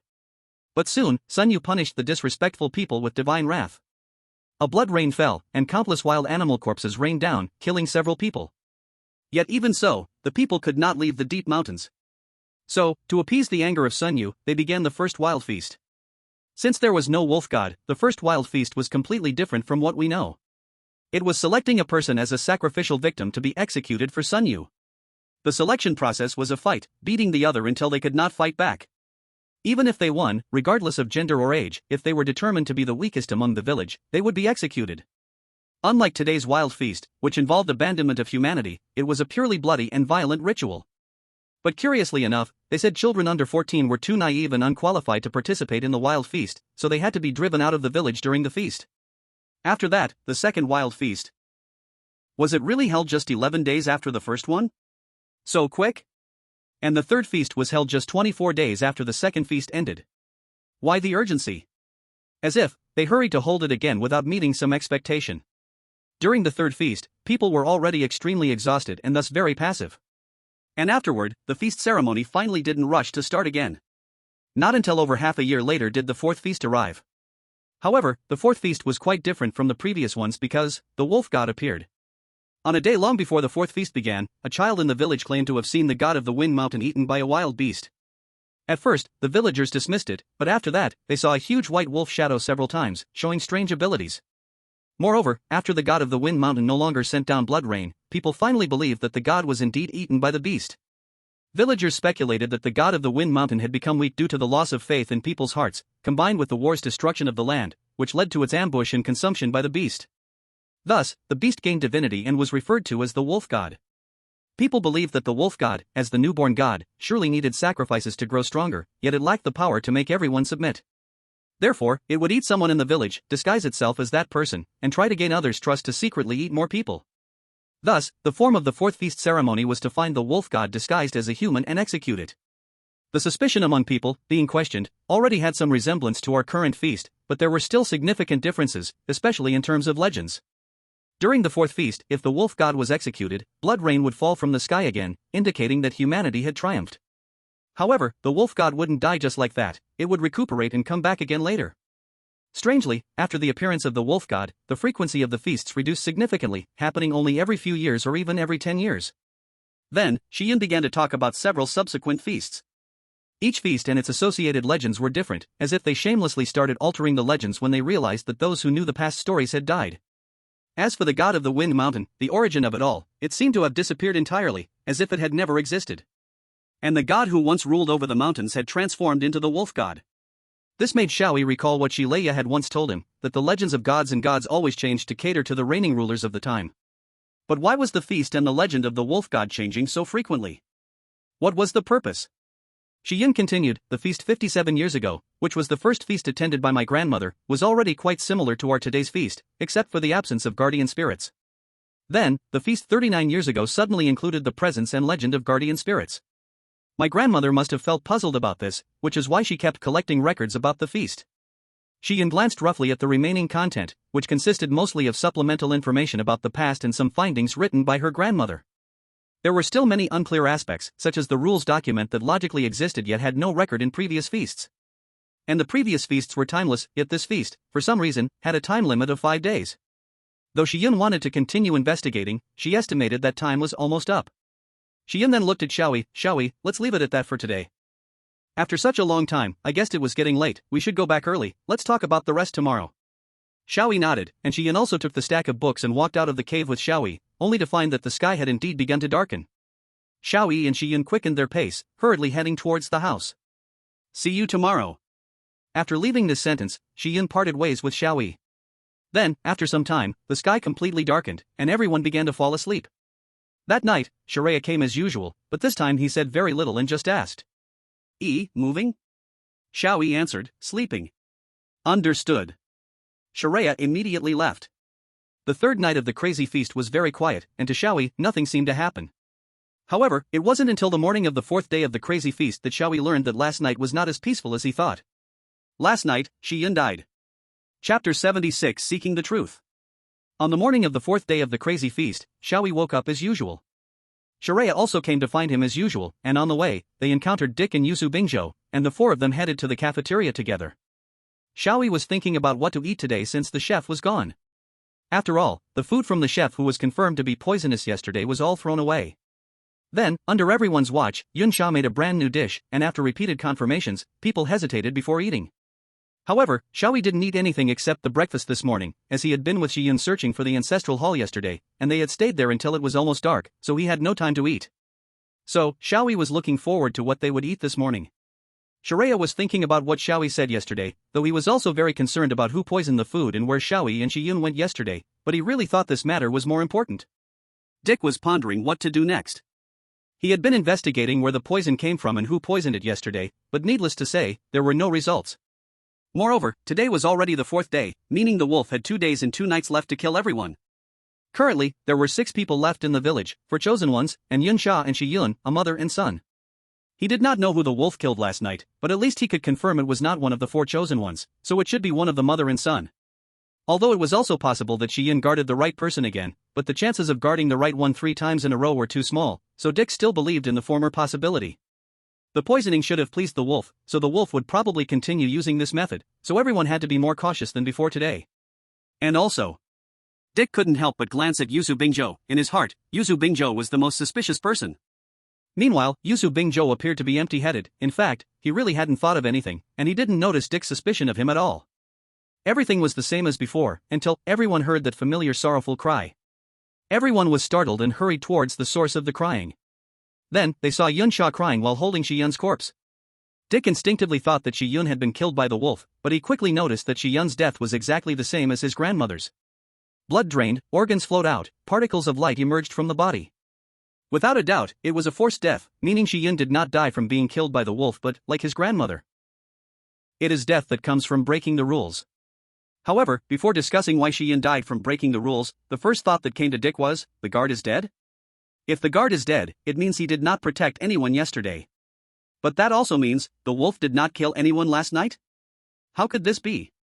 What on earth is going on? Compared to Dick, who was focused on the wild banquet, or rather, focused on his own life, others felt a sense of sadness over Shiyun's death to varying degrees.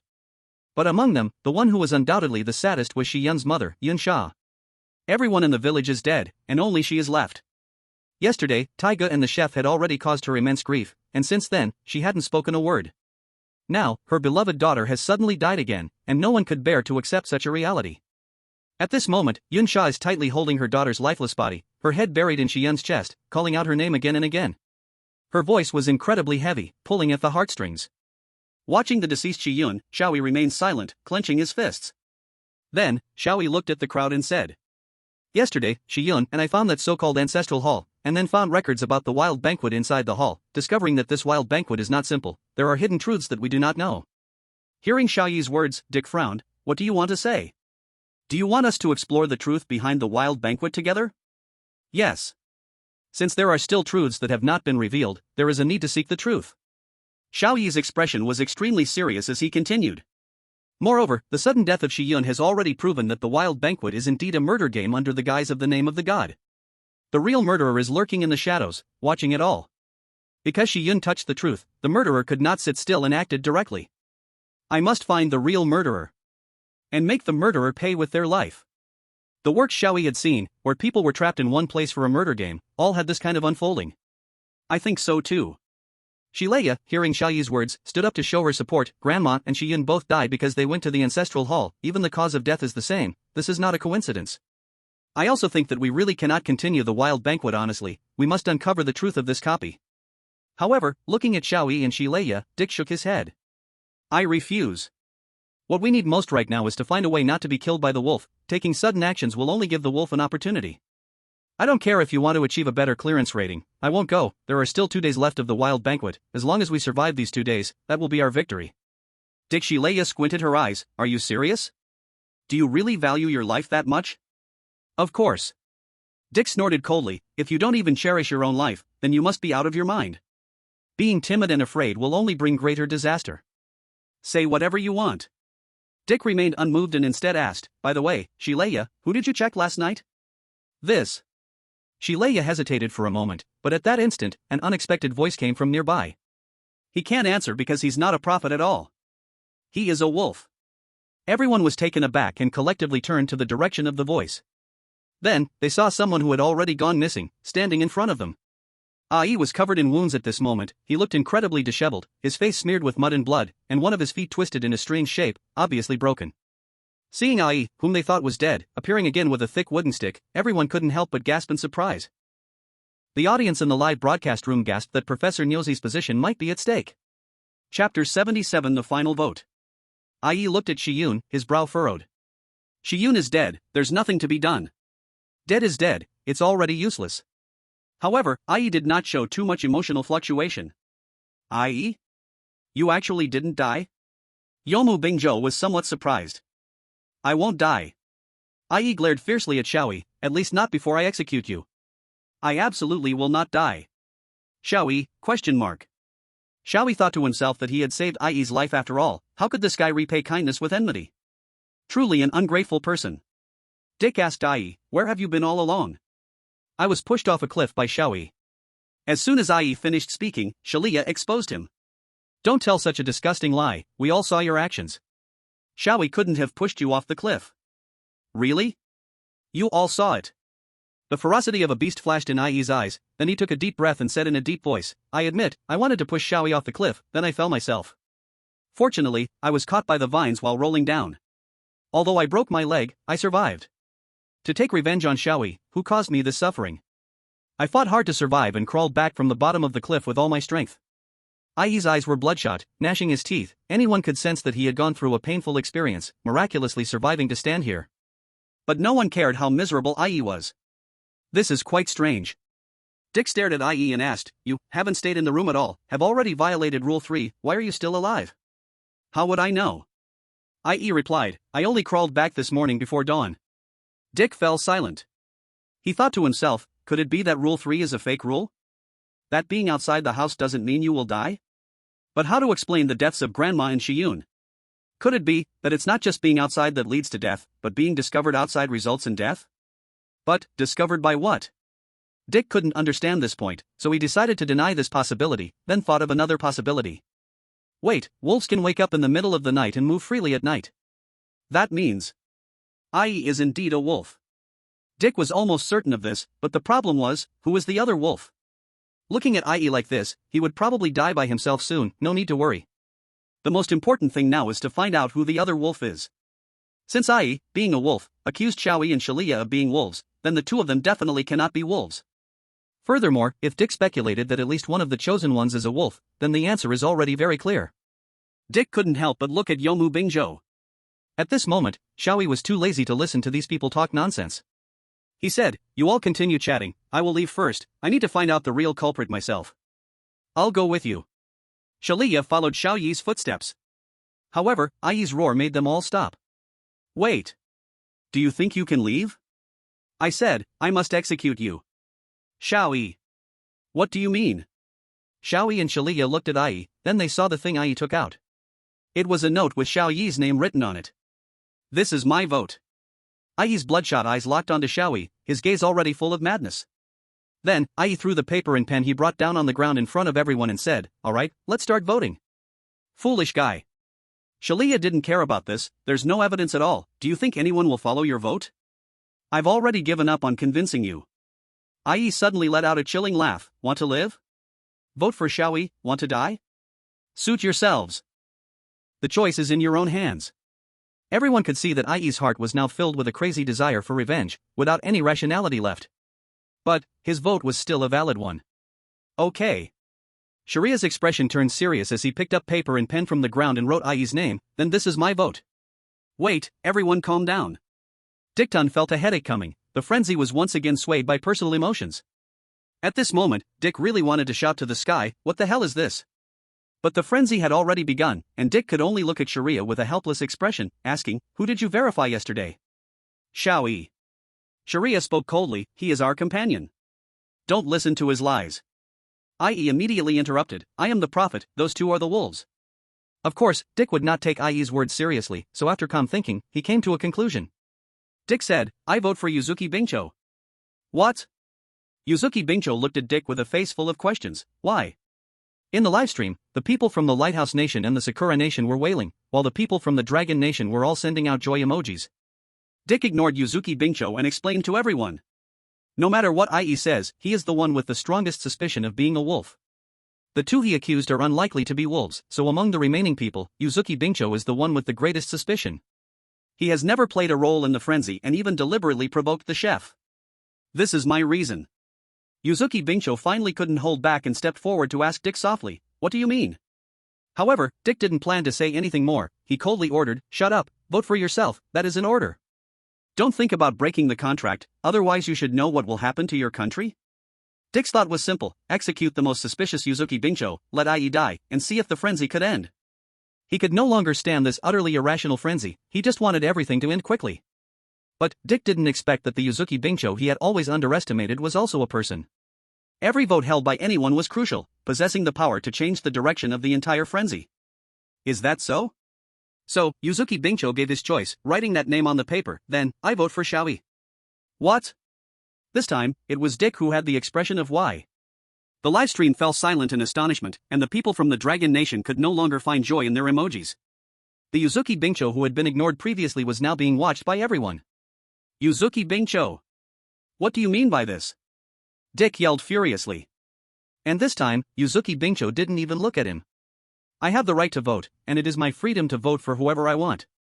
The votes had been cast, and Dick had no choice. Fortunately, he still hadn't voted. Dick had originally wanted to write Yuzuki Bingcho's name, but now he could only write IE's name with helplessness. IE and Xiao Yi each received 2 votes, and Dick could only pin his hopes on the next person's voting result. Yunsha and Xiao Yi hadn't voted yet, which meant that Yunsha's vote was the key to deciding the outcome of this frenzy. But I vote for Xiao Yi. Yunsha wrote down Xiao Yi's name. Exclamation point. No one had noticed that among all the people present, the most insane was not IE, but Yunsha. The previously gentle Yunsha now looked like a vengeful ghost, filled with resentment. She let out a mournful howl directed at Xiao Yi. It's all your fault. Shi Yun died because he believed in you. You destroyed my life. I want you to die. Everyone stared at Yunsha in shock, their faces filled with disbelief. He.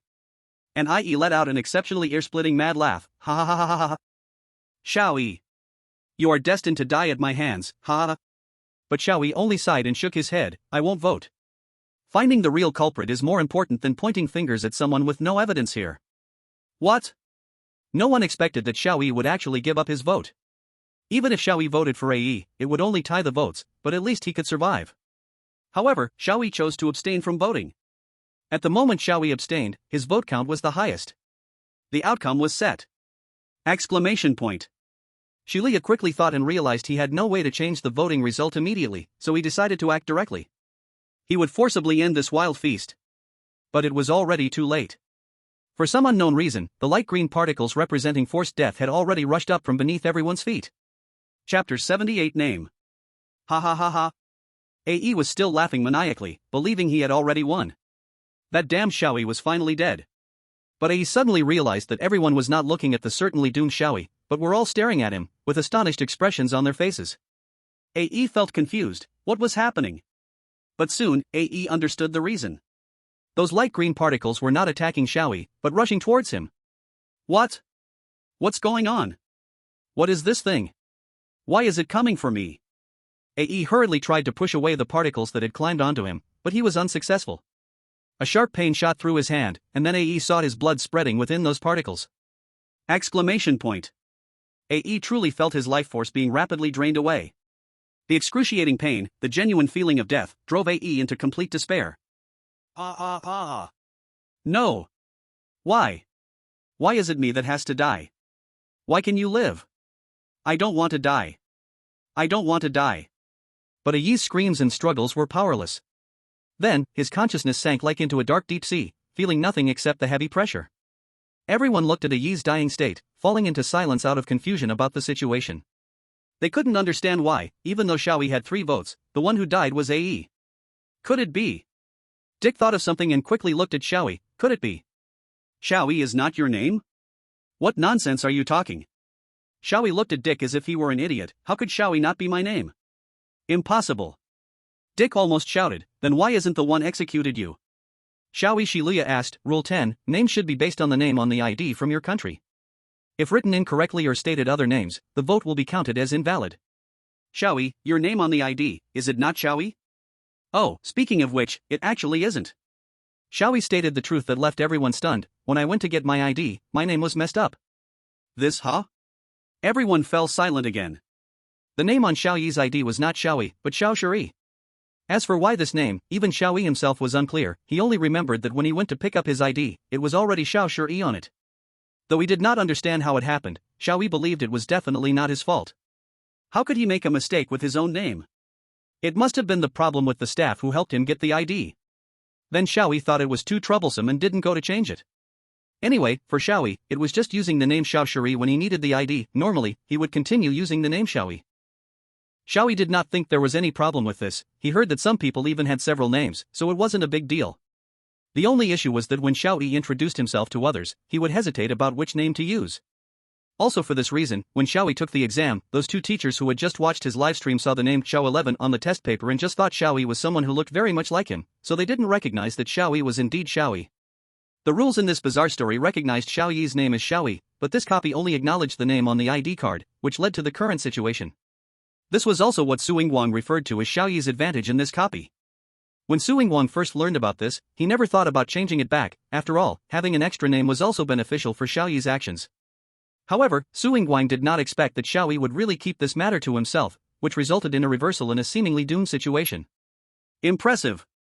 Xiao Yi could not help but exclaim, "So, Xiao Yi, you have been using the rules from the very beginning. No wonder you chose to give up voting earlier, such foresight is truly admirable." Xiao Yi couldn't help but feel that it was really foolish of her not to believe Xiao Yi just now, and even planned to take action against him. Xiao Yi didn't care about this, he only had one thought: compared to this, there are more important things. No matter what you all think, I must find the real culprit. Yeah, I'll go too. Xiao Yi prepared to set out with Xiao Yi again, but their footsteps stopped once more when they heard Yunsha's voice. Fake name? You say fake name? Yunsha let out a voice of despair. I've had enough. Xiao Yi. Why are you here? How much more do you want to destroy everything I have? There was only Yunsha left among the villagers, and it was clear her mental state was on the verge of collapse. At this moment, it wouldn't be surprising if she did anything. Thus, it wasn't strange that Yunsha pulled out a short dagger from her body and pointed it at her own throat. Wait! The four of them were all startled by this and urgently tried to stop her, but blood was already spilling across the ground, painting a mad picture. Yunsha could no longer speak, only releasing a wheezing sound, but everyone knew what she was saying. She was calling out the name of Shiyun. Then, Yunsha also fell, down by Shiyun's side. How could this happen? Xiao Yi and Xiao Yi both looked astonished. Rule 9 states that a person cannot kill others or wolves, otherwise they will die forcibly. However, they can kill themselves. But pointing this out is meaningless because once a person is dead, they cannot be revived. Crazy. Everyone in this village is crazy. Dick growled. Now there were only 4 people left in the village. The human side was at too great a disadvantage. Why choose suicide? The people in this village were too selfish. With no options left, Dick hurriedly blocked Xiao Yi and Xiao Yi. Wait. You can't go. We only have 4 people left. We must unite regardless of anything and not engage in actions that will lead us into danger. However, Xiao Yi did not pay him any mind. Xiao Yi said, if you want to wait to die, then go ahead. I must find the real culprit and end this madness. There is no real culprit. Dick hurriedly said, the wolf god is the root of everything. Can you find the wolf god? Even if you do, what can you do? Can you beat the wolf god? Wolf god? Xiao Yi tilted his head slightly. I saw the wolf god the night before and even drove it away with 2 punches. The night before? Dick was stunned. Xiao Yi heard this and quickly asked, the wolf god came to find you? Xiao Yi, why haven't you ever mentioned this to me? You didn't ask me. That's true. So that's it, you two are wolves. Dick's rationality was also nearing collapse. I see now, I've been dancing like a fool right in your hands, and my countrymen, people from other countries, are all watching my self-righteous, smug clown show. Immediately after, Dick let out a mad laugh. Ha ha. Ha ha. Ah ha ha ha ha ha ha ha. Xiao Yi. Shalia Caligula. Chapter 79 True Talent. What's going on? Xiao Yi involuntarily covered his ears, feeling a bit unhappy. He hadn't moved far, yet Dick was yelling his name so loudly. Was Dick out of his mind? Shalia understood the reason behind it, but he didn't care. Even if Dick found out they were wolves, it didn't matter. After all, they still had 2 days and 2 nights left, and now there were only 4 people left in the village. In other words, no matter how you looked at it, the wolves had already won. Dick finally realized that all his efforts had been nothing but a laughable clown show, and knowing he had lost, it was normal for him to go mad. Is that so? So you two are wolves. Compared to Dick, Yuzuki Bingsho's reaction was unexpectedly calm. Then, Yuzuki Bingsho did something that everyone did not expect. He knelt down before Xiao Yi and pleaded, tonight, can you not kill us? I want to wait until tomorrow to cast a vote to send Dick to his death. Yuzuki Bingsho did not use his talent, this was his sincere request. You say, what? Shalia and Xiao Yi were both taken aback. Yuzuki Bingsho.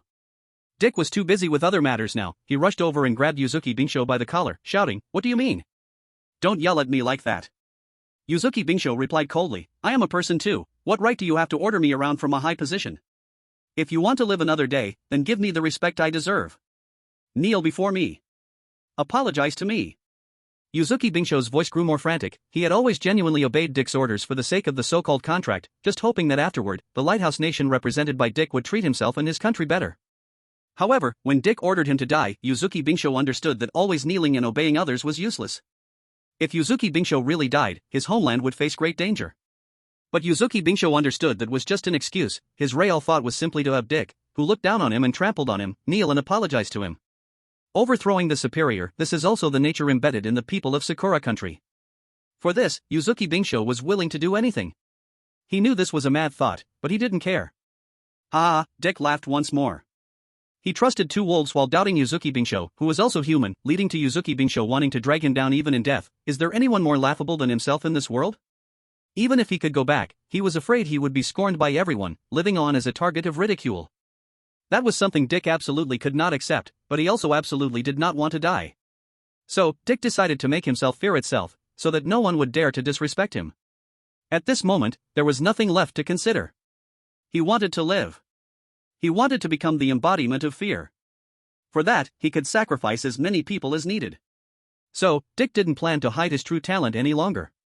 Dick still did not take Yuzuki Binsho seriously. He looked at Xiao Yi and Shalia, a smile appearing on his face once again.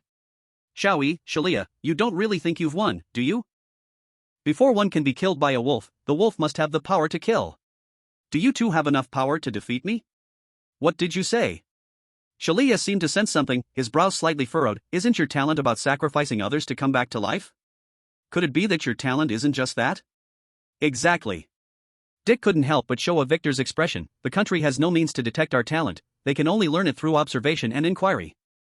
So, hiding one's talent is only natural." "Hiding one's talent?" Shalia's brow furrowed. No wonder Dick had such confidence. The talent he displayed was already S rank, which also meant that his true hidden talent held powers beyond that.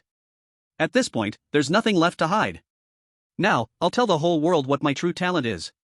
Dick laughed madly as he revealed his true talent. "My talent is SS rank talent, survival of the fittest. Its first effect is to randomly sacrifice the lives of 1,000 citizens of the Lighthouse Nation to revive."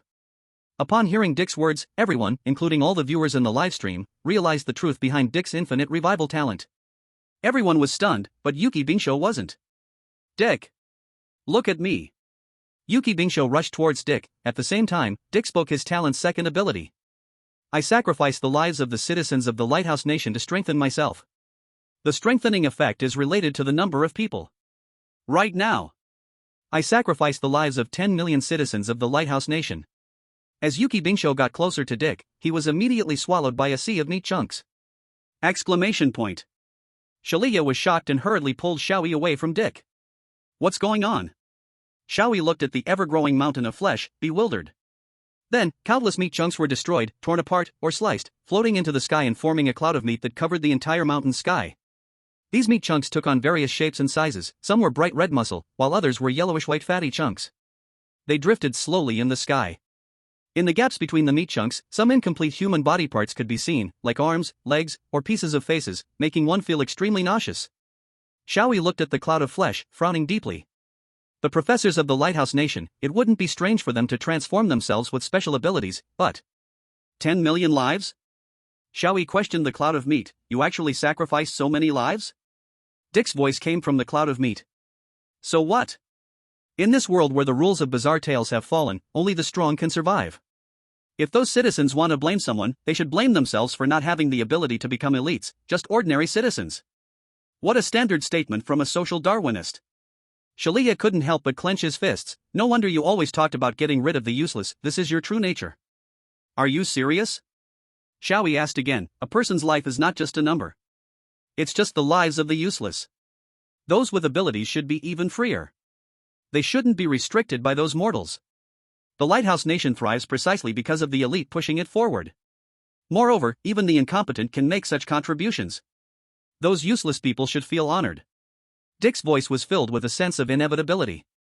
His glamorous facade was crazily torn away, revealing his true thoughts. Listening to Dick's real thoughts, Xiao Yi sighed. Even though he is so afraid of death, he can sacrifice others' lives without hesitation. You, truly are beyond saving. Chapter 80, SS-level talent. At this moment, the live streaming room was filled with furious curses from the Lighthouse Country people towards Dick. When Dick used his talent, survival of the fittest, 10 million citizens from the Lighthouse Country vanished. They disappeared as if being devoured by a beast from the void, their bodies slowly fading away. Extreme pain and despair forced them to let out soul-shaking screams before they completely vanished.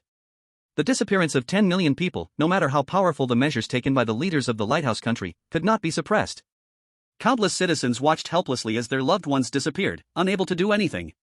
That sense of despair and hatred was enough to drive one mad.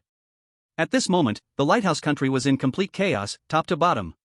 Thus, the live streaming room was filled with extreme insults directed at Dick, with some even revealing that Dick's IQ was not actually 166, but fabricated data.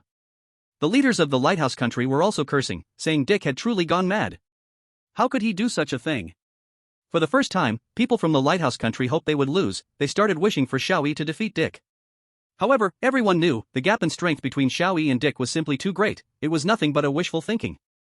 Others remained silent. They could not truly comprehend what the people of the Lighthouse Country felt, but just imagining it sent chills down their spines. Moreover, they were more concerned about what Xiao Yi and Shalia would do in the face of such power from Dick. Before this, people all over the world believed S-level talent was the highest, but no one expected Dick to be hiding an even more extraordinary SS-level talent. Looking at the massive flesh clouds that seemed to cover the entire sky, no one could figure out how to fight against it. Beyond saving? Ha! From within the flesh clouds, Dick let out a disdainful laugh. Say whatever you want, you've already lost. A person cannot kill a wolf directly, but I can make you break Rule 8 and die by throwing you off this mountain. You cannot resist me, who has the power of 10 million lives. Don't worry, I won't kill you, I will let the rules kill you. Die a forced death. As Dick's voice echoed, the flesh clouds began to change. Countless chunks of flesh writhed, and a tentacle over 100 meters long suddenly extended from the flesh cloud, where Yuzuki Bingjo found himself. To verify if Rule 8 could take effect, Dick planned to use Yuzuki Bingjo as an experiment. He intended to throw Yuzuki off the mountain. Exclamation point. The unconscious Yuzuki Bingjo slowly awakened, immediately realizing what was happening upon seeing his situation. Dick! You bastard! Yuzuki Bingjo let out a final, desperate roar of anger, but his fate was already sealed. At the moment the tentacle threw Yuzuki Bingjo out of the mountain's range, those particle-like gelatinous substances surged from the void, swallowing Yuzuki Bingjo whole. And Dick did not suffer any punishment for this. Ha ha ha! It really works! Dick laughed loudly, then turned to Xiao Yi and Shalia. Next, it's your turn. This guy can no longer be called a human. Shalia took a deep breath and looked at Xiao Yi. Even a god would never forgive such sins. Xiao Yi, let's work together to send this guy to the depths of hell. Shalia firmly solidified his resolve to kill. I don't quite understand what you're saying, but let's give it our all. Xiao Yi nodded. Yes, to respond to your expectations, Xiao Yi, I will also give my all. In Sharia's eyes, light flickered, his talent revealed at this moment. In an instant, the tentacles moved with a heavy sound of slicing through the air, rushing toward Xiao Yi and the others. Dick wanted to sweep Xiao Yi and Sharia off this mountain. They had no ability to resist, and Dick was already certain of his victory. However, he was unsuccessful. Because before the tentacles could reach Xiao Yi and the others, something happened that Dick couldn't understand. The entire mountain peak, unknowing when, had risen from the ground. It was crashing down towards him, blocking out the sun. What? Dick hurriedly summoned his flesh cloud, countless meat chunks instantly scattering. They slid past the mountain peak and barely avoided it, then reassembled together. And that mountain peak did not crash onto the mountain where Xiao Yi and Sharia were. Instead, it suddenly turned as if defying gravity. It was floating steadily in mid-air. Although he dodged it, Dick was still filled with lingering fear. It was obvious that someone was controlling the entire mountain peak. And it was clear who was in control. Sharia Caligula. Facing the flesh cloud, Sharia said, "Did you think that only you have SS-level talent? What did you say?" Dick was stunned. Could it be that this guy also has SS-level talent? But there was no need for doubt anymore, as Sharia's performance had already provided the answer. SS-level talent. Mind God's will. Talent Effect 1. Your faith grants you the power of the God in your heart, allowing you to manipulate the earth and change its shape at will. Xiao Yi looked at Sharia and couldn't help but feel excited. He saw Dick's seemingly godlike performance and initially felt it to be tricky, but Sharia immediately gave him a surprise. Wow! We have a cheat too. Sharia had only one goal, to find Dick hiding in the flesh cloud and kill him. This way, everything would come to an end. Sharia didn't know exactly where Dick was hiding, so he decided to bombard the entire flesh cloud. As Sharia focused his thoughts, the mountain began to tremble, awakening as if it were alive. Then, a shocking scene occurred. The surface of the mountain started to crack, producing a piercing sound, and huge rocks rolled down from the peak. These rocks were sharp as blades and hard as steel, each stone blade was incredibly sharp. The mountain shattered into countless stone blades, stabbing towards the flesh cloud like 1,000 huge daggers. Exclamation point. But Dick would not just stand by and watch. The flesh cloud underwent another transformation. The meat chunks gathered together, spiraling, and began to harden. It forcefully blocked Sharia's attack. Dick's talent was not that simple. Though one person's ability was limited, their life could bestow Dick with immense power. Sharia frowned and immediately waved his hands. The surrounding mountains began to move like musical notes, rising in sequence. Dick's talent was more powerful than Sharia had expected. He had to give it everything he had. What? Dick also did not expect Sharia's talent to be this strong. Even all the surrounding mountains were under his control. Without time to react, the rain of blades began to pour down. Dick had no choice but to withstand it. But could he truly withstand it? Countless stone blades sliced through the meat chunks. The flesh emitted sounds of sorrow. That sound made Sharia feel as if his heart was being gripped, yet he still showed no signs of stopping. No matter how well Dick hid, he would ultimately not escape this all-encompassing attack. Ugh! Sharia Caligula. Dick was finally pierced through the heart by a stone blade, falling from the high ground. He crashed to the ground with a mad howl, turning into a pool of blood. Dick is undoubtedly dead. Finally, it's over. What happened? As Sharia just breathed a sigh of relief, he saw the dead Dick actually stand up from the ground. His wounds were perfectly healed. What's going on? Dick himself seemed a bit surprised, but soon he realized the reason. I see, ha. Ha ha ha ha ha. Dick let out a piercing laugh of genuine joy. So being killed by the wolf means forced death is a false rule. The rule he had always feared, which led him to make all kinds of comical performances, turned out to be a false rule. However, Dick held no resentment in his heart. Instead, he felt an overwhelming excitement. Even though Sharia possessed unimaginable strength, he was still no match for himself, who could come back to life. Dick let out the laugh of a victor. Chapter 81 end? How could this be? Sharia frowned deeply. Rule 11, vote to execute and being killed by the wolf are both forced deaths. Voting to execute is indeed a forced death, but being killed by the wolf is not. Who would have thought that part of this rule was fake? Thinking carefully, it made sense. Forced death came from that glowing particle gel, while killing by the wolf required personal action. It really wasn't counted as forced death. Seeing that he had gained absolute advantage, Dick once again shouted from a high position with ease, I sacrificed the lives of 10 million citizens of the Lighthouse Nation. The Lighthouse Nation still has hundreds of millions of people. You are no match for me. I advise you to be honest and just die. As soon as Dick finished speaking, flesh clouds surged again, bringing greater despair and madness. Exclamation point. Sharia felt helpless. Since he couldn't do anything to Dick, he could only choose to stall for time and think of a way. Since Dick wanted to throw them off this mountain, then let's first enlarge the scope of this mountain. With a thought, the solid ground beneath their feet suddenly began to flow like water. The land spread like waves in all directions, merging with the surrounding mountains. Within a few blinks, the ground beneath them had transformed into flat land stretching far away. Wow, that's really a good idea. Dick couldn't help but praise, expanding the scope of Rule 8 to the entire map. But the map of the instance has its limits. I can just throw you out of the map. Do you really think this will work? Sharia knew that he was just stalling for time. The key was how to break the situation after buying time. Sharia suddenly felt it was tricky. What should he do now? Cold sweat began to drip down his back. What's wrong? Xiao Yi asked upon seeing Sharia like this. The situation is not good. Sharia explained, my talent is limited by the map expanded by the instance. This instance only has the mountains available for me, while Dick has the lives of hundreds of millions to use. Continuing to consume energy will only lead to our defeat. Just as Sharia was deeply troubled, Xiao Yi suddenly said to him, in that case, just leave it to me. Really? That's great. Sharia knew that Xiao Yi must possess extraordinary power, and he was finally lucky enough to witness it now. He immediately asked, how should I cooperate? No need for any cooperation. Xiao Yi said, taking something out from his body, I myself don't have any special powers, but I have this. With it, I can defeat any superpower user. What Xiao Yi took out was the original text, which had previously been of little use and thus had a low sense of presence. Return to original item, original text. The condensed essence of initial knowledge, capable of returning all mysterious restraints brought by rules to their origin in this world. Weapon effect, once the power of the original text is unleashed, a mysterious mantra will permeate the target individual's neural network. In an unspeakable way, it affects the transmission of information between neurons, distorting and disrupting the source of abilities, thus imprisoning the originally unrestricted power of those who possess supernatural abilities. In plain language, it means that the original text can block all abilities obtained from the system of bizarre tales. For example, the immortality that Xiao Yi encountered in the previous instance is essentially an ability that continuously reverses the timeline of the body. When attacked using the original text, this immortality will be sealed, and the opponent will be just like an ordinary person, having to obey the iron rule that a person killed will die. Damage caused by the original text can also genuinely threaten their life. However, what the original text can do is to imprison, not to eliminate. If someone has previously enhanced themselves with abilities, then even if they can no longer use them, their inherent strength remains formidable. At first, Xiao Yi found the description of the original text's ability a bit confusing, so he went to ask Suing. Suing told him that the original text can lock others' superpowers, turning them into ordinary people. Moreover, Suing quietly told Xiao Yi that the original text seems to have a guaranteed hit effect. As long as the thought of hitting the enemy is strong enough, it will surely hit.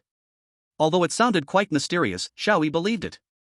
He thought the senior officials of Dragon Country were indeed developing such high-tech super abilities, but they had done a good job keeping it secret, so no one had discovered it or turned it into a movie. Of course, the guaranteed hit effect was made up by Suing. He noticed Xiao Yi's talent and wanted to use this to verify it. If the verification was successful, Suing did not intend to tell others about Xiao Yi's talent. The fewer people knew about such important information, the better. Even if people from other countries noticed, it could be attributed to the abilities of the original text to disrupt their judgment. Additionally, the original text just happened to make up for a flaw in Xiao Yi's talent. When Xiao Yi felt that the enemy was too powerful and difficult to defeat, his talent would instead become a constraint on him. Xiao Yi's criteria for judgment were two: one was the apparent strength, the other was whether he believed what the opponent said about their abilities was true. Someone like Dick, who looked visually impactful and held the identity of a professor, could easily be seen as reasonable even if he transformed himself into having superpowers, would perfectly counter Xiao Yi. However, the original text already had the effect of sealing abilities, so coupled with Xiao Yi's belief that being harmed by the original text would turn the opponent into an ordinary person, this flaw of his talent was also overcome. Then let's get started. Xiao Yi held the original text in his hand, and it surprisingly transformed into a spear. This was an effect that the original text inherently possessed. Xiao Yi thought a spear would be easier to stab Dick. "Are you going to throw it?" Sharia asked, "But we don't even know where Dick is, and he's currently 100 meters in the sky." "No problem, the original text has a guaranteed hit effect." Xiao Yi believed this wholeheartedly, and then, with all his strength, he threw the original text. At the moment it left his hand, the original text unleashed a shockwave far beyond Xiao Yi's own strength. It suddenly changed direction in the air and pierced straight toward Dick, who was hiding in the flesh clouds. Dick instinctively felt danger and hurriedly called upon countless flesh blocks to form a solid shield to block it. But at that moment, inexplicably, a powerful cyclone erupted around the original text. The cutting wind shredded the flesh blocks completely, clearing a path for the original text. There was no way to dodge. Dick was pierced by the original text. "Gah! Damn it! You've really angered me!" Dick roared, "I will sacrifice the lives of 10 million citizens of Lighthouse Nation. Die!" However, nothing happened, and Dick was momentarily stunned. How is this possible? Why has my talent stopped working? Impossible. Die. Die for me. These damn useless people. Blood dripped along the original text, and Dick once again felt that powerless despair, that fear of death. No matter how he shouted, his death would still come in the end. "Xiao Yi, I will not let you bear the sin of killing alone." Sharia took a deep breath. He had already prepared the resolve to kill, and prayed to the god in his heart. Then, from the ground flew out several stone blades, stabbing toward Dick. Dick, seeing certain death approaching, let out his last roar. "Sharia Caligula. Xiao Yi." Immediately, Dick's roar stopped, and the world suddenly became quiet, as if everything had ended. Wolves can kill in the daytime. Dick died under this hidden rule he found. At last, it's over. Sharia let out a long sigh. "Only the two of us left. The feast is already over." Over? But after putting away the original text that returned automatically to his hand, Xiao Yi frowned. "We still have not found the true killer. How can it be called over?" "Xiao Yi, we have already met the clear condition. We can leave the copy at once." But just as Sharia explained, he noticed something strange. It did not end? Normally, once the clear condition is met, the chosen would leave the copy and the result would settle immediately. But now, they were still inside this world. What exactly is going on? Sharia immediately took out the rule document and looked at the clear condition. After the feast ends, Wolf survives. No problem, so what is this? Wolf survives. Then, Sharia noticed something strange. Why does it say survive? When the feast ends only one side should survive, no danger anymore, why still say survive? Could it be, after the feast ends, something else will appear to threaten our lives? Sharia could not understand. He read the 11 rules again. From these rules, Sharia already peeked at meaning outside the rules, but he still did not understand. What is the meaning of meaning outside the rules? Suddenly, Sharia remembered what Xiao Yi said before. When you cannot get a conclusion, do not be too stubborn, return to the beginning. Return to the beginning? Was it telling him to read the rule document again from the start? Sharia tried to read the rule document from the start again, then he froze, because he discovered the truth that was very obvious but he had never noticed before. False god rises, feast will come. False god? Not wolf god. Sharia felt like he was hit on the head, even his thoughts stopped for a moment. The true killer of the feast was actually given as a hint from the very start. Why did I never notice until now? Chapter 82 Rules and the Meaning of the Feast. Are you okay? Xiao Yi saw Sharia suddenly stagger, afraid he would fall, quickly held him up. It's fine. Sharia showed a forced smile, just stunned by my own stupidity. Did not expect, the correct way to clear this copy was revealed from the beginning. Since the copy was not over, Sharia had to think how to clear it. But what is false god? Sharia had no clue, he could only ask Xiao Yi. Xiao Yi, what do you think this false god will be? False god? Xiao Yi answered, you mean false as in fake, right? Then isn't it just pretending to be a god? Xiao Yi thought this kind of problem could never stump him. He once scored 200 points in language exam. Pretending to be god? So that's it. Sharia suddenly enlightened. As expected of Xiao Yi, indeed you saw through everything in one glance. Pretending to be God, that no doubt is something humans would do, which means someone pretended to be God. This grand feast has begun. Shariai's thoughts started to surge like a dam breaking. He immediately began to read the next content of the rule document. Go and find the true enemy hidden among humans. Not to play werewolf games to find the wolf, but to find the real enemy. We have been going in the wrong direction from the very start. According to the clear distinction between humans and wolves in the rules, and excluding the chosen one, the false god is one among the 7 in the village. No wonder being killed by a wolf doesn't count as forced death. It seems this is a way for the false god to protect itself. Even if the false god is killed by the wolves, there is a way to resurrect. Shirei then looked at Xiao Yi. Xiao Yi, you made me think about the meaning beyond the rules, and I have now reached an answer. Oh. Xiao Yi thought to himself, is there something like this? Then, Shirei shared his conclusion with Xiao Yi. These 11 rules do not genuinely want us to play werewolf, that is just a facade. The real purpose is to drive us into madness. Insanity. This is also the origin of the name Grand Feast. You see, these rules provide the choice of whether or not to kill between humans and wolves. If it were forced killing, we would have reasons in our hearts, thinking it is something we cannot avoid, all forced by the gods, thus justifying our actions of killing. But with the choice given, we become incredibly conflicted. Moreover, it seems to give us a choice but restricts us with a time limit of 5 days. If we don't kill, we cannot survive. In reality, there is no choice at all. We are left helplessly to kill in our struggle, and even the human side, hesitant about whether to vote to execute, would also choose to kill out of fear and hatred of the wolves, leading both humans and wolves toward madness. Not only that, the mere 5-day time limit will give the humans a surefire way to win, which is not to vote. Thus, the wolves will inevitably be extremely anxious, frantically thinking about what to do. In their anxiety, it will be natural for them to desperately search for ways to break the rules.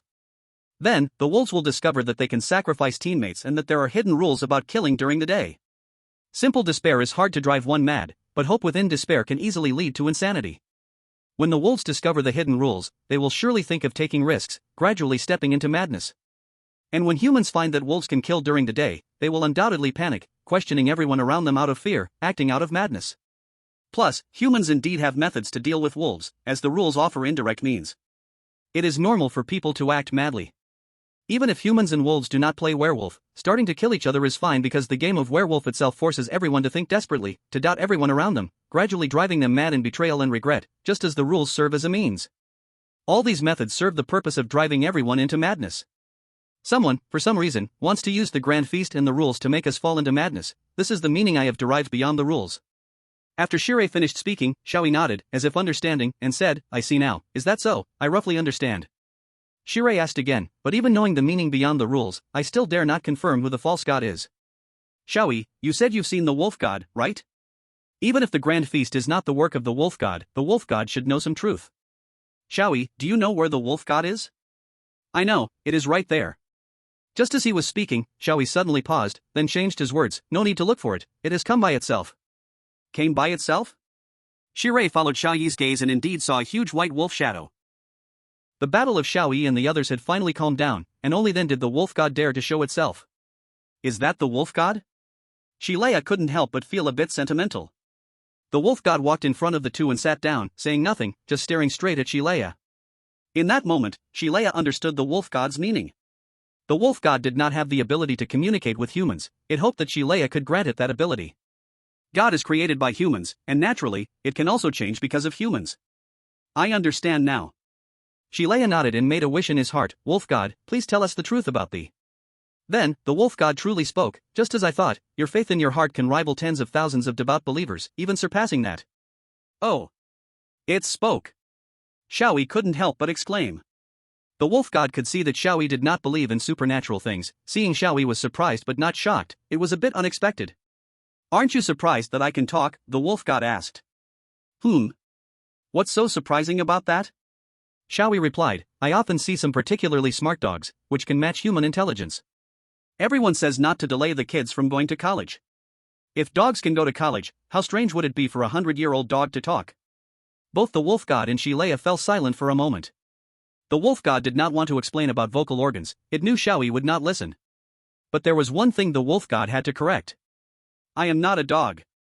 I am a wolf. Alright, Xiao Yi replied dismissively, reaching out to stroke the chin of the wolf god he had punched earlier, and I'm sorry for hitting you twice before. Wu the wolf god immediately showed an expression of enjoyment. Seeing this scene, both Xiao Yi and Shilea couldn't help but think, isn't this just a dog? Then, the wolf god added, the one who should apologize is actually me, anyone would retaliate if suddenly attacked. Shilea asked, wolf god, why did you attack Xiao Yi? To protect the people of the village, the wolf god answered. I see. Shilea nodded, we are wolves, so it's no wonder you attacked us. No, let me finish first. The wolf god continued, I intended to protect the villagers from that human who usurped my divinity, and the reason I attacked you is because, you wolves are the true sacrifices. Chapter 83, Divinity. Ha? Usurping divinity? Wolves as sacrifices? The wolf god's words left Shilea in shock.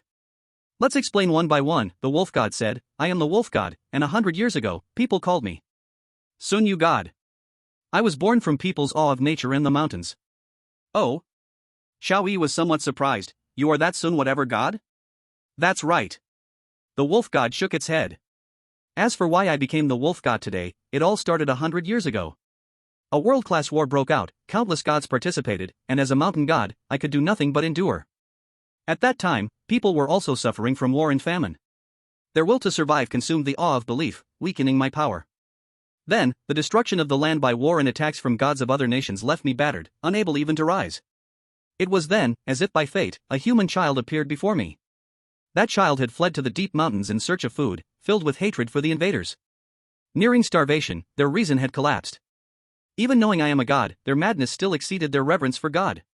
That child bit open my abdomen, devouring my flesh and organs, drinking my blood. So you mean that child ate you? Xiao Yi frowned. He now understood the source of the wolf god's abdominal wounds. They were indeed bite wounds, with no blood or organs left, clearly eaten away. I ate, but not completely, after all, I am quite large. The wolf god continued, however, a part of my divinity has also been gained by that child. What divinity means is the ability to absorb people's emotions as power, to respond to people's expectations and turn them into reality. This is also the origin of the legend that gods respond to human faith and create miracles. Moreover, divinity has a concept of origin. My origin is reverence. As long as there is reverence in people's hearts, I can gain power from it. As for that child, the origin of their divinity is madness, which is why the child always holds a feast ritual that drives people to madness. I tried to stop it, but that child knows the nature of divinity. Plus, I am originally the body of a wolf, so secretly, the child continuously altered my legend, causing me to gradually transform from the natural god of Sun Mountain into the beastly wolf god, and even used my existence to perfect their feast ritual. Because the legend was distorted, people's understanding of me changed. I became completely incapable of opposing that child, so I could only secretly obstruct the feast without being discovered. Furthermore, since the child's divinity ultimately comes from me, I can still do one thing, which is to bind them so they cannot leave the mountains, preventing the sins I created from harming more people, all the way until today. Listening to the words of the wolf god, Xiao Yi couldn't help but wonder, you are just being toyed with like this? Gods are originally created by humans, worshipped but always a lowly tool beneath people. Xiao Yi explained, as long as there is a thought and the ability to convince others, gods are merely playthings in the hands of humans. Xiao Yi paused and continued, I see now, since the pseudo-god has divinity, they must have the ability to drive people into madness. It's no wonder everyone is so radical, doing all sorts of irrational and mad things. Gods cannot directly create human emotions because gods exist because of human emotions. Just like cooking, people cannot create food out of thin air, they can only acquire it through various means and require advanced skills to turn food into delicious dishes. The feast ritual, for the pseudo-god, is the process of making and tasting delicious food. Indeed, it is a banquet unique to them. That's absolutely correct. The wolf god agreed, but it couldn't help but worry whether Xiao Yi could understand, since he didn't believe in this stuff. However, there was no hint of confusion on Xiao Yi's face. Instead, he said, so, as long as we think of you a certain way, and what you can do, you will change accordingly. I see now, the so-called god is a quantum existence. Xiao Yi actually thought about it carefully. A dog living over 100 years is indeed somewhat strange. It must have been modified as well. Coupled with the conversation between the wolf god and Xiao Yi, Xiao Yi had unraveled everything. It seems that the war 100 years ago triggered a technological explosion, with people researching weapons that could determine the outcome of wars. Entities like the wolf god, a quantum existence, could then be discovered. Without that, a wolf could not possibly live for such a long time. People are accustomed to calling powerful existences gods. In that era, it was very normal for such a quantum existence to be called a god. Xiao Yi couldn't help but feel emotional. Such extraordinary abilities had already been developed 100 years ago. No wonder now one can often see some incredible figures. It seems this system is quite matured. Ever since seeing that special ability indeed exists at the professor's house, and having obtained the professor's legacy, that is, the original text, Xiao Yi felt he had gradually touched a hidden side of this world. Considered to be a skilled individual, otherwise, Dragon Country wouldn't have specifically come to find him and given him such good treatment. As for this strange rule-related tale, it seems to be a special task that only those with abilities can participate in, to go to certain places and accomplish certain things, and all the ability users around the world join in. Gradually witnessing a brand new world, Xiao Yi felt that his previous common sense really needed some adjustments. Quantum? The wolf god was confused, thinking that quantum wasn't the kind of existence related to this nature. Don't you know? All sorts of strange abilities are explained using quantum mechanics in the movies, Xiao Yi said with a confident smile. What other explanation could there be? Surely, there can't be real gods? Xiao Yi couldn't help but feel that the system of super abilities was indeed complex, but fortunately, he was smart enough to understand it. Now, Xiao Yi also understood how to deal with the enemies referred to as gods in the future. The wolf god and Xiao Yi both fell silent for a moment. They had not expected the existence of gods could be deconstructed like this, but they didn't plan to explain much about it, just accepting it as it was. Xiao Yi asked, so it seems the child is a false god, then you should know who the false god really is, right? Unfortunately, I do not know, the wolf god said. That happened over 100 years ago. I don't know what that child, the one you call a false god, has become or what identity they hold now. After all, I cannot be discovered by the false god and can only act on nights when I am not easily spotted. Is that so? Xiao Yi said helplessly, which couldn't be helped. The wolf god continued, let's go back to the topic. The reason you were chosen as wolves is that you two are the most resistant to killing. The most resistant to killing? Xiao Yi instantly understood the implication. If we really killed someone, that intense emotion-induced madness would be a feast for the false god. Considering this, Xiao Yi's decision to refrain from killing was indeed quite wise. That's right, I also thought about killing you both to stop the plan, but the wolf god glanced at Xiao Yi with a bit of fear. I failed. In short, that false god is the real killer, Xiao Yi concluded and proposed the next course of action, so let's go find the false god and thoroughly destroy them. Unfortunately, you two are probably not the false god's match, the wolf god said. What does that mean? Xiao Yi asked, even if I'm not strong enough, Xiao Yi can defeat you, and the false god is born from you as a reference point. How strong could they possibly be? That was true at first, but the false god, somehow, obtained powers that far surpass Xiao Yi's, the wolf god said. We may not stand a chance. The wolf god looked at Xiao Yi and explained. There are levels in powers. If two powers clash or contradict, priority is determined by their levels. If they are of equal level, the two powers will cancel each other out or become ineffective.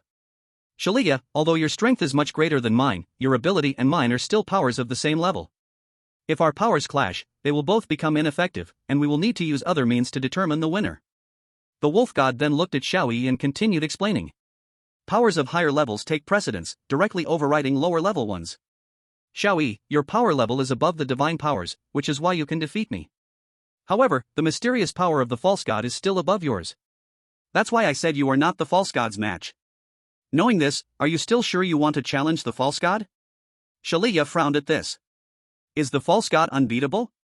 Shalia couldn't help but look at Xiao Yi, believing that he would certainly still bring hope. However, under the gaze of a man and a wolf, Xiao Yi asked a question that took everyone by surprise. He asked the wolf god, "How did you know our names?" The wolf god nearly lost his composure. At such a critical moment, you actually care about such trivial matters?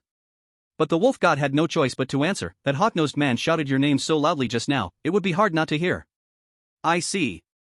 In any case, you should understand that you can't defeat the false god, right? Understood. Xiao Yi nodded, then asked, but what does that matter? Eh? The wolf god was stunned. Xiao Yi's expression showed no signs of fear upon realizing the strength of the enemy. Xiao Yi said, whether we can win or not, we'll find out by trying. Success isn't guaranteed by action, but without action, failure is certain. You should understand such simple reasoning, right? Yes, you're right. The wolf god seemed to smile, you really make me feel like a fool. I should have trusted you sooner. That way, this would have ended much earlier. Then the wolf god changed from a sitting position to a commanding stance. Let me lend you a hand, it's my responsibility. In fact, thanks to you, this chaotic feast has prevented the false god from reaching their full madness, and I bet the false god is going crazy right now. Even if the false god has a higher ranking power, it is still weak, and that power may not completely restrain us. Our odds of winning are low, but not zero. Yes, Xiao Yi is right, how can we know without trying? Shalia asked again, there is only one remaining question, who is the false god? Xiao Yi contemplated the question that exceeded his own abilities, and his expression revealed his distress. Shalia added, the only clue right now is the sudden deaths of those two people. Grandmother and the others were likely killed because they had clues about the true identity of the false god. Grandmother? That elderly human? The wolf god sighed, on the first day of the chaotic feast, I was in contact with that human who had been collecting information about the feast, and that led to her death. Contact? Shalia thought of something and hurriedly asked the wolf god, what did you do at that time? Nothing much. The wolf god replied, I just shared some past events and the truth of the chaotic feast by writing on the ground, hoping she could stop the feast. Writing? Shalia hurriedly asked, what did you write? Maybe grandmother figured out who the false god is from that. Speaking of which, the wolf god replied, that human's expression changed dramatically after I wrote something. She hurriedly recorded what I wrote. I remember I wrote 100 years ago, the human child who usurped my divinity, that child's name is Shiyun. Chapter 84, The Death of Rules. Shiyun? Shalia was momentarily dazed, his mind racing with thoughts, and then he began to understand many things. I see, I think I have a rough idea of who the false god is. Upon hearing this, Xiao Yi and the wolf god both looked at Shalia. After hearing the true identity of the false god from Shalia, Xiao Yi nodded seriously. All right. Then, Xiao Yi looked toward their final destination, let's go. It's time to end this once and for all. The place Xiao Yi and the others were heading to was the cafeteria. The place they initially arrived at was also where everything would come to an end. Inside the cafeteria, a figure was bustling about, and she had prepared a feast that could only be described as a banquet fit for an emperor. Hearing the footsteps, she turned to look at Xiao Yi and the others and immediately displayed a joyful expression upon seeing the delicious food. You finally came. Good, the final feast is ready, come and taste your last meal. Oh dear. I didn't expect any unexpected guests, I'm really sorry, I didn't prepare a dog bowl, could you please roll out? Is this your true nature? Xiao Yi called out her name, Yunsha. Yunsha's smile grew wider, it seems none of you are surprised, but there's nothing I can do. Both mother-in-law and Shiyun died too suddenly. At that time, I had no choice, after all, they knew things they shouldn't have known. I couldn't just kill them directly and pretend it was the wolves doing, so I could only use the rules. Xiao Yi said, you truly don't care about Shiyun. I have no family, but I have at least 200 episodes of family dramas worth of experience, so I can see that your performance when your family died was too forced. However, your reaction when you yelled at me didn't seem like an act. Of course. The last grand feast I painstakingly prepared was ruined like this. It's only natural for me to be a little hysterical. As Yunsha spoke, her expression suddenly changed, coldly staring at Xiao Yi and Shilea. I truly didn't expect that you two wolves really wouldn't kill anyone, which forced me to pretend that the wolves poisoned the food to incite hatred and fear against them. It seems the chef has good reason to dislike you. Shilea also spoke, when the wolf god told me that the one who usurped its divinity 100 years ago was named Shiyun, I was initially stunned. Then I remembered that the wolf god mentioned it bound the false god in this place. However, Shiyun had gone out of the mountains to study, she wasn't bound. In that moment, I was certain you are the false god. Shilea took a deep breath and continued. Then I remembered, mother-in-law said your mother was very similar to you. That wasn't similarity, that was the same person. For 100 years, you disguised yourself as a god, constantly altering and using the legend of the god to deceive people into killing each other, sacrificing many lives, all for the sake of becoming a true god. Exactly. Yunsha said, my divinity is still incomplete. I must complete the origin to go mad to become a true god. Anyway, people will die, what does it matter if they die for me? Besides, it's exhausting to disguise myself, especially with my not-so-old appearance. So I've always killed my sons right after giving birth and raised my daughters to a certain age, pretending to send them out of the mountains before killing them, then pretending it was an accident, dying in a grand feast, and returning in the identity of my daughter. Fortunately, all my daughters look a lot like me, so no one has ever suspected me. Xiao Yi frowned, are your daughters just tools to you? You even named them after yourself. A daughter is precisely that kind of existence, isn't it?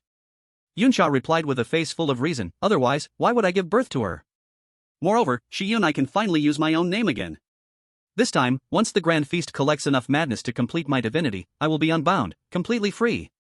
Everything I prepared for Shiyun was for this moment. With a similar appearance, I will become Shiyun. The whole world will acknowledge that I am Shiyun.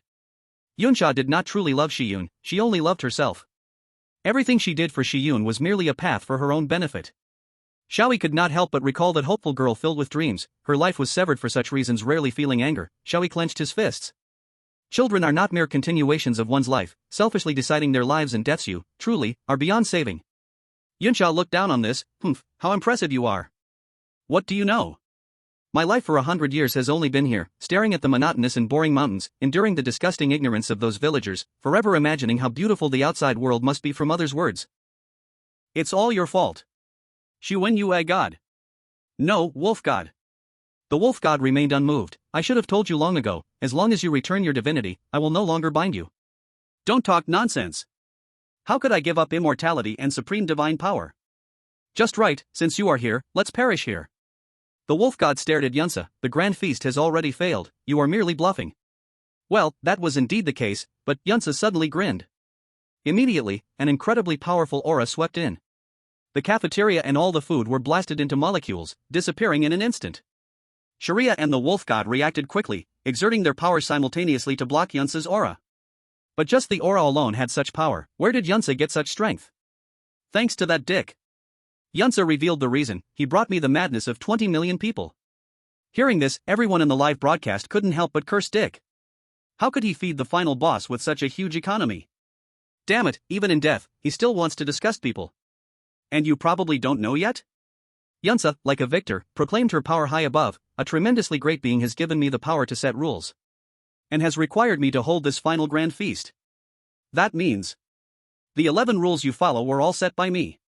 Do you think you still have a chance? Sharia was stunned, he truly knew the power of a demigod was incredibly strong, but he never expected it was the power to set rules. While the chosen ones could transcend the rules through their ability, that was actually allowed, the cost of transcending the rules could be offset by their ability, and that wouldn't be a problem. But if the rules specifically state this, like this force death this time, then the talent becomes useless. The rules are absolute.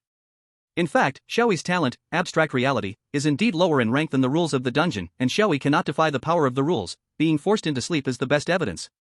When Yunsa spoke of her power to set rules, everyone was shocked, this was beyond what despair could describe. The chosen ones cannot defy the rules, unless there is a power that ranks even above the rules. Originally, setting the 11 rules had already exhausted all the power that great being gave me, but the madness of 20 million people has given me the strength to set 2 more rules. Yunsa looked down at Xiao Yi, Sharia, and the Wolf God, as if looking down at ants she could easily crush. Killing you like this is too much of a pity, oh. I hereby set a new rule. Rule 12. I am the absolute God. All beings here must sincerely believe in me. As soon as Yunsa finished speaking, heaven and earth changed color. The sun suspended in the sky was invaded by darkness, leaving only the outer rim of light, transforming into a halo of darkness at the center. A new rule suppressed this world. All beings must follow the rule. The rule is absolute. Ha ha ha ha. That's right. Submit to me. Xiao Yi. I've always wanted to see you, who completely denies the existence of gods, showing me a sincere expression, kissing my toes. Yunsa let out a manic laugh of victory. However, just as everyone in the live broadcast thought Xiao Yi would be forcefully humiliated by the rules and become a devout believer, something that baffled everyone happened. Xiao Yi? Xiao Yi looked at the frenzied Yunsa with a look of disdain, even feeling a bit annoyed. Not only that, Sharia and the wolf god also looked puzzled, completely unharmed. Just as the brand new Rule 12 did not exist at all. Yunsha was stunned. She just noticed that the brand new Rule 12 was forcibly abolished the moment it came into contact with Xiao Yi. What on earth is this? Yunsha could not understand what had happened. After all, that was the power given to her by that great existence. The rules should be absolute. Could it be that Xiao Yi possessed a power even above that? But wasn't he always influenced by other rules? Why was this particular rule abolished? Could it be that only after fulfilling certain conditions would Xiao Yi use the power that could even abolish rules? Absolute existence. Even the power of rules cannot shake Xiao Yi's existence. Turning him into a devout believer is impossible, for he is just that kind of existence. But regardless, Yunsha wasted a chance to wield the power of creating rules, which made her feel a little frantic. Xiao Yi. Why do you always have to destroy everything I carefully crafted? You are the most disgusting person. What is she going crazy about now? Watching Yunsha suddenly laugh and then go mad, Xiao Yi couldn't help but feel speechless. Meanwhile, Sharia and the wolf god stared at Xiao Yi, stunned after they realized that Yunsha's power was actually to create rules. Once they knew that, they thought there was no chance of winning. After all, that was a rule. An absolutely insurmountable rule. However, what they didn't expect was that the rule seemed to have been broken by Xiao Yi. Yunsha didn't understand what kind of rule had been forcibly abandoned by Xiao Yi, but she could still create a new rule. I establish a brand new rule. Rule 12. I am the absolute god, possessing an absolutely invincible power. This time, Yunsha no longer applied the rule to Xiao Yi but to herself. Then, just as Yunsha expected, this rule was not forcibly abolished. Just as I thought. Yunsha finally felt a sigh of relief in her heart. Rules applied to Xiao Yi might be abolished, but other rules seemed to remain unaffected. Yunsha immediately looked at Xiao Yi and the others, once again striking a proud pose. Xiao Yi, although I don't know what ability you have, it doesn't matter. Even if I can't kill you, I can still keep wearing you down. The torment of 100 years has made me very patient. As long as there is time, Yunsha believes she would be able to figure out the mysterious criteria of Xiao Yi's power. By then, it wouldn't be too late to deal with Xiao Yi. How could I let you succeed? Sharia immediately took action, displaying the talents of the Omni God again. The wolf god also let out a low growl, and light particles began to appear around it. However, in an instant, they faced absolute suppression. That power was unstoppable, even with all their might for even a second. A man and a wolf were blasted far away. Although Yunsha did not dare to easily take action against Xiao Yi, she could still easily handle Sharia and the wolf god. Xiao Yi was also startled and quickly took out the original text. Give it to me. However, Yunsha just waved her hand, and Xiao Yi felt a great force snatch the original text away, sending it flying into Yunsha's hands. So beautiful. But as soon as it was in Yunsha's hands, the original text exhibited a violent rejection reaction, exploding with thousands of degrees of high temperature, burning Yunsha's hand. The original text was now Xiao Yi's weapon, and others could not touch it. It seems useless. Yunsha sighed, then crushed the original text. However, the fragments of the original text instantly reformed and returned to Xiao Yi's hands intact. Seeing that the original text was also of no use to Yunsha, Xiao Yi understood that this was a formidable opponent he could not defeat, so he immediately turned and ran toward the blasted man and wolf. Yunsha did not prevent him either. She did not dare to easily stop Xiao Yi, fearing that something unexpected might happen again. Moreover, she had already decided to endure with Xiao Yi and was not in a hurry to deal with him and his companions. Shalia. Dog. Are you all okay? I am not a dog. It's fine, we are still alive. Fortunately, they only sustained minor injuries. However, compared to their wounds, what concerned them more was how to defeat Yunsha. Shalia immediately asked Xiao Yi, can your ability to interfere with the rules be used again? Ability to interfere with the rules? Xiao Yi couldn't help but feel puzzled. I have this ability? It seems you are not aware of it, but it should have been given to you by your mother, used to protect you. Shalia had watched Xiao Yi's recordings and could guess some things. Mother? Oh, it seems that there indeed is such a thing. Xiao Yi recalled his experience in the white space. But that should only be used to protect you, it cannot defeat the false god. Shalia sighed, in our current situation, this is something we cannot solve. Shalia's guess was not wrong, that absolute existence could indeed protect Xiao Yi, but beyond that, it could do nothing. Moreover, Xiao Yi's talent was not enough to interfere with the utterly invincible power that Yunsha obtained through the rules. At present, they truly had no way to deal with this false god, Yunsha. Cannot solve? Xiao Yi seemed to remember something and immediately took out a note from his pocket. Xiao Yi, what is that? Shalia asked. It's something I wrote, it's a way to break the deadlock if we encounter an insurmountable situation. Saying this, Xiao Yi unfolded the paper. Really? Shalia hurriedly looked at the contents of the note. Previously, Xiao Yi had provided corresponding solutions for various possible situations. Then, Shalia immediately found the solution they desperately needed. Live until the moment of executing the enemy, which is a way to use voting to solve the true enemy. Rule 6. One person can be executed through voting, but there is no limit on the number of voting executions. In other words, we can still use voting to deal with the false god. Xiao Yi. You are so amazing. Shalia's face lit up with joy, but soon, he noticed another problem. The false god did accidentally reveal that she too must abide by Rule 1, but the problem is, we do not know her name. Rule 10 only recognizes the name on the ID, we don't know if Yunsha is bound to her, and even if it is, we do not know her surname. Damn. We are still one step short. However, just as Shalia felt dejected, Xiao Yi said, I might know her name. Exclamation point. Shalia was startled, but since Xiao Yi said so, he wouldn't doubt him. It seems you have found a way to break the deadlock. The wolf god stood up at this moment, then, no matter what you want to do, I will buy you time. Please. Not wanting to waste a single moment, Shalia immediately activated the talent of the omnipotent god, detecting paper and pen from a distance and bringing them over. At this moment, Yunsha also casually walked over. She was about to enjoy the sight of Xiao Yi and the others' defeat but suddenly noticed that Shalia had pulled out paper and pen from the ground and started writing something with Xiao Yi. That is, could it be?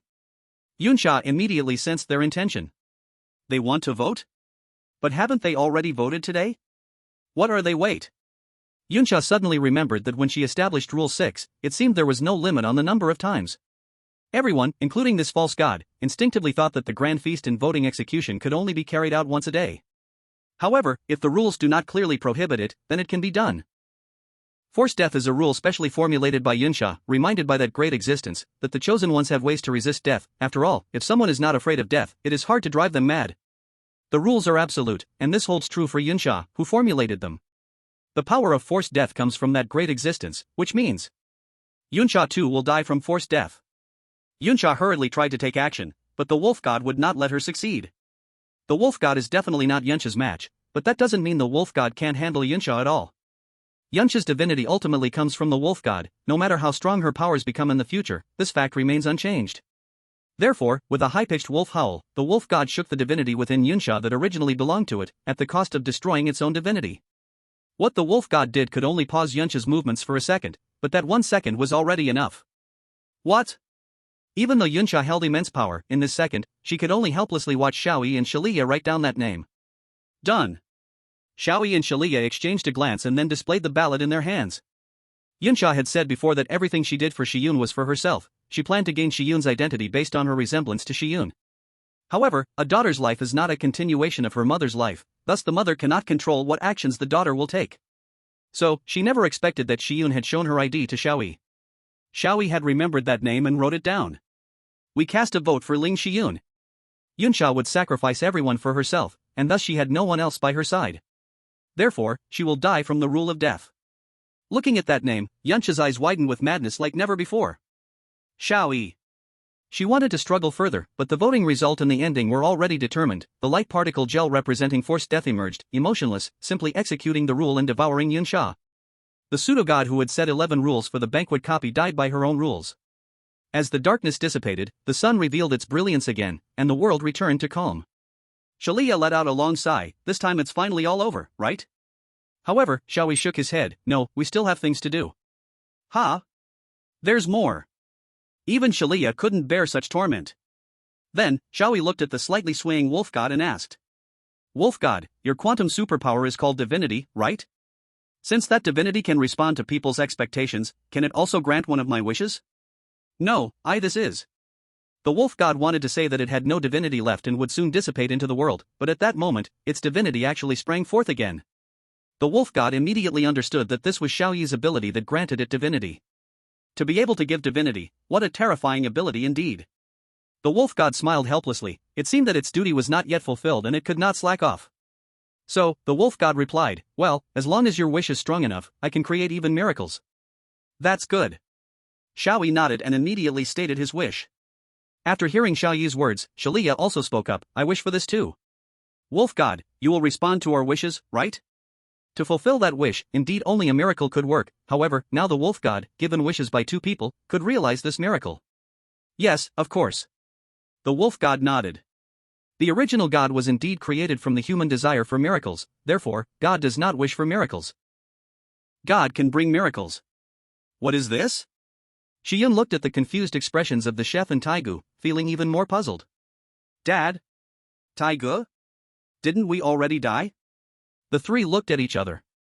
In the distance, the wolf god said to Xiao Yi, those two old humans refused to be revived, and that greedy young human wanted to take my power, so I rejected him, is that okay? Let's do it that way. Xiao Yi gazed at Xian and nodded. From now on, I hope people no longer have to follow the decayed rules of the past, no longer be controlled and oppressed by the older generation, and can freely go to the places they want to go. Xian seemed to sense something and hurriedly looked in a certain direction. Then, she indeed saw the figures of two people and a wolf. However, in the blink of an eye, those three figures disappeared. Completion conditions: the feast ends, the wolf survives, and the human survives, has been achieved. Chapter 85, Completion Rewards. Watching the livestream enveloped in pure white, everyone in the livestream room sighed in relief. Dragon Country person, it's over. Finally over, I can finally take a big breath. Dragon Country person, this special difficulty dungeon is too outrageous. If it could clear under such conditions, my education level is limited. Aside from Xiao Yi being awesome, I don't know what else to say. Dragon Country person, thanks to Shalia for helping, his role is also very significant. Dragon Country person, friends from the Orlan country, now that the dungeon is over, you should come out and say a few words, at least praise your Shalia a bit. Orlan country person, I don't dare to casually comment on that esteemed person. Dragon Country person. That esteemed person? Dragon Country person, holy crap. I quickly checked and found out that the current designated heir to the throne of Orlan country, the future third emperor of Orland, is named Shalia Caligula. Dragon Country person, Lighthouse country person, Sakura country person, Now everyone finally understood why the Orlan people had been silent. It turns out they didn't dare to speak. In a country that believes in gods and still retains an imperial system, the status of the emperor is extraordinarily high. Just imagining it is perhaps hard to reach its reality. However, people also recalled that Shalia had made many disrespectful comments about gods being tools, and gods being lower than humans. Could the Orlan people accept it? Then this Orlan country, although it believes in gods and retains an imperial system, seems to be quite advanced and open-minded. Next, everyone had no time to care about these matters. The feast dungeon was over, and they began to settle. Congratulations to Dragon Country's chosen one Xiao Yi, and Orlan Country's chosen one Shalia Caligula for clearing the special difficulty dungeon. The feast, clearance rating, S rank. S rank, that's the highest evaluation. But everyone knows that the difficulty Xiao Yi and they faced was far more than S rank. After all, the rules of the Bizarre Tales could not possibly predict that there would be a dick who gave the final boss a supersized economy. Everyone knows that Xiao Yi and their achievements must exceed S rank, but there's nothing to be done. After all, the highest rank is just S rank. Instead of lamenting, what's more important is that people all over the world can finally know what the rewards for the special difficulty dungeon are. Since it is a special difficulty, the rewards must be good, and the highest level S rank can also receive the rewards from the previous ABC ratings. It must be quite substantial. However, even though everyone had fully prepared psychologically, when they saw the special difficulty rewards, they were still scared into silence. C rank evaluation reward, acquire universal mental medicine synthesis technology. B rank evaluation reward, acquire cancer cure technology. A rank evaluation reward, acquire primary anti-anomaly technology. S rank evaluation reward, acquire 500,000 tons of universal materials needed for anti-anomaly technology, 100,000 tons of special materials, and 5 multifunctional equipment for producing anomaly technology. What is this thing? Anti-anomaly technology. Just hearing this name is enough to understand its value. Just thinking about it, you can tell how important anti-anomaly technology will be. First, it allows the country to have defense and even counterattack capabilities when facing anomalies. Second, when encountering anomalies in ordinary dungeons, people usually hide and think of various ways to eliminate them, but with anti-anomaly technology, there's no need to hide. Just crush the anomaly directly. This also means that even if a country is unlucky and gets a subpar chosen one, with anti-anomaly technology, it can still have a high success rate. Moreover, unlike the highest and special difficulty levels which don't even provide out-of-bounds reminders, the normal difficulty not only allows out-of-bounds reminders but also provides supplies. With the support of anti-anomaly technology, as long as supplies are sufficient, crushing the entire dungeon is not a problem. When facing rule-related horrors, every country had nothing but prayer and brainstorming, but the appearance of anti-anomaly technology means this situation will be completely changed. This can definitely leave a significant mark in history. The whole world is dumbfounded. Now both Long Country and that Orlan country are really going to turn things upside down. Other countries do not aspire to get an S rank, having an A rank evaluation is already a huge luxury. Obtaining anti-anomaly technology means that even without materials, as long as the technology exists, making lower-tier substitutes is not an issue. The B-level cancer cure technology is also something everyone desperately yearns for. Even the C-level universal mental drug synthesis technology is extremely important. That means in future dungeon challenges, there will be no need to fear enemies that cause mental pollution. However, in this special difficulty dungeon, aside from the two countries, everyone else failed. Some are happy while others are worried. In Long Country, people cheered and shouted extreme things like "I want to lick Xiao Yi's black piece" and "tonight, charge 10 times at Xiao Yi," while in the livestream, the people from Lighthouse Country and Cherry Country were already silent, with most of them having left the stream. The people from Lighthouse Country had a lot to resolve. A total of 20 million citizens had been sacrificed by Dick, far more serious than several anomalies. Moreover, with this anomaly's arrival, the current situation in Lighthouse Country is dire. There's also a huge conflict between the citizens and the higher-ups in Lighthouse Country to address, and for a long time, Lighthouse Country will be caught in a whirlpool of conflict. Even if they encounter rule-related horrors again, it will only be delayed, not stopped. As for Cherry Country, while their situation is better than Lighthouse's, it's not much better. Because of their failure in the dungeon challenge, they too have faced an anomaly. The city where this anomaly has descended is a very important prosperous city in Cherry Country. Every tall building looks like a bursting fire hydrant, with massive anomalies gushing out from within. The roads and skies are also filled with various shapes of anomalies. The distorted scenes are truly hell on earth. Furthermore, the anomaly doesn't just stop after destroying one city. It descends upon a city and starts to invade outward from there, lasting for 48 hours before disappearing. Generally speaking, surrounding towns and villages around the city cannot escape disaster. Unfortunately, in a small area like Cherry Country, where the cities are clustered together, several nearby cities suffered heavy casualties and nearly fell as well. Seeing this situation, Cherry Country immediately requested help from Long Country while Lighthouse Country was too occupied to assist and promised unwavering loyalty to Long Country. After all, Long Country now holds anti-anomaly technology. Who doesn't want to get along with them? And the response from the Dragon Nation is just one: let all the high-ranking officials of the Sakura Nation resign, and then the Dragon Nation will appoint their positions. After all, the Sakura Nation is also a strong country, and from a national perspective, it's impossible to refuse them. But since the moment the Sakura Nation denied history, their roots have rotted, so they must uproot the decayed roots. However, when the Sakura people heard this, they became unhappy, as it meant that the entire nation would be controlled by the Dragon Nation. What's more important is that those high-ranking positions would be gone. They could never agree to that. However, the people of the Sakura Nation were very willing. Those high-ranking positions had nothing to do with them, and the people's only need was a safe and happy life. Therefore, internal strife broke out within the Sakura Nation. But that is a matter for later. Back to the present. After finishing the instance, Xiao Yi and Xiao Yi once again arrived in that pure white space. Chapter 86, No Permitted. Looking at the pure white world before him, Xiao Yi had already become accustomed to it.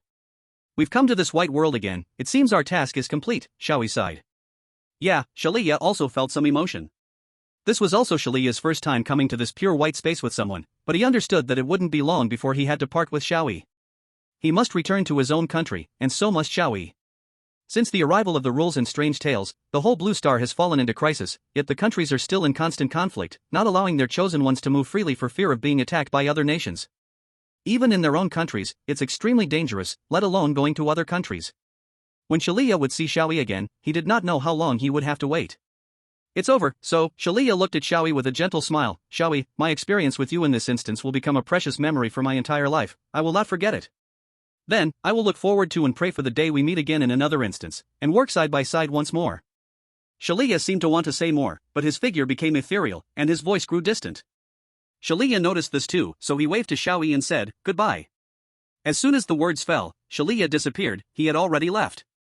Xiao Yi also waved at the place where Xiao Yi had vanished, goodbye. Xiao Yi felt that he and Xiao Yi should be considered friends. He also looked forward to meeting Xiao Yi again.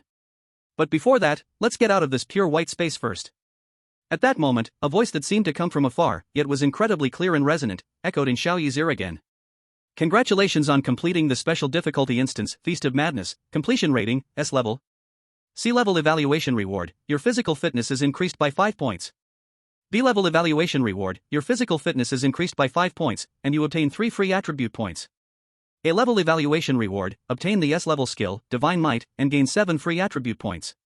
S level evaluation reward, obtain the SS level skill, Wolf God Blood, and gain 10 free attribute points. Divine might, S level. The pressure of a god has absolute suppression over the strange, able to deter all oddities within a radius of 500 meters, usable 3 times, with 1 use recovering every week after use.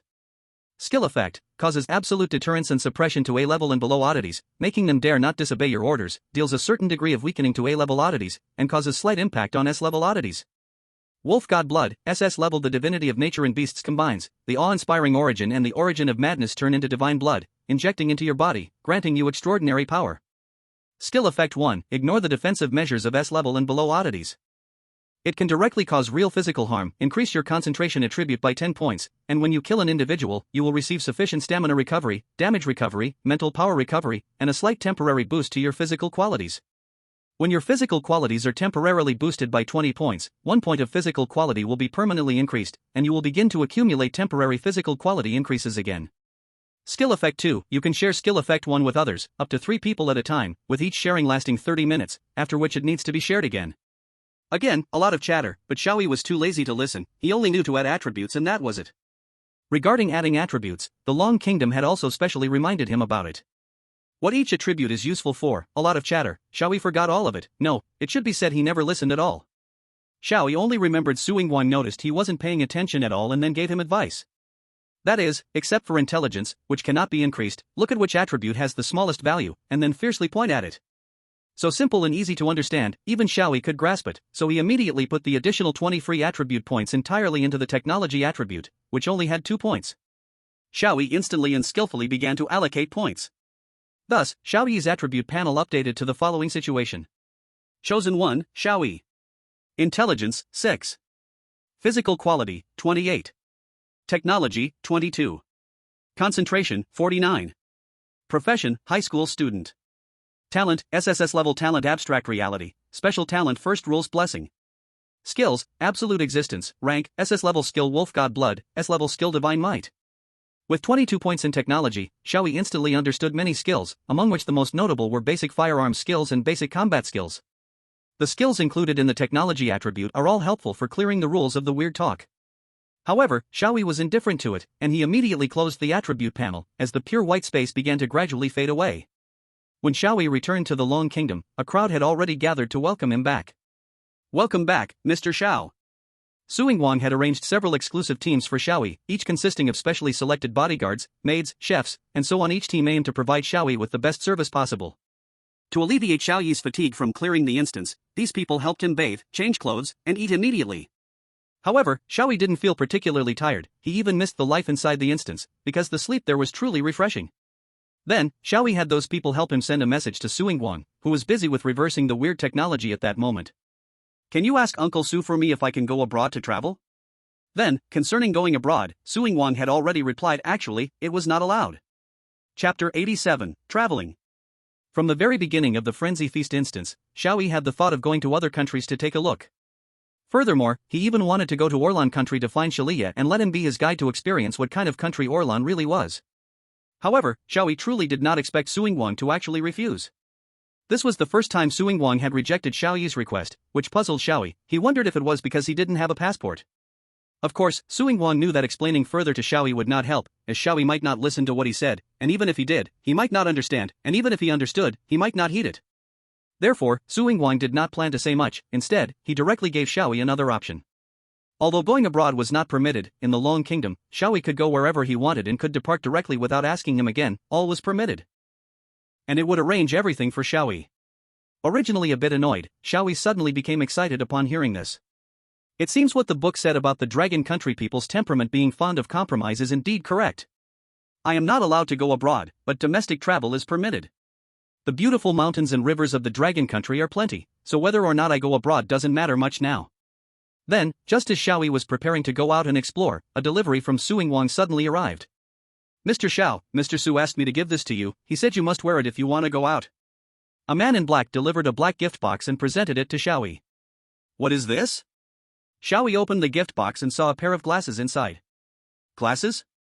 Xiao Yi couldn't help but feel puzzled. I think my eyesight is fine, why does Uncle Su want me to wear these? The man in black replied, considering your current situation, you will surely be recognized when you go out, and there may be some troublesome situations, so Mr. Su prepared this pair of glasses for you, which has finally been completed. Surely be recognized? Xiao Yi thought to himself, when did I become so famous? But upon reflection, it seemed that both Shilaya and Dick had known what he looked like for a while. Could it be that he really had a bit of fame? But putting that aside, Xiao Yi asked again, how does that relate to wearing glasses? It's like this, the man in black explained. These glasses use optical technology to change others' impressions of you to a certain extent, making it so that people can't recognize you. They also have communication, AR, distance adjustment, and even the ability to shoot anesthetic needles. Oh.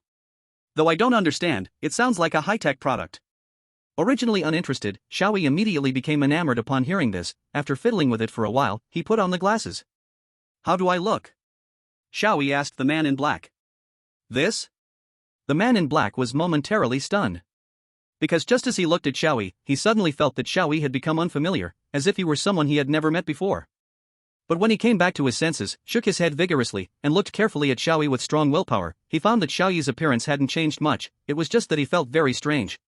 The man in black couldn't help but think that this was not just some optical technology, it was clearly rewriting someone's perception. However, with such advanced technology as a disguise, surely others wouldn't recognize Xiao Yi either. The man in black immediately nodded. Perfect. I almost didn't recognize Mr. Xiao. So, if you go out in the future, please make sure to wear these glasses. Since the other party said so, plus it was a gift from Suing Wang, Xiao Yi naturally wouldn't refuse. Moreover, he got up to look at himself in the mirror wearing the glasses, and he found it quite appealing. Especially after putting on the glasses, Xiao Yi felt he gained a bit of a scholarly aura, making him look like a wise and knowledgeable person. The more Xiao Yi looked, the more he liked the glasses, so he had no objections to Suing Wang's advice about needing to wear them when going out. On the contrary, Xiao Yi was quite happy to wear these glasses. Thus, in the shape of someone wearing glasses, Xiao Yi set off for the distance with many people he didn't know who were secretly watching over him under Suing Wang's arrangement. However, after a short while, Xiao Yi became bored. He found traveling to be quite dull. It wasn't that the scenery was unattractive or the experience was terrible. The scenery was indeed breathtaking, and the experience wasn't bad, especially since it was the off-season, with most people still working or going to school. In a situation where no one was crowding each other, and due to prior arrangements, Xiao Yi would not be cheated by the locals. Xiao Yi felt bored because he found traveling itself very dull. Even if the designated tour guide described how beautiful the scenery was, or what had happened there in the past, he could not find joy in tourism, and naturally felt bored. The only thing that Xiao Yi thought was worth mentioning was the local specialty food he tasted during the trip. He couldn't help but wonder, could it be that the most interesting part of traveling was the food? Later, when Xiao Yi tried not taking a private jet and instead traveled by high-speed train, bus, and taxi, he finally understood why he felt indifferent towards tourism. That reason was told to him by a traveler who loved to explore. He said, traveling, at its core, is an escape from the current environment. Even if the environment is not heavy or oppressive, seeing the same things day after day will eventually feel tedious. Hence, people want to escape, to let the flowing scenery wash over their hearts and take away the boredom. But, don't forget, escaping is not the same as avoiding. Although some parts were a bit too flowery, Xiao Yi still understood. Xiao Yi realized he had no environment he wanted to escape from, so naturally, traveling was just that for him. So, he immediately decided not to travel anymore. But then, what could he do next? Xiao Yi pondered this question while wandering in a strange city. Just as he was about to cross the street, a red sports car came rushing by, honking wildly. Even though the traffic light was red for the cars across the road, and the pedestrian crossing light was green for him, he still had to step back. However, gazing at the speeding sports car, Xiao Yi suddenly had a thought. The black-clad men watching Xiao Yi from 8 directions frowned at this scene and immediately gave instructions. Soon after, 5 big black cars moved out, planning to teach the sports car's owner a lesson about road rules. However, just then, their earpieces relayed Xiao Yi's voice again. Hearing Xiao Yi's words, everyone froze. Because Xiao Yi said, I want to get a driver's license. Chapter 88, Learning to Drive. Hearing Xiao Yi suddenly say he wanted to get a driver's license, the black-clad men couldn't help but be stunned. In fact, Xiao Yi wasn't really eager to drive, he preferred being a passenger. At least he wouldn't have to tire himself out paying constant attention to the road, and if he wanted, anyone could be his driver. Xiao Yi just wanted to find something to learn and improve himself since he had nothing else to do. It just so happened that the sight of that car sparked an idea in him. He remembered hearing someone mention how difficult the driving test was, especially the second and third parts, hinting that it was rather tough. Since it was so challenging, it implied that only extraordinary people could achieve it. If only those with high IQs could pass. Thinking of this, Xiao Yi immediately decided that he had to get that driver's license. Though the black-clad men were confused, Suing Wang had said that whatever request Xiao Yi had should be reported to him. Thus, Suing Wang immediately received the report that Xiao Yi wanted to get a driver's license. Mr. Su. An assistant walked into Su Yingguang's office to report this matter. Busy finalizing various plans for the application of counter-strategy techniques, Su Yingguang immediately paused his work and glanced at the report. Then he said, "Getting a driver's license sounds good. I believe Xiao Yi can't wait to return to take the test, so let's have him take it in the city he's currently in. Which driving school is the best in that city? Buy it. No, that's not enough, we also need to acquire a sufficiently large area for him to practice driving. In short, let's leave it like this, the specific situation let those people decide for themselves, just reply to them like this." The assistant was a bit stunned. Was this already decided? Was it really going to be left entirely to Xiao Yi's nature? What's wrong? Su Yingguang asked when he saw the assistant still standing there. Is it that the funding isn't enough? No. How could that be? The assistant quickly shook his head. Su Yingguang had allocated a budget for Xiao Yi's actions that would leave anyone speechless. How could it possibly be insufficient? Then there's no problem, right? Su Yingguang buried himself back into his work. The assistant found it hard to say more, so he prepared to step out to handle the matter. However, just then, Su Yingguang suddenly said to the assistant who was deeply focused on work, "By the way, after work today at 6 o'clock, I'm taking a day off until 9 o'clock the day after tomorrow. No matter what happens, unless it's an issue concerning the entire dragon country and must be handled by me, do not contact me. I have promised my daughter to spend time with her and don't want to be disturbed." The assistant was taken aback. Clearly, the counter-anomaly technology had been acquired, and this was a crucial moment, yet Su Yingguang said he wanted to take a day off? The assistant hurriedly said, "But, Mr. Su, we can't do anything related to the counter-anomaly technology without you." "That's why I've been busy," Su Yingguang replied. "I've already formulated various plans, including responses to all kinds of special emergencies, and I've done all the necessary preparations. The confidentiality work is already in place. All that's left is for those who have passed multiple selections to get ready and actually go into production. I have already exceeded my work requirements, taking a day off is well deserved." "But there's nothing but," Su Yingguang continued. "I'm just exercising a right that every person in Dragon Country has. No matter what, everyone has the right to rest, not just me. All people in Dragon Country are the same, this matter must be honored. I went to great lengths to force those old ones out, not to do the same things as them. Do you understand?" I understand." Since Su Yingguang had said so, the assistant dared not say more and promptly exited Su Yingguang's office to handle those affairs. In short, Su Yingguang had granted that this matter was up to Xiao Yi's team to arrange according to the actual situation. At the driving school, a coach with a bit of gray in his hair had just walked into the office when his boss rushed over in a panic. "Coach! Something big has happened." Upon hearing this, the coach raised his eyebrows. Seeing his boss's anxious expression, it must be something very important. The coach immediately asked, "Could it be that the driving school is going to close down? I didn't expect that at my age, I would be facing unemployment." "No." The boss shook his head vigorously and said, "We're not going out of business, on the contrary, we have a big deal." "A big deal?" The coach still frowned. What big deal could a driving school possibly have? This must not be simple. Yes. The boss looked rather excited and explained, "Yesterday, a group of intimidating-looking men in black came to me and said they wanted to hire the best coach at our driving school, which is you, to teach a student how to drive. So you just agreed to them without asking my opinion?" Seeing the coach was a bit displeased, the boss hurriedly said, "Oh come on, don't be so quick to judge. Just listen to me. They specifically came looking for you, we can't just ignore them, that would be too impolite." "They specifically came looking for me?" The coach was puzzled. Although I've been in this industry for some years, it shouldn't be to the point where someone comes specifically to find me, right? And from your tone, they don't seem like ordinary people. If they wanted someone, they could choose anyone, so why specifically me? "I'm not sure either, but they said that besides being good in all other aspects, you have one unique quality that made them decide to choose you to teach driving." "What unique quality?" "You don't watch live streams." The coach, ? The coach was a bit puzzled. He indeed didn't watch live streams, he couldn't appreciate those newfangled things. However, his children at home loved watching live streams and had recently become particularly obsessed with someone named Xiao. They would get all worked up just mentioning that name. It was said that those live streams were even related to the fate of the country, but the coach didn't quite understand. He only knew that if he had to go to work tomorrow, then he needed to get to work. However, just because of such a small matter, they chose him, and the coach found it hard not to feel confused, always sensing that something was off behind this.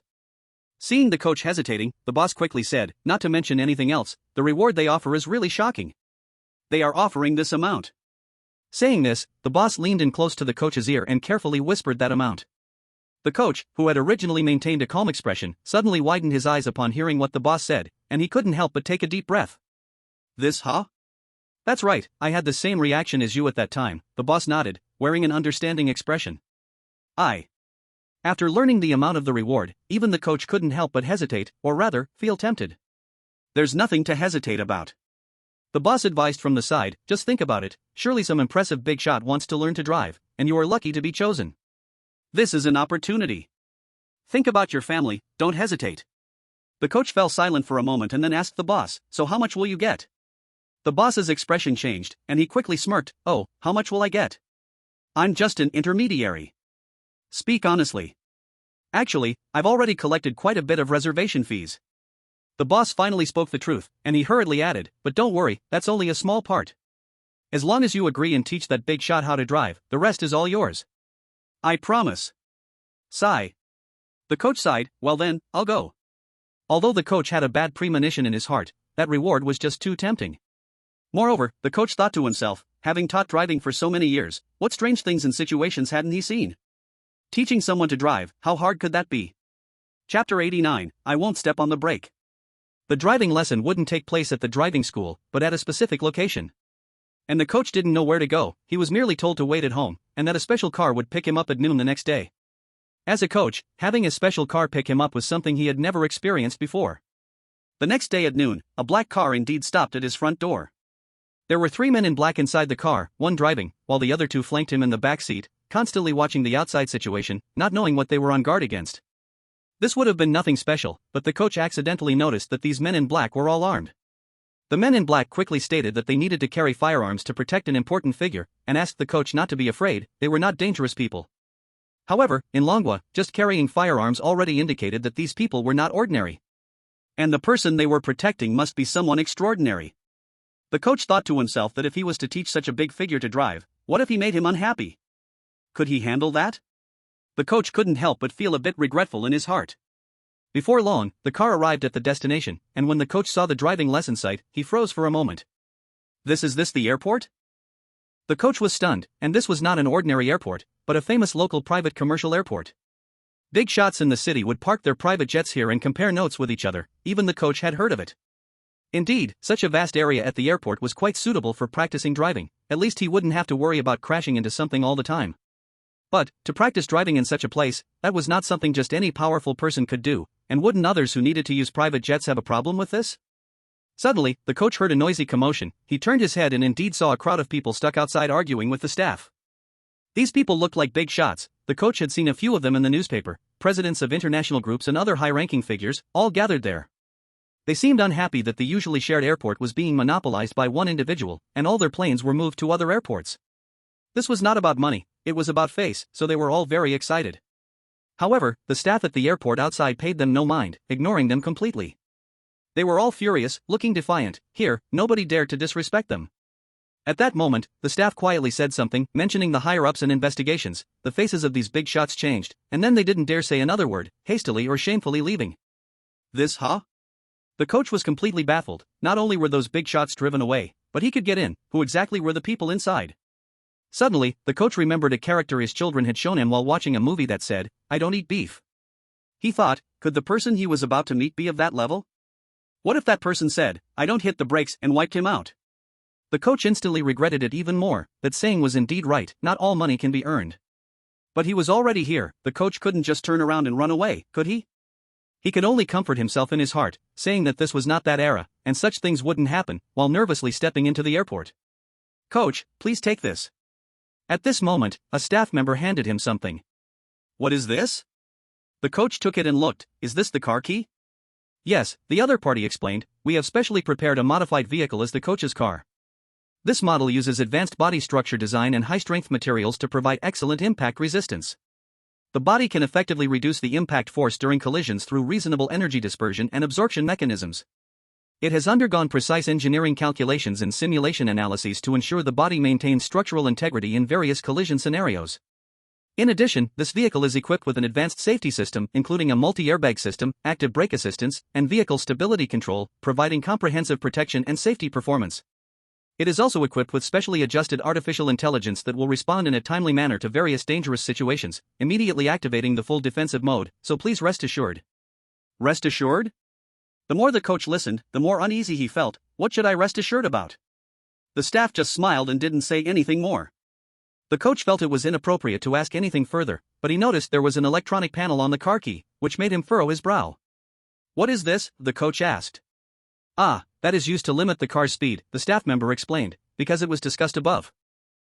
According to actual circumstances, it is rather unrealistic for that gentleman to learn how to shift gears, but since automatic transmission has no speed limit, it is too dangerous. So, we specifically installed a speed limiting system, controlled by the key in your hand. Control the speed? The coach asked. Isn't there a brake in my position? There is, but the more safety measures, the better. Oh, I see. We have arrived. The person you need to teach to drive is right there. The coach immediately dared not take a breath. He looked in the direction pointed out by the staff, but soon, he couldn't help but feel confused. Because the coach saw no person. He only saw a vehicle deeply embedded in the wall. Ha! The coach was thinking that he had seen all sorts of scenes in his long career, but this was indeed the first time he had encountered such a scene. Then, after the prepared equipment pulled the car out, the coach finally met the person sitting inside the vehicle officially. You must be my coach, right? Hello, my name is Xiao Yi. Xiao Yi introduced himself. Hello. The coach was somewhat surprised. He didn't expect to meet a polite young man. Moreover, looking at his appearance, he seemed quite quiet. Of course, if Xiao Yi hadn't driven the car into the wall, the coach might have thought so. But now, that was impossible. The coach couldn't help but feel that first impressions can be deceiving. Xiao Yi continued, Coach, I drove a little before you came, and it was indeed a bit complicated, so I'll trouble you to teach me more later. A little? The coach's mouth couldn't help but twitch. How could a little driving result in crashing into a wall? Just thinking about how he had to sit next to him made the coach start recalling if his insurance had expired. Chapter 90, I have been driving for 10 years. The coach took a deep breath to calm himself. After all, he was an excellent professional coach and had to show his professional level. Your name is Xiao Yi, right? That's a nice name, the coach tried to chat with Xiao Yi.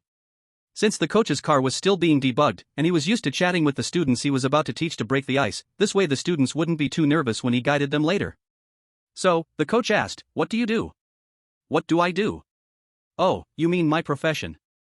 Xiao Yi replied proudly, I'm a high school student now. And soon, I'll be a university student. Indeed, being a student is also a profession. Seeing you so young, I could guess you were a student. It's just. The coach couldn't help but wonder if high school students could take a driving test? After a pause, he suddenly thought that since Xiao Yi was a high school student and soon to be a university student, he must be a senior. But shouldn't he be quite busy right now? After all, the college entrance examination was coming soon. So, the coach instinctively asked again, aren't you supposed to be in school? Is it okay to learn how to drive here? It's okay, Xiao Yi waved his hand. I can go to school whenever I want, and leave whenever I want. There are no issues. I see. The coach immediately understood. Xiao Yi was no ordinary person and naturally wasn't bound by these rules. This made the coach sigh, if my child dared to skip school, I would definitely break their legs. After all, I have paid the tuition fee, and one day without going to school is a waste. However, after hearing the coach's words, Xiao Yi couldn't help but be puzzled. Tuition? Why pay tuition if I don't go to school? That doesn't make sense. Huh? The coach was stunned. How can you not pay tuition for school? I've never paid tuition. Then how can you go to school? That doesn't make sense, right? Coach, you just don't understand, Xiao Yi said with a smile. Tuition is just the reward we pay to teachers in schools after we learn some knowledge, right? Even though I went to school. But since I haven't learned any knowledge in school, of course I don't have to pay tuition. Coach, ? The coach suddenly felt that this young man's words seemed to make some sense. Are students really this smart now? Just then, the car was adjusted properly. Then next, I'll trouble you, coach. Xiao Yi said, walking straight towards the car. The coach sighed lightly, what was meant to come would eventually come. But he could only follow him. The coach had already been instructed by the staff beforehand, saying there was no need to teach him about the lines or reversing into the parking space, just let Xiao Yi drive and not hit anything. This made the coach begin to think about the difference between just not hitting anything and just not killing anyone.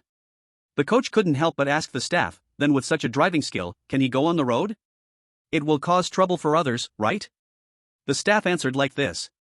Mr. Su's exact words were, "There's no need to hit the road, just find an empty place for him to drive. If Xiao Yi wants to speed, we can just build him a special road, he can speed as fast as he wants. With his physical condition and our safety measures, he won't die anyway." This. The coach was stunned at that moment. Although he didn't know who that Mr. Su was, he felt like he was a very dangerous person. But since they said so, the coach didn't dare to say too much. After sitting in the car, the coach observed Xiao Yi's every move without taking his eyes off him. After Xiao Yi got into the car, the first thing he did was buckle his seatbelt, which made the coach breathe a sigh of relief. At least he knew to buckle the seatbelt, that was already much better than expected. However, when the coach tried to buckle his own seatbelt, he discovered something. The coach asked Xiao Yi, "Why did you put your seatbelt into my buckle?" "Huh?" Xiao Yi glanced over, immediately thought of a solution, and then put the coach's seatbelt into his own buckle. Xiao Yi said, "You can put it into my buckle, can't you?" "Coach. Anyway, let's just teach him to drive first." The coach routinely asked Xiao Yi, "Have you driven before?" Xiao Yi answered immediately, "I have driven." "Oh?" The coach was a bit surprised. "How long have you driven?" Xiao Yi pondered for a moment and then said, "I've been driving for about 10 years. 10 years? The coach's eyes widened instantly. Has it been that long? But if he had been driving for 10 years, how could he drive like that? Suddenly, the coach thought of a possibility. Someone like Xiao Yi, who doesn't lack money for repairs, it was quite normal to drive wildly. As the saying goes, even those who can swim sometimes drown, and it must be that only drivers with 10 years of experience would dare to drive so fast and occasionally have a little accident, which just happened to be seen by himself. It was nothing serious. The coach suddenly figured it out and felt somewhat relieved. However, instead of thinking randomly here, it's better to see for himself. The coach said, "Okay, then you drive 2 laps so I can see your skills." "Understood." Xiao Yi immediately pulled the handbrake, shifted gears, and then held the steering wheel. But after being silent for 2 seconds, he asked the coach, "Coach, is the gas pedal the one on the left or the one on the right?" "I forgot a bit." "Right, ah?" Just as the coach instinctively answered, he felt something was wrong. He hurriedly asked, "Didn't you say you've driven for 10 years? How can you not know this?" "Oh, it's like this." Xiao Yi explained, "I really have driven for 10 years, but until today, I only used W, shift, and trigger keys to drive." "What? What is that?" The coach was already confused. Xiao Yi continued, "Today is my first time driving a real car. In the past, I saw people holding this steering wheel and the car could move, and I thought the car only reacted to the driver's face and then accelerated by itself. I didn't expect the secret of acceleration was buried under my feet. It's really hidden. In short, the board on the right is the gas pedal, right? I understand now, coach." "No. Wait a minute." The coach hurriedly wanted to stop him, but at that moment, he inadvertently caught a glimpse of the dashboard. It seemed to have a number 400 on it. However, the coach was already too late to stop Xiao Yi. "Coach. Hold on. I'm going to accelerate." Before the words finished, Xiao Yi had already pressed the gas pedal to the floor. Oh no. Then, their car shot out like a runaway bullet. Chapter 91. Do you have any troubles? With a deafening roar, a shadow of the car flashed by, leaving a hole in the wall. Who? Xiao Yi let out a breath, revealing a satisfied expression. Then, he looked at the coach beside him and excitedly asked, "Coach, didn't I drive pretty well, coach?" The coach. The coach was wide-eyed, staring blankly ahead, motionless. He seemed like he had lost his soul, and no matter how Xiao Yi called him, he did not respond. At this moment, the coach's mind only had one thought. He finally realized why this car needed a speed limiting system. He hated himself for being so foolish, not realizing the severity of the situation, causing him to overlook this crucial function. The coach still chose not to give up. After all, they had come this far, he could not give up the reward. Moreover, the coach had indeed seen that this specially modified vehicle had incredibly strong safety features. Even crashing into a wall was not an issue, which brought him some comfort. Next time, the coach learned his lesson and decided to limit the car's top speed to a very low level. Although it was slow, it was enough to start, and if it were too fast, the coach would have a bit of mental shadow. This time, drive slowly, the coach said. You don't need to step on the gas hard, just a gentle press will do. Do you understand? I got it. Xiao Yi nodded seriously. I really should slow down. Driving into the wall every time and pulling it out really wastes some time. This sentence made the coach's lips twitch involuntarily. Wasting time was a small matter, having no time to waste was the real problem. Then let's start. Okay. Xiao Yi nodded, but he just held onto the steering wheel and didn't move at all. His eyes turned into two pure black dots, showing a state of brain crash. What's wrong? Seeing this, the coach couldn't help but ask, "Why aren't you driving? Do you have any troubles?" But then the coach noticed something was wrong and couldn't help but gasp in disbelief, asking, You haven't forgotten how to drive, have you?" Xiao Yi remained silent. "Ah." The coach was completely shocked. "I thought you just drove before. How could you possibly forget?" "Not that I forgot," Xiao Yi said, "I just can't remember what the first step is. As long as I remember the first step, I will naturally recall all the previous steps." "Really?" The coach squinted his eyes, a bit skeptical, then think carefully. "The first step of anything is similar, it's always to start. Based on this thought, what do you think the first step should be?" I got it." Xiao Yi suddenly realized, "It's opening my eyes. No. I meant driving." The coach felt helpless and had to respond, "Of course, it's to start the engine." Saying this, the coach helped Xiao Yi press the start button. "Oh. I see. Now that you know the first step, you should also know what to do next, right?" The coach asked. "I know." Xiao Yi confidently replied, "It must be to press the gas, right?" The coach silently helped Xiao Yi pull the handbrake and shift gears. In short, let's just get the car moving first. However, as the coach thought that everything should be fine now, Xiao Yi did not press the gas. Instead, he started looking around, not knowing what he was searching for.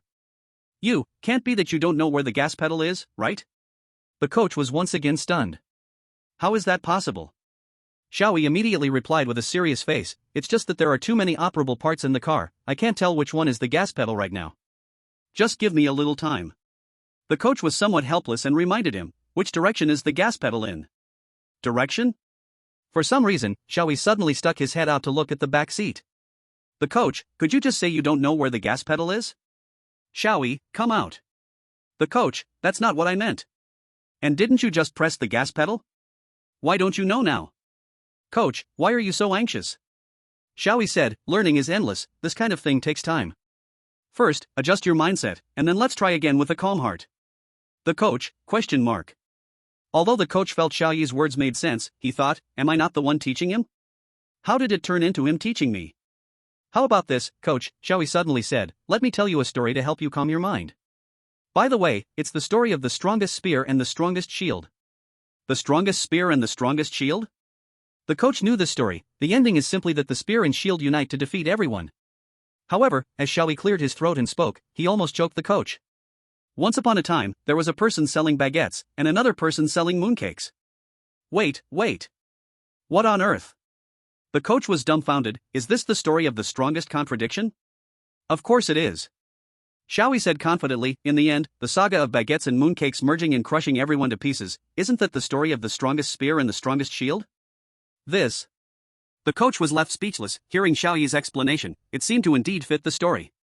But then, the coach suddenly recalled something. "Wait. This isn't right. Aren't we learning to drive? How did the topic suddenly veer off so far? Don't change the subject." The coach said sternly, "In short, answer me, is the gas pedal up or down?" Xiao Yi hesitated for a moment before replying, "It's probably up." "How could the gas pedal possibly be up? Are you doing this on purpose?" However, as soon as the coach said that, looking at Xiao Yi's expression, he felt he wasn't acting. Anyway, after pointing out where the gas pedal was, the coach slumped wearily in the passenger seat, thinking that the car should finally be able to move now, right? However, the vehicle only shook violently for a moment, jarring the coach's neck painfully, and then it went still. The coach looked at Xiao Yi with a face full of black lines. Xiao Yi, however, said with wonder, "This sudden jolt forward feels familiar, I feel nostalgic." "What do they call this? A pushing sensation? What are you doing?" The coach asked with a serious expression, "Didn't I tell you to drive?" Xiao Yi replied, "I am driving, and I'm doing it by lightly pressing the gas pedal like you said. Am I not doing it right?" As he spoke, Xiao Yi lightly pressed the gas pedal again, and once again pulled his foot back, causing the car to shake violently once more. The coach was silent for a moment, then suddenly bowed his head and apologized to Xiao Yi. "I'm sorry, it's all my fault. It's my mistake for not explaining it clearly." Chapter 92, I will not apologize. Then the coach, feeling somewhat weak, taught Xiao Yi that it's not just to lightly press the gas pedal and pull back. It was necessary to gently press down, to apply a bit of the accelerator, and then just keep it that way. "I see, so that's how it is, I think I understand now." Xiao Yi nodded firmly and then tried to press the accelerator. However, this teaching from the coach only changed the car's sudden shake into a shake once per second. Looking on the bright side, at least the car was moving forward. It's a bit difficult to control my foot to maintain a light pressure on the accelerator, Xiao Yi analyzed. It seems my brain has understood, but my body hasn't. The coach helplessly said, can't you just keep your foot still? No, I'm currently having a bit of trouble controlling my strength, Xiao Yi explained. I feel like my body is like a wild stallion in heat, a bit hard to tame. Xiao Yi wasn't wrong here, it indeed wasn't his problem. Unlike talents and skills that only take effect in instances, character attributes are real strengths that belong to oneself and can be displayed anywhere. With the improvement of physical fitness, Xiao Yi's strength had also greatly increased. But precisely because of this, Xiao Yi could no longer control his body's strength as precisely as before. While giving full strength wasn't a problem, the reference point for applying and releasing force had changed, making it difficult for Xiao Yi to adapt for a while. He would still need some time to adapt to his enhanced body. But the coach didn't understand this, he could only sigh and say, "That's your own body, how could anyone not control their own body?" "Coach, you probably don't understand this." Xiao Yi shook his finger and said calmly, "Our bodies aren't necessarily fully under our control, the knee-jerk reflex is the best proof. Also, take breathing for example, even if we don't consciously breathe, it still happens spontaneously, which is why people only realize they are breathing when they think about it or mention it. These spontaneous bodily responses are caused by the reflex of nerves and muscles, thus we can conclude that our bodies are not completely controlled by our brains, so having difficulty controlling our bodies is reasonable." "Coach, huh?" The coach couldn't help but be stunned. When he instinctively felt it made sense, he quickly reacted. Surely, there was no direct relationship between what Xiao Yi said and his conclusion. He almost got wrapped up in it. Moreover, the coach couldn't help but wonder where Xiao Yi got all this strange knowledge from. In fact, most of Xiao Yi's knowledge was learned from the entertainment works he had read. He could hardly remember knowledge stored in books, but if that knowledge appeared in entertainment works that interested him, there was a high chance he would remember it. But the coach wasn't here to listen to Xiao Yi talk about these strange things. He sighed again and said, "If you could put as much energy into learning to drive as you do into studying those strange things, let's continue." "Understood." Thus, Xiao Yi began to try to control his strength again, gently pressing down on the accelerator. And driving helped Xiao Yi adapt to his current body faster. After a while, although the car Xiao Yi was driving still sped up and slowed down irregularly, at least it was moving forward continuously. The coach couldn't help but breathe a sigh of relief. In fact, driving itself isn't difficult, the challenge lies in how precisely to drive under various constraints. Fortunately, the coach didn't have this concern, he only needed to teach Xiao Yi how to drive, and usually, he didn't have to teach the points and regulations required for the second driving test, which made the coach feel quite fortunate. As Xiao Yi became more skilled, the car continued to advance. However, no matter how large the airport space was, it had its limits, and Xiao Yi was about to reach the end. Just ahead was another wall. Seeing this, the instructor reminded Xiao Yi, "If you go any further, we will crash again. Let's try turning the steering wheel now." "Turn the steering wheel?" Xiao Yi immediately punched the steering wheel. "Instructor?" Then, the horn button on the steering wheel was also pressed by Xiao Yi, and the car horn suddenly sounded. Xiao Yi was startled and said to the car, "Oh no, did I hurt you? You're honking so loudly." "But this is all the instructor taught me to do. It's not my fault, so I won't apologize." The instructor fell silent for a moment and then said, "I'm sorry, I was wrong. I shouldn't have said that." After that, with the instructor's careful guidance, Xiao Yi gradually mastered the skills of driving. At least, he could drive the car steadily forward now. In short, Xiao Yi's first day of learning to drive ended smoothly, despite some bumps along the way. When practice ended in the afternoon, Xiao Yi took the instructor to the airport entrance and said, "Instructor, thank you for your hard work today. I really learned a lot. So this is what a car is. Anyway, I'll need your help again tomorrow." The physically and mentally exhausted instructor weakly replied, I think I won't come tomorrow."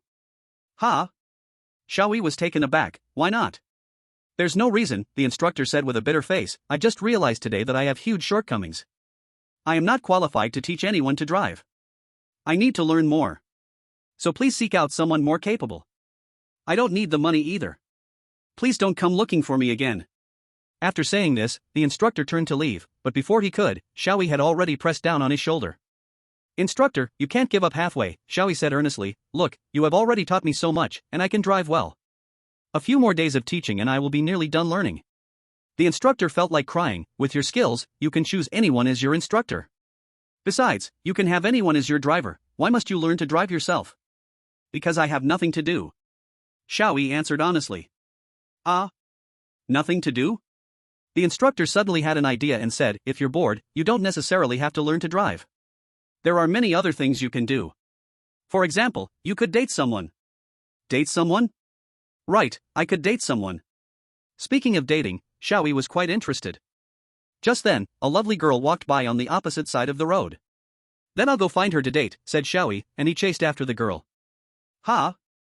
Are you really going? The instructor looked dumbfounded. Chapter 93, Could he really be a master? After today's experience, the instructor understood what kind of person Xiao Yi was and felt very regretful. Out of a sense of responsibility, the instructor went through with today's driving lesson, but he decided he would definitely not come tomorrow. So, he wanted to persuade Xiao Yi to find someone else to teach him to drive and let him off the hook. Thus, when he heard Xiao Yi say that he only wanted to learn to drive because he had nothing to do, the instructor got an idea on how to persuade Xiao Yi. The instructor thought that someone in Xiao Yi's position could have a lot of fun, even he had heard of some. So, it was unnecessary for Xiao Yi to learn to drive. As for what else to do, the first thing that came to the instructor's mind was dating. Don't young people nowadays love to date? After all, at this age, it's normal for young people to be curious about the opposite sex and want to know more about each other. So, he encouraged Xiao Yi to go and date someone. However, the coach never expected that Xiao Yi would accept his proposal after only thinking for 2 seconds. And by coincidence, a girl happened to walk past them on the opposite road. Even more unexpectedly, Xiao Yi directly chased after her, ready to go for it. Are today's young people so direct and open? That's impressive. The coach couldn't help but hide in the shadow of the grass on the side of the road, fearing he might disturb the atmosphere between the two young people. However, as soon as the coach hid, he found that the bushes were almost full. Many staff members were squeezed in there, all staring intently, eyes filled with expectation as they watched Xiao Yi. The coach didn't expect that Xiao Yi hadn't even approached yet, and these people were already in a prepared state. This efficiency is just too high in every aspect. But the coach could only helplessly squeeze in with them, nervously watching Xiao Yi. In fact, it wasn't just the people present, everyone who had been keeping in contact with Xiao Yi for issuing information orders was also unable to continue their work and looked over at his situation. Xiao Yi actually said he wants to date? This is quite explosive news. Who wouldn't be interested? Some smarter ones directly contacted Suing Wang. Suing Wang was currently having dinner with his daughter when he received the call. Suing Wang frowned, apologetically smiled at his daughter, then stepped outside, displeased, and asked, "What's going on? Didn't I say not to contact me unless it's something serious?" Mr. Su. Something big has happened. Something really big happened? Suing Wang's expression tightened. What exactly happened? Xiao Yi. Xiao Yi said he wants to date. And he's already preparing to hit on a girl. What did you say? Suing Wang was startled and hurriedly said, "Quickly send me the live feed." Yes. On Xiao Yi's side, the staff hiding behind him immediately activated a device that could clearly capture distant images and sounds, transmitting them in real time without delay to other locations. Therefore, even though everyone was separated from Xiao Yi by a road, they could clearly see what was happening across the street and could also clearly hear the sounds from the other side of the road. At this moment, countless people were holding their breath, attentively watching Xiao Yi, eagerly anticipating what he would do next. On the other side, Xiao Yi had no idea how many people were watching him from behind. He crossed the sidewalk and walked straight towards the girl. As for why Xiao Yi was interested in dating, there wasn't anything particularly special about it. It's just that he remembered hearing a saying, even the greatest mathematician cannot calculate a woman's heart. They say a woman's heart is like a needle in the sea. Women, being one of the most profound existences in this world, are quite difficult to deal with, especially when it comes to dating. Xiao Yi had seen quite a few stories about youthful heartaches, and thus he had some understanding of it. Building a good relationship with a stranger girl requires very high emotional intelligence, which, in essence, is also a reflection of intelligence. Xiao Yi knew well that suddenly trying to get close to a girl he just met would be quite difficult. Difficulty implies that it's not something just anyone can achieve, it suggests that only those with high intelligence can do it. This is also why Xiao Yi was interested in dating. The harder it is, the more one must rise to the challenge. So Xiao Yi immediately called out to the girl, ready to showcase his high emotional intelligence. "Hello, are you alone?" Xiao Yi greeted the girl while recalling his lines. Hearing the sound, the girl slightly frowned. Another pickup line? So annoying. But when she looked at Xiao Yi, the annoyance in her heart was instantly swept away. Hello. The girl shyly replied, "Yes, I'm alone. Is there something?" "Nothing." Xiao Yi said with a smile, "I happen to be walking this way too. If you don't mind, can we walk together for a bit?" "Okay." The girl lowered her head, and the corners of her mouth couldn't help but show a slight curve. Thus, with just a few words, Xiao Yi walked side by side with the girl. "Oh." The crowd watching couldn't help but exclaim as if they had seen a ball go in, expressing surprise and admiration. He actually didn't stop her to flirt but naturally closed the distance with her. He neither bothers her nor misses the chance to continue the conversation. So strong. So skilled. Truly impressive. A master. Why is he so experienced? How many times has he done this? I didn't even realize he had this kind of experience. Could he really be a master? A hidden god in the realm of romance? Who would have thought his level was so high? It seems we've underestimated him before. As they spoke, the crowd secretly followed Xiao Yi's steps. On the other side, Xiao Yi had just used a big move learned from romantic works, and he couldn't help but wonder what to do next. Right. Next, he should compliment her beauty. Who would hate someone praising their looks? You are beautiful. Xiao Yi suddenly said. Ah. The girl was taken aback. Thank you. Xiao Yi continued, you really are pretty, right. Your face. It's like a perfect oval. Girl, ? Coach, ? Crowd, ? Even Suing Won couldn't help but narrow his eyes slightly and slowly let out a question mark. Chapter 94, First Love? Seeing the girl suddenly in a daze, Xiao Yi thought she didn't understand what he meant, so he smiled and explained. You don't know what an oval is? Let me explain. An oval is like a circle that has been gently pressed on both sides. And let me tell you, a circle is a beautiful shape. It represents perfect symmetry and continuity. This. The crowd was dumbfounded. What kind of science boy talk is this? Just when everyone thought Xiao Yi would perform another amazing move, he directly dropped an even more surprising line that stunned everyone. This speech likely evaporated all the good feeling that had just been built up, causing the entire situation to collapse. However, surprisingly, the girl began to laugh softly. What a weird thing to say, it seems your sense of humor is a bit lacking, but it's still quite interesting. This, ah? The crowd was once again dumbfounded, all expressing. She actually finds it interesting? If it were me, I would have turned and left. Is this the so-called beauty advantage? Truly terrifying. Seeing the girl smile, Xiao Yi thought he had made the right decision and immediately pushed his luck. Not only that, but your height is also very tall, just like, right, how tall are you? 170 centimeters. The girl replied. 170 centimeters? Got it. Xiao Yi said with a serious face, you're just as tall as a 170 centimeter tree. The crowd couldn't help but twitch their lips. What kind of awful analogy is this? However, the girl still looked very happy. Such a strange analogy, you asked me my height, and saying that doesn't really say anything, does it? Is that so? One had to admit, their atmosphere at that moment was really good. Anyone who looked would think they were having a pleasant conversation. The girl even took the initiative to start a serious conversation. By the way, what are you doing here? Rarely does anyone come to this place. What am I doing? Xiao Yi answered honestly, I'm here to learn how to drive. I'm preparing to take my driving test. Learning to drive? The girl asked in confusion, is there a driving school nearby? There is, Xiao Yi said, the coach was just beside me earlier. By the way, where is the coach? The girl didn't think much of it, just feeling that a new driving school must have opened nearby, but it was rather strange to have a driving school in such a place. At first, she thought Xiao Yi had come here on purpose to ambush her and strike up a conversation, but now it seemed she was overthinking it. Since it wasn't intentional, did that mean this was the legendary fateful encounter? Thinking of this, the girl's cheeks couldn't help but feel a bit hot. And Xiao Yi, looking around and not seeing the coach, gave up. The people hiding in the bushes on the opposite side finally breathed a sigh of relief. Xiao Yi then looked at the girl and asked, by the way, how did you end up walking here? Me? The girl replied, I was just coming back home from my dance class, and I happened to pass by here. Dance class? Yes, ballet, the girl said, looking a bit proud. Hearing this, the eavesdroppers couldn't help but whisper in admiration. So she studies ballet, no wonder her figure is so good. I've heard that ballet dancers can do a lot of difficult moves, wow. If they really get to know each other, Xiao Yi is indeed lucky. What the hell are you talking about? At this moment, the girl suddenly spoke again. If you don't mind.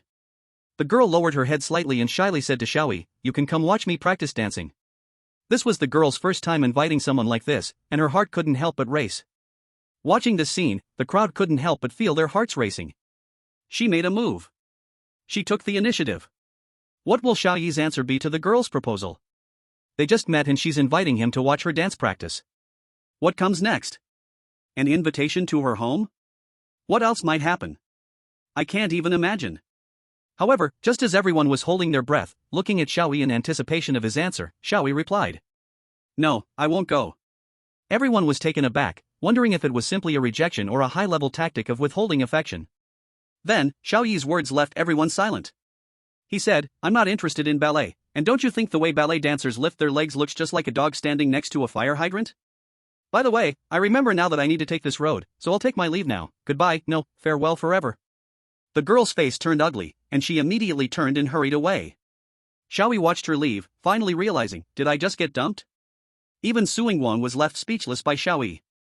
He put away his phone and couldn't help but wonder why he was wasting time with his daughter to pay attention to Xiao Yi's romantic life. At the same time, Suingwang also felt a bit relieved. Fortunately, his daughter was well-behaved and sensible, not running around or interested in live streams. At least he didn't have to worry about her having anything to do with Xiao Yi.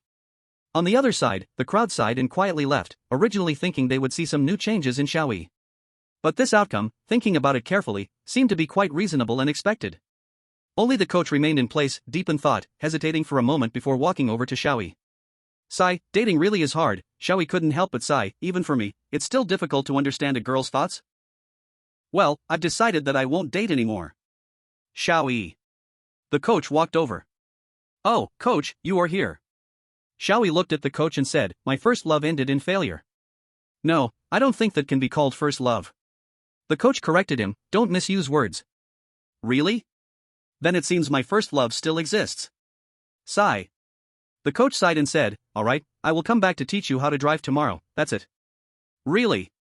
The coach wanted to say it was not true, but he still nodded very reluctantly. After witnessing what had just happened, the coach suddenly felt a sense of responsibility, a responsibility to prevent Xiao Yi from tormenting others. But still, just thinking about what he might face later, the coach couldn't help but feel a bit scared. Chapter 95, Coach, he seems like you. After returning home, the coach said nothing to his family because the other party had specifically instructed not to mention anything about contacting Xiao Yi. So, the coach's family still thought he was just teaching driving as usual. Everything was like normal, except for the deepening regret in the coach's heart. The next day, the coach still got into the black-clad person's car, ready to teach Xiao Yi how to drive. However, when they arrived at the destination, the coach was stunned once again. Weren't we at the airport yesterday? Why are we at the golf course today? And this golf course is a social place that only important figures in the city can enter. They wouldn't have booked the entire course again, would they? A person beside him explained, we do sometimes need to change venues, and Mr. Xiao said he wanted to try the feeling of driving on grass. You really let him have his way. We strive to meet Mr. Zhao's needs, this is our duty. Then, the coach met Xiao Yi again. Oh. Coach, we meet again. Xiao Yi had a big smile on his face.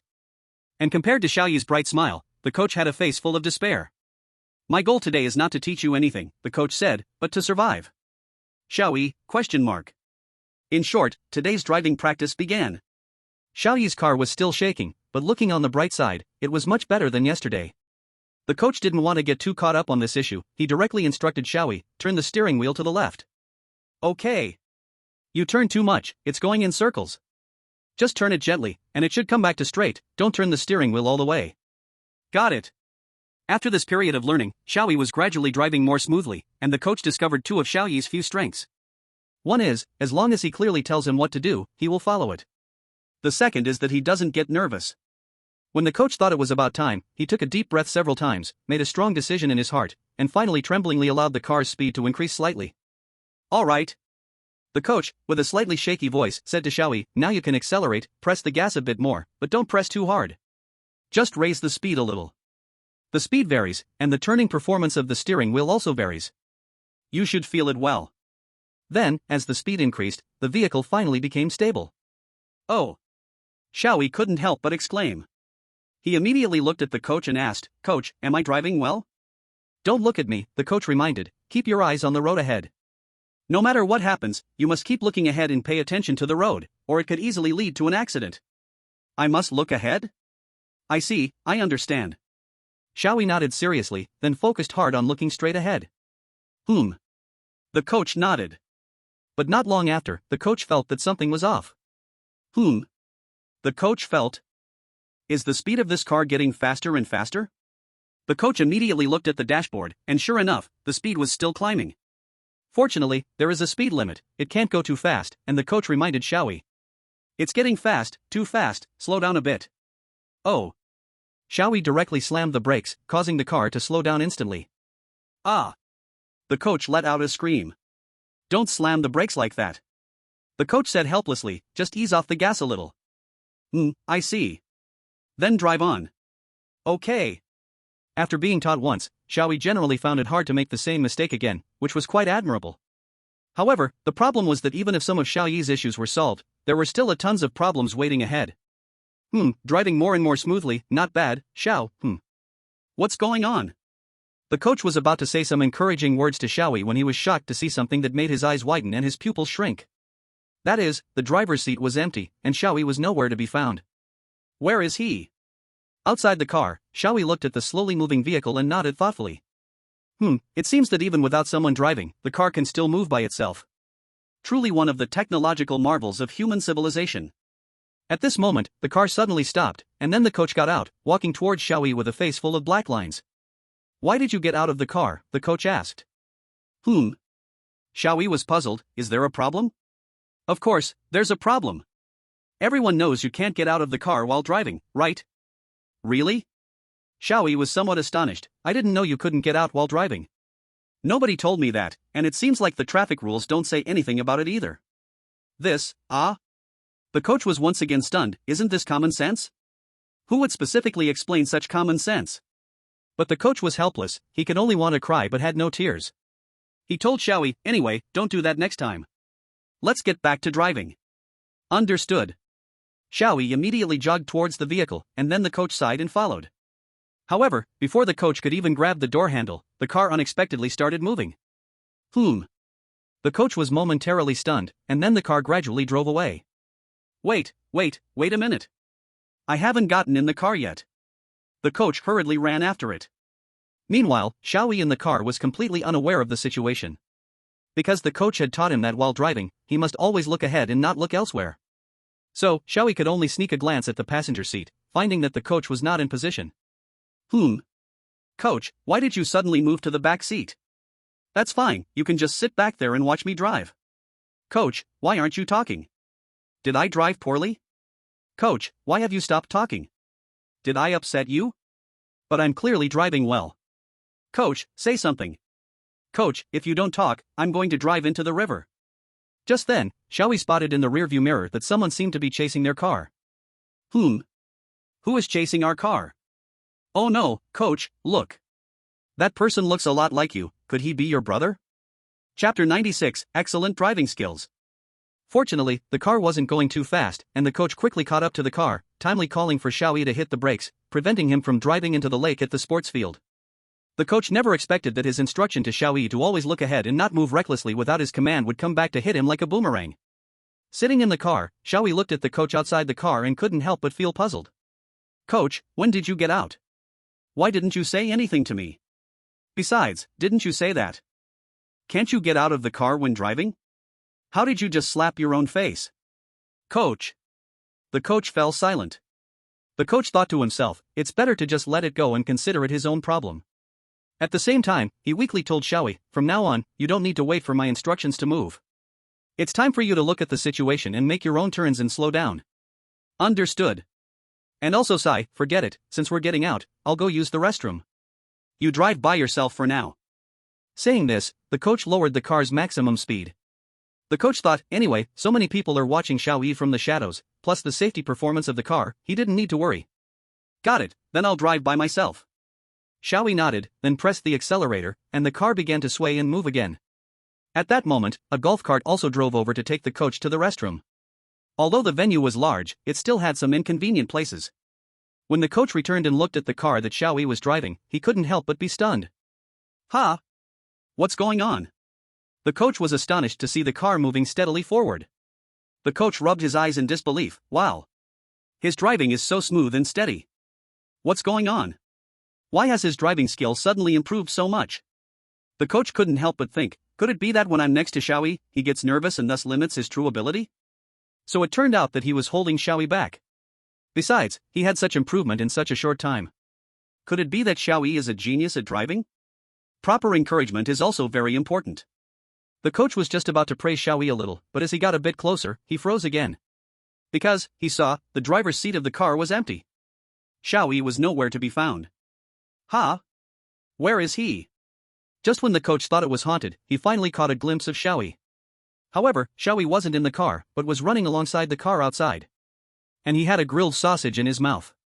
Coach. Immediately, Xiao Yi jumped into the car from the window, and only then did the car stop. Then, Xiao Yi also noticed the coach. He opened the car door and walked toward the coach. Banana face, fifth sister got the first kill. Take out the sausage and speak normally. Coach, I didn't pull the handbrake. The coach really couldn't say it out loud. Actually, when Xiao Yi wasn't sitting in the car, that was when he drove the best. Then, the coach got into the car, and Xiao Yi started driving again. Let's drive. Go forward. The car can't just go forward because you shout go forward, press the accelerator. Okay. Forward. Slow down, slow down. Hey. There are people over there, avoid them a bit. No problem. Xiao Yi said, people will avoid the car, they won't stop me. The coach hurriedly said, in here, it is indeed like that, but outside, those people think your car must yield, otherwise, it's very easy to have an accident. Oh, I see, I understand. Xiao Yi nodded, if someone doesn't yield for my car, then I'll avoid him. Avoid him? The coach couldn't help but gasp, if others don't yield, does he want to shoot people? That's not okay. The coach quickly said, they just didn't give way, how can you shoot someone? Shoot? Xiao Yi was puzzled, coach, I meant to evade, how did it get tied to shooting? The coach suddenly felt helpless, is that how the word avoid can be used? Who taught you Chinese? Though the process remained bumpy, Xiao Yi was still gradually improving. It's about time, you should experience normal speed now. The coach, seeing it was almost done, increased the car's maximum speed. After all, the venue was big enough. As long as you pay a little more attention and are ready to hit the brakes at any moment, everything will be fine. Normal driving speed? Xiao Yi's face revealed a bit of joy, finally, I can speed up a little. Coach, actually I've been practicing a special move in private.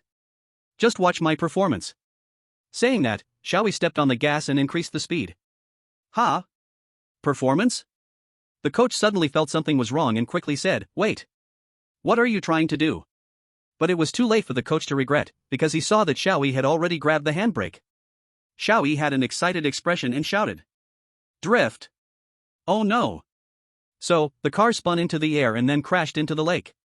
Fortunately, the vehicle detected that it had taken off and immediately activated the full protection mode, so not a drop of water leaked in even after crashing into the lake. Phew. Xiao Yi showed a satisfied expression, is this drifting? It seems so amazing in the movies, but it doesn't feel that impressive. Coach, don't you think so, coach? Xiao Yi looked at the coach and then realized that the coach had literally fainted from the shock. At that moment, Xiao Yi felt a force pulling him upward, trying to drag him away from the driver's seat. Xiao Yi immediately understood that it was gravity, but if gravity was pulling from above, it meant that their whole car had flipped over. Xiao Yi grasped the situation and shouted to the coach, Coach, wake up. Look at my upside-down performance. Can anyone else do this? At least give me a 90, right? The coach remained silent. After that, the coach still came to teach Xiao Yi how to drive, and even the staff nearby couldn't help but admire his dedication. However, just when the coach thought he was gradually getting used to it, Xiao Yi suddenly said to him, Coach, it's boring to keep teaching the same thing. You must be tired of it, right? I feel like I'm ready to take the road test for level 2. Once I pass, you can teach me the level 3 practical road test content. How about it? Isn't that exciting? Coach, huh? Chapter 97 On the Road. The coach couldn't help but feel confused, he had only taught Xiao Yi how to drive, but he had never taught him about level 2, so how could he possibly pass? However, at that moment, the staff said this. Don't worry, we will arrange everything. Coach. Then, on the day of the exam, the coach finally witnessed how they arranged everything. Even if Xiao Yi made a mistake, the exam evaluation device would not respond at all, even if there were major problems, it would only prompt him to restart the exam. For example, when Xiao Yi just got in the car and fastened his seatbelt, the evaluation device prompted. Seatbelt not fastened, please fasten your seatbelt and restart the exam. Sitting in the passenger seat, Xiao Yi was puzzled, wasn't he already wearing his seatbelt? In any case, under such circumstances, no matter who it was, they could still pass. Before long, when he heard the exam evaluation device say, exam finished, score passed, please print the result, Xiao Yi got out of the totally wrecked exam car with ease, thinking that level 2 was nothing special. Xiao Yi immediately walked up to the coach and said, Coach, I passed level 2 on my first try, all thanks to your careful guidance. The coach remained silent. Alright, time waits for no one. Coach, let's immediately start learning the level 3 content. I'll wait for you in the car outside. Saying that, Xiao Yi cheerfully walked away. The coach had a face of despair. At that moment, a staff member came over and patted the coach on the shoulder, sighing, "Go for it." "No, can this really be done?" The coach hurriedly said, "Are you sure you want to let him hit the road? What if he crashes into someone?" "Meeting his needs is our duty," said the staff. "Besides, we've already done our best to prepare accordingly." "Prepare? What prepare?" The staff explained, "We arranged for driving in the relatively less populated suburbs, restricted some intersections, and called in 18 vehicles disguised as military cars, each packed with fully armed special forces, 10 leading the way and 8 escorting behind, to ensure you encounter as few other vehicles as possible during your drive." Ah. The coach was stunned. Is it really necessary to go this far? However, this is still not enough. The staff sighed, after all, this city is a well-known big city, and the number of cars is countless. We cannot block the roads without causing trouble for the residents here, and there are many detours, so we cannot guarantee that no other vehicles will come by, so please be extra careful when the time comes. Hearing this, the coach knew he couldn't delay any longer, so he had to go. "Oh, coach, you're here." Xiao Yi, waiting outside, immediately wanted to get in the car, but before that, something that the coach pulled out caught his attention. "I'm not completely unprepared either," the coach said, sticking that thing to the back of the car. "What is this?" Xiao Yi walked over to take a look, and it was a note that read, "Failed the third driving test 8 times, please maintain distance." The coach knew very well the deterrent power of this note. At least if someone saw this note, they would definitely feel guilty and not dare to get too close. This was the best idea he could come up with. 3? 8? Xiao Yi was confused. He had never taken the third driving test. But since the coach did this, he must have considered it himself, so Xiao Yi didn't ask more questions. Then, after getting in the car, the coach nervously reminded Xiao Yi, "The speed on the road is too slow and it's more likely to cause accidents, so I'll increase the maximum speed a bit. But you must remember. Always pay attention to the situation on the road. When there are cars and people, even if they are far away, you must slow down gently. Do you understand?" I understand. Xiao Yi couldn't wait to start driving. The coach didn't know if Xiao Yi understood. All he could do was keep his foot on the brake. This was different from before. It was a real situation where he could hit someone. Caution was necessary. This could be the most nerve-wracking moment of the coach's career. But, to his surprise, Xiao Yi was actually driving quite well. Not only was he properly yielding to pedestrians and other cars, but he also seemed to understand traffic lights. He knew that red lights meant stop and green meant go. The coach was even stuttering. You actually know the traffic rules? Huh? Xiao Yi was a bit speechless. Isn't this common sense? Although I've never driven before, I've at least been in cars for so many years. Who doesn't know about lane changes and traffic lights? That is true. The coach thought to himself, it seems he had underestimated Xiao Yi. After all, he was still a normal person. Even if there were some issues with common sense, it didn't mean he had problems with all common knowledge. At least, as long as he didn't hit anything while driving, such a small task, Xiao Yi should still be able to. Oh no! I crashed. Coach? Just when the coach was slightly distracted, Xiao Yi crashed into a car parked by the roadside. The reason was simple, half of that car's front was blocking the road.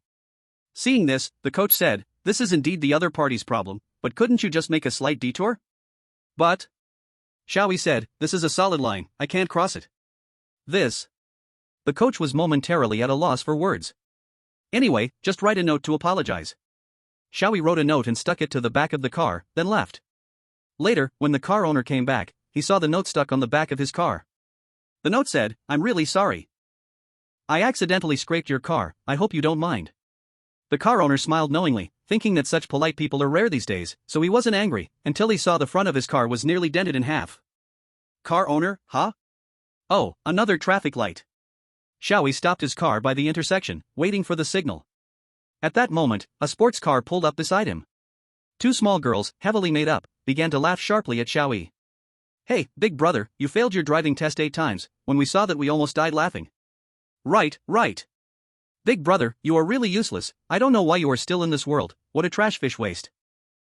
Waste, you are really weak. Xiao Yi? Chapter 98 Road Rage. The instructor frowned. How can young people be so arrogant nowadays? Now, he truly provoked someone he shouldn't have, he really was asking for it. However, the two girls continued to laugh. "We got our licenses a long time ago, and you still failed 8 times, truly. Yay, waste. The instructor was genuinely afraid that Xiao Yi would pull out a gun and shoot the two of them, and quickly said, "Ignore them, just drive when the light turns green." But Xiao Yi looked at them and spoke up. However, what Xiao Yi said left them dumbfounded. Indeed, Xiao Yi said, to have a license at such a young age, you are remarkable and very smart. Ha! The two girls were stunned. Xiao Yi continued, but everyone, even geniuses, have their strengths and weaknesses. Always using your strengths to mock others' weaknesses is a sign of insecurity. Since you are so smart, I really don't understand why you have anything to feel inferior about. The instructor was also taken aback, thinking, who are you? The two girls fell silent for a moment. Xiao Yi's words indeed hid deep inside them. They were often mocked for their height, but upon reflection, they realized they had become the people they despised the most.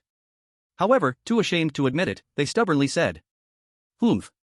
Say whatever you want. It won't change the truth. That's right. You're just a waste. As she spoke, the girl in the passenger seat stretched out her hand and made a thumbs-down gesture towards Xiao Yi. They thought this would leave Xiao Yi speechless.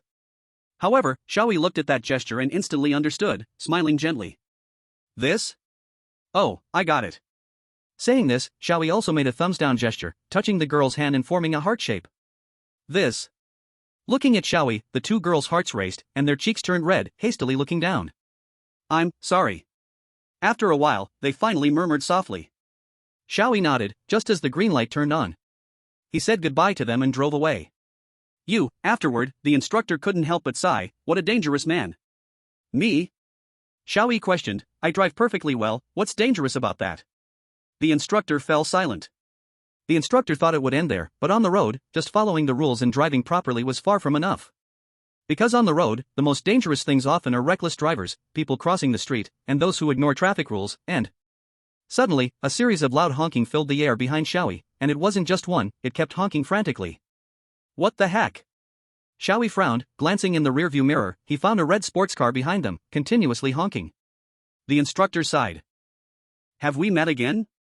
Don't worry about him, if he wants to come forward, let him come forward. But Xiao Yi did not give way. What are you doing? The coach looked at Xiao Yi, don't block him. Xiao Yi replied, why can't I block? I'm in front, so of course I can block. If he's not happy, he can overtake me with his blade-like speed. This. The coach was left speechless, you don't even have a driver's license, so just don't block anyone. All right. Xiao Yi nodded and let the red sports car go ahead. However, the matter was not over, the sports car did not leave but suddenly slowed down in front of Xiao Yi and the others. Exclamation point. Fortunately, the coach reacted quickly and slammed on the brakes to avoid an accident. Damn madman. Even the coach couldn't help but curse.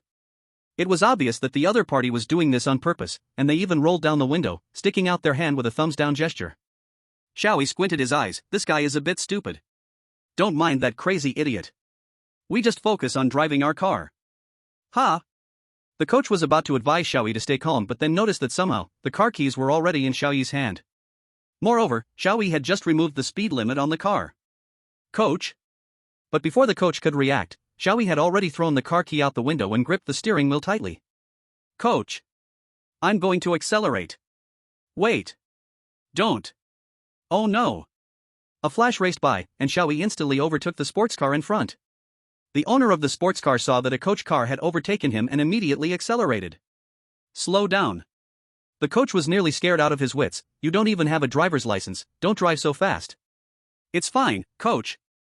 Xiao Yi said confidently with a smile, what you taught me during this time wasn't for nothing. I will prove it to you. I don't need you to prove anything. At this speed, the coach dared not slam on the brakes, he could only pray in his heart that he would return home to see his wife and children. The 10 cars in front received the sudden acceleration notice from Xiao Yi and were also surprised, but with no time to respond, they could only make way. Soon after, the 2 cars raced past at an astonishing speed. Like 2 bolts of lightning. At this moment, someone also noticed the red sports car tightly following Xiao Yi, which was the same car that had almost crashed into Xiao Yi and had sparked his desire to get a driver's license. The owner of the red sports car was a complete spoiled rich kid. He was just driving as usual but unexpectedly got caught and educated for several days, and even his father didn't dare to come to bail him out. However, just a few days of education could never change a person's essence. He finally got out and was still feeling gloomy when he saw a coach car moving oh so slowly blocking his front, instantly igniting his anger, transferring his frustration onto the coach car. Road rage. This is also one of the main causes of many traffic accidents. At this moment, this spoiled rich kid no longer cared, he thought it was ridiculous that he had provoked someone he shouldn't have, and a small coach car dared to overtake him. He had to let him see what an insurmountable gap looked like. Chapter 99 Drifting. However, looking at the coach car that remained far ahead, his eyes were almost spitting fire. Damn it! My supercar, which I bought at a huge cost, can't even outrun that ordinary coach car? Why? Overtake! Overtake now! You useless car! The more he thought, the angrier he got, and he kept honking the horn, as if it were an impotent roar. Xiao Yi glanced at the sports car in the rearview mirror and didn't take it to heart. The other side has already lost. The coach was also very surprised. It was truly incredible that Xiao Yi managed to drive at such speed without an accident. This is thanks to the fact that this is a wide straight road, with very few cars on it, allowing Xiao Yi to drive so smoothly. However, it's almost coming to an end, because they were nearing the bustling urban area. The coach also noticed this and hurriedly said, "That's enough, we're almost in the city, and there will be more people ahead, time to slow down."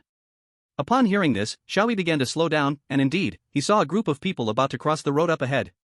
But that sports car did not slow down at all, it sped past Xiao Yi and continued to accelerate.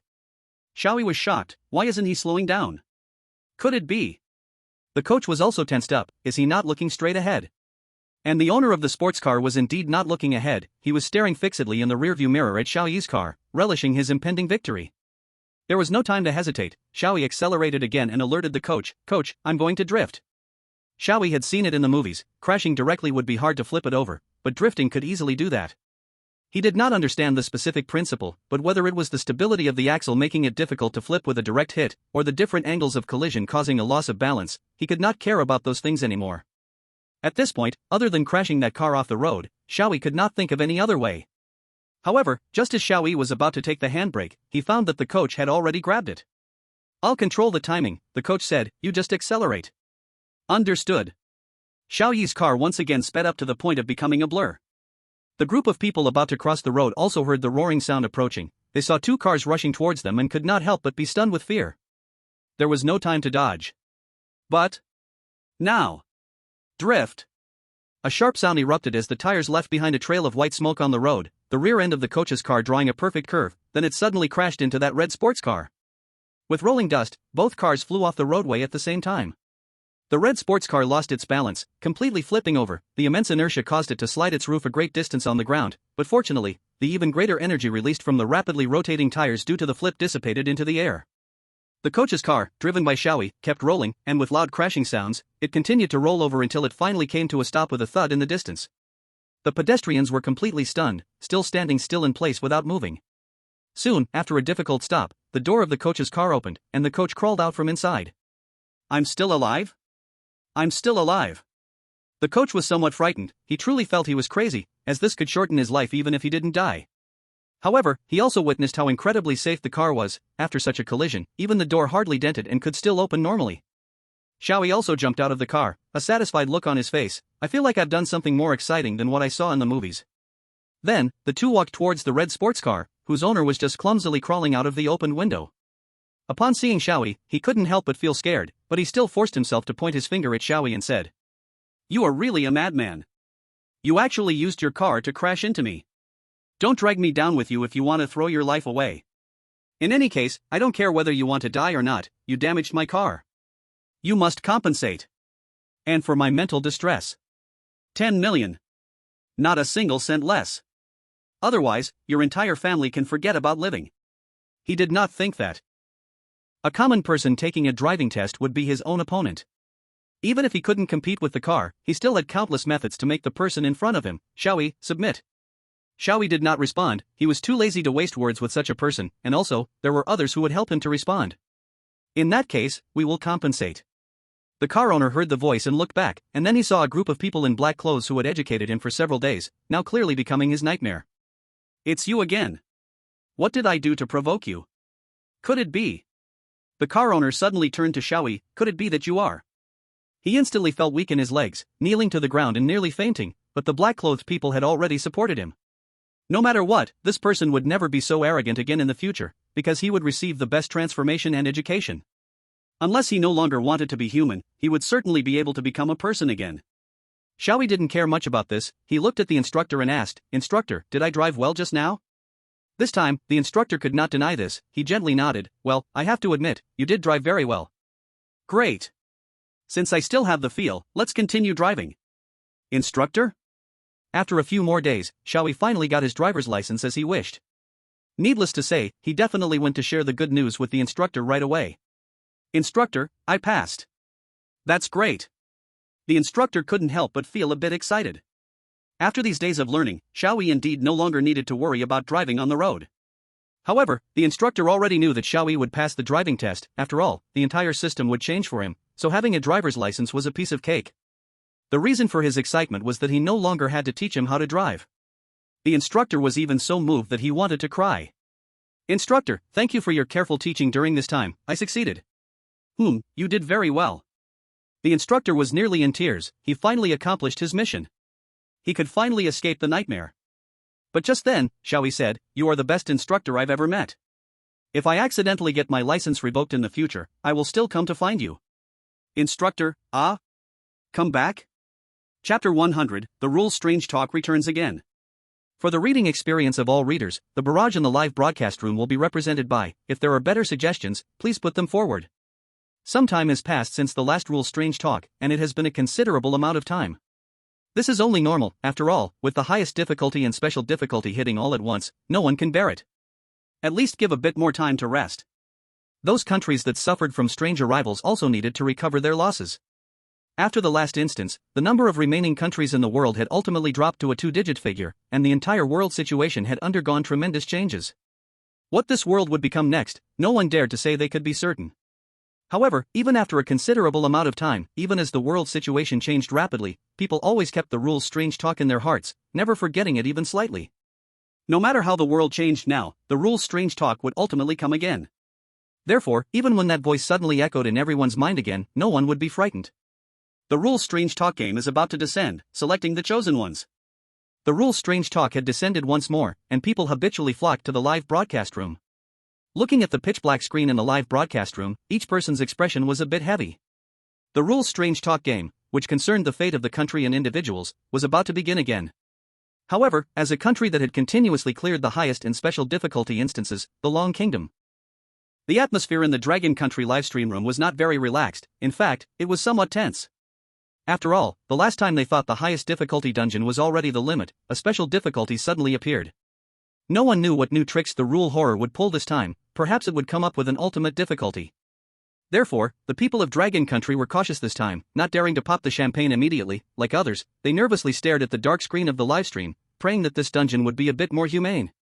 "Here it comes, sigh. I don't know what kind of crap difficulty this time will be. I really don't know what to say. Yeah, we still can't figure out the shameless lower limit of these Rule Horrors, who knows what strange stuff might come up. As for my suggestion, I recommend waiting a bit more." Dirty joke. I know that the higher-ups in Dragon Country don't have access to the livestream, but I still beg the higher-ups to manage this livestream. And GT, and LT? I really can't bear to watch anymore. Me too. Winky face? However, soon, the Dragon Country livestream revealed its true colors, turning back to its real form. At that moment, the livestream officially started, and the name reappeared in front of everyone. Dragon Country, Xiao Yi. Xiao Yi appeared once again in front of everyone. Oh, it's starting again. Xiao Yi looked at the familiar pure white space, appearing as if he was already prepared. Xiao Yi clearly understood that this pure white space was the exclusive teleportation array of the Rule Horror, responsible for sending him to the task location and calculating his payment. By the way, Xiao Yi was not wearing glasses at that moment, it was not the glasses form. Because Suing Wang did not require him to wear glasses during the Rule Horror dungeon period, and Xiao Yi knew that the upcoming tasks might involve fighting, so his glasses could easily get broken. Xiao Yi actually quite liked those glasses, so he put them away. As he looked at Xiao Yi's fighting spirit, the collective mood of the crowd grew heavier. But at that moment, a piece of information appeared that stunned everyone. Ding! The game is about to start, loading Horror Dungeon, Survival Road. This dungeon is 1-star difficulty, with unlimited opportunities for off-field reminders, starting with the ability to teleport 50 kilograms of supplies, and after that, 5 kilograms of supplies can be teleported every 24 hours. It was as if the dungeon anticipated everyone's thoughts. Once again, the difficulty of this dungeon exceeded all expectations. What difficulty? 1 star? Isn't 1 star the lowest difficulty? Wow! This is not a roller coaster, this is a cliff dive. It's hard not to suspect that this damn Rule Horror is deliberately pranking us. But, the lowest difficulty? That's amazing. Not to mention that even Xiao Yi, who breezed through the highest difficulty special difficulty, I could probably just breeze through it. This is a sure win. Suddenly, the tense atmosphere in the live stream room disappeared, instantly becoming relaxed. C-class anomalies refer to abnormals, mostly beings or beasts undergoing physical mutations. Even ordinary people can handle them with physical means. B-class anomalies require special methods. Depending on the dungeon's background, they may need crucifixes, holy water, or talismans to disperse them. A-class anomalies need a large-scale ritual to resolve, usually being the final boss of the dungeon, while S-class anomalies have special abilities and currently lack suitable handling methods, requiring situational responses. And the enemies faced by Xiao Yi are all god-level enemies far surpassing S-class anomalies. Indeed. Xiao Yi can randomly kill god-level enemies. These little anomalies would be easy to handle. And don't forget, we've mastered anti-anomaly technology. When the time comes, we can directly send various weapons and divine tools against anomalies. Directly turning this entire copy into a mess is no problem at all. Mixed fish copy, mixed fish, mixed fish. Aha! So small. Can you all be normal up front? I'm scared. Everyone thought, how can we lose? This can't be lost. In their hearts they believed that Xiao Yi could pass the copy with his eyes closed. However, because they had never encountered the lowest difficulty of 1 star before, they didn't know what else was different about this lowest difficulty. Just then, a special message that surprised everyone was sent to all. This 1-star difficulty can be cleared by 2 chosen ones working together. The second chosen one of Long Country is being selected. Chapter 101, So You Have Another Daughter? Seeing this message, everyone in the livestream was taken aback. The second chosen one? Is this a 2-person copy this time? As expected of the lowest difficulty, it really makes everything convenient. 1 person can kill freely, so 2 people, how crazy would it be? I don't care how powerful the second chosen one is, as long as they are a normal person. I see this copy and I can lie back and pass it easily. Although it definitely won't be as thrilling as the previous roller coaster view, but having it a bit easier this time is pretty good. By the way, is the selection of the second chosen one happening right now? Does that mean I and everyone here could be selected? I'll be damned. Everyone then realized this and the live stream room was instantly flooded with pick me comments. On the other side, Suing Wang was also busy. Move faster, get all the necessary supplies ready. At this moment, Suing Wang was inside the intelligence center building established specifically for the rule supernatural tales. All intelligence would flow here, and this place had the priority to call on all information and resources, truly one of the most important institutions in Long Country today. Suing Wang personally came here to directly connect with the chosen ones. Although this time it was just a 1-star difficulty, the lowest difficulty, Suing Wang did not let his guard down. He still prepared to send Xiao Yi the best supplies currently available in Long Country, which were weapons made with anti-supernatural technology. Speaking of anti-supernatural technology, to be honest, it gave a headache to many talented individuals in Long Country. The anti-supernatural technology rewarded by the rule supernatural tales is more of a synthesis table than a technology. It details what material can be synthesized by what means, then combined with what to yield what core object, with what function. It even lists alternative materials for synthesis, all of which are substances that can be created by human civilization. This is the content of the so-called anti-supernatural technology. It's like a test paper with only the answers written down but no process shown, really revealing no principles or secrets at all. This is understandable. After all, if such things were truly revealed to human civilization, the nature of future rule supernatural tale copies would really change. Thus, Suing Wang assigned very few personnel to use anti-supernatural technology for production of tools and other items. After all, there are multifunctional anti-supernatural technology production devices, which are like computers, where you can just input a few values and it automatically produces the needed items, so not much manpower is required. Most of the top talents actually go to study the composition of these items and the properties of those special materials, in order to reverse engineer and explore the true mysteries of anti-supernatural technology. Although there hasn't been much success yet, with their abilities, as long as they have enough time, cracking the anti-supernatural technology will be just a matter of time. Xiao Yi had previously reminded about the steady progress of translating the unique texts of the rule-based strange tales. Although it was just a small step, humanity had already taken the first step, gradually approaching the essence and truth of the rule-based strange tales. Moreover, internationally, the situation for Long Country was also very good. Not to mention that its biggest enemy had blown itself up, other countries' attitudes towards Long Country had become quite friendly, with many countries even bowing down in submission. The reason was simple, primarily due to anti-anomaly technology. Although Long Country itself did not know the real anti-anomaly technology, it did not mean that other countries knew that Long Country was unaware of the truth about anti-anomaly technology. No matter when, intelligence is the most important existence, and the priority of intelligence warfare is forever the highest. As long as one masters the intelligence, even if holding the worst card in hand, it can still be played into a trump card. Therefore, Long Country had tightly locked all related information, making people from other countries think that Long Country had mastered the core technology, thus making them feel apprehensive. Using this deterrent power, Long Country's status in the international arena continued to rise, gaining more benefits in negotiations with other countries. For example, equipment made with anti-anomaly technology, even if it was a defective product, could not be regenerated due to special materials, thus every piece of equipment was extremely precious, allowing Long Country to exchange for various useful resources and technologies that had always been scarce and desired. In short, the future of Long Country was extremely bright. As long as there were no issues on Xiao Yi's side, everything would be fine. On Xiao Yi's side, Su Yingguang was completely untroubled. He knew and understood Xiao Yi's strength. Although Su Yingguang would not let his guard down, he also did not take it too seriously or feel anxious. This time, the dungeon could be a bit more relaxed, and Su Yingguang sat down in his position, waiting for the dungeon to officially begin. The only remaining instability is the second chosen one, but there's no need to worry too much, it can be completed easily. As he spoke, Su Yingguang took a sip of tea. Just then, the second chosen one was finally selected, and that name appeared in front of everyone. Long Country, Su Yi. Cough cough. Su Yingguang was suddenly choked and began to cough violently. Others also looked at Su Yingguang, showing strange expressions.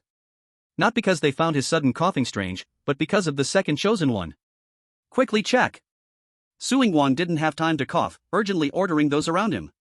Others immediately understood and reported back quickly.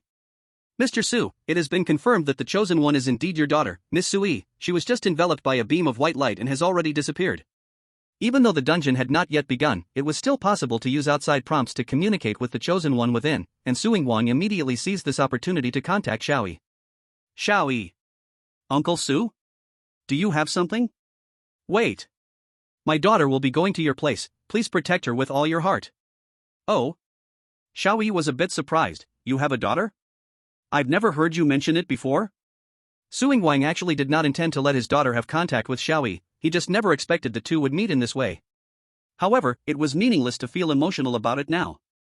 Su Yingguang initially wanted to treat this lowest difficulty dungeon with a calm heart, but now, he could no longer remain calm. Because it was about his daughter's life. The danger level in Su Yingguang's heart instantaneously surpassed the previous highest difficulty. For Su Yingguang, the most important thing now is how to ensure his daughter's safety. And the only person he can rely on right now is Xiao Yi. So, Su Yingguang hurriedly requested Xiao Yi, anyway, you must protect her with all your strength. Don't let her suffer even the slightest harm. As long as you can do this, I can guarantee. I will do everything I can to meet your demands. While in response, Xiao Yi's reaction was quite calm. Since Uncle Su has said so, I will definitely try my best to do it. Not just trying your best, but you must achieve it wholeheartedly. Su Yingguang corrected him, showing for the first time his anxious look in front of everyone. Okay, I understand. However, Su Yingguang could see that Xiao Yi's attitude was still very casual. He probably thought in his heart, it's a bit troublesome, as long as she doesn't die, it's fine. This is not acceptable. Su Yingguang immediately thought about how to make Xiao Yi wholeheartedly protect his daughter. Then, Su Yingguang came up with an idea. So, he immediately said to Xiao Yi, if you can guarantee to protect my daughter, I will guarantee to help you win the Nobel Prize. Ah? Everyone around Su Yingguang was stunned when they heard this sentence. The Nobel Prize, is that something that can be won? This trick was indeed effective on Xiao Yi, and his eyes suddenly sparkled. The Nobel Prize. That is a symbol of the highest wisdom of humanity. That undoubtedly has absolute attraction for Xiao Yi. In fact, Xiao Yi could never refuse. Is this true? Xiao Yi's voice even trembled. Yes. Su Yingguang's expression was serious. I guarantee with my life that as long as you can protect her, I guarantee the Nobel Prize will definitely be in your hands. Uncle Su, don't say anything else. Xiao Yi's face became serious. From today, your daughter is my daughter. For my whole life, I will give everything to protect her. This heart will never change. Su Yingguang ultimately held back the impulse to shout out his thoughts, realizing this was not the time for that. He could only nod painfully. I'm leaving my daughter to you. Please rest assured. With contact temporarily interrupted, Su Yingguang let out a sigh. Being outside the realm of the bizarre tale, this was all he could do. Mr. Su, are you okay? However, the people around him couldn't help but worry. Your promise might not be easy to fulfill. It's fine. Su Yingguang waved his hand. Anyway, in the Nobel Prize, there is something called the Peace Prize. Oh, I see. Everyone laughed, relieved. On the other side, the people in the live broadcast room could not hear Su Yingguang's voice. After all, Su Yingguang's voice was directly transmitted to Xiao Yi's mind. They only knew that Xiao Yi was communicating with the higher-ups of the Dragon Country. Then, Xiao Yi, who was already filled with fighting spirit, suddenly had his fighting spirit soar. Explode. Surge. Increase wildly. No one knows what the higher-ups of the dragon country said to him. At the same time, the pure white that filled the world began to fade away, and a brand new, unfamiliar world unfolded before everyone, including Xiao Yi. This time, the copy officially began. At this moment, Xiao Yi found himself in a deserted, abandoned building. In this building, which had been long neglected and accumulated garbage, layers of chaos intertwined to form a messy and dirty scene. Old newspapers, bottles, cans, and unknown substance deposits spread across the floor like an ocean of sand, carrying the stench of time.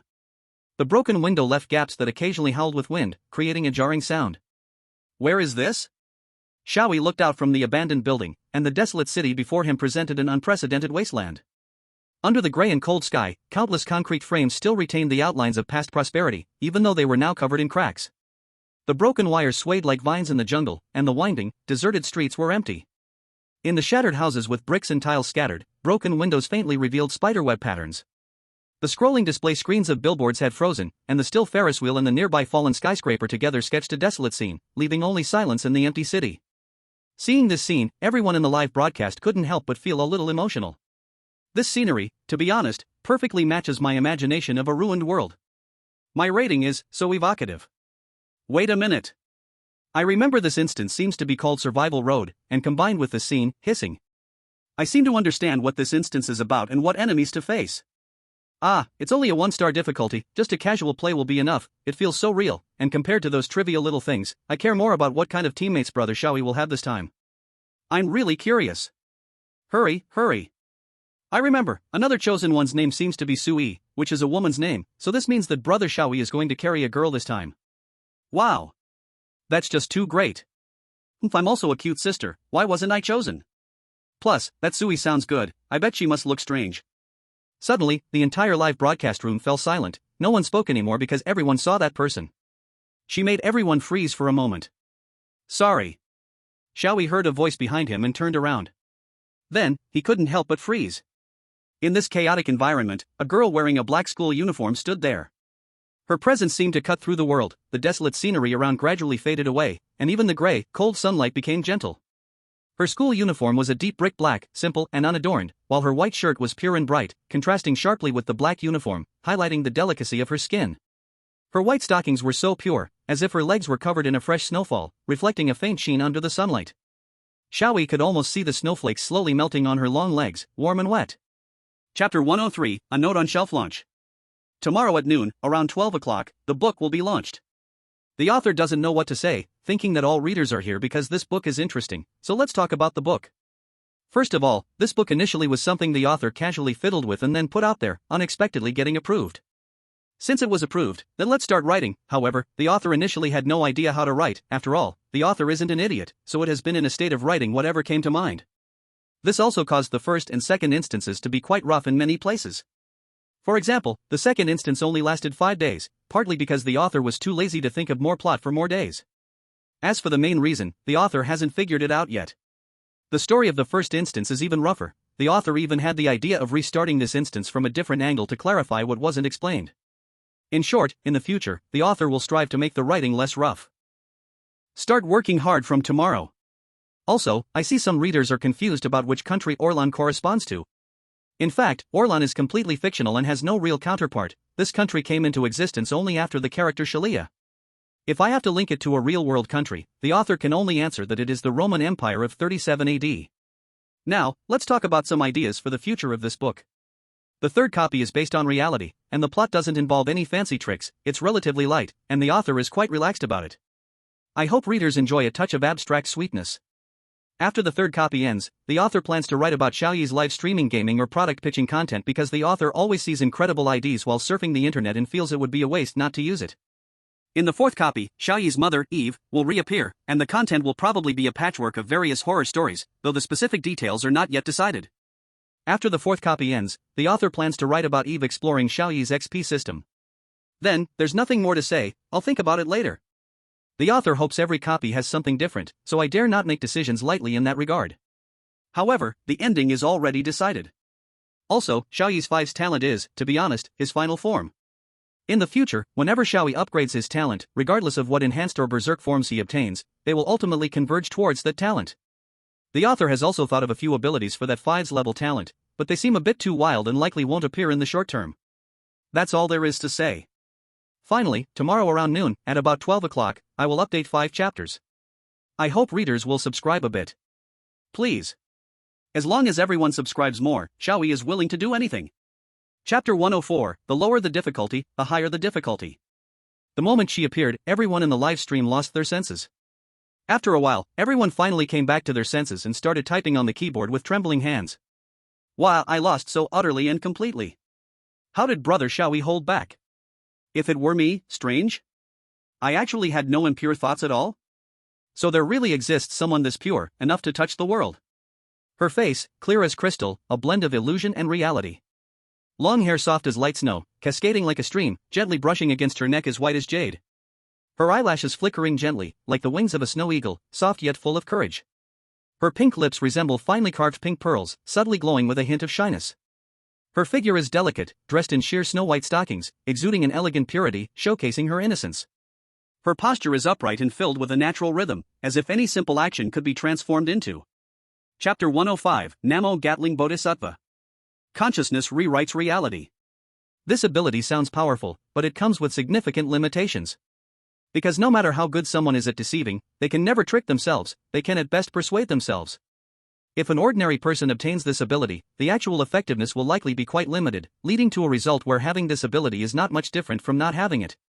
Moreover, the ability to rewrite reality through consciousness may very well drive oneself insane. Confusion, anxiety, and fear will transform into real harm, tormenting oneself both mentally and physically. Not to mention that in the realm of bizarre tales, there are also methods of spiritual pollution as forms of harm.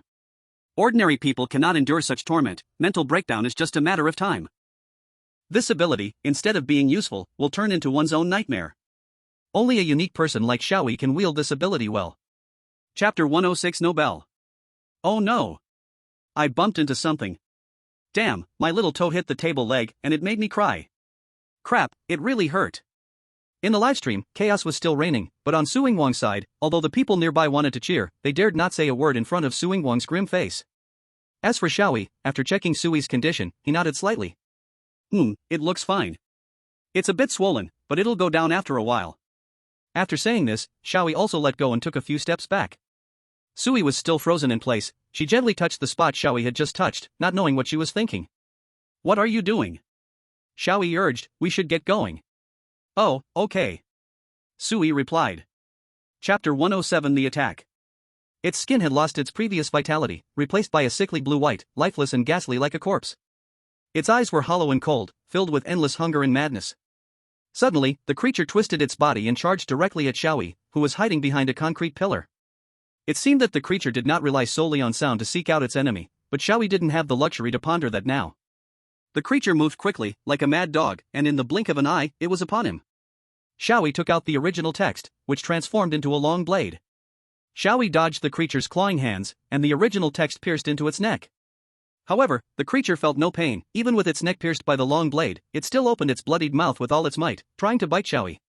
The bone in its neck rubbed against the original text, making a rhythmic sound. Xiao. Chapter 108 Risk and Stealth, better to kill them all. Every chosen one can view their character attribute panel the first time they are selected by the rule of Strange Tales, to confirm their strength. But after that, they cannot. Once a chosen one completes a scenario, their attributes will inevitably increase to some extent, and these attributes reflect their strengths and weaknesses, so a chosen one cannot check their panel again after participating in consecutive scenarios. All information about a chosen one, including their true strength, is always top secret. Even the rule of Strange Tales keeps this secret, and humanity has no means to detect a chosen one's abilities, only able to understand the situation through the chosen one's words. Dick thus forged his IQ, falsely claiming he raised it to 166, which led to suspicion that Xiao Yi had also raised his IQ. In short, when everyone realized Sui's IQ was that familiar number, they. Chapter 109. Confirming that Sui was hiding well behind the concrete pillar, Xiao Yi asked Su Yingwang, Uncle Su, what should I do next? Su Yingwang said, first, throw the explosive device into the group of aberrants. You are currently on the second floor. If they can discover you and attack, use the narrow space of the stairwell to control their numbers and distribution, and fire freely at the stairwell entrance. Got it. Xiao Yi immediately pulled the pin on the grenade, not needing to aim specially, and threw it down the stairs, and not just one. Then, dull thuds followed, along with the roaring screams of the aberrants. Continually, notifications of increased physical qualities echoed in Xiao Yi's ears, including a 0.005 increase, likely from the faster aberrance effects. It seems that according to the strength among the mutants, the enhancement also varies. Chapter 110. Suing agreed silently. Suing sensed something was wrong, and immediately asked Xiao Yi, you will take good care of my daughter, right? Don't worry. Xiao Yi said, I will protect her well, this is what we agreed upon. An agreement cannot be taken back. However, sometimes, to better protect someone, a strict warning and reprimand are also quite necessary, right? Suing only said that he should take good care of Sui, but besides that. Suing fell silent. Why is this kid Xiao Yi always so keenly aware at such moments? Sui? Suing can choose who to communicate with, so Sui couldn't hear, she could only hear Xiao Yi saying some strange words. Sui was puzzled about what her father was whispering to Xiao Yi. However, just as Sui wanted to ask, Xiao Yi suddenly noticed. Chapter 111. The Survivor. Looking at Sui, who let him bite, Xiao Yi hesitated. Although Sui was smarter than expected and suggested a good method, Xiao Yi had some concerns about it. He hesitated, thinking if he accidentally bit Sui, would it mean he failed to protect her, causing her to get hurt? If that happened, wouldn't his Nobel Prize be gone? So, Xiao Yi asked, where should I bite you that's more appropriate? Sui slightly opened her tightly closed eyes, peeking at Xiao Yi, then said, just choose a place you like. A place I like?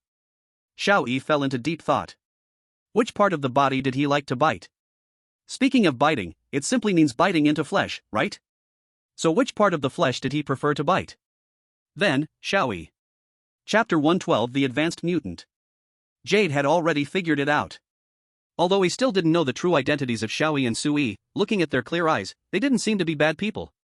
That kind of gaze can't be faked. More importantly, since they had the means to break through the military and high walls blockade to enter Kalen City, they must have a way to break through the high wall and leave Kalen City. Their organization wouldn't possibly send them to carry out a suicide mission. Since they have the opportunity to leave, then handing over the doctor's research results to them might not be a bad thing. As long as they can take the research results out, a way can be found to completely resolve the virus problem. Even if the organization behind them has ill intentions, but Jade had no other choice at this point, so they decided to take these two young people to their base first. After all, it would still take some time for the doctor's research results to come out, so they decided to use this time to figure things out. Chapter 113. The Situation in Kalen. A hard fight? Both Xiao Yi and Sui showed puzzled expressions. Yes. Jade nodded and explained, currently in Kalen City, people must gather together and work hard to survive. Besides our tower, there is another force in Kalen City. They have no name because they are completely controlled by a person named Lyle, so we call them Lyle's lackeys. Mentioning that name, Jade's eyes slightly dimmed. He continued, Lyle is brutal, if he is unhappy, he will break people's arms and legs, and if it's serious, he will kill entire families. However, he has plenty of weapons and suppressants at his disposal. So, even though there's constant danger of death around him, Lyle's place remains the safest in this city. The tower, on the other hand, stands in opposition to him, so Lyle has always viewed our tower as a thorn in his side. So, you are going to fight with them? Chapter 114. The Tower. Jade is an agent sent by the International Humanitarian Organization. However, his reaction to that organization showed a feeling of disgust. Moreover, since the humanitarian organization specifically sent them here, it can't be said that they are unprepared for signal interference, right? Thinking back to the previous thought process, since Jade and another agent, Lyle, chose to cut ties with the humanitarian organization, it means their interests do not align with that organization.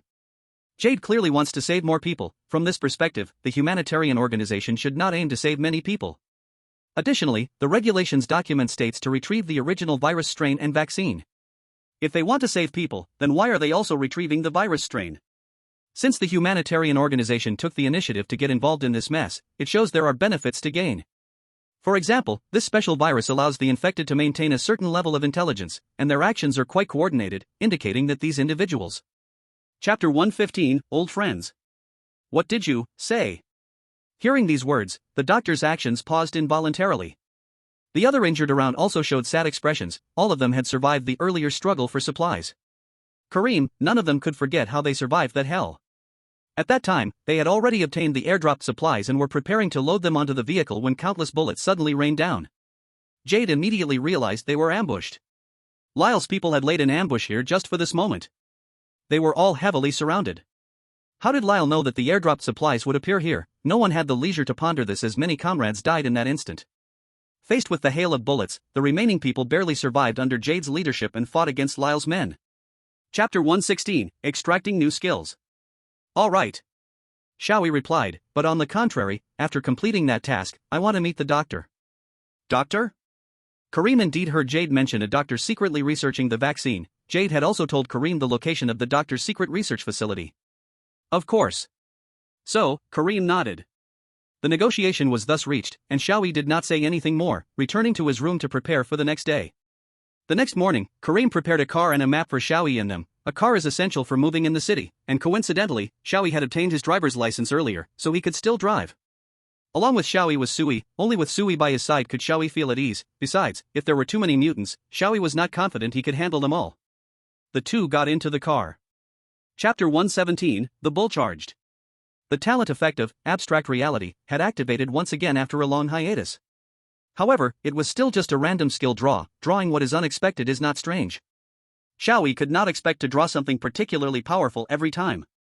According to the law of conservation of luck, it was normal for Xiao Yi to draw a C-level skill this time. And this skill was quite simple. Bull charge. See, it is well known that the best chargers are not any breed of cow, but rather the human bull. Skill effect: summon a bull to help you charge at others. Looking at the suddenly added skill, Xiao Yi couldn't help but feel puzzled about why he suddenly had such an ability. However, after 2 seconds, Xiao Yi figured out that he couldn't make sense of this matter. Xiao Yi didn't care about it. He had no shortage of things he didn't understand, like the end of the universe and so on. And Chapter 118, The Possibility of Mom. For Xiao Yi and Sui, cleaning out a power station of mutants was quite simple. But for Xiao Yi personally, it was quite difficult. Because Sui always liked to rush into the places with the most abnormal creatures, although it was not easy to get into trouble, it still made Xiao Yi's heart race with fear. So in the power station, one could often hear Xiao Yi's wails. Don't go there. There are too many monsters. Hurry. Come here. Oh no. Why did you hit it again? Let me put my protective gear on you, okay? Don't need it?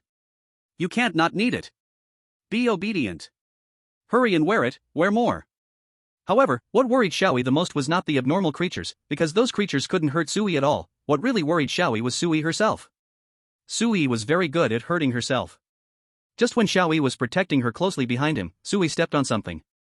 Chapter 119, Annihilation. Around the mountain, groups of mutants surged up. The original green was stained with dark red. Xiao Yi saw this and did not panic. After all, there was someone who would help him panic. Su Yingguang panicked. The screaming mutant, judging by its performance, was one of the high-level mutants that Jedi mentioned, a siren that could attract other mutants. However, no one expected that the siren could attract so many mutants. This was almost an entire area's mutants, tens of thousands of mutants.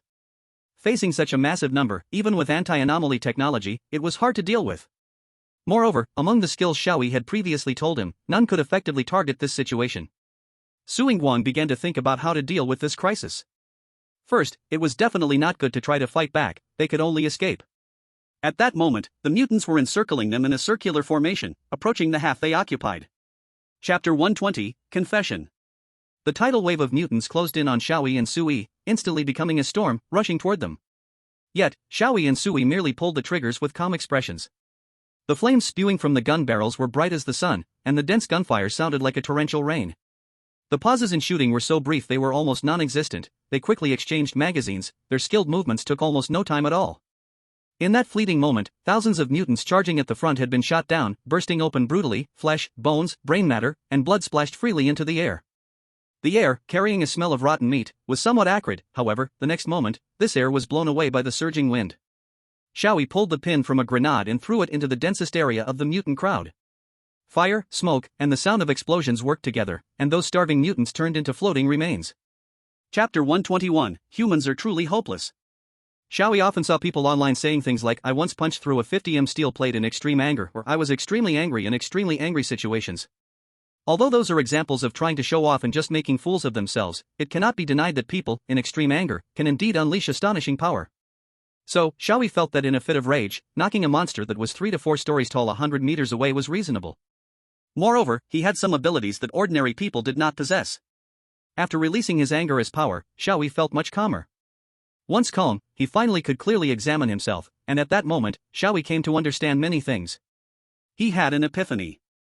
Xiao Yi's gaze became profound as he silently stared at this world. Chapter 122, The Gentleman. Because of this, Xiao Yi spaced out for a moment, and then that monster seized the opportunity, its giant arms smashed down heavily toward Xiao Yi. Xiao Yi reacted swiftly and immediately fought back with both hands. However, the immense force still buried Xiao Yi deep into the ground. Moreover, that monster continued to apply pressure, intent to crush Xiao Yi into meat slices. Xiao Yi was originally struggling to resist, but suddenly, he realized something. This monster is pressing down on me, it can't move at all, it can only let Sui open fire, and more importantly, I won't have to see Sui's face anymore. Xiao Yi's face brightened, and he felt so joyful that even the heavy pressure of that monster became soft and weak. Hearing Xiao Yi's words, everyone around him couldn't help but sigh, wondering how much one must dislike Sui to say such a thing in this situation. Chapter 123, Transaction. While Xiao Yi and the others were eliminating thousands of mutated beings at the power station, and fighting against that strange monster, Kareem was also on the move. He planned to personally go to Li'er for negotiations. Li'er's main stronghold was a large area in the new district, located in a high-tech development zone. Li'er had established several meters-high electric fences all around the area to block the mutated beings, and not just one layer, but several layers. Inside the electric fence, guards were constantly patrolling back and forth, making it the safest area in the current Koran city. Such a large-scale undertaking was something few people could achieve even before the infection crisis broke out in Koran city, let alone now. Kareem increasingly understood why so many people would rather risk death to serve Li'er. After all, they couldn't escape, they would die anywhere in Koran city, so it was better to come to Li'er's side, at least it was safer. Chapter 124, What's Going On? Hearing Li'er's kind reminder, all Kareem could do in response was to grit his teeth. At this moment, even if he felt a lot of anger in his heart, he could only endure it. Kareem already pressed the blade against his right arm, but that was only an impulsive act, he knew better than anyone that he wasn't ready. But at this moment, even if he wasn't prepared, he had to act.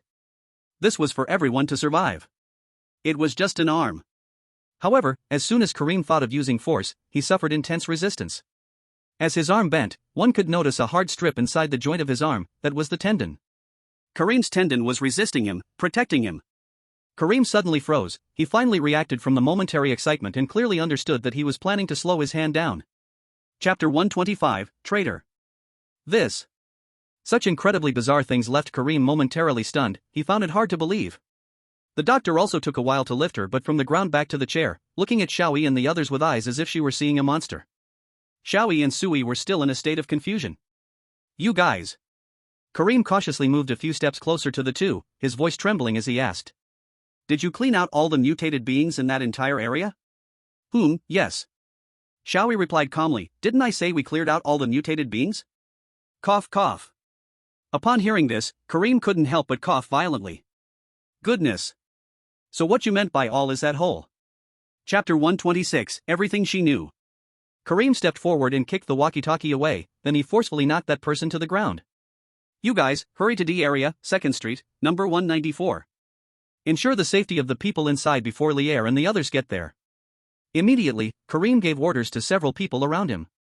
Those few understood the situation to some extent and hurriedly turned to leave. Kareem then looked at the person who betrayed the tower, his fists clenched tightly. The only thing to be thankful for was the specific address of the doctor was not exposed, hoping to bring the doctor over before Lyle came. However, Kareem truly did not expect. The person in front of him turned out to be a traitor. He grabbed the traitor by the collar and loudly questioned him. You bastard! How could you sell your life to that madman Lyle? He killed Jed. He killed your savior. Ha!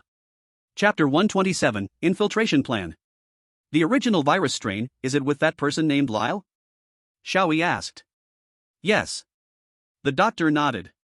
For some unknown reason, he secretly took our most important virus strain, and now he has developed such power that Jed and I have been unable to complete the vaccine development from the beginning. Xiao Yi still remembered that he needed to obtain the virus strain and the vaccine before leaving the city to complete his mission. The virus strain was something Xiao Yi and his team originally needed to retrieve, and only after obtaining the virus strain could the vaccine be developed. This meant that he must obtain the virus strain no matter what. Alright. Then let's go get that virus strain back. So, Xiao Yi nodded. Thank you. The doctor felt relieved in her heart. She could finally get the virus strain back. Chapter 128, If you don't get married, you won't get divorced. However, there was still some time before the sun's light completely faded at the horizon. Xiao Yi learned from the doctor that although the night demon was powerful, it had a deadly weakness, it feared sunlight. Even just a little bit of sunlight would make them feel pain, and strong sunlight could even kill a night demon directly. Survivors discovered that ultraviolet light made the night demons feel uncomfortable and fearful, which is why they dared to move at night. Of course, night demons would also not appear on cloudy days, because on cloudy days the sun didn't disappear, it was just blocked and not as strong. If there was no sunlight, the whole world wouldn't just fall into darkness, it would be directly destroyed, there wouldn't even be cloudy days. But strangely, night demons were not afraid of moonlight. What exactly they feared in sunlight has not been made clear so far. In summary, if night demons were forced to act. Chapter 129, Alive, but not dead. Suing Wang's lips suddenly twitched.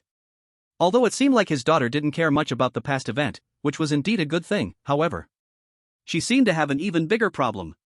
Could it be that Xiao Yi really intended to ruin his daughter's life? Suing Wang couldn't help but feel worried. Xiao Yi didn't think too much, he just said whatever came to mind. However, Xiao Yi then realized that Sui's family seemed to have some issues that were hard for her to accept.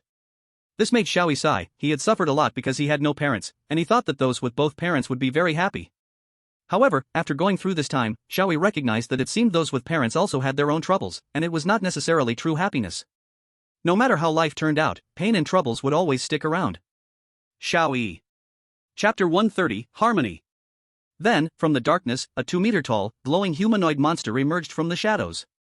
That strong, explosive, glowing body, along with the fierce light shooting from its red eyes, was sending out dangerous signals. Without a doubt, that was the night demon. Is that the night demon? It certainly looks strong, worthy of the name top-level mutant. Moreover, there are so many night demons. This sense of oppression. It even makes my breathing feel a bit difficult. In contrast to the amazement and tension of the audience in the live broadcast room, when Xiao Yi saw the night demon. But he was very happy. Oh? You actually showed up on your own? Perfect timing. Sui, help me up. Xiao Yi also used Sui's body to get up from the ground, then, with an indifferent face, walked towards those terrifying night demons and lightly activated his skill. Chapter 131, A Century of Prison Food. Suing Wang initially thought that what he did would make himself feel better, but now he felt even worse. And Xiao Yi had already figured out what was going on in his heart concerning this unusual situation. It must be just like this. Xiao Yi confidently nodded and looked at Sui. It seems I am starting to go crazy, losing my mind and babbling nonsense. Sui, it's all your fault. Sui? Xiao Yi couldn't help but sigh. Has it finally come to this step? Well, Sui, you better be careful. I won't be surprised by anything I do next. I don't wish that many years later, when I'm looking at the iron bars in prison with tears in my eyes, I will always remember that distant day when I stabbed you to death. What Garcia Xiao Yi? A century of prison food, ah. Sui remains silent in response to this. It seems there's nothing in this place. Chapter 132, The Truth. People cannot rely solely on their ability to avoid a downpour, they can only seek shelter under buildings to escape the rain. However, what people face today is not only rain falling from the sky, but a storm of bullets that keeps moving. Even if they hide inside buildings, that storm might also rush in, leaving nowhere to escape. This. As a former agent who had seen countless battlefields, Lyle had witnessed many kinds of scenes, but this scene he truly had never seen before. If these two mysterious people continued to cause trouble, all his efforts would be destroyed. So, in a moment of desperation, Lyle made a wrong decision. He picked up the communicator and ordered everyone in the base. Forget about those night demons at the door. We have a bigger problem inside now. Hurry to Area 7. His subordinates quickly received the order and hurriedly. Chapter 133, Regret. After Xiao Yi and the others left, Lyle immediately closed the secret door, then took out new floor tiles to cover the floor, pretending that nothing had happened. Soon, as Lyle expected, a person who seemed to be one of his subordinates walked into the room. That person was actually someone the military had placed by his side. As soon as he walked in, he questioned Lyle, "What's the situation? Report quickly." Lyle immediately put on a serious expression and replied, "If you're referring to those two people, I didn't see them, I don't know what happened. Maybe they got lost in this building. In any case, nothing went wrong, and if they're coming for me, I think it's better for me to leave here first." Good answer. The person nodded, then delivered a hard slap to Lyle's face. Lyle took the slap in silence, without saying a word. Chapter 134, The Burning Tower. After the doctor hurriedly left, she immediately took the original virus strain to the laboratory she had set up in the tower. The virus that caused the Kellen tragedy had been researched thoroughly by her long before Xiao Yi set out, and she had already made all preparations. Thus, the development of the vaccine could be completed very quickly. Huff, all right, let's begin. The doctor took a deep breath and opened the bottle containing the dark green liquid. The virus strain revealed its true face at this moment. As expected, it is like this. Upon truly coming into contact with the virus strain, the doctor couldn't help but feel a bit excited. According to my previous research, this virus possesses a hive mind nature. Among dozens to hundreds of mutated beings, a more intelligent mutant will emerge, capable of commanding other mutants. It's exactly because Xiao Yi and Sui also heard the roaring sound that echoed throughout the whole Kellan city. Then, they also saw the towering inferno that was the tall tower burning fiercely. If they had not left the tower, it was hard to say what would have happened to them now. Then, Xiao Yi saw Kareem kneeling on the ground. He hurried forward and asked, "Uncle, do you know what happened?" Kareem just stared blankly at the already half-destroyed tower, his expression completely frozen. After a long while, he finally said, "The military's fighter jets bombed the tower. Someone, most likely the military, learned that we could make the vaccine, so they wanted to silence us directly." Those people actually did this? Xiao Yi looked at the tower, his expression serious. "Anyway, let's go check the tower first," Sui said. "Maybe there are still people alive." The military had been monitoring the situation in Kellan City. Although they could not see every tiny corner, they could at least grasp the general situation of Kellan City. Therefore, the military saw Xiao Yi and Sui annihilate tens of thousands of mutated beings and deal with that super night demon in real time. This scared the military personnel greatly, and they thought to themselves, where did these two killing gods come from? Moreover, Lyle's stronghold suddenly suffered from a night demon intrusion, which was very strange, clearly suspicious, like a diversionary attack. And just at that moment, those two people sneaked and boldly infiltrated Lyle's stronghold. The military thus speculated that these two might still have the ability to control the mutated beings, and it was the top-level mutated night demon. Such a terrifying existence made the military, which originally felt confident of victory, suddenly become panicked. And using a grenade to blow down the helicopter? This is indeed a good idea, but the probability is too low. Let alone if I can throw accurately. After throwing, I still have to consider wind direction, air resistance, and gravitational interference. It is really hard to hit that helicopter precisely. Previously intending to ignore the laws of physics and directly jump onto that car, Xiao Yi said this.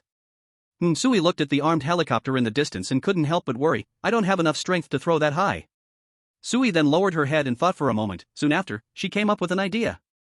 "We need a way that can reach far and hit the target accurately. Maybe we can place the grenade at the gun muzzle and aim with the gun. Shoot the grenade toward that helicopter with the bullet. And even if the height is not enough, I can shoot a few more times to push the grenade up again. Xiao Yi, what do you think?" But no matter what happened, the fact was that they were now getting further away from the enemy. Damn! Lyle roared and could only chase after them as fast as possible. The soldier could see in the rearview mirror that Xiao Yi and the others were getting further away until they completely disappeared. He breathed a sigh of relief. Although he still didn't understand what happened, since there was such an opportunity, he could not miss it and had to hurry to the evacuation point. And the evacuation point was not far away, it was already in sight. The evacuation point set up by the military was at the top of an ordinary building without other tall structures obstructing it. The soldier arrived at the rooftop, where a brigadier general holding a briefcase had been waiting for him for a long time. Finally made it. The brigadier general directly snatched the case from his hand, without even taking a look inside. From this height, no matter the physical quality, one would undoubtedly die. Sui, without a doubt. Already dead. Watching Sui get further away, and seeing the blood-red traces left on the ground, Xiao Yi could no longer deny that. The fact that Sui was already dead was deeply engraved in his consciousness. At this moment, Xiao Yi could only watch his outstretched hand, swinging weakly in the air. He did not catch up, did not save Sui. Suing-Wang was also stunned at this moment. The thing he feared most had finally happened. Suing-Wang felt as if all the blood and flesh in his body had been gnawed clean, and the severe pain in his head made the world in his eyes flicker between dark and light. Suing-Wang's body went soft, nearly collapsing to the ground, but luckily someone rushed to support him and helped him to a chair. Suing-Wang just... Chapter 140, The Forgotten Reward. Xiao Yi looked at her, speechless in shock. What is going on here? Lyle and the soldier also looked towards the direction of the gunfire, their mouths agape. Although they did not see it with their own eyes, in that situation, no one could survive. Moreover, Xiao Yi's reaction also proved this point. On Blue Star, Suing-Wang was so shocked he hurriedly stood up. Everyone else watching the livestream was also dumbfounded. The livestream continued to broadcast from Xiao Yi's perspective, so they witnessed her death through his eyes. However, no one knew what exactly had happened from her perspective. Why, was she still alive? Han Sui, who was under everyone's gaze, let out a sigh of relief. I made it just in time. At this moment. Chapter 141, Shooting Everywhere. Tonight, the moonlight was bright. Even in this city without a single spark of light, it was still as bright as day. In the distance, the night sky that had been stained black now turned a fiery orange-red, and was finally calm. The flames from the tower had extinguished. However, the night in this ruined city was far noisier than in any prosperous city in the world. Eerie howls echoed from all directions, almost filling the entire space of the city. Under the moonlight shrouded by the white veil, those creatures were closing in on Xiao Yi and the others. And those creatures were not approaching slowly, but were frantically flailing their limbs, charging at terrifying speed. Just as the Major General had ordered, hundreds of thousands of mutants in the city rushed towards where Xiao Yi and the others were. The mutants crowded together, akin to a true black ocean, drowning the twisted path. Chapter 142, I am a weapon of mass destruction. Kareem snapped back to reality and hurriedly rushed towards that vehicle. Fortunately, even after such a heavy blow, although the vehicle was nearly wrecked, Xiao Yi and Sui jumped out completely unharmed. It really is you guys, I can't believe you dared to do this. Kareem said with emotion as he approached them. Uncle, the situation is urgent, quickly tell us about the tower. Xiao Yi said. Kareem immediately stiffened, replying, inside the tower, there are survivors. Perhaps due to the tower's many floors and dispersed people, about 30 of them survived. The doctor is still alive too. I carried them all to a nearby residential building's basement, it's safer there. That's good. Xiao Yi also breathed a sigh of relief, turns out we had to confirm it. Yeah. Kareem nodded with a joyful expression, thanks to you. Chapter 143, The End. Looking at the endless mutants, Xiao Yi immediately drew the original classic weapon. Chainsaw start. Then, the roaring sound of the chainsaw reverberated in the air. Its momentum even faintly overshadowed the countless howls of the mutants. Ha! Previously, everyone had been nervously watching the live broadcast. The people who had no leisure to send bullet comments were stunned at this moment. That knife really can change anything. But, can a small chainsaw withstand a scene that is comparable to the moment of erosion? Then, Xiao Yi answered everyone with his actual actions. Xiao Yi charged directly into the crowd of mutated beings, allowing them to bite his flesh without caring. He simply swung the chainsaw in his hand at the mutated beings that surged before him. As soon as the chainsaw touched the mutated beings, it easily cut them apart, no, more accurately. Chapter 144 Hidden Completion Reward. Hearing the sudden news from the system, whether they were arguing, feeling gloomy in silence, or doing something else, everyone was stunned. Ha! Hidden completion objectives? This kind of thing exists. I didn't expect this dungeon actually had such a trick hidden. And there's a hidden completion reward. This is something extraordinary. That person who yells about meaning, open your eyes and see. This is the meaning you want. What they did was not meaningless. Their continuous efforts were not in vain. After all, they achieved the goals they wanted in their hearts through their efforts. That alone is already impressive. And you, sitting there doing nothing, have no right to point fingers at them. That's right, those who only talk about meaning all day long are precisely those who dare not do anything, watching people around them continue to move forward, only able to. Chapter 145 Marriage. Therefore, Suing Wang planned to privately talk to both Xiao Yi and Sui. Because based on Suing Wang's understanding of them, they were very likely completely unaware of this so-called hidden completion reward. Especially Xiao Yi, who still did not know that he had a latent ability. Suing Wang also did not intend to inform him of his ability, after all, for Xiao Yi, not knowing his own power is the best.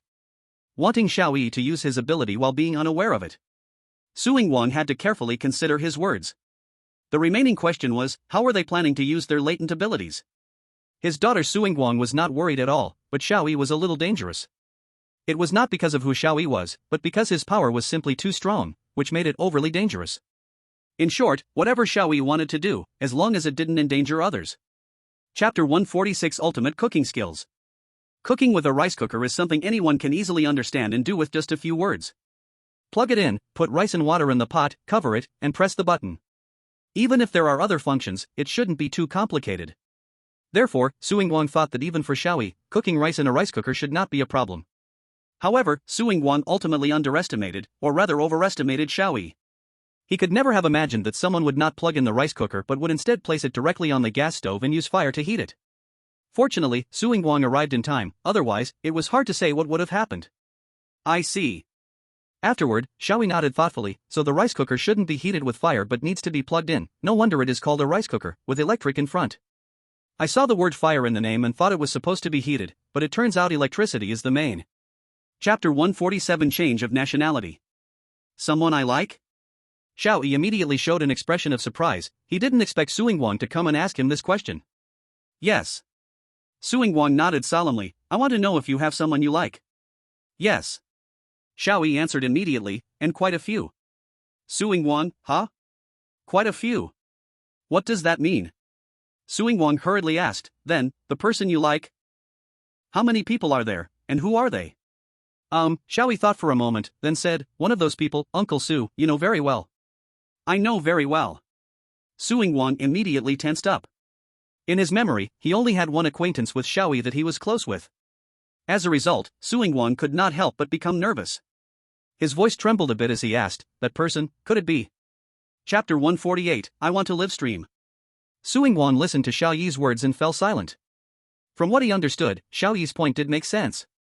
Suing Wang immediately decided that if Xiao Yi was interested in live streaming, he would move up his plans to improve the live streaming industry's environment. Especially concerning those vulgar things. Suing Wang wasn't saying he wanted to ban all live streaming, rather, people deserve better. Due to the poor environment, most people could not access truly beautiful things, leading many to be trapped in information bubbles, naturally believing what they saw was the best. Right now, the most needed improvement is the aesthetic level of people. By curbing deceptive practices and low-quality content, a better live streaming environment can create more opportunities for high-quality hosts. After coming into contact with better things, people's perceptions. Chapter 149, Unbelievable ID. Is it live? Xiao Yi leaned close to the camera, resulting in a big face on the screen, with his eyes appearing oddly sized due to perspective. Everyone who was eagerly waiting in Xiao Yi's exclusive live streaming room was immediately stunned. The opening struck like lightning. There's a feeling of a young child staring directly at me. Brother Xiao Yi, confused face. This is my first close-up look at Brother Xiao Yi's big eyes, so round and sexy? Some people need to calm down, this just started, what will it be like later? Underscore? After being reminded by the staff, Xiao Yi nodded, oh, it's live, right? That's good. Hey, are you there? As soon as he finished speaking, Xiao Yi realized his live streaming room was already flooded with comments, and he could hardly see himself. Chapter 150, Why Play Spring Day Shadow? Suing Wang found that he had underestimated the power of these netizens. Such unbelievable IDs could really be thought up. However, it seemed a bit too late to stop now because the audience in the live room had gone completely crazy. Suing Wang couldn't help but feel a bit regretful. Nonetheless, when he looked at Xiao Yi calmly reading those astonishing IDs, he found it hard to keep a straight face. Well, this is acceptable. Suing Wang sat back down, savoring the view. In Xiao Yi's live streaming room, almost everyone was busy changing their names, trying to get Xiao Yi to say what they wanted to hear. Of course, overly vulgar names were sure to be restricted, but it was precisely because of these restrictions that it sparked the creativity of these individuals, leading to the creation of names that were truly hard to look at yet confusing on whether to restrict. The staff responsible for regulating this also. Chapter 151, the most artistic episode. Spring Day Shadow? After reading it, Xiao Yi couldn't help but wonder, what is Spring Day Shadow? Why play Spring Day Shadow? Yeah, why play Spring Day Shadow? I'm also searching for the answer to that question. What is ordinary and taken for granted? The audience found a new direction, and the number of people sending gifts in Xiao Yi's live room began to increase. So much so that Xiao Yi had no time to care about the game anymore. Xiao Yi continued to read, thanks to Professor Hannibal of Male Anatomy, for the family reunion, this name feels a bit familiar. Wow! Professor Male Anatomy is here too. This wave is like watching a live stream in the underworld. The love for family can even transcend the boundaries of life and death. I shed tears, how about you? Thank you for the very good pocket watch that makes my phone microwave spin. Chapter 152 True Love. The person who came was indeed Xiao Yi. Xiao Yi continued to ask, so, what exactly happened to you? Since it was Xiao Yi himself asking, the male employee could not refuse to answer, so he could only honestly state the situation. I see. Xiao Yi understood the situation, you really are in a tough spot. If you ask me, instead of swallowing your anger and quitting, why not confront that guy? But I'm no match for her, she has the CEO as her backer. The male employee was initially a bit dejected, but then he suddenly thought of something and looked at Xiao Yi with surprise. Could it be that Mr. Xiao Yi is willing to help me? And Xiao Yi replied, no, I will not help. Huh? He was stunned. Xiao Yi continued, when facing a problem, don't always wait for others to help you. Chapter 153 The Way of Void. This is a place that transcends time, space, dimensions, and other concepts, surpassing the beginning and the end, where all established rules cannot exist or interfere. Only those existences can confirm their unique existence here. Therefore, this is also a place where those existences gather and communicate. Suddenly, here came the concepts of time and space, as well as the notion of sound, and an existence appeared here, shining like an exploding star. Several existences followed closely behind to manifest. Several voices cut through this void like sharp blades. However, this place remained a void, with many concepts and rules not yet clarified, so there was no need to distinguish anything, nor was it necessary to do so. Whose voices spoke these words, one didn't need to care, just knowing that there were such existences conversing here was enough. Since the last instance ended, Blue Star has passed through 6 rotations. Chapter 154 Rule Bizarre Story returns again. When he voluntarily requested to go to the instance world, the other existences could not help but show their speechless demeanor. You are going? You believe it? I can't say. Ah, finally, you caught a chance. Who doesn't know what your thoughts are? Your ideas have already exceeded the limits. Shut up. Eve's expression was determined, showing an attitude of it must be me. In any case, I have taken on this important task.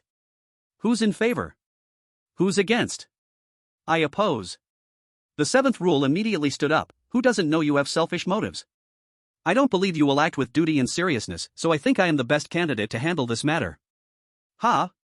Eve was immediately displeased. However, before her, other existences expressed their dissatisfaction first. I don't know what the hell you guys are arguing about, just hurry up. Chapter 155 The Last Opportunity. This is... Seeing this rule document, Suing Wang's expression became extremely serious, and the biggest reason, without a doubt, was that this instance is probably quite unfavorable for Xiao Yi. After all, the clearing condition, finding the truth, is already very difficult for him, and later he even has to interpret the shining true meaning. The clearing condition this time was not as simple as the 3 instances Xiao Yi had cleared before. The first instance could clear without doing anything. In the second instance, the Grand Feast, at least he had reliable teammates to assist. The third instance's clearing conditions were also very understandable, and he could even use off-screen prompts infinitely. But this time, those advantages were all gone, and he really had to rely solely on Xiao Yi. Sigh. Suing Wang couldn't help but sigh in headache. I can only hope he doesn't. Chapter 156 System. Is this the stronghold he mentioned on the desolate mountain? Xiao Yi curiously observed the inn in front of him. At this moment, the live stream chat was also bustling with discussions. In this desolate place, a hotel suddenly appeared. Obviously something was not right. Rule 3, before nightfall, seek out and enter the stronghold in the mountains. That will be your safe haven. It seems this is the so-called stronghold, but this hotel, indeed, at first glance, looks strange. Moreover, there is Rule 1, the enemy can only defeat you by using the power of the rules. This is quite tricky.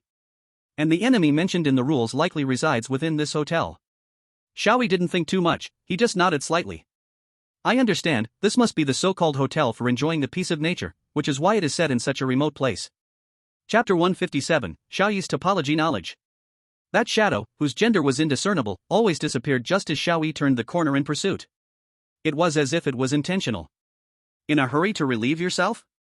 Xiao Yi, unaware, just simply chased after the other. After Xiao Yi turned another corner, he pursued and found himself back at the central hall.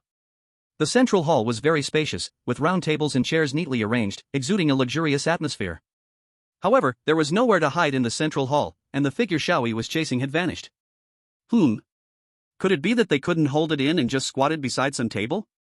As Xiao Yi spoke, he happened to arrive at the very center of the central hall, right below the enormous chandelier. Suddenly, a subtle shift. Chapter 158, Spare Xiao Yi's tongue. The woman, upon seeing Xiao Yi and Clemens, revealed a startled expression.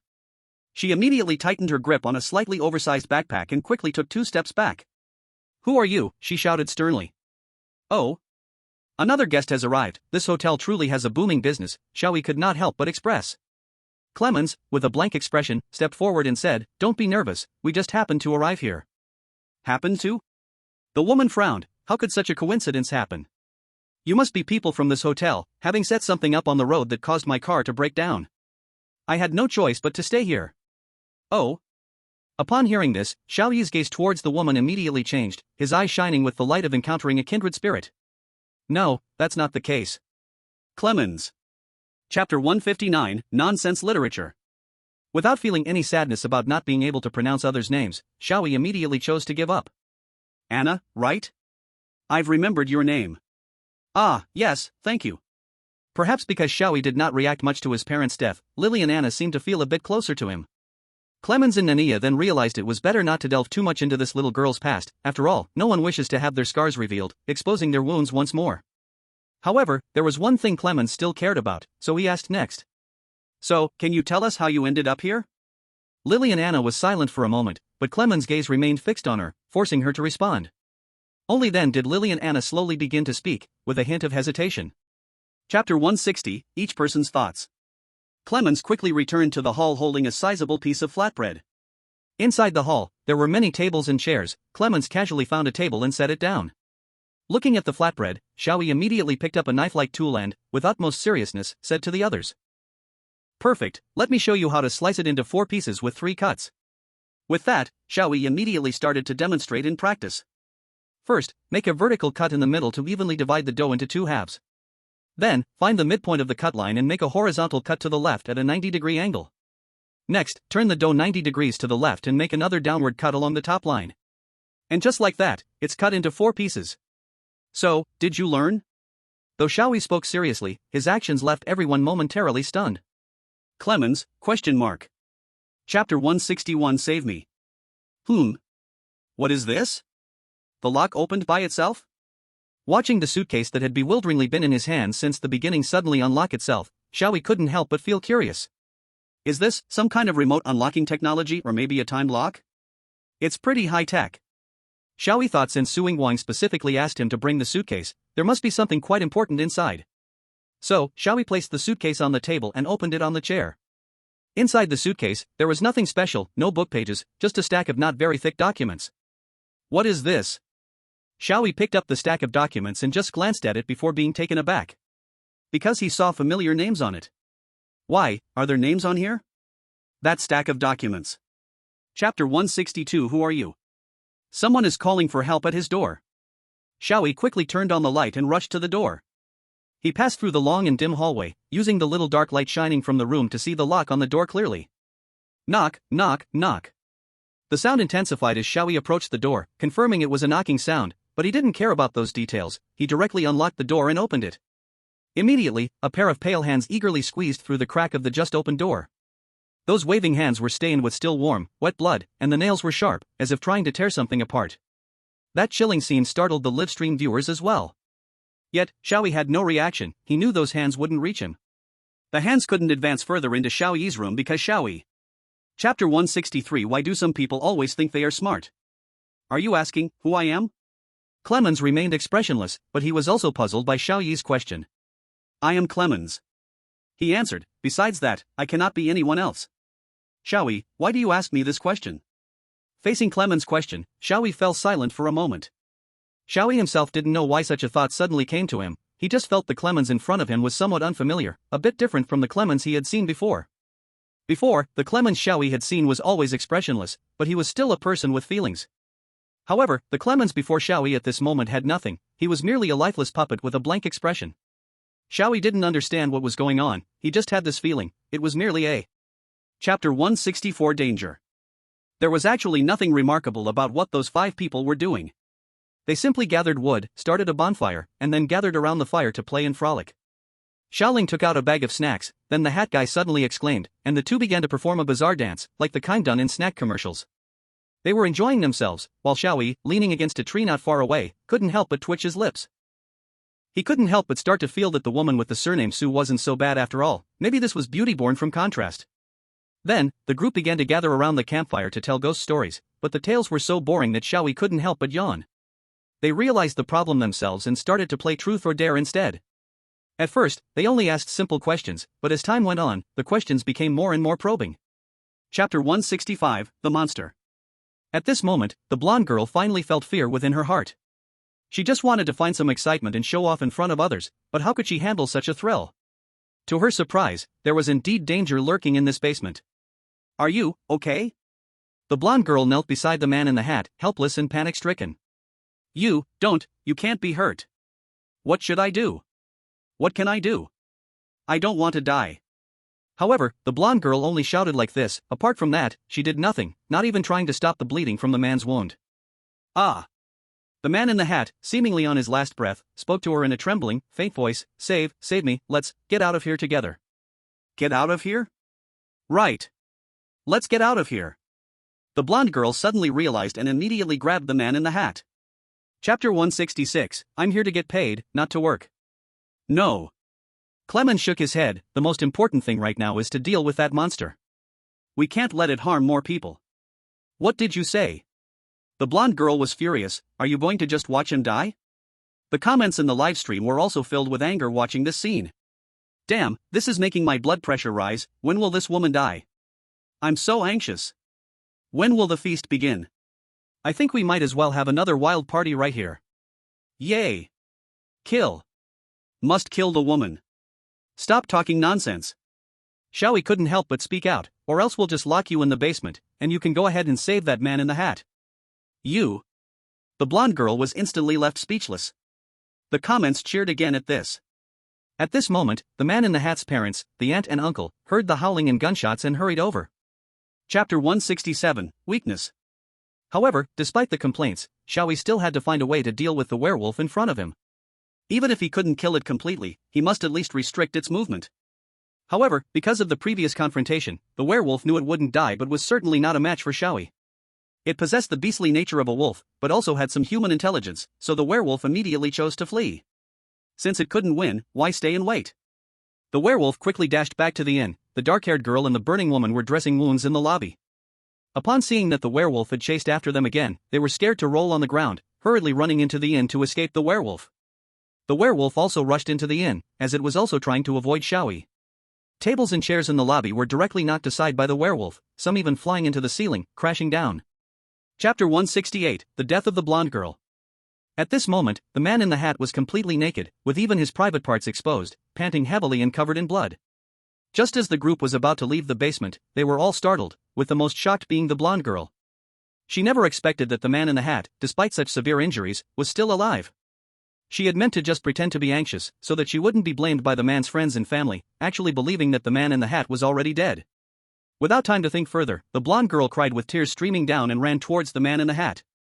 Oh, I'm so glad you're okay. However, what she did not expect was. The hat man coldly pushed her away. Shut up. You worthless woman, he shouted angrily, how dare you abandon me and run away? No, I just wanted to call someone to save you. The blonde woman still wanted to argue. Familial werewolf? Primitive werewolf? Clemens didn't understand what this meant, but he understood one thing. Clemens asked, are you saying, there's still such a monster here? Exactly, Mania nodded and clenched her fists, her expression serious as she said, and we have already used up our only weapons against werewolves. What did you say? Upon hearing this, everyone who had finally relaxed became tense again. Damn it! The old woman started screaming again, I don't want to stay in this cursed place anymore. I want to leave here. After saying this, the old woman swung her body and ran towards the exit. The people who came with her also followed her steps, wanting to escape from here. However, since the hat man was suffering in the basement. Let's not discuss whether the uncle really raised someone else's son for over a decade. Anyway, it was obvious that this old woman was making a scene. No one knew what she really wanted, but she just wanted to stir things up. Xiao Yi also didn't bother to argue with her and directly said, shut your mouth quickly, or I will kill your mother. Exclamation point. Although the old woman's mother had long been dead, Xiao Yi's threat indeed frightened her. After all, Xiao Yi could slap that monster down. Seeing that Xiao Yi was not easy to bully, the old woman started to feel some fear, but she still forced herself to maintain her pride and shouted. Forget it. I don't want to bother with you, anyway, who can still stand this cursed place? I don't want to stay here any longer. After saying this, the old woman crabwise went around Xiao Yi and the werewolf's corpse and fled. The other people with her quickly followed and left together. This strange situation would make anyone feel odd, thus, the viewers in the live room began to analyze seriously. Clemens and Nania said during the day that nothing happened last night, which means that whatever Xiao Yi encountered in whatever happened last night could be a dream. But it seems there is no evidence to prove this. This is rule-based horror, and the analysis should start from the rules. Rule 6, every time during the night of the abandoned mountain, a page will appear on a table in the center hall of the base, containing information about the enemies. This rule can already be proven to be true, which means that what happened last night was undoubtedly the so-called night of the abandoned mountain. But this rule is strange. Why use the word enter? If the night of the abandoned mountain only refers to the darkness of this mountain, wouldn't the word arrive be more appropriate? Can enter be considered? Same. Xiao Yi didn't care about this, which made Clemens breathe a sigh of relief, and he was about to hand the knife and fork to Xiao Yi. However, Xiao Yi didn't need the knife and fork, he simply leaned towards the plate and started to munch away. Knife and fork? Using such things to eat was too low in purity. Who needed a knife and fork?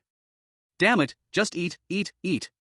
This left Nania beside him dumbfounded, unable to help but say, you must remember to chew well, otherwise, you might choke, and I don't want to waste effort saving you. However, as soon as Nania finished speaking, Xiao Yi had already slurped down the steak like he was eating noodles. Xiao Yi savored it and commented, why does this meat taste so bland? Clemens. Nania. Everyone was left speechless. Following this suggestion from Xiao Yi, the crowd temporarily split into two groups. Clemens and Liliana went nearby to search for and gather any possible food, to ensure their survival in the days to come. After all, this place was a desolate mountain, and the chances of a passing vehicle to come by were indeed very low. Generally, they would have to wait several days or even longer for a car to pass. Therefore, they needed to prepare some survival supplies for their stay at the inn. Clemens had knowledge in this area, making him undoubtedly the best candidate, while Liliana, a little child, would definitely prefer an adventure to searching for food instead of waiting boringly by the side of the road for a car. Xiao Yi and Nanya arrived at a nearby highway to wait for a passing vehicle, and they asked the drivers to take them away from here, at least for a stretch of the journey. Of course, if the drivers were unwilling, they might need some negotiation skills as well. Chapter 174, Fear of Tiny Things. Old Clem? What are you doing? Xiao Yi felt a bit puzzled seeing Clemens's unusual behavior. Nothing. Although Clemens remained expressionless, the drop of cold sweat on his forehead revealed some tension. Nothing? Then why did you lock it? Xiao Yi asked again. Because, Clemens hesitated for a moment before he continued, because this refrigerator has cooling problems and shouldn't be opened carelessly, or the cooling function might break. So I locked it to prevent someone from opening it unaware. I see. Xiao Yi didn't think much of it and accepted this explanation. The audience in the livestream could probably guess what was in that refrigerator, but they didn't care. They only cared about one thing, which was that Clemens had come, so Xiao Yi didn't need to cook himself. Thus, the live chat was filled with thank you, Clemens. Chapter 175, Cyber Implant. Please, just kill me. In the other's faint, dry voice, there was a deep yearning. He was eagerly hoping that this sudden appearance could free him. The audience in the livestream felt a sudden change in the scene and their mental state changed as we. Dream? What are you talking about? Nania did not believe this statement at all. How could this possibly be a dream? Are you guys who stand in front of me the people I dreamed about? Xiao Yi said, maybe I dreamed of you all, dreaming that I feel like I am dreaming, but in reality, you are the ones that exist in the dream. This just leads to an infinite loop, huh? This reminds me of a story called The Butterfly Dream. Clemens lowered his head slightly and began to ponder. Is now the time to discuss this? What's most important right now is to figure out our situation. Nania helplessly punched the wall next to her, naturally letting out a painful whimper. Chapter 178, She is my mom. Eve was still the same Eve, the little girl in his memories had not changed at all, which made Xiao Yi feel a bit of relief. Others reacted differently upon seeing Eve. Wow! Nania's eyes even shot out lasers when she saw Eve. Is she the same age as me? Liliana looked at Eve with a troubled expression. She didn't know how to get along with someone her age, so she felt a bit anxious about how she should treat Eve. Sure enough, should I keep my distance from her? Clemens looked at Xiao Yi and asked, Xiao Yi, is this someone you know? She feels a bit unusual. Not just an acquaintance. Eve corrected angrily, if you don't know, don't jump to conclusions. Really? Sorry, then what is your relationship? This. Chapter 179, You Idiot. Leave here? Xiao Yi was taken aback, are you saying you have a way to leave this place? Not just that. Eve shook her little head, I can help you break free from the constraints of the cursed narrative forever, after which you won't have to face these dangers again. Plus, everything you desire, I will give to you. So, do you want to leave here with me? This. Xiao Yi fell silent. Eve's words caused a huge uproar in the Dragon Country livestream room. She wants to take Xiao Yi brother away forever? Then who will fill the gap of the chosen one for us? Xiao Yi brother leaving us, I don't want that. Aha! If Xiao Yi leaves, then everything the Dragon Country has built will turn into collapsing towers that crush them. After all, no one can guarantee who will be next, including the one after that. Chapter 180, I fell into the water with your mom. Xiao Yi had already reached the door, and he opened it. However, Xiao Yi did not step inside, he looked at Eve, who was hiding in the shadow of the doorframe not far away. All the way here, Eve had kept a distance of about 5 to 10 meters from Xiao Yi while staring at him. Eve, Xiao Yi said, stop playing, just come in. Eve felt a moment of inner conflict. But when she thought about entering Xiao Yi's room, she immediately stopped being stubborn and quickly ran inside. I'm not playing. However, Eve quickly put on an angry look. I didn't want to pay attention to you, but since you asked me to come in, I thought refusing you would be too much trouble, so I agreed. Okay. Xiao Yi shrugged helplessly and closed the door. Eve then turned to look at the room. She initially thought. Chapter 181, The Perfect Answer. This question really stumped Xiao Yi. What kind of strange question is this? Are you asking me, if you and my mom fell into the water at the same time, who would I save first? Moom. Eve nodded vigorously. This question was taught to her by other existences. It was said to enhance their feelings for each other, so Eve asked Xiao Yi this question. Everyone in the livestream knew this question, and they also understood that it definitely wouldn't enhance feelings. Gosh. What a deadly question. This problem is just like the trolley dilemma, it's a trap. Don't answer. Don't answer. Don't answer. But when faced with this question, Xiao Yi squinted his eyes and replied speechlessly. What kind of strange question is this? I think these two people are both you, right? Aren't you my mom? So I only need to save one person, right? Chapter 182, Power System. Ability system realm? Xiao Yi thought for a moment and understood roughly what this term meant. In simple terms, it's the power system. He didn't expect there to be a power system. Xiao Yi thought this area was always mismanaged. However, he was quite interested in this topic, so he rarely listened seriously. Eve explained. First, you need to have a basic framework concept. Xiao Yi, you know that everyone's abilities and skills have levels. Xiao Yi nodded. Although he didn't quite understand what a level was, he wouldn't admit it. Eve continued. That's just our way of categorizing things for convenience, but actually, the realm of abilities has a precise concept, not just a few letters to summarize it. However, I think it's still better to use. Chapter 183, Dream Butterfly Reappears. Yuan Fa. Kong Dao? Unlike the previous terms, Xiao Yi completely could not understand this term.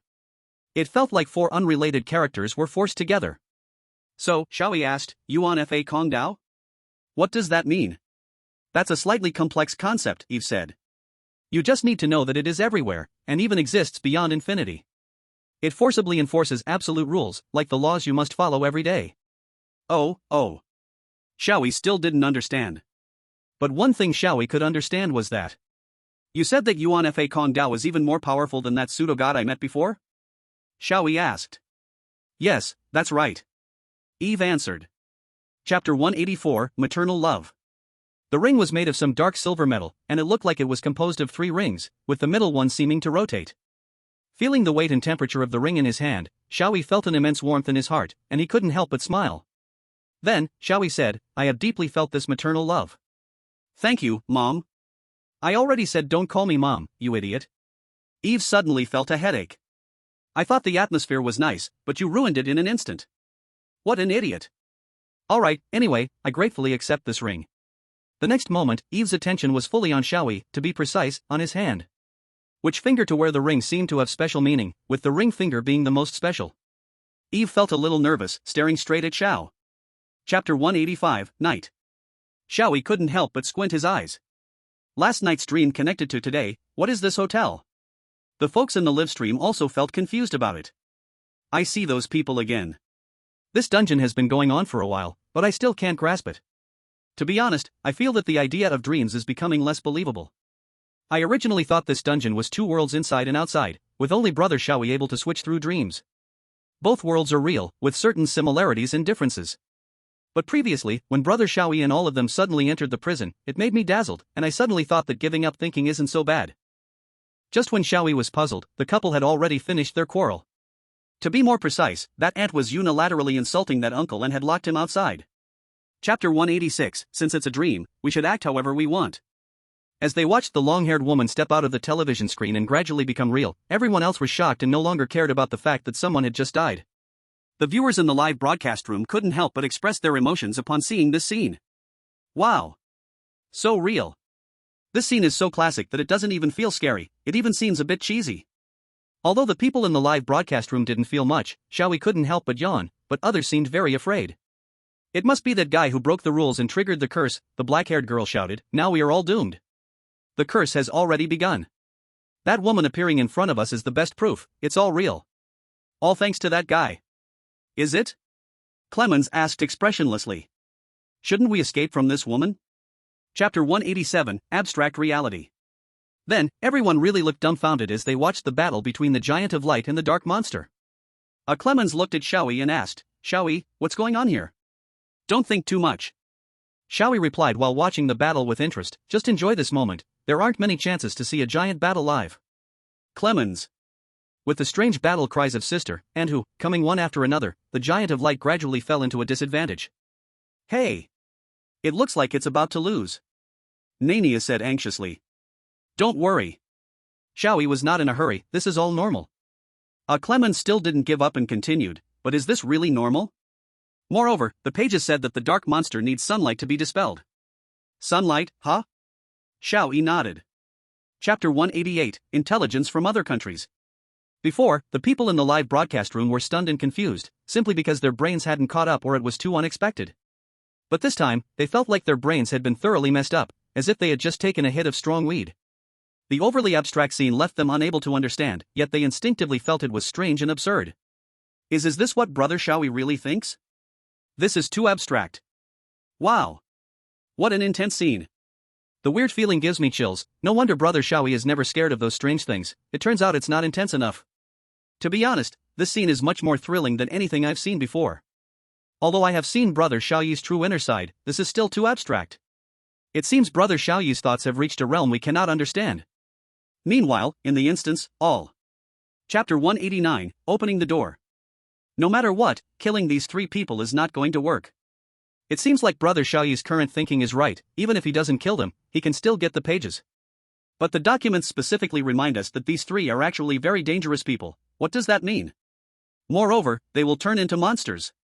Could it be that their true forms are monsters? And the pages we have so far have nothing to do with them, and they themselves seem clueless, thinking the pages are connected to their hidden truths. So far, the pages only appear when Brother Xiao Yi encounters those strange situations. Everyone is puzzled, let alone Brother Xiao Yi. This instance needs some brainpower, and it's really targeting Brother Xiao Yi. This rule bizarrely aims at him again. To be honest, I don't expect Brother Xiao Yi to perform any spectacular operations anymore. It's not that I don't believe, it's just because I believe in him. So don't hold on to unrealistic fantasies. Fortunately, Brother Xiao Yi's. Chapter 190, Mental Breakdown. The ant could only scream for help while leaning against the window, beyond that, she had no other way. This is the third floor. Jumping down would either mean death or losing half her life. Jumping down means death, and staying in the room just means it's only a matter of time before the other person breaks in to kill her. No matter if she jumped out of the window or stayed put, it was all death. The ant could only scream in hopes that someone would come to save her. When everyone heard the cry for help, they hurried over. Except for Xiao Yi, who walked leisurely towards the hotel. Because Ive was still following him, he had to take care of Ive's little short legs, so he couldn't walk too fast. Besides this reason, Xiao Yi could probably guess what was happening over there. It was merely a quarrel between the couple, nothing serious, so he wasn't in a hurry. Moreover, as for this family's matters, other people also couldn't intervene. Chapter 191, Shooting. I really don't have a cell phone, Clemens said. I do have one, you reminded me. Nania immediately took out her phone and turned on the flashlight. The two light sources effectively ensured that the darkness wouldn't invade their surroundings. How can Clemens not even have a phone? Isn't that a must-have? And he's a young man, right? You didn't say it, and I almost forgot. Clemens is set up as a fugitive being escorted, so not having a phone is normal. The people present immediately decided to check the power room, but when they got there, they found that all the equipment had been completely destroyed, and the power could not be restored. This is not good, Clemens said, somewhat frustrated. Although the other party is mentally unstable, their intelligence is still normal. This situation is too unfavorable for us. Do we have to wait until dawn? Or should we take the initiative to find people? Chapter 192, Suicide. The ant's face seemed to flatten, her nose collapsed, bleeding, and several teeth fell out. The ant looked in disbelief at the blood continuously flowing to the ground, her head spinning. She seemed to never expect that Clemens would actually make a move. She was left dumbfounded. You actually dare to take action. Help, it's murder, I'm going to report you.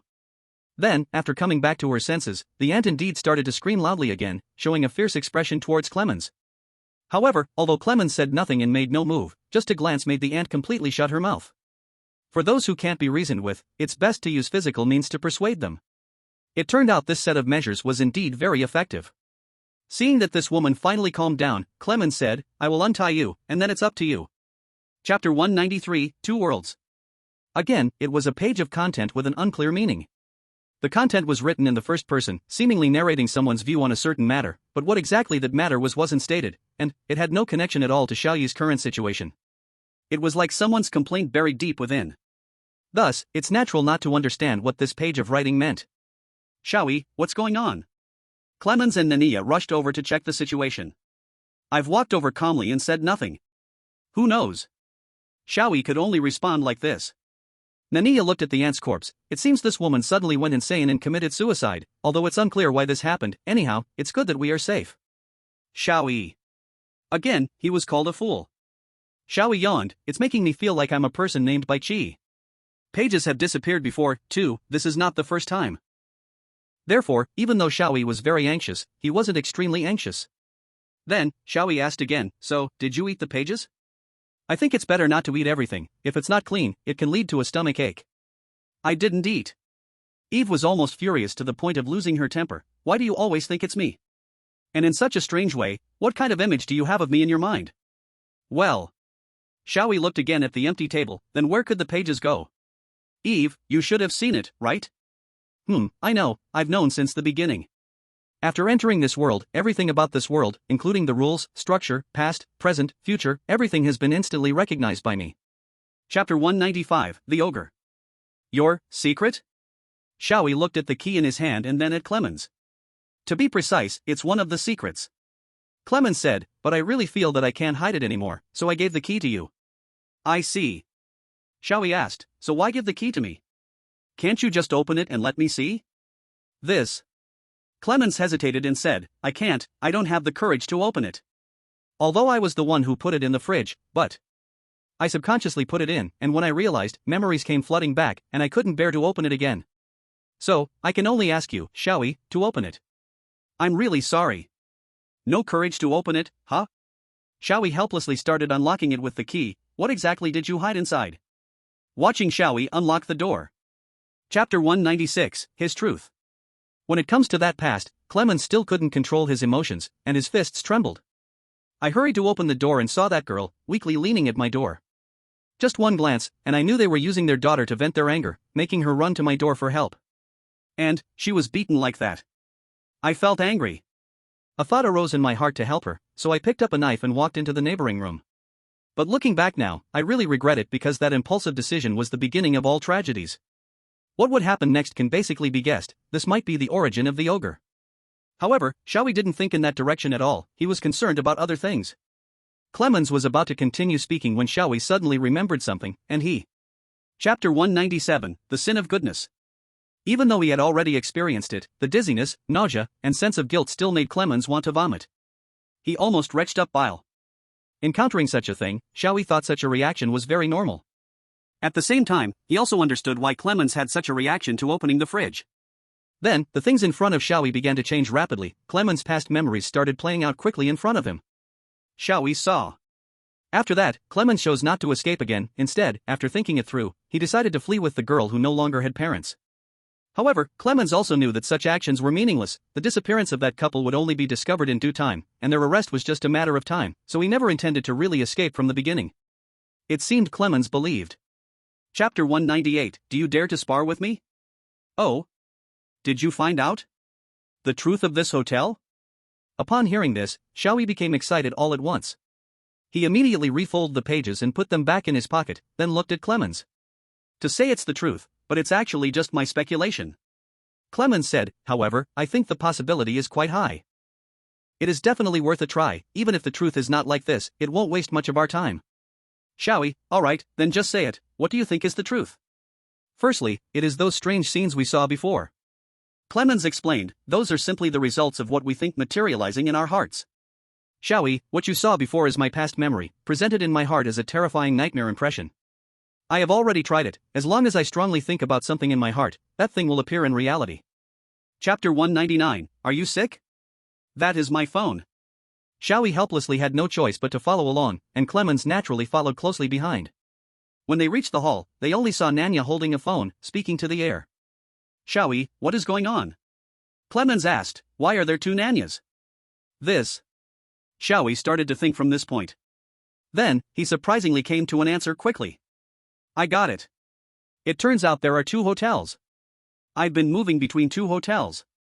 Hearing this, everyone in the live broadcast was shocked, not expecting him to actually hit the nail on the head. Could he really be a genius? Xiao Yi still remembered that the time he exchanged contact information with Nanya was at night. However, the strange experiences had already confirmed to Xiao Yi that the hotel at night was different from the hotel he was currently in during the day. Chapter 200, Betrayal. Do you want to be my daughter? Because of those words, Nanya's life changed. Xiao Yi saw it. A girl whose parents were murdered by enemies walked once again on the path her parents had once taken. Nanya's parents were officials in a dark industry. But in that line of work, getting entangled with others was very common, and being murdered was also very normal. Then, on that day, when Nanya lost her parents and no one was willing to take her in, that man reached out to her. That man was the leader of that dark industry, and the reason he took in Nanya, in fact, Nanya herself did not know. However, in her heart, Nanya regarded that man as her reborn parents, as the benefactor who allowed her to survive. Thus, she was in the environment her parents wanted her to stay away from. Chapter 201, Respect. Once the interests are large, the number of people wanting to take a bigger bite naturally increases. However, no one is willing to give up what they have in hand, so, naturally, the contradictions will grow over time. But who is willing to bear the risk, because once you tear off the face to fight, the possibility of losing everything is greater. Therefore, some fools who can be used are naturally targeted. Nanya was used as a gun without any hesitation, which ignited the flames of war. However, that was only a small-scale conflict after all. After all, everyone came to make money, not really to kill and fight. It was enough to lose a few insignificant gullible young people. And the reason they chose Nanya is that her adoptive father controlled the most profit. They wanted to force that man to spit out some benefits by inducing Nanya to commit a crime. Chapter 202, Fear. Anna, are you in? Xiao Yi directly pushed open Lily and Anna's room door. Wait. How can you just open a lady's room like that? That's too rude. Nanya complained angrily. However, the 3 of them directly saw the situation in Lily and Anna's room. Lily and Anna was in the room at the moment, doing something unknown. She seemed to be startled by the sudden opening of the door, even falling directly from her chair, landing on her little bottom on the floor. It hurt so much. Then, the things she had by her side were also affected, falling to the ground, scattering everywhere. Anna, are you okay? What is that? Clemens and Nanya initially felt sorry and heartbroken for the frightened Lily and Anna. However, when they saw the items that had fallen to the ground, they could only freeze in shock. Then, their pupils quickly contracted. Chapter 203, The Powerful Force of Imagination. Heart images, can they really manifest not only inside the hotel but also outside? Staring at the strange world before them, Clemens and Nanya could only think of this explanation. This is incredible. Xiao Yi couldn't help but exclaim. Xiao Yi was not surprised by the scene before him, as he was very familiar with it already. Isn't this just like what he did at the hotel the other night? It was all about depicting his thoughts into the world. A person's thoughts are broader than the sky, so it's no wonder that they can imagine the most wonderful worlds. Xiao Yi then realized that his ability to reshape the world casually over there was not caused by a dream, but by the strange phenomenon of heart images manifesting. However, because he understood this, Xiao Yi couldn't help but show a serious expression. If this is Anna. Chapter 204, Let's Talk. Xiao Yi had just thought of this point. He pondered that since he could freely reshape reality, why couldn't others?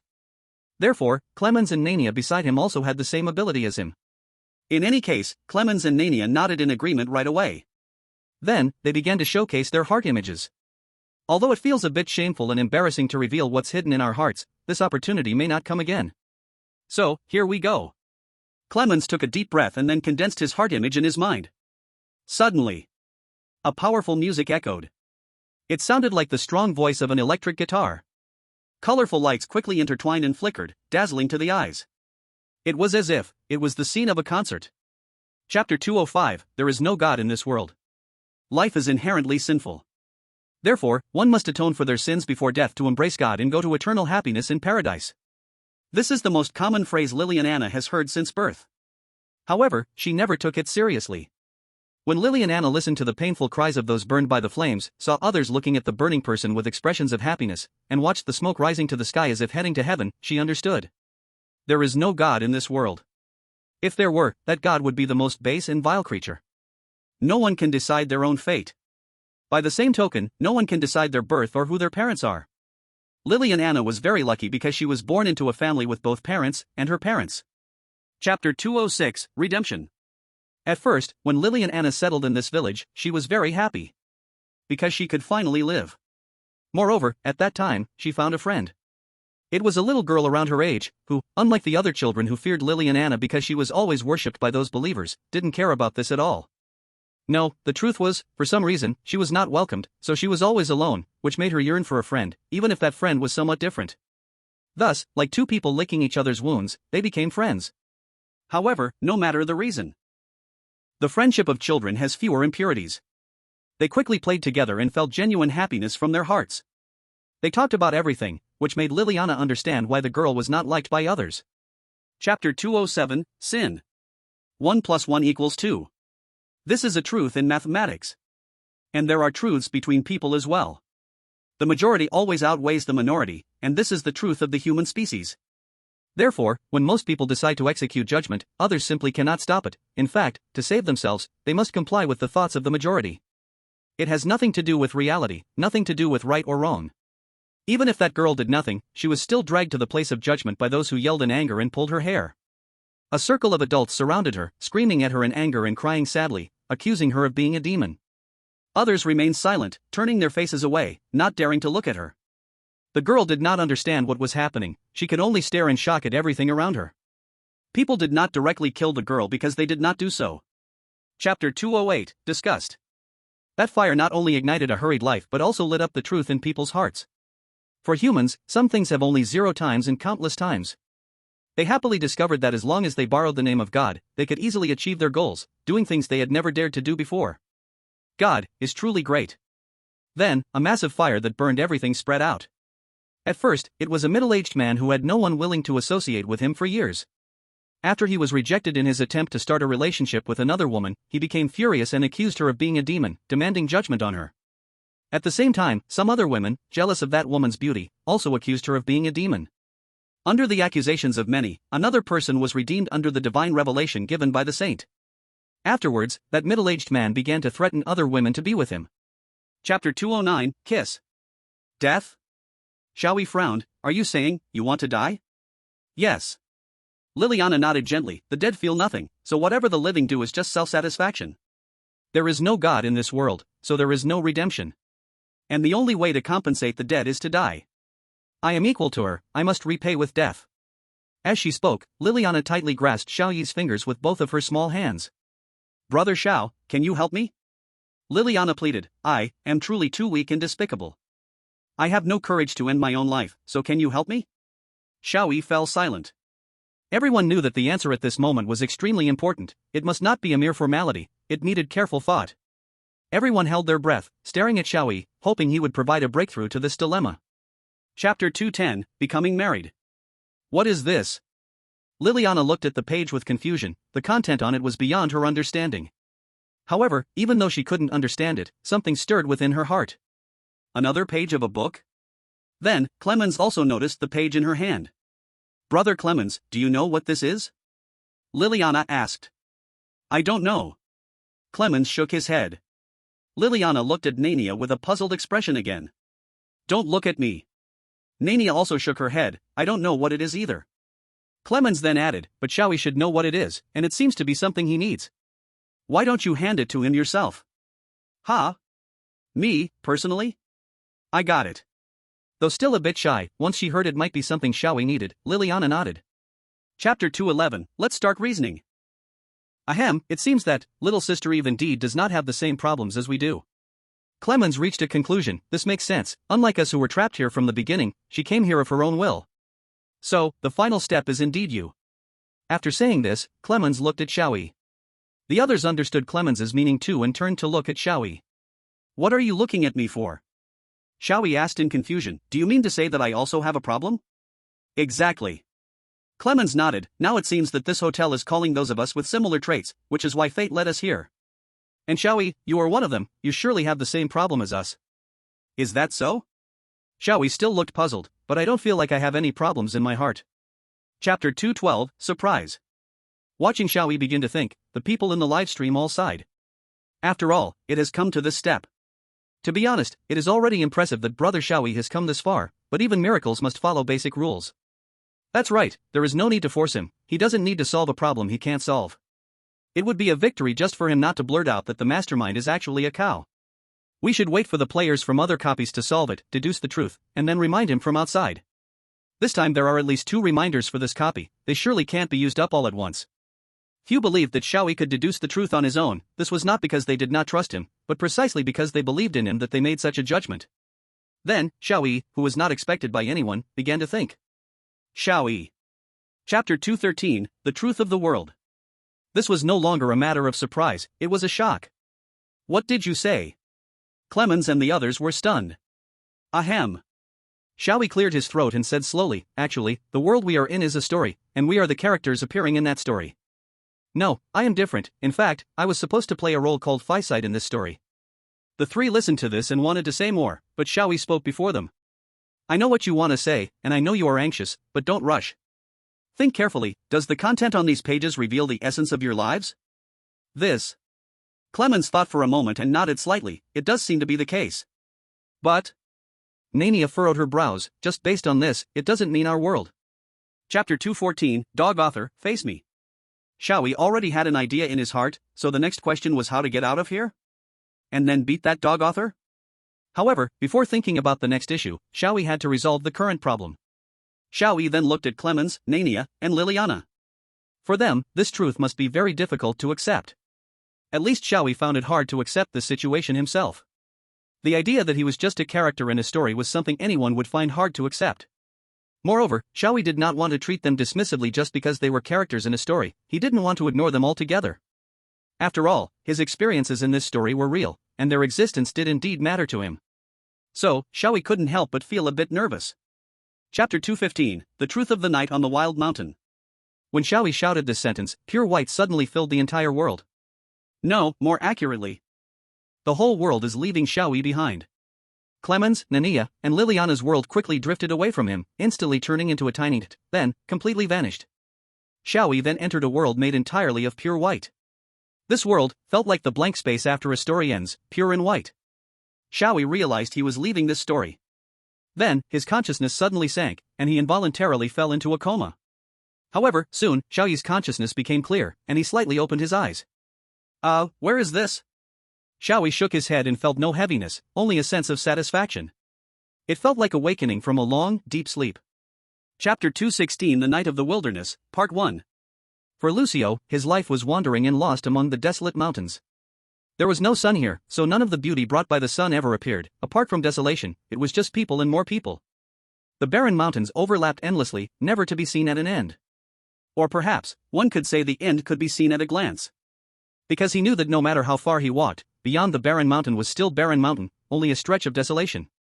In this place where there was nothing, if one wanted to survive, apart from eating oneself, one had to eat others. Although he didn't know why he was born, Lucio survived. He lived aimlessly like this until that moment. Lucio could hardly remember his childhood, but there was one memory he would never forget his whole life. Because. Chapter 217, The Night of the Wilderness, Part 2. Lucio didn't understand why Feist chose this moment to release this work intentionally. Was he trying to humiliate him on purpose?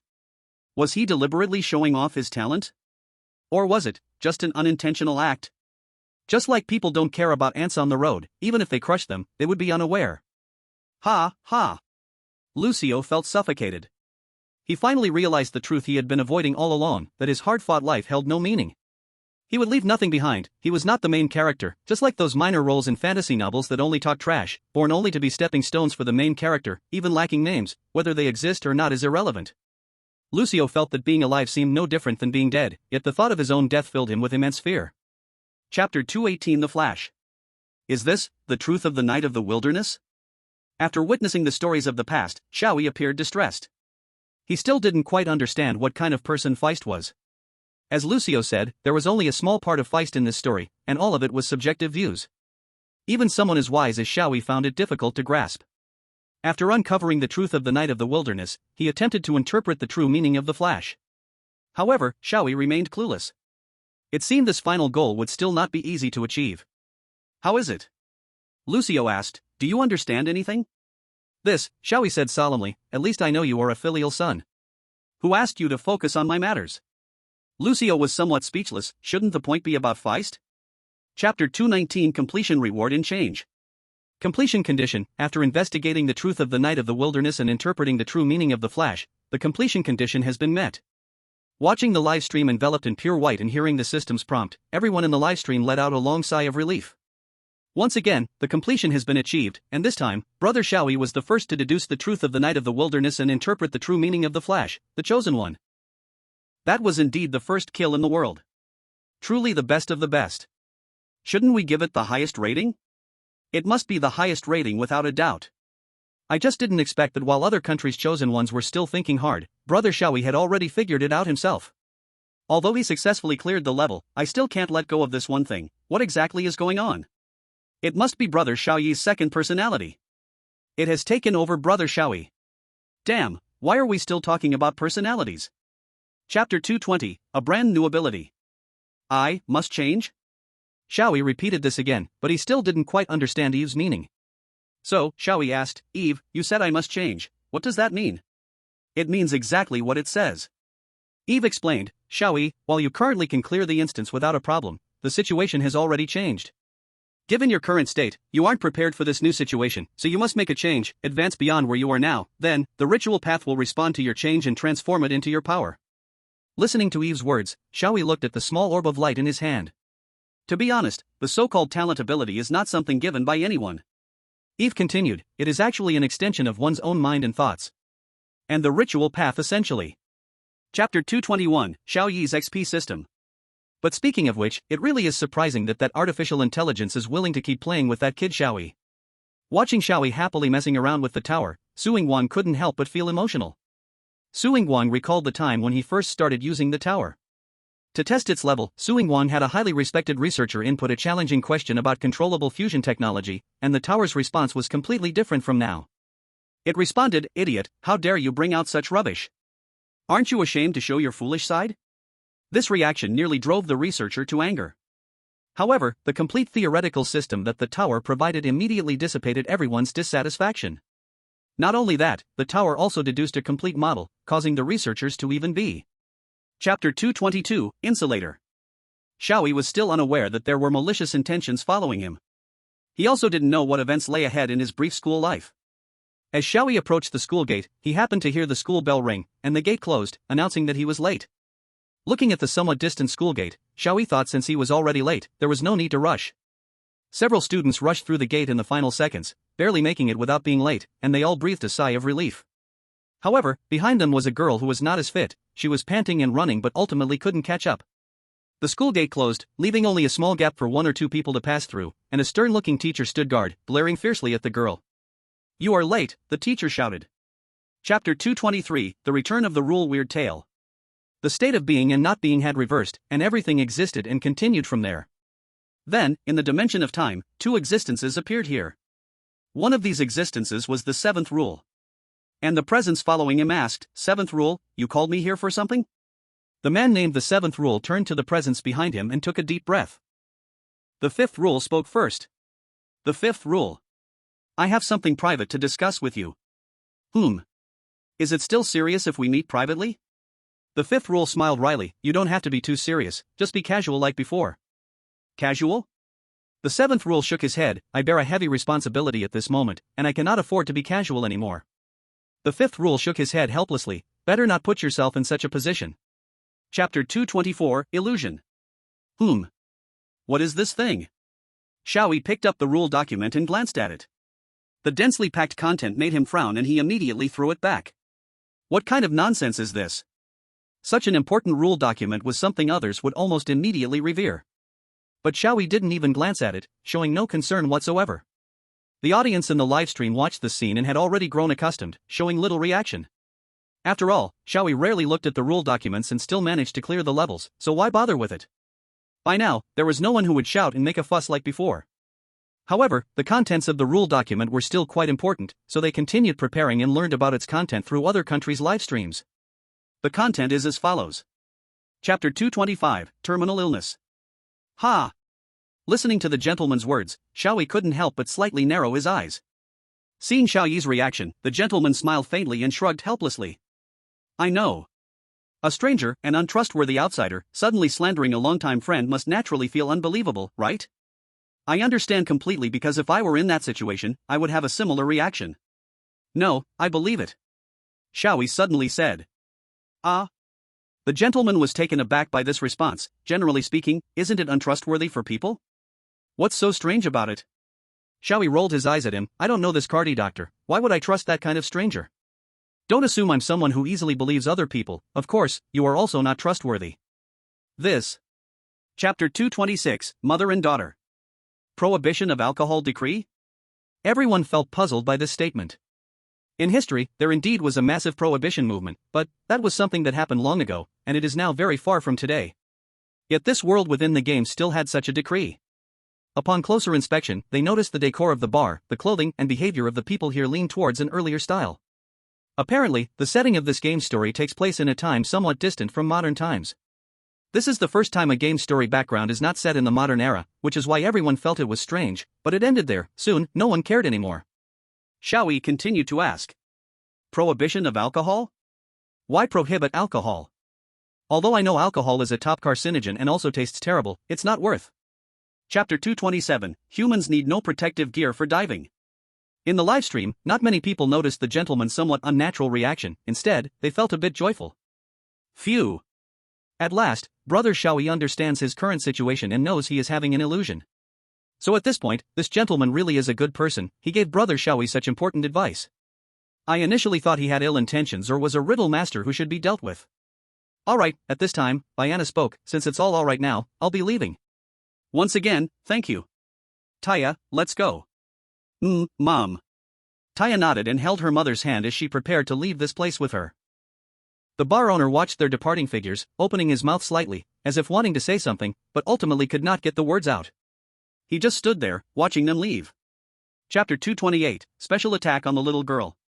Seeing those originally joyful, carefree girls suddenly turn into emotionless harbingers of death, even smiling with a creepy expression, everyone in the live broadcast felt a chill run down their spines. They could no longer tell if this sudden scene was reality or illusion. However, what happened next left them little time to think further. The woman suddenly glanced sharply in Xiao Yi's direction, exclaiming in shock. There's someone over there. Hearing this, the girls, who had been performing some kind of ritual, immediately let out terrified screams and scattered in all directions. I've been discovered. Xiao Yi thought that since he was already found out, he would stop hiding and stepped out. However, by the time Xiao Yi came out, those girls had long since run far away. The woman seemed to want to flee as well, but her body. Chapter 229, This High-End Match. The situation changed too quickly, Ladisha's mind couldn't keep up. However, she could still understand that it seemed she would not be punished. And all of this was thanks to Xiao Yi. Ladisha was very grateful to him. In fact, when she was first discovered by Xiao Yi while doing that thing, she felt very unlucky to have been found out. She regarded Xiao Yi as a harbinger of disaster, never expecting he would end up giving her such great help. The harbinger of disaster instantly became a savior. Thinking of this, Ladisha couldn't help but feel a bit sentimental. She recalled a saying she had seen in a book, Sai Wang loses his horse, how could one know it is not a blessing? At the same time, Gladys watched her father's excited and thrilled expression, then looked at Xiao Yi, her eyes shimmering with dreamy light. Surprisingly, that someone could make her. Chapter 230, A High-End Match, but it's a comedy. Generally speaking, many inexplicable psychological battles happen at the dining table. Especially in the realm of human relationships, it is undoubtedly a disaster zone. Xiao Yi did not understand why people always like to stir up so much nonsense when eating. Eating is just eating, why so complicated? Of course, he understood even less about those inexplicable little thoughts in people's hearts. Those who had a bit of understanding about Xiao Yi could generally see this. So, everyone in the live broadcast felt worried about Xiao Yi's next actions. Then, the five of them sat down in four directions, the remaining three at different sides, Gladys snugly pressed against Xiao Yi to feel secure. The expressions on the faces of the four were quite calm, just like usual, the dining table seemed very peaceful. But anyone could see that the actual situation would be, like the soup in a pot, destined to boil over. Chapter 231, An Inherited Secret Formula. Hearing Carl say this, Xiao Yi was taken aback. Ah? You say the gentleman has already died? How could that be? You must have mistaken him for someone else, after all, there are many people with the same name, it's just a nickname, so it's not strange if others are using it too. Carl asked again, the gentleman I know is the founder of a literary club, who usually likes to wear yellow suits. Xiao Yi, is the person you saw who calls himself a gentleman introducing himself like this as well? Xiao Yi thought for a moment and then nodded, that's right. Leaving aside his appearance, these traits are unique. The whole town has only the gentleman I know, and there's only that one literary club in this town, I can be sure of that. Carl said solemnly, but, that gentleman, he had already died in that sudden tsunami before. I saw his corpse with my own eyes, indeed. Chapter 232, All Are Illusions. Earlier, Carl had already informed Xiao Yi of the address. No matter what, Xiao Yi felt it was necessary to check the situation. So, Xiao Yi immediately left Carl's clinic, following the address Carl gave, and began to walk through this unfamiliar small town, trying to reach his destination. Then, watching Xiao Yi step forward, the live chat room erupted in wails again. Ah! I don't want to see this. Spare us. Reliving yesterday's situation, who can handle it?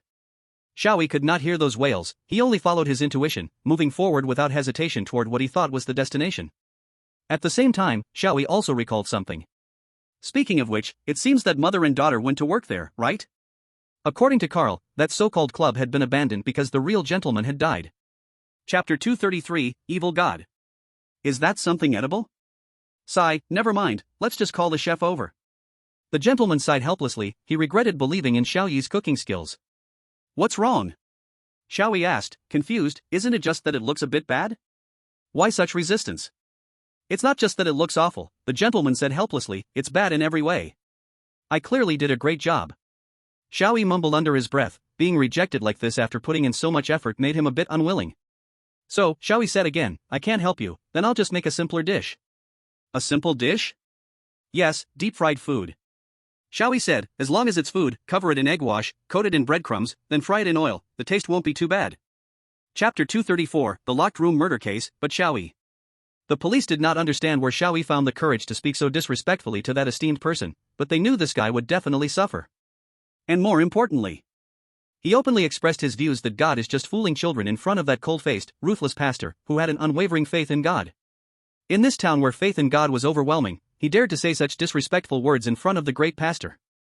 This was essentially a suicidal act.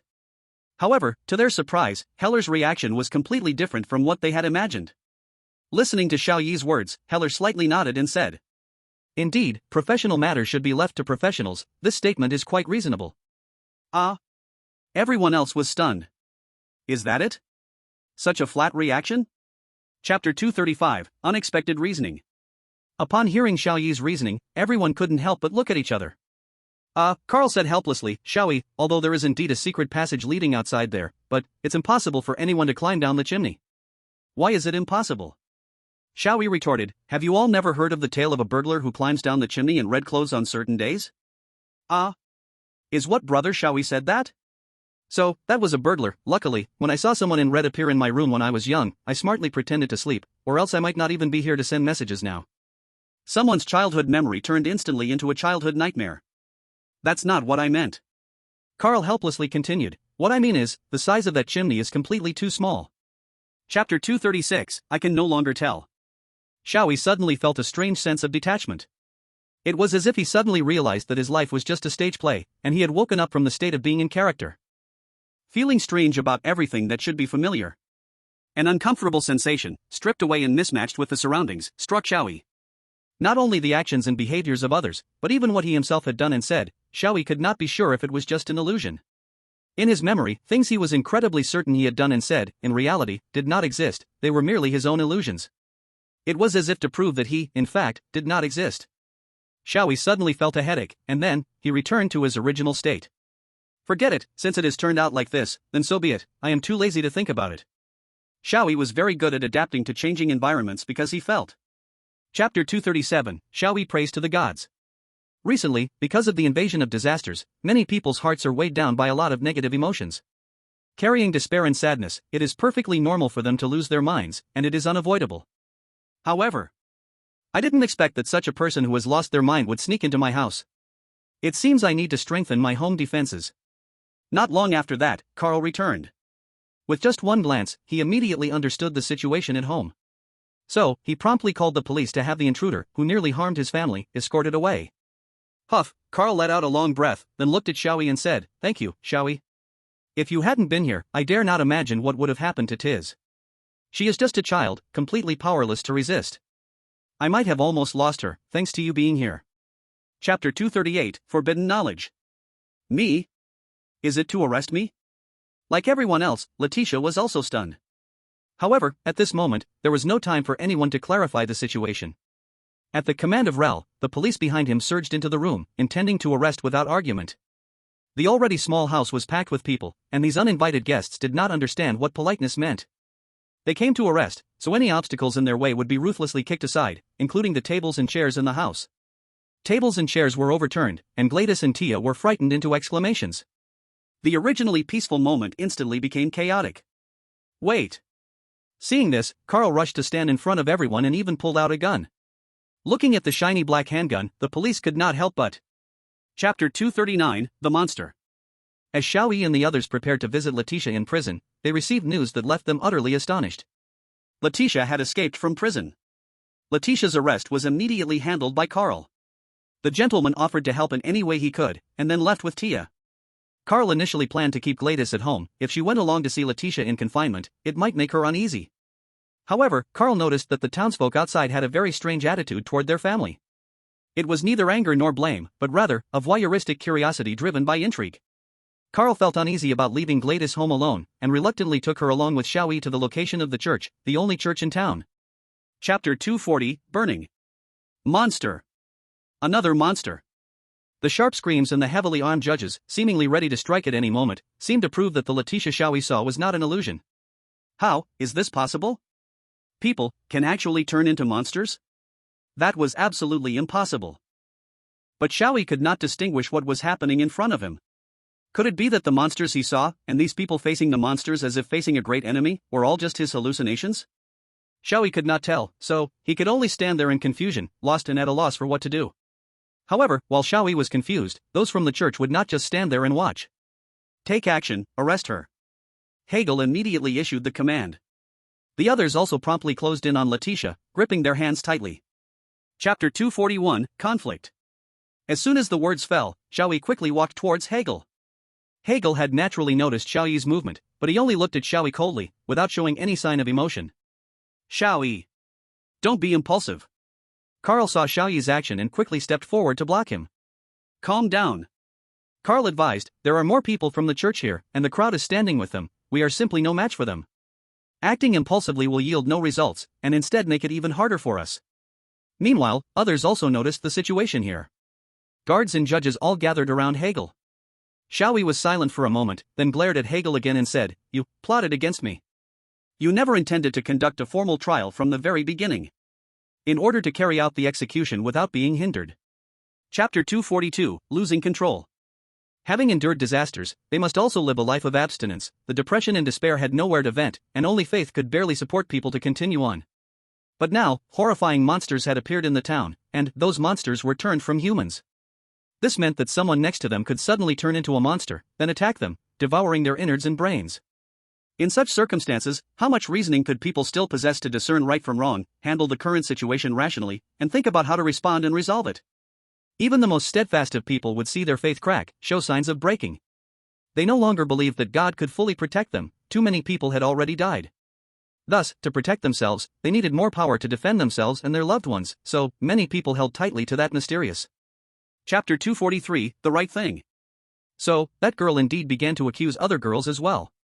Watching this scene, Xiao Yi, squeezed among the crowd in the church, heard Carl say to him, "This is bad, Xiao Yi. If this continues, it's only a matter of time before Tis gets implicated too." "Yes, but..." I know what you want to say." Carl clenched his fists, then weakly relaxed them. "For us, watching silently below, knowing this makes no difference, does it?" Xiao Yi then looked towards Gladys, and couldn't help but think, besides just quietly watching this trial go out of control, what other options did he have? No. Not me. I also. And the accused girl was just about to prepare to learn from them and push the blame onto others. But before that, Hegel interrupted. Chapter 244, Accusation. However, although everyone was shouting like this, no one dared to do anything. They didn't even dare to get close to Gladys.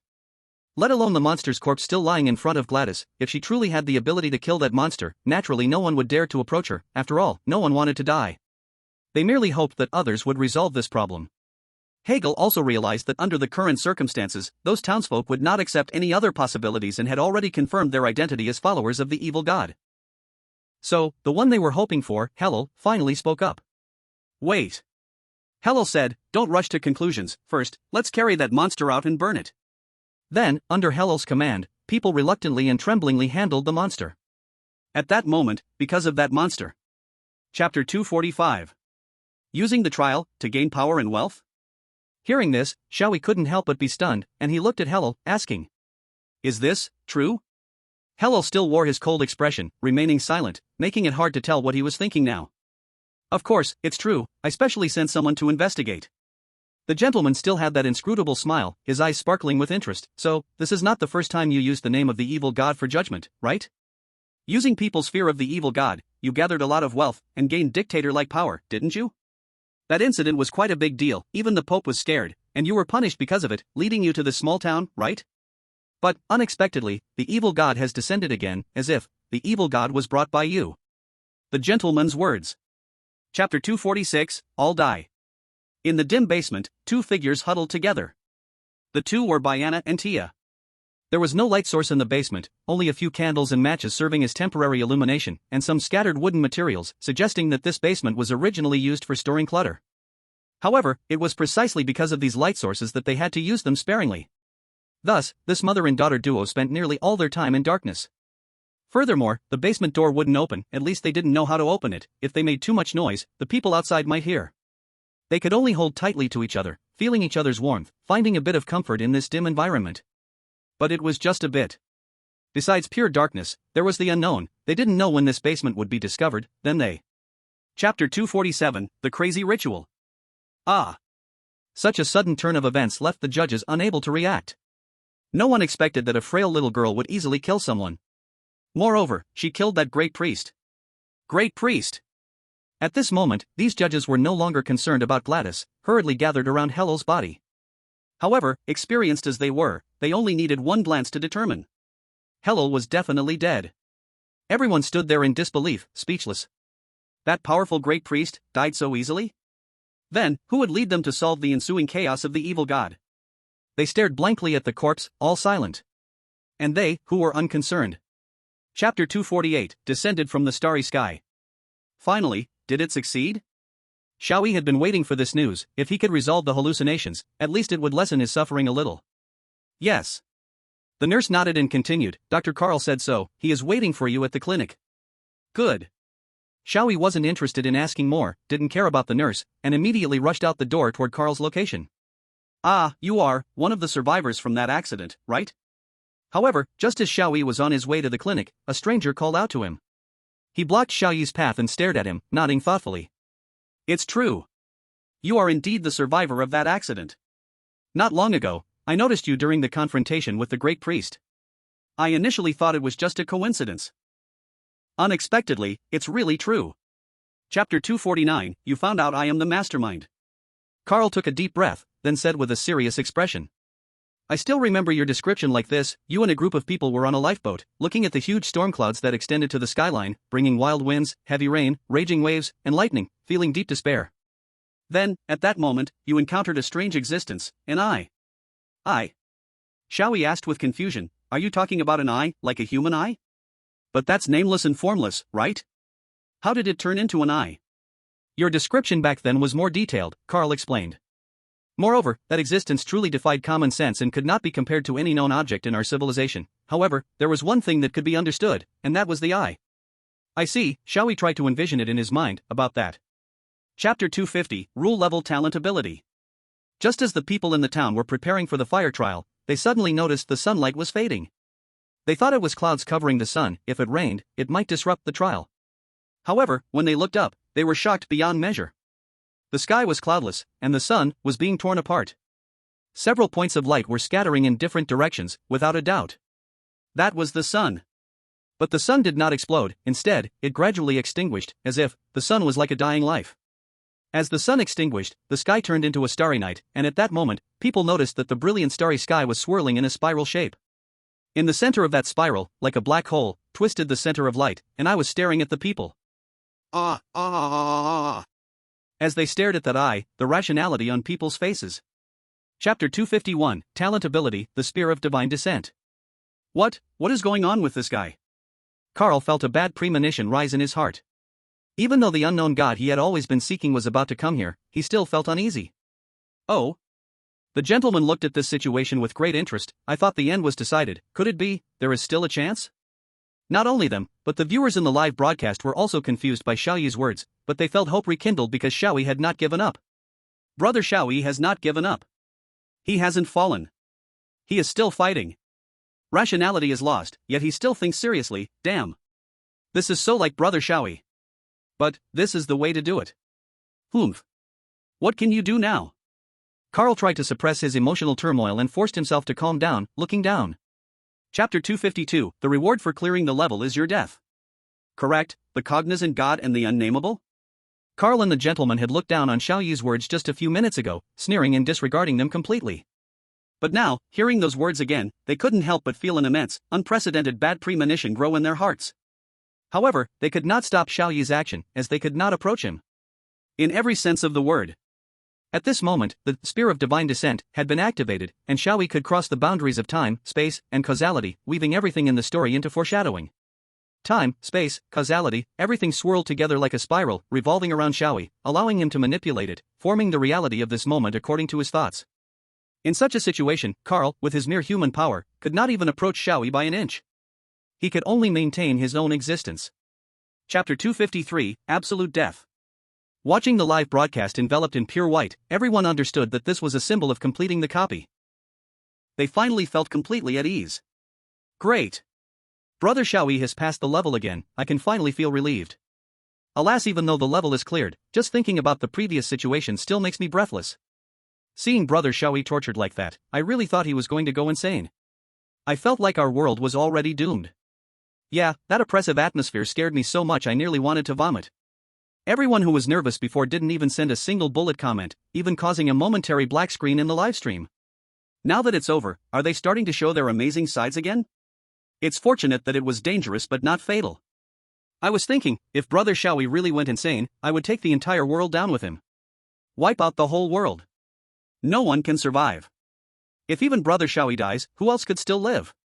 Chapter 254, The Philosopher's Return. In total annihilation, in absolute nothingness, the seventh rule withdrew its hand. With just one strike, everything was ended. Regardless of rules or powers, they no longer existed. However, when the seventh rule thought about eliminating the human individual it had always worried about, there was no change on its face, it still looked as cold as ever. It's over now, the fifth rule nodded gently and said, this is also to be expected. Although he is a human individual and has surpassed our expectations time and again, he is still just an ordinary individual from a newborn civilization, no need for us to spend too much effort. No, he is not ordinary, the seventh rule shook its head and said, when we tried to use a copy to kill him and failed, and had to personally show up, we had already lost to him. Although it's a bit different, he indeed lives up to. Chapter 255, Return to Blue Star. By now, it seems there's no actual meaning in continuing to fight against Xiao Yi. Although they might not necessarily lose, the seventh rule and the fifth rule really couldn't do anything to Xiao Yi, they could only keep dragging it out. Moreover, what the seventh rule and the fifth rule were doing now undoubtedly violated their own rules. Once other existences found out, they would certainly end in failure. No matter how you look at it, this matter seems to have to end here. They could not give Xiao Yi death. Forget it. After considering, the seventh rule could only nod in resignation. If you really don't intend to affect our plans, then I won't need to target you anymore. As long as you understand. Xiao Yi said. Then the fifth rule asked the seventh rule, are we just going to give up like this? That is exactly so. Chapter 256, Surprising Culinary Skills and Amazing ID. This man is referred to by many as the head chef. Because he really is a head chef. Moreover, although he may not be at the top of the culinary hierarchy, he is indeed a chef hired by the state, and his skills are beyond doubt. At the same time, he is very skilled at teaching others culinary skills.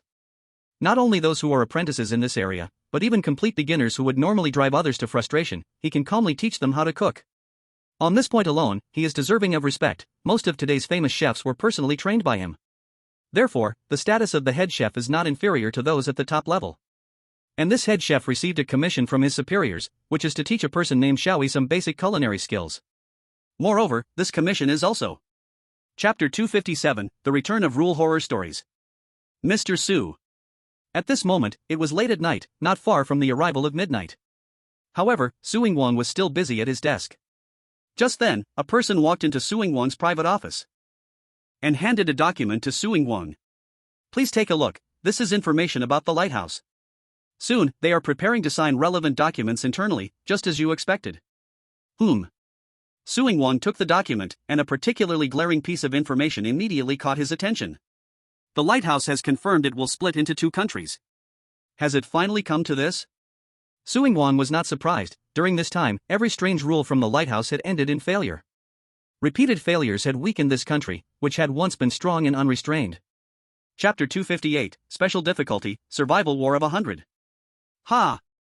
Xiao Yi felt drowsy and couldn't help but yawn. He opened his phone and glanced at the time. It was exactly midnight, a brand new day. At the same time, Xiao Yi also glanced at the calendar next to the time. Oh? Xiao Yi rubbed his eyes. Not only is it a new day, but it's a new month too. Another month has passed. Xiao Yi couldn't help but ponder a question. Speaking of which, salaries are paid monthly, right? So when will my salary come in? Wait, it seems I've never received a salary, right? Although Xiao Yi has never had to pay for anything so far, all expenses had been covered by others, but, to Xiao Yi, this was merely a necessary business expense reimbursed by the company, not a salary to be confused with. Thinking this way, Xiao Yi suddenly felt he had lost out greatly. Unexpectedly. Chapter 259, Survival Competition. But to be fair, seeing Shalia after a long time and seeing his interaction with brother Xiao Yi. How should I say this? I have a feeling. I won't say more, I'll go find my brother first. I have a feeling too. Can you turn around, brother? I'm so anxious. Brother. Please tell me you're just joking and not being serious. What are you joking about? I'm about to throw up. The originally gloomy livestream room eased a bit of its tense atmosphere. The appearance of Shalia eased everyone's worries a little. At least brother Xiao Yi didn't have to face everyone alone now. Moreover, everyone had seen Shalia's strength, they knew he was reliable and a person you could trust and rely on. On the other hand, there was this mysterious woman who had set her sights on Xiao Yi as soon as she said.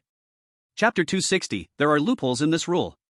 Looking at the contents of the rule document, everyone present, as well as everyone watching the livestream on Blue Star, couldn't help but be astonished. Only one team can win.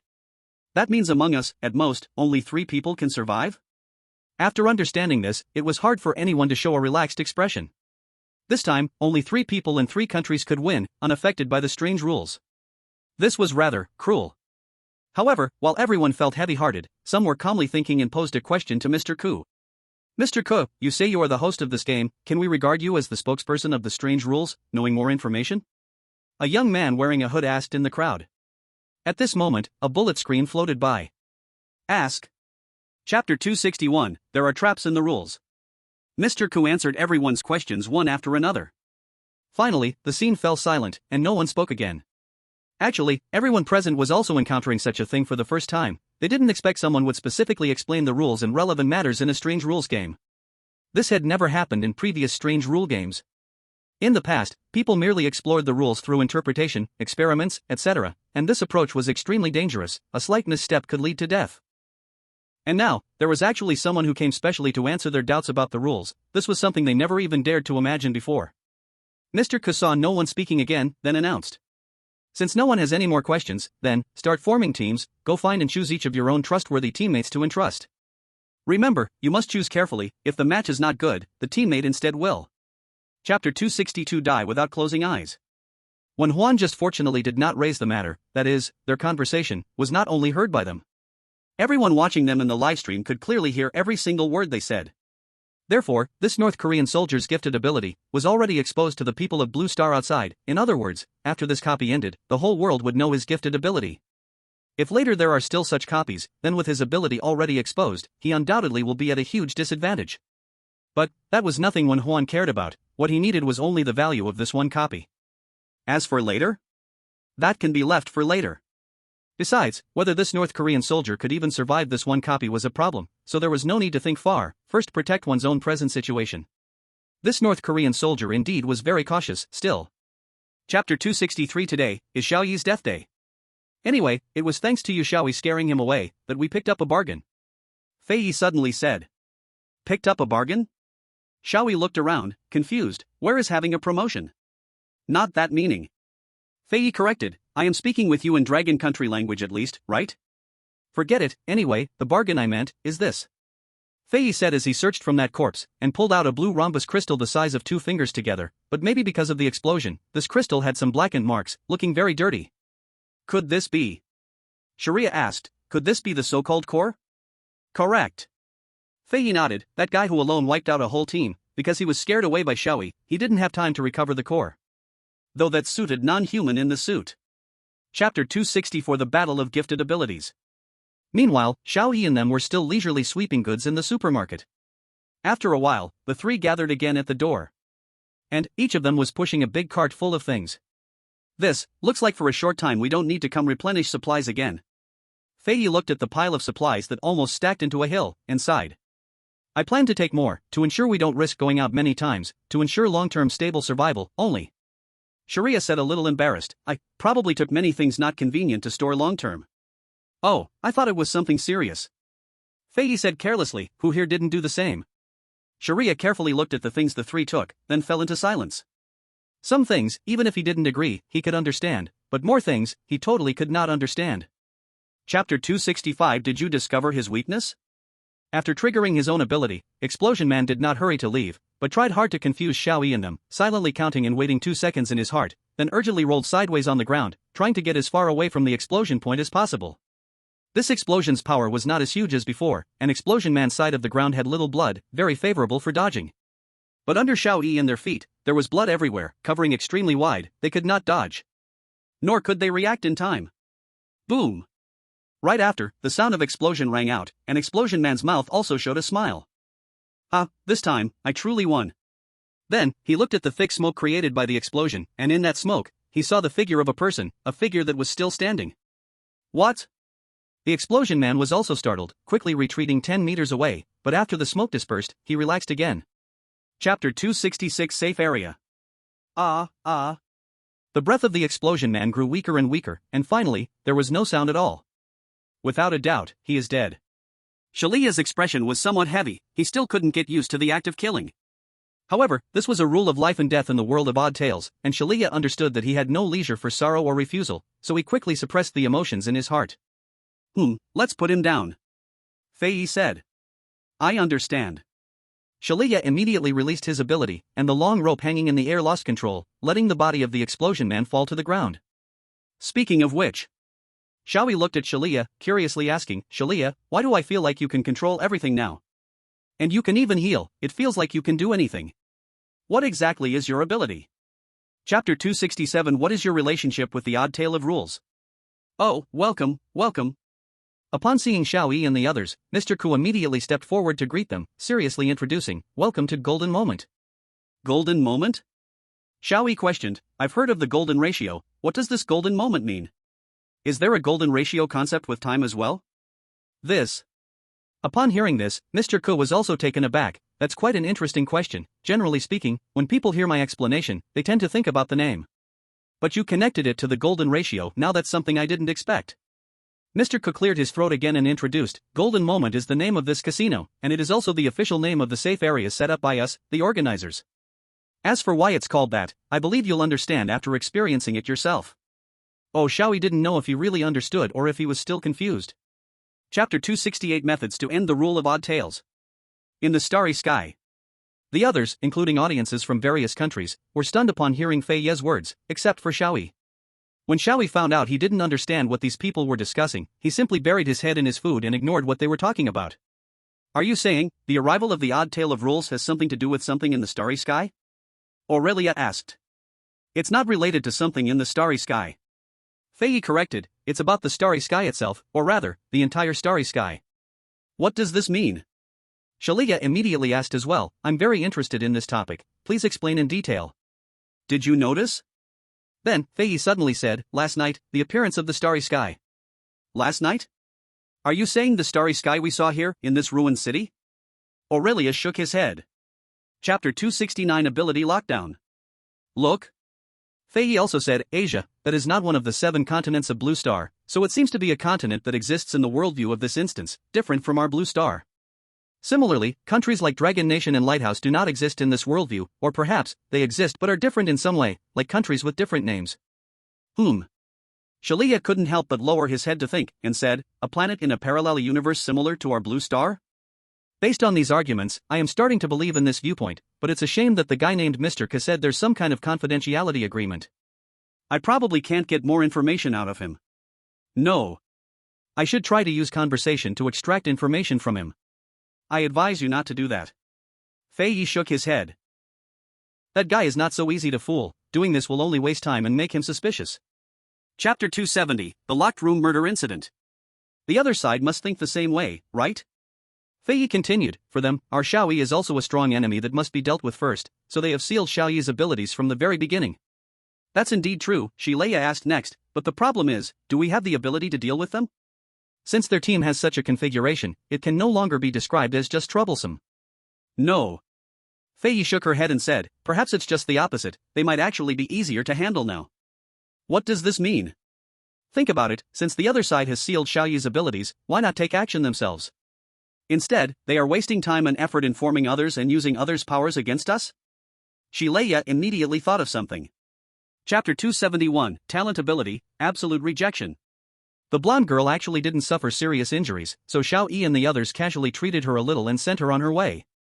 After all, she no longer had a core, so there was no need to target her. It was best to just let her go. Of course, considering her current situation of being alone, it would likely be difficult for her to survive afterward. Moreover, on the final day, she wouldn't be able to survive either. What Xiao Yi and the others were doing now seemed unnecessary, after all, the outcome was the same. They knew this themselves, but whether it was Xiao Yi, Leia, or Fei Yi, none of them expressed any objections, they all tacitly accepted the treatment. The reason they still wanted to do this was simply because it was happening right in front of them. Even knowing the ultimate end was void, they wouldn't give up.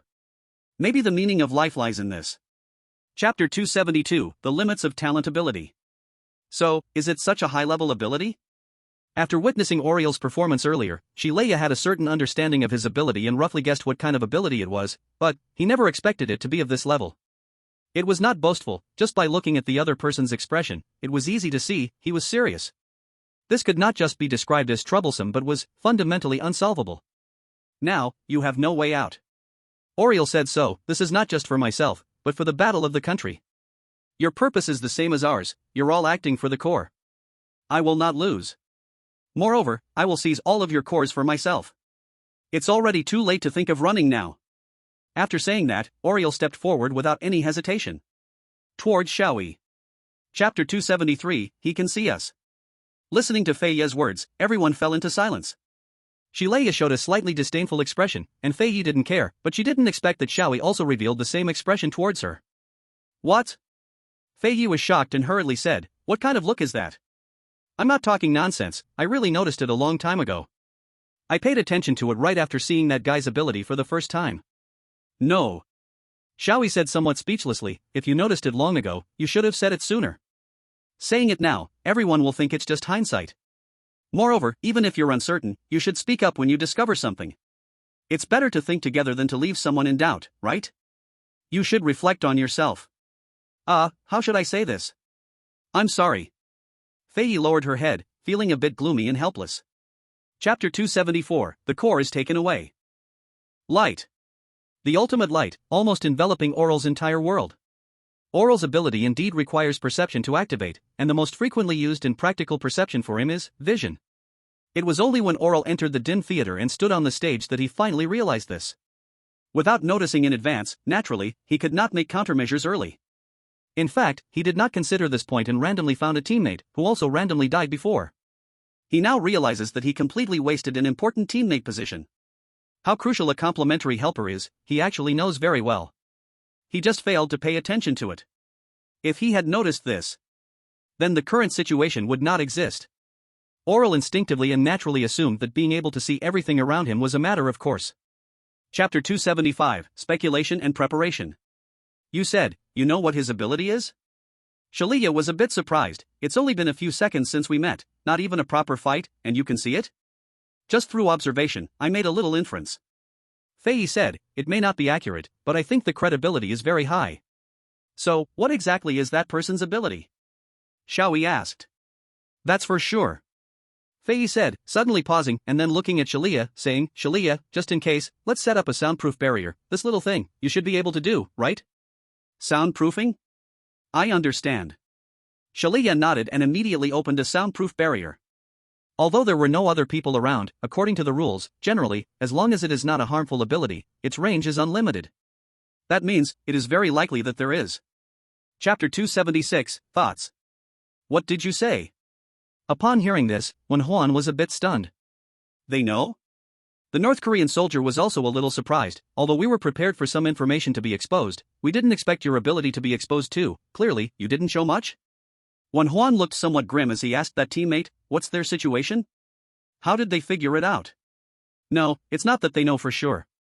Their teammate thought for a moment and then said, they said they have guessed it, but it's uncertain whether it's really correct. After all, they noticed someone was watching them and took measures to block the sound, and... He paused, blinked, and then continued, we still unclear what your ability is? You have never really told us. Chapter 277, Contest and Conspiracy. Shalia's movement froze. For a moment, he didn't know what to do. Rationally speaking, it would definitely be more appropriate to wake Xiao Yi and the others now, but from Shalia's own thoughts, he did not want to disturb Xiao Yi and them. After all, they had been busy outside for a whole day, just having a little game. The following might be even more difficult. In such a situation, Xiao Yi and their rest is definitely needed. If having one more person or one less person doesn't make much difference, then there's no need to care too much about his safety. Moreover, if he could handle it well, it would also be a help for them, playing a part. After weighing the pros and cons, Shalia had already made a decision in his heart. Then, this means that what Shalia needed to do was just one thing, and that is, I will deal with the enemy, at least, not. Chapter 278, Thank you for the compliment. Lie down. Shalia raised his hand, intending to knock the young man down, but in the next instant, something he didn't expect happened. That young man vanished into thin air. What? Sharia was startled and hurriedly tried to turn his head to search his surroundings. What is going on? However, before Sharia could turn his head, he felt a force of impact on his back, causing him to lose his balance and fall forward. Exclamation point.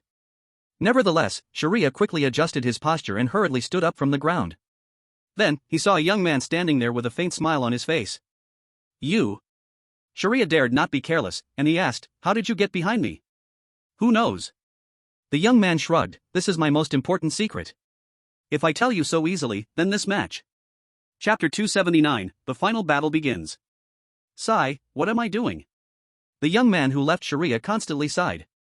There are only 5 cores to begin with, why did I give him 2 cores in a moment of foolishness? The young man couldn't stop sighing. I was thinking that if I couldn't win, I'd give him 1 core and then escape. Why did I give him 2? Sigh. It's impossible to say he had no regrets, after all, 1 core meant a full 2 days of safe and comfortable living in the ruined city. Originally, although the chances were slim, the young man did have the possibility of possessing 10 cores, but now he only had 3 cores. Sigh. But now there's no time to regret. Having said that, the young man's expression stiffened, and his speed increased. I must get to the safe zone quickly. Otherwise. Chapter 280, We Won.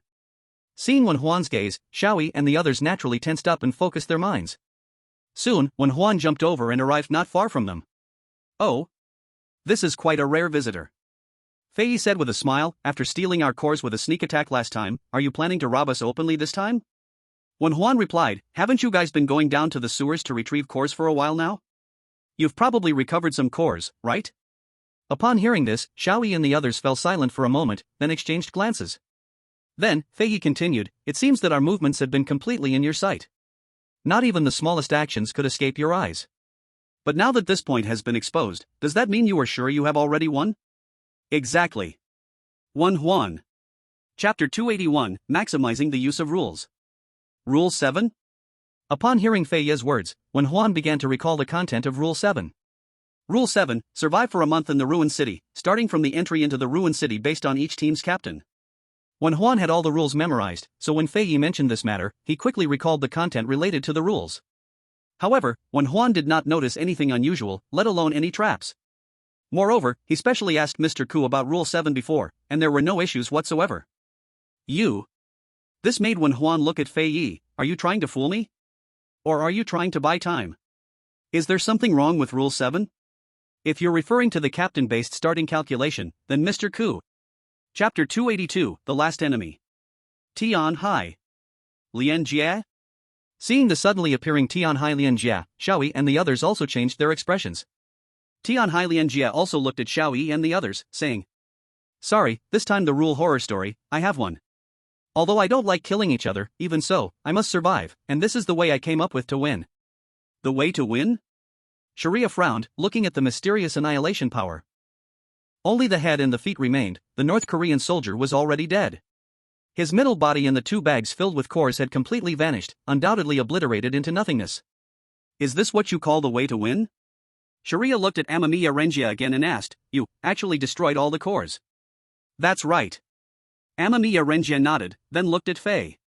Chapter 283, Arbitrarily Set Rules. Today, is it the same as before? Damn it. Today I still can't see anything. What's going on with this Rules Horror livestream? Curse the biological father of the Rules Horror. It's been a month already, how come there's not even a bit of information? Don't mention the ending sound, even the chosen ones from various countries haven't returned. What on earth is happening with this Rules Horror? Even if the livestream has a bug, it's been so long, why hasn't it been fixed yet? Who is responsible for this livestream? They should be fired. This is beyond being useless. Outside the Rules Horror instance, many people on Blue Star were watching the livestream, while also posting angry comments about the Rules Horror on social media. When the instance had progressed to nearly halfway, something suddenly happened in the Rules Horror livestream. Chapter 284, Clear the Stage. The condition to clear is to leave the Wasteland City, that is, to be outside the range of the Wasteland City. However, Mr. Ku has also planned the area outside the Wasteland City as part of the Wasteland City's range. In other words, no matter where Xiao Yi and the others go, they still cannot be considered having left the Wasteland City. They must wait until the time is over. How is this possible? He can directly deny the conditions for clearing? Sharia felt a boundless despair. The enemy they faced was truly too superior. The ability to set rules at will without paying any price has surpassed human understanding. Faced with such an enemy, how could they possibly fight back? Or is it that from the very beginning there was not even a shred of hope? Don't worry. But Fei Yi still had that calm demeanor. Even so, it's not time to give up. As long as we are still alive. Chapter 285, Old Su, Promise Me Not to Die. Suddenly, silently, people discovered that this time's Rules Horror instance had ended. The reason for the discovery was simple, because the bazaar had arrived. Countries around the world have once again suffered bazaar invasions, just like before. Only 3 countries have yet to report being invaded: Dragon Country, New Lighthouse, and Orlan Country. Thus, people finally realized which team had won the ultimate victory in the instance where the specifics had always been unknown. The people of Dragon Country were undoubtedly overjoyed, because Xiao Yi had once again achieved victory. However, the people of Dragon Country could not help but feel worried, because this time's Rules Horror instance was divided by teams. This means that even if someone in the team died, as long as one person achieved ultimate victory, the other countries in the same team would still not be invaded. And the deceased. Chapter 286, The Initial Mansion. There's more information. When Suing Wang returned to his office, ready to busy himself, he found that a new message had come through on his personal computer from abroad. Moreover, the format was exactly the same as the last time he had encountered. Without a doubt, it was the same person reaching out to Suing Wang again. The other party had once again contacted Suing Wang after a month. Suing Wang roughly knew who the other party was, so he was not very surprised, just calmly opened the message to look. His personal computer displayed something very simple, just one sentence. I need all the astronomical data from the Dragon Kingdom. It was hardly a conversation, just a request. However, this time Suing Wang did not hesitate at all and immediately arranged to have all the astronomical data transmitted. Because at this moment, Suing Wang already knew who was in need. Chapter 287, The Death of Eve. Xiao Yi was dead. Even though that was in a past cycle that had nearly no connection to this moment, Eve felt anger because of it. She never expected that there was a possibility for Xiao Yi to lose his life. And yet, she was completely unaware of it. This was the most infuriating part for her. Eve did not want to be confined and unable to protect Xiao Yi, leading to his death. Therefore, she specifically came here to end her confinement. No, thinking about what might happen later, Eve even considered abolishing this confinement system. Moreover, if any of these guys were indirectly responsible for Xiao Yi's death, she would not let it go easily. The first rule, is it? The 0 rule looked at Eve. Shouldn't you be in confinement right now? Who allowed you to come here? I allowed myself. Eve said with a fierce gaze. Chapter 288, Do you wish to save her? Miss Fei Yi, we found this thing in the ruins over there. One of the staff members handed a picture frame to Fei Yi. Fei Yi picked it up and noticed the nearly shattered frame held a worn yellow photograph. In the photo was a seemingly harmonious and happy family of 3, a father, a mother, and their incredibly tender and tiny daughter in their arms. Fei Yi looked at the photo, her lips moved slightly, muttering to herself, Father Hannibal, Mother Maria, and Daughter Eve? The girl's appearance in the photo and her name confirmed that she had a close connection with that rule-wearing Eve. Fei Yi slowly exhaled, then spoke to herself. The information of these three is recorded in the local database, they absolutely existed without a doubt. Moreover, long ago. Chapter 289, Her Life. Faced with the question of regret, Xiao Yi did not provide a proper answer but asked directly. What should I do to save her? How Regret showed a somewhat helpless smile. No wonder Little Eve cares about you so much, but, of course however, don't rush. I hope you can calmly judge whether you are truly willing to face challenges after knowing what is about to come. Xiao Yi's expression was serious now, no longer the casual demeanor from before.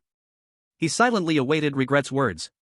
I just said that all you have to do is return that power to her, right? But, that is absolutely impossible now. Regret explained slowly. Because, at this moment, Little Eve doesn't exist anywhere, she is a dead person, she has long since passed away, scattered with the wind. So, you cannot return the power to her. Chapter 290, I will kidnap you. You, who are you?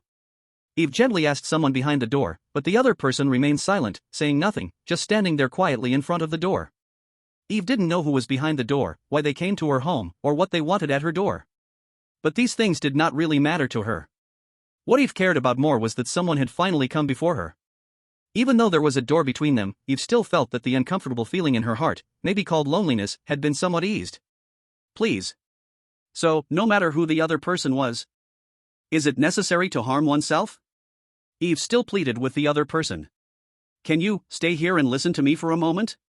Just for a little while, you don't even need to respond. Chapter 291, Insights of Love. Oh, are you awake? Eve. Eve slowly opened her eyes, and before her were her parents, smiling gently at her. Her mother asked with concern if she had a dream, if it was a good dream, and if she was hungry. And she shared a glance with her father, both wearing helpless smiles. This kind of life was so happy, just like it used to be. Used to be? Eve suddenly realized that everything before her was a scene from the past, a past that had already faded away. So, she truly was dreaming. What should I do to bring everything back to that time? As these emotions surged within her, Eve's consciousness gradually awakened, and she slowly opened her eyes. Before her was a dazzling, yet not blinding light, that light. Chapter 292, Can you marry me? In that era, the spread of information was limited, so as long as one could run far enough away, the farther they got, the safer they would be. Thus, the young man took Eve and they continued their journey, constantly escaping, heading to distant places. Their journey rarely had a stop, always advancing, watching the flowing scenery, moving from in front of them to behind, then fading away. Moreover, on the road of escape, they were always careful not to communicate with others or attract anyone's attention, for this might expose them. Though they could no longer stroll around openly, they had to constantly pay attention to others' gazes, trying not to stand out. Eve felt that this wasn't too bad. In an inappropriate way, she found it thrilling and interesting. Of course, if something went wrong, the cost would definitely be enormous. Chapter 293, Abandon Your Parents. Hearing Eve's confession, the young man seemed to be stunned, falling into silence. Eve also showed a slightly embarrassed expression at that moment. The naive girl mustered her courage for the first time to express her feelings, but she believed that what she did was definitely not wrong. Even if her parents always quarreled, their once happy appearances were deeply etched in Eve's heart. She firmly believed that the marriage formed by a couple was the most beautiful relationship in the world. Eve also thought that her mom and dad argued just because life was too difficult and exhausting, and that if they didn't pursue some noble life, they wouldn't have those worries and could still be as wonderful as before. She just could no longer bring them back. But her life with her uncle had always been like. Chapter 294, There is more to say. Your daughter is in my hands. In the late-night phone booth, the young man picked up the phone, somewhat awkwardly pressed the buttons, and dialed the number.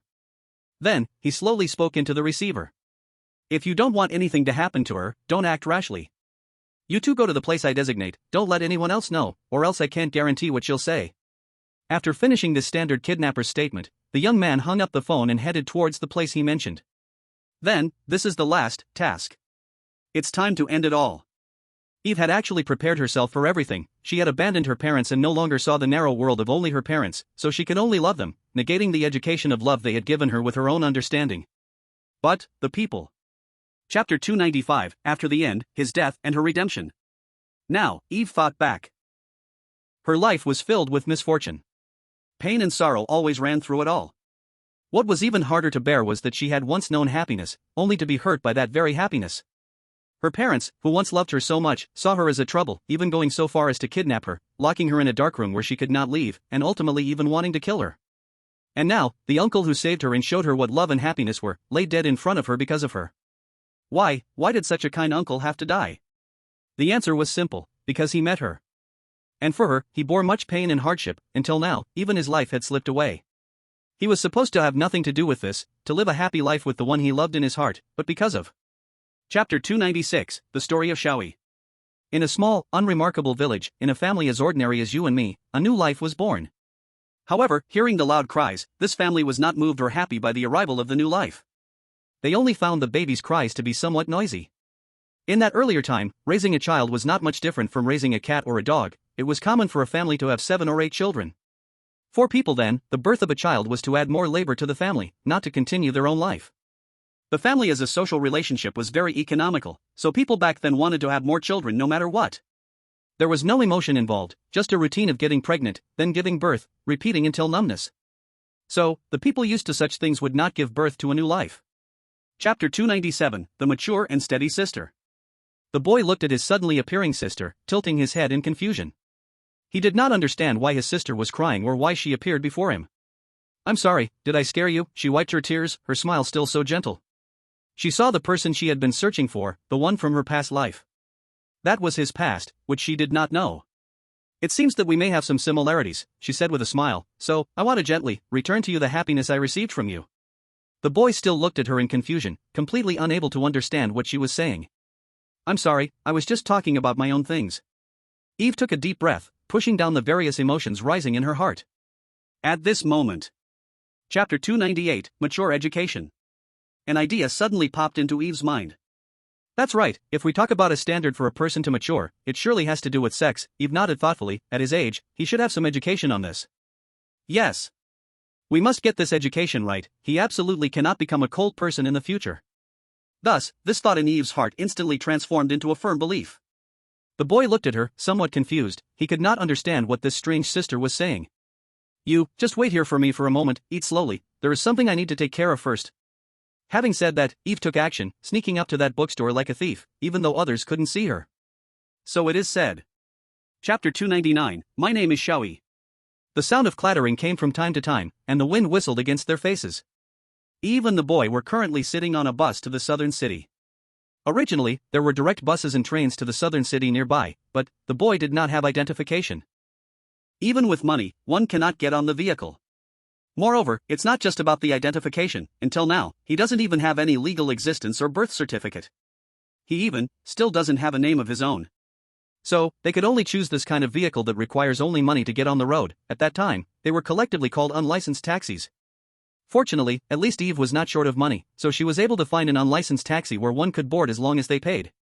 They sat in the car this way, gradually leaving the suburbs, passing through relatively shabby edge roads, and finally arrived at the relatively smooth city roads. Chapter 300, Xiao Yi has died. Your mother? Seeing that line, Xiao Yi instantly frowned. He looked at the boy and slowly asked, "Did you get separated from your mother?" The boy nodded, then continued to write on the paper. With Eve's help, he wrote another line on the paper. "Mom told me to wait for her, but I've waited a long time and she hasn't come." Really? After seeing this line, Xiao Yi, for some reason, clenched his fists.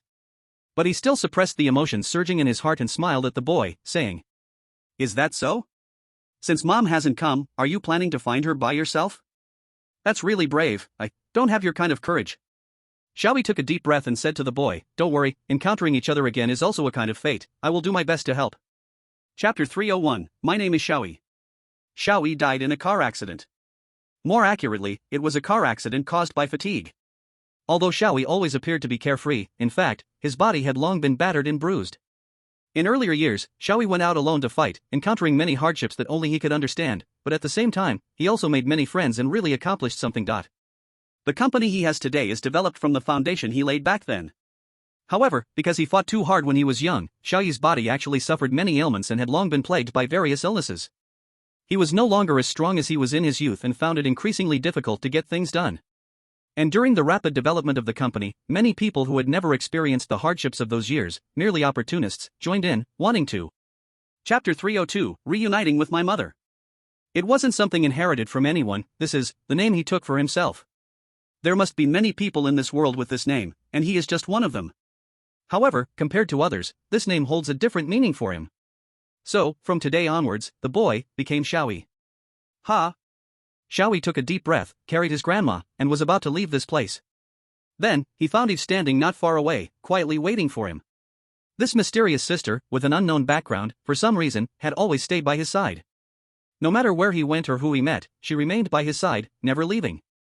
Unknowingly, Xiao Yi suddenly realized that when she was not around, he would feel an empty space in his heart.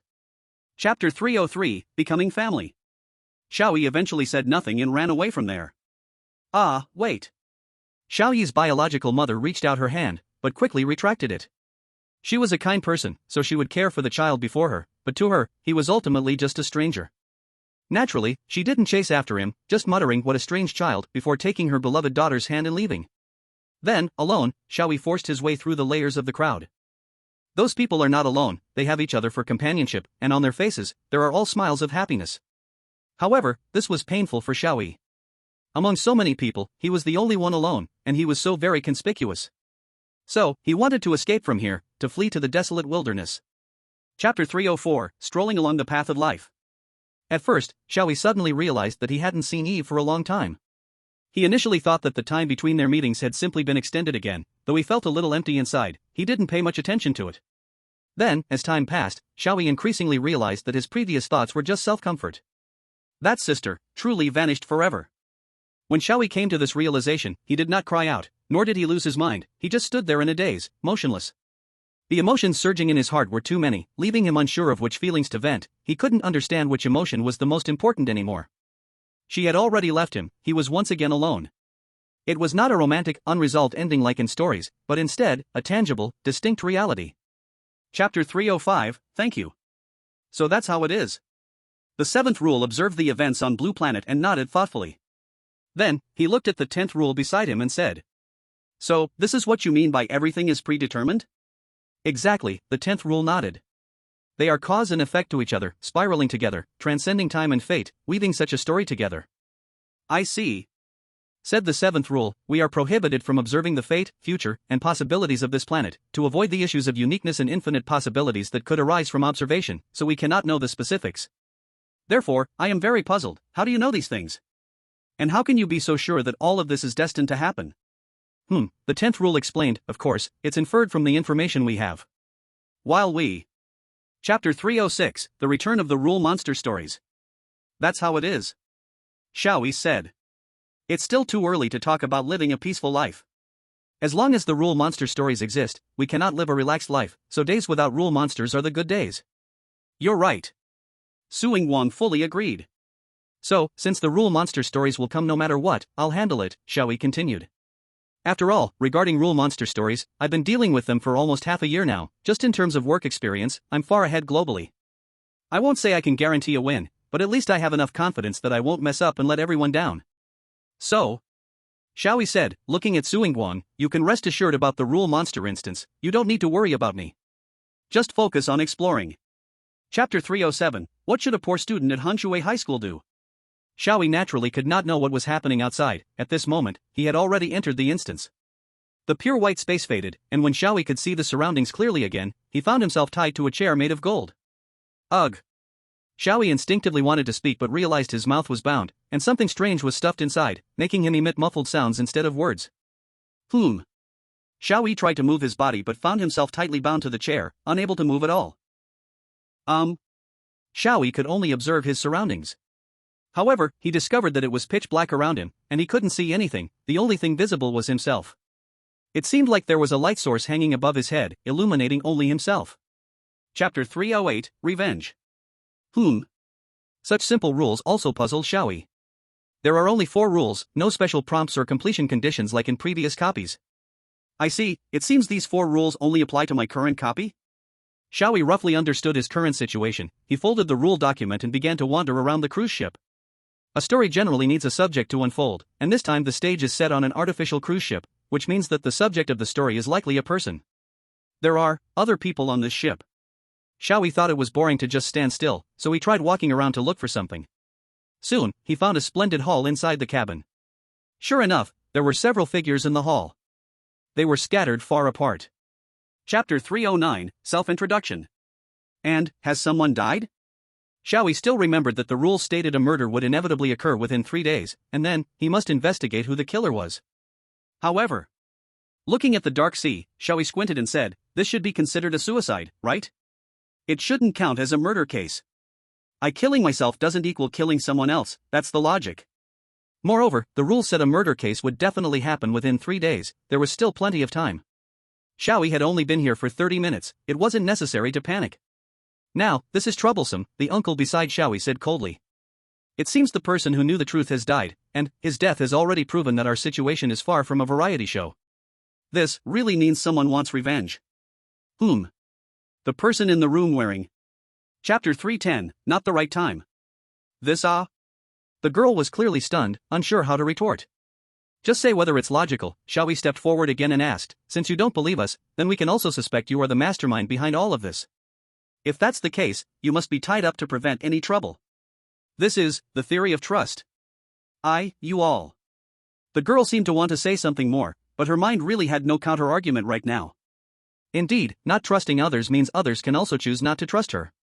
Moreover, their numbers were overwhelming, it wouldn't be surprising if they secretly executed her. Facing threats in an unknown situation.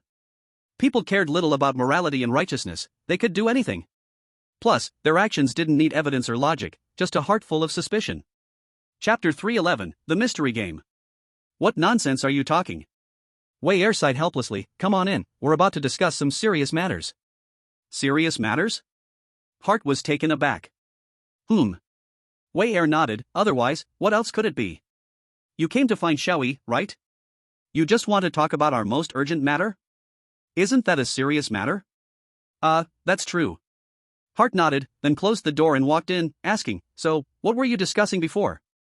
How should I join in? It's nothing, Wei Er said, we were just discussing that such important information from 12 years ago cannot possibly be completely forgotten by everyone, someone must have deliberately hidden something. Is that so?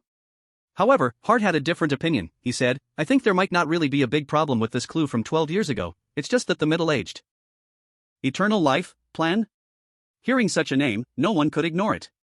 Eternal life, this is truly something extraordinary. Hart sighed. Not only that. Veer continued, moreover, the time written here is exactly 12 years ago, just as I thought.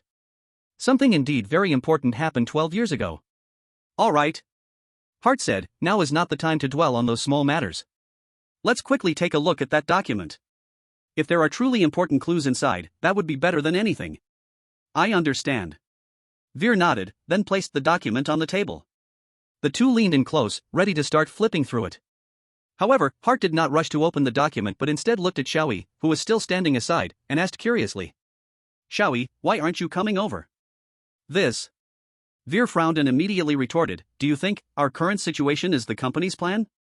They intend to restart the Eternal Life plan, so they brought us here to kill each other again? Indeed, that is a possibility, but I remember that the time resonator requires children's emotions to activate, right? Having us, who are all at least adults, kill each other shouldn't trigger the time resonator, right? Xiao Yi said, perhaps, it's because the technology has been updated. Now, even without children, the time resonator can still respond. After all, it's been 12 years, it wouldn't be possible for there to have been no technological advancements at all. The people in the company wouldn't just sit around doing nothing, right? Nowadays, who keeps an eye on employees doing nothing and doesn't fire them? Even spending too much time in the bathroom could get you kicked out. That makes sense. This explanation holds water. Veer nodded, but when Yi Zi saw this message, she was stunned. She had just exchanged contact information with Lin Huixue yesterday, and unexpectedly, the first message she received from her was such news. They are here for revenge? What does this mean? Yi Zi wondered aloud, who has come? Xiao Yi and Hart, who knew more, immediately exchanged glances, confirming that they both took this matter very seriously. In any case, something must have gone wrong on Lin Huixue's side.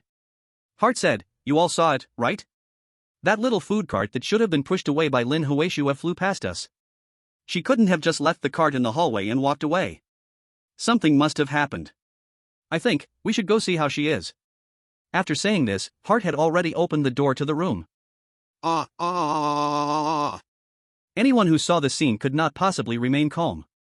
Especially Yi Zi, who immediately let out a terrible scream. However, no one cared about her somewhat harsh scream, because her scream was too weak compared to the death of Lin Huixue. What is going on? At this moment, Hart's lips began to tremble. Lin Huixue is dead? In such a short time? Soon after, Hart looked at Veer and, with a serious face, said, Veer, you are responsible for investigating this side with Xiao Yi, right? Before this, didn't you notice anything wrong in this room? I don't know. Veer looked shocked. When I left, I had already investigated carefully, and there was clearly no corpse. What is going on? Are you saying there are other people on this ship besides us?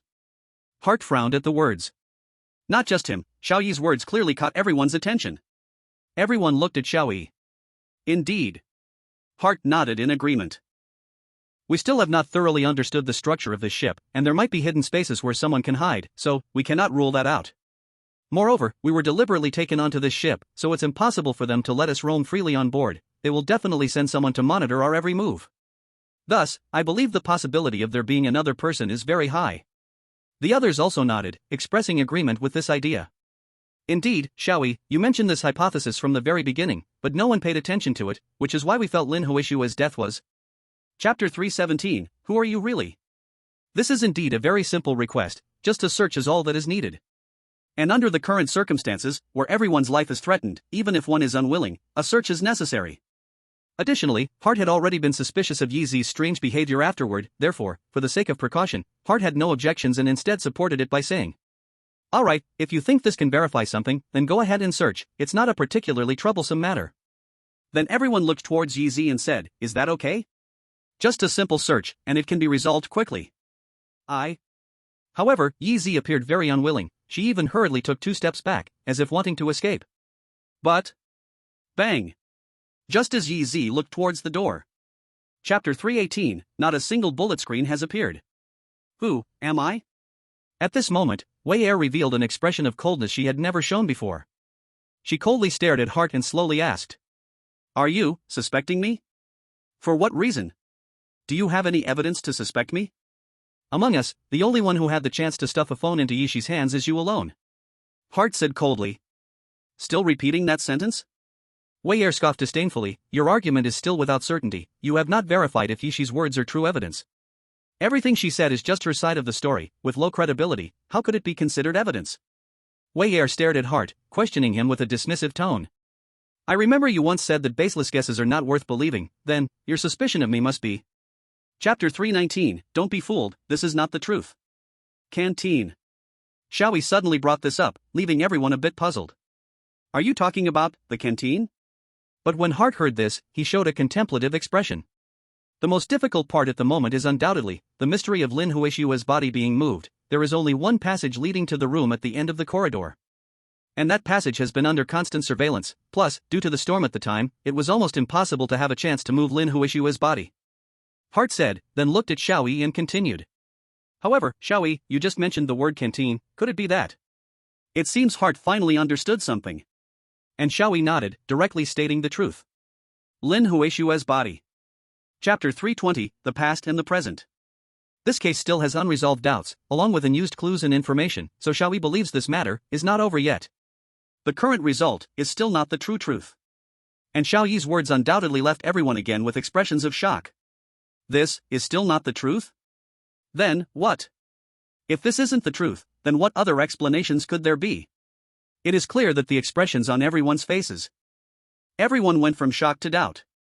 Even what Xiao Yi said made everyone feel it was unbelievable at this moment, because what Xiao Yi said was a denial, almost saying it was an impeccable speculation he had proposed before. Are you going to overturn your reasoning again? Hart stepped forward and asked, but I feel there's nothing more to investigate already? Chapter 321, She is the real murderer. Number 6 once again clutched his head and let out a painful scream. Number 6. Seeing Number 6 like this, Hart rushed forward to support him, preventing him from collapsing onto the ground. The originally silent Veer suddenly lifted her head to look towards Number 6. However, she only revealed a moment of complex expression before lowering her head again, leaving others unsure of her thoughts. Number 6, are you okay? Xiao Yi walked over and said, It seems that Yishi's sister, also known as Yi Lianyu, has stimulated your brain, making you begin to recall past memories. I'm fine. Number 6 finally caught his breath, but his breathing was still heavy. I seem to be remembering something, but, once I try to think, my mind uncontrollably rushes out a surge. Chapter 322, Plea. Goo. After Xiao Yi spoke, the first to react was not Yishi, but Veer.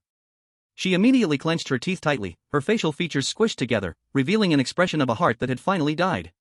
Hearten number 6, upon hearing Xiao Yi's words, also showed surprised expressions. Yi, of course, was stunned.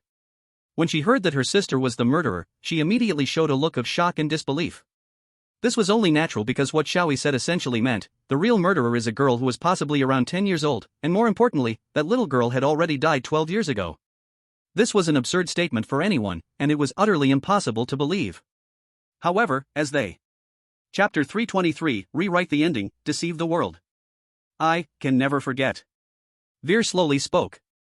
Suddenly leaving the loving embrace of my parents, away from that originally happy life, being forced into a bloody conflict. The anxiety, panic, despair, and hatred at that time. I will never forget. Back then, I exhausted all my strength, betrayed, and personally killed someone, even sacrificing Lianyu for me. I could finally survive, but I did not return to my original life. After that, I was still forced to carry out experiments related to the time quark. Even though the time quark had disappeared, I who once reacted to the time quark was still a good experimental subject, and besides, I had personally witnessed the time quark, and those people were very interested in this. Not only could I not live like a normal person, but even my originally beloved parents, under the pressure of money and power, daring not. Chapter 324, Time Quark, I finally got it. You see, it's very simple, right?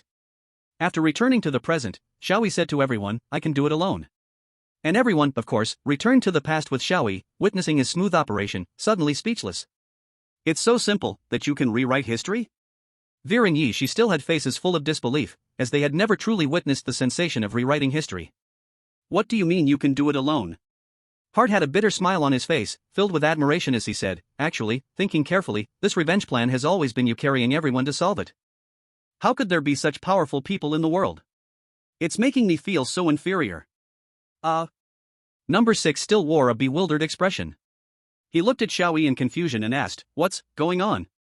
Chapter 325, Consider it a good ending. I really didn't expect. Wire couldn't help but show a look of regret on her face. I was too eager for success and didn't thoroughly investigate you before involving you in this plan. This is my biggest mistake, this is my responsibility. No one expected that after going through so much and thinking the incident was finally coming to an end, a new twist would arise. Hart, this mysterious man who seemed always outside the story and had no connection to the immortal plan from 12 years ago, suddenly seized the most important Jinzi at this moment and finally revealed his true colors. I also never anticipated this. Yi Lianyu said, just like Xiao Yi, from the beginning to the end, I never investigated your identity, background, or past. I didn't expect you to have such intentions. Exactly. Hart chuckled softly, turning the muzzle of his gun.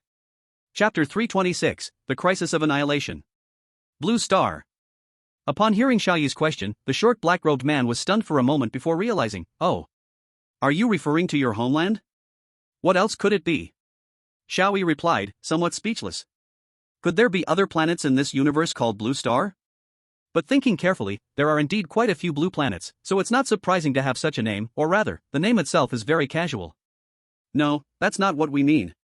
The tall black-robed man stepped forward to explain, only intelligent life forms with self-referential will can have the right to name things. In this universe, indeed, only your planet carries the name Blue Star. In the entire universe, are we the only Blue Star? Xiao Yi asked, are you referring to parallel universes? Exactly. The short black-robed man stood up at this moment and explained, to be more precise, it is infinite. Chapter 327, The Essence of Void Law. In short, you must explain to me clearly what your void law is, right? Xiao Yi asked. The way you put it makes it sound like we want to do this. The tall one from the void law said discontentedly, it's not because you're asking that we need to explain it clearly for you. Exactly. Another from the void law said, we don't know why the Azure Void manifests here. Of course, we don't have the capability to investigate their actions and purposes completely, so we can only deduce their real intentions based on our situation and understanding, using the results of their actions as a basis. Oh, is that so? Xiao Yi nodded, alright, you can proceed as you like. At the same time, Xiao Yi couldn't help but glance at his situation, being tightly bound to the chair with not a single trace of. Chapter 328, 5S Level Talent Ability. Does change only lead to destruction? Xiao Yi narrowed his eyes slightly upon hearing this. Exactly. The short one from the Void Law continued, I believe you should understand that intelligent beings with the power to change exist in the world for the purpose of utilizing that power to create as many possibilities as possible, thus achieving a structure of eternal reincarnation that encompasses all possibilities, ensuring that there won't be any issues with the eternal cycle. I see. Xiao Yi nodded, to ensure that the next reincarnation won't encounter unexpected events, all unexpected situations are included. Though simple and crude, there's a beauty in its simplicity, but it cannot be denied, this is indeed a good method. That's right. You truly understand. She nodded approvingly, then continued, for the world, the only problem is the end of eternal recurrence. In the chaos of logic, a tiny bit. Chapter 329, Final Ability, Divine Madness. Hearing this sudden statement, Xiao Yi of course was stunned. Are you saying you want to give your power to me? More precisely, we want to entrust our authority to you, she said. Xiao Yi, although our time together has been short, you have already shown enough qualifications. We have witnessed your potential. We believe that if it's you, you will definitely accomplish something that has never been done before. So, you mean I will gain the power of the law of fate and empty path? Xiao Yi couldn't help but recall something. By the way, Eve seemed to say that within their constructed system, the power of the law of fate and empty path is equivalent to a 5S level innate ability. If I remember correctly, that means I would gain a 5S level innate ability. If I remembered wrong, then I just remembered wrong. Xiao Yi, since we have brought you here, there is no. Chapter 330, Divine Madness, 3 Main Abilities. In that moment, Xiao Yi felt that the being named Xiao Yi, named Self, was no longer confined to this flesh. His body and consciousness had transformed into a multidimensional being, encompassing almost everything. Everything was an extension of me, myself connected to the infinite, to the unchanging truth of all possibilities, tightly intertwined. That unchanging truth could also change with the thoughts of oneself. Divine Madness. Divine is the insurmountable lofty rule. Madness is the rule that transcends everything. Order and chaos seem to be opposing extremes, but in fact, they are two sides of the same coin. All meaning is built upon nothingness and voidness. Therefore, when the essence of the divine and madness is discovered and closely linked, everything is permitted, nothing is bound. In the next moment, Xiao Yi's existence was. Chapter 331, Return to Blue Star. Xiao Yi still remembered that his ultimate goal was to return to Blue Star. Now, the law of fate and empty path that came to hunt him down has been resolved, and there is another most important issue, which is the issue of strength. Now, the power that Xiao Yi has comes from the law of fate and empty path. The law of fate and empty path is the opposing existence of the blue force. Their underlying logic may be somewhat similar, but their overall systems are certainly not interconnected. Xiao Yi's current abilities do not belong to the rules constructed by the blue empty force, meaning that Xiao Yi's abilities will not be interfered with by the blue empty force. This is extremely important for Xiao Yi. He finally has the ability to engage in an equal match against his opponents. Xiao Yi now needs this power. He needs to use the power of divine madness to return to Blue Star to solve the crisis there. So, this. Chapter 332, The Situation on Blue Star. In that instant, Xiao Yi suddenly felt that the pulling force had suddenly become incredibly gentle, as if soothingly sliding across his skin and soul. Xiao Yi immediately felt goosebumps all over, and deep down felt a wave of nausea. What's going on? Playing so disgusting? Soon, Xiao Yi realized why the blue empty force was doing this to him, because that force was sticky with his divine madness. Like glue, it clung tightly to him, completely unable to be torn away. Moreover, more importantly, that force was starting to erode Xiao Yi's abilities and body. It wouldn't be long before Xiao Yi completely vanished. I see now, since I can't be stripped of my abilities, you're going to erode me in another way? But that won't work. Deconstruct. Chapter 333, The Way to the Dragon Country. What is that? Xiao Yi focused his gaze, and what had intruded into the tunnel was actually a strange beast the size of a truck. It seemed to have dug through the ground to reach this underground tunnel. Then, the beast immediately looked at Xiao Yi and the others, its eyes flashing with ferocity, thick liquid dripping continuously from its mouth filled with sharp teeth. It was clear that the target of the bizarre creature was Xiao Yi and his companions. Weird. It's weird. At this moment, the man in black furrowed his brows tightly, quickly shifted into reverse, and prepared to flee, explaining to Xiao Yi, that is one of the bizarre creatures that invaded the entire Blue Star. I never thought they would find the exact location of our underground tunnel. There's no choice, Mr. E. Please hold on tight. We must escape here at full speed and take a different route.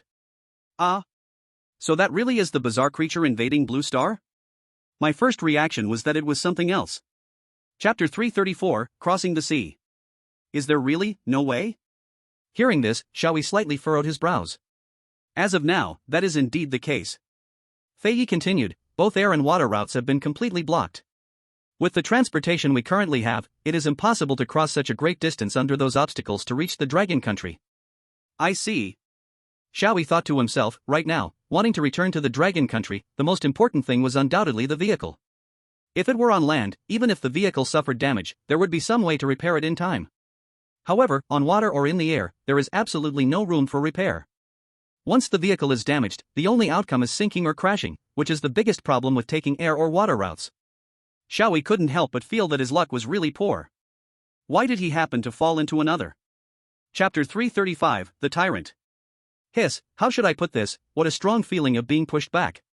Xiao Yi was currently inside the already constructed submarine, and when Fei Yi announced ignition, Xiao Yi immediately felt a powerful force of impact. The cabin was flashing with red light and playing an exciting piece of music. It was safe to say that the atmosphere was fully charged. If the direction of advancement is not horizontal but vertical, going up towards the sky, I have no doubt that I am headed for space. Xiao Yi sighed, thinking to himself, at this speed, it probably won't be long before they reach the coast of another continent. Moreover, those monsters could not possibly catch up to him. If there really existed monsters that could reach such speed, then humanity's defensive measures would have been shattered long ago. After all, with such speed, what fortress couldn't be smashed to pieces? Speed. Chapter 336, In the Name of the Tyrant. Ha! Hearing this, Xiao Yi naturally froze, still somewhat unable to believe it. Really, has he become a tyrant? Hiss, could it be that the people have not been affected, but he has? Has he been filled with the mysterious power of the rules and corrupted? Sorry. I can't quite understand what you're saying. The young man continued, however, I can tell you very clearly, His Royal Highness Shuriye, no, it should now be called His Majesty Shuriye. His Majesty has indeed done something that enrages both gods and men due to the rules and has implemented tyrannical oppression over the people. Enraging both gods and men. Upon hearing this, Xiao Yi couldn't help but furrow his brows. Looking at how those people hate him so much, it seems that the tyranny is quite severe. So, can this still be salvaged? Is there an opportunity for reconciliation with the people? Chapter 337, Half-Siblings. Is that so? Upon hearing Shuriya's words, Xiao Yi decided not to say more. Moreover, seeing Shuriye in such an environment. Not only did he not really fall into evil, but he also gained a deeper understanding and awareness, which made Xiao Yi quite admire him. Since you've said that, I won't say anything more. But speaking of which, this is clearly your first time as a ruler, and I didn't expect you to achieve this level already. You really shouldn't be underestimated, you are impressive. Ha ha. Hearing this, Shuriya showed a happy and satisfied smile, responding, thank you. With your words, I am satisfied. Although Shuriya's words felt a bit strange, Xiao Yi had already gotten used to it, and he continued. Just right, I also need to take a break and regain my energy. Chapter 338 Crisis. I want to survive.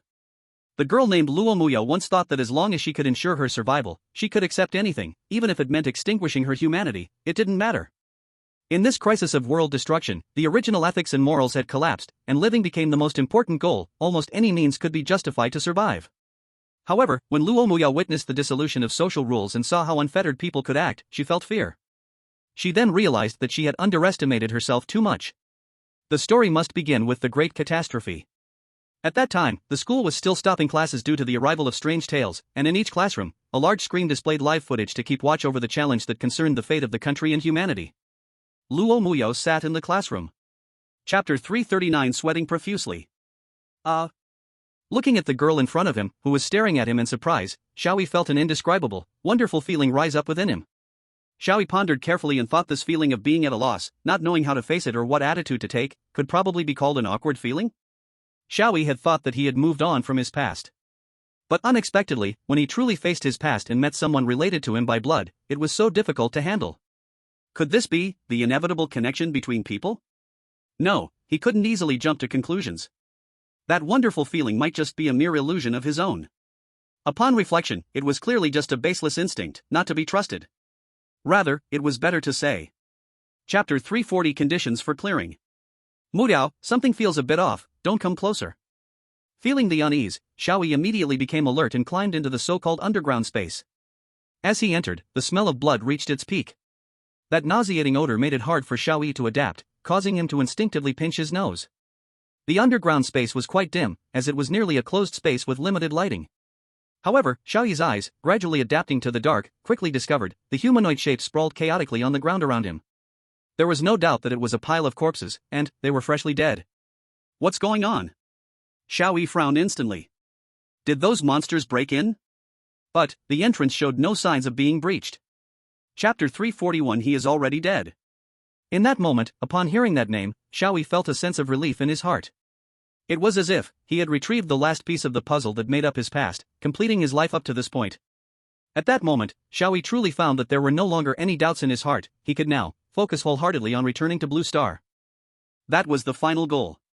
Perhaps because of the clarity in his mind, Xiao Yi even felt that his own abilities had improved a bit, restoring some of his original strength. Thank you, Luo Muyao. Xiao Yi said to Luo Muyao, I will remember this name. No. Luo Muyao continued to smile, saying, I don't understand why you are thanking me, but now is not the time to discuss this. Chapter 342. A person is the sum of all social relations. Who? Hearing that voice, Xiao Yi immediately became vigilant.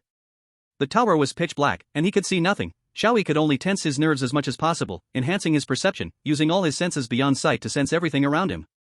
If something were to attack him, he could react immediately. Just then, that voice sounded again. Don't worry, I won't harm you, so there's no need to be too alert. Besides, being alert will only drain your own spirit and attention, which is meaningless. You expect me to believe everything you say? Believe it or not, it's up to you. Anyway, I won't act against you. After all, you're not someone that needs to be eliminated. Someone that needs to be eliminated? Hearing this, Xiao Yi frowned immediately, no longer as vigilant as before, then asked, Who are you? Chapter 343. The Rule Document. Oh? Really? Seeing that the other party was actually keeping their promise and preparing to take him to the top of the tower, Xiao Yi was a bit surprised. He thought they would still argue for a while longer. Of course. The voice said, after all. I'm not a shameless person. What has been agreed upon must be fulfilled. Plus, I have already lost to you in this duel, so there's even less reason to break the promise. You refer to it as a duel? Xiao Yi tilted his head slightly. Weren't we just having a Q&A session? No, it was indeed a duel. The voice slowly explained. When you reach a level like yours and mine, traditional weight class duels lose all meaning. Just like the empty path of fate, every independent individual possesses complete. Chapter 344. The Truth of the Azure Void. This decision was undoubtedly quite inappropriate. At this moment, the most appropriate decision should be to remain silent and think of effective means to target the opponent afterwards. However, Xiao Yi did not forget that there were still people in the world dying constantly at this very moment. Time flows coldly, never waiting for anyone. No matter how much one wishes for this moment to last forever, it will only bring more sorrow. Thus, even though Xiao Yi knew his chances of victory were extremely slim, he still chose to fight this time. Moreover, how could he know the opponent's true level without trying? So, Xiao Yi immediately tore apart that page of the rule document and coldly stated. Such a boring, entirely self-centered childish rule has no reason to exist. Being destroyed is the most suitable outcome. Are you serious? The voice responded at this point. Chapter 345. Final Deconstruction. Well. Regarding this question, she sighed lightly. To be honest, we also don't really know. After all, each of us, including your thoughts, can easily expand to infinity, and it is exactly for this reason that we possess such power, but correspondingly, the complexity of thoughts also makes it difficult for us to perceive easily. So you're saying you don't know either? It can't be denied. She said, as for the zero rule, we can say we know almost nothing about him. Even though he was created by us, we still know very little about him. Created by hand? That's right, the people of Earth's civilization granted us the authority of being Azure Void. However, there were no restrictions placed on us, not even any rules on how to stimulate the growth of the power of change, but rather left it to our own judgment. Chapter 346. I'm an idiot. Why did I join the rule? Strange talk. Hiss. Ha. The zero rule took a deep breath, still barely suppressing the urge within. He stared at Xiao Yi and coldly said. What do you understand? You clearly know nothing. Is that so? Xiao Yi also gazed at him, chuckling as he said. If that's the case, then show me accurate proof to refute me. As the one burdened with a great mission, the Cyan Void, can't you even refute a single individual from the backward civilization you despise the most? Xiao Yi's words undoubtedly pierced deeply into the zero rule. The sense of honor he carried for the mission he bore was, without a doubt, the most important thing to him. To deny the reasonableness and legitimacy of his existence as the Cyan Void was equivalent to denying everything about him. In his heart, the zero rule knew he could not persuade Xiao Yi, or rather,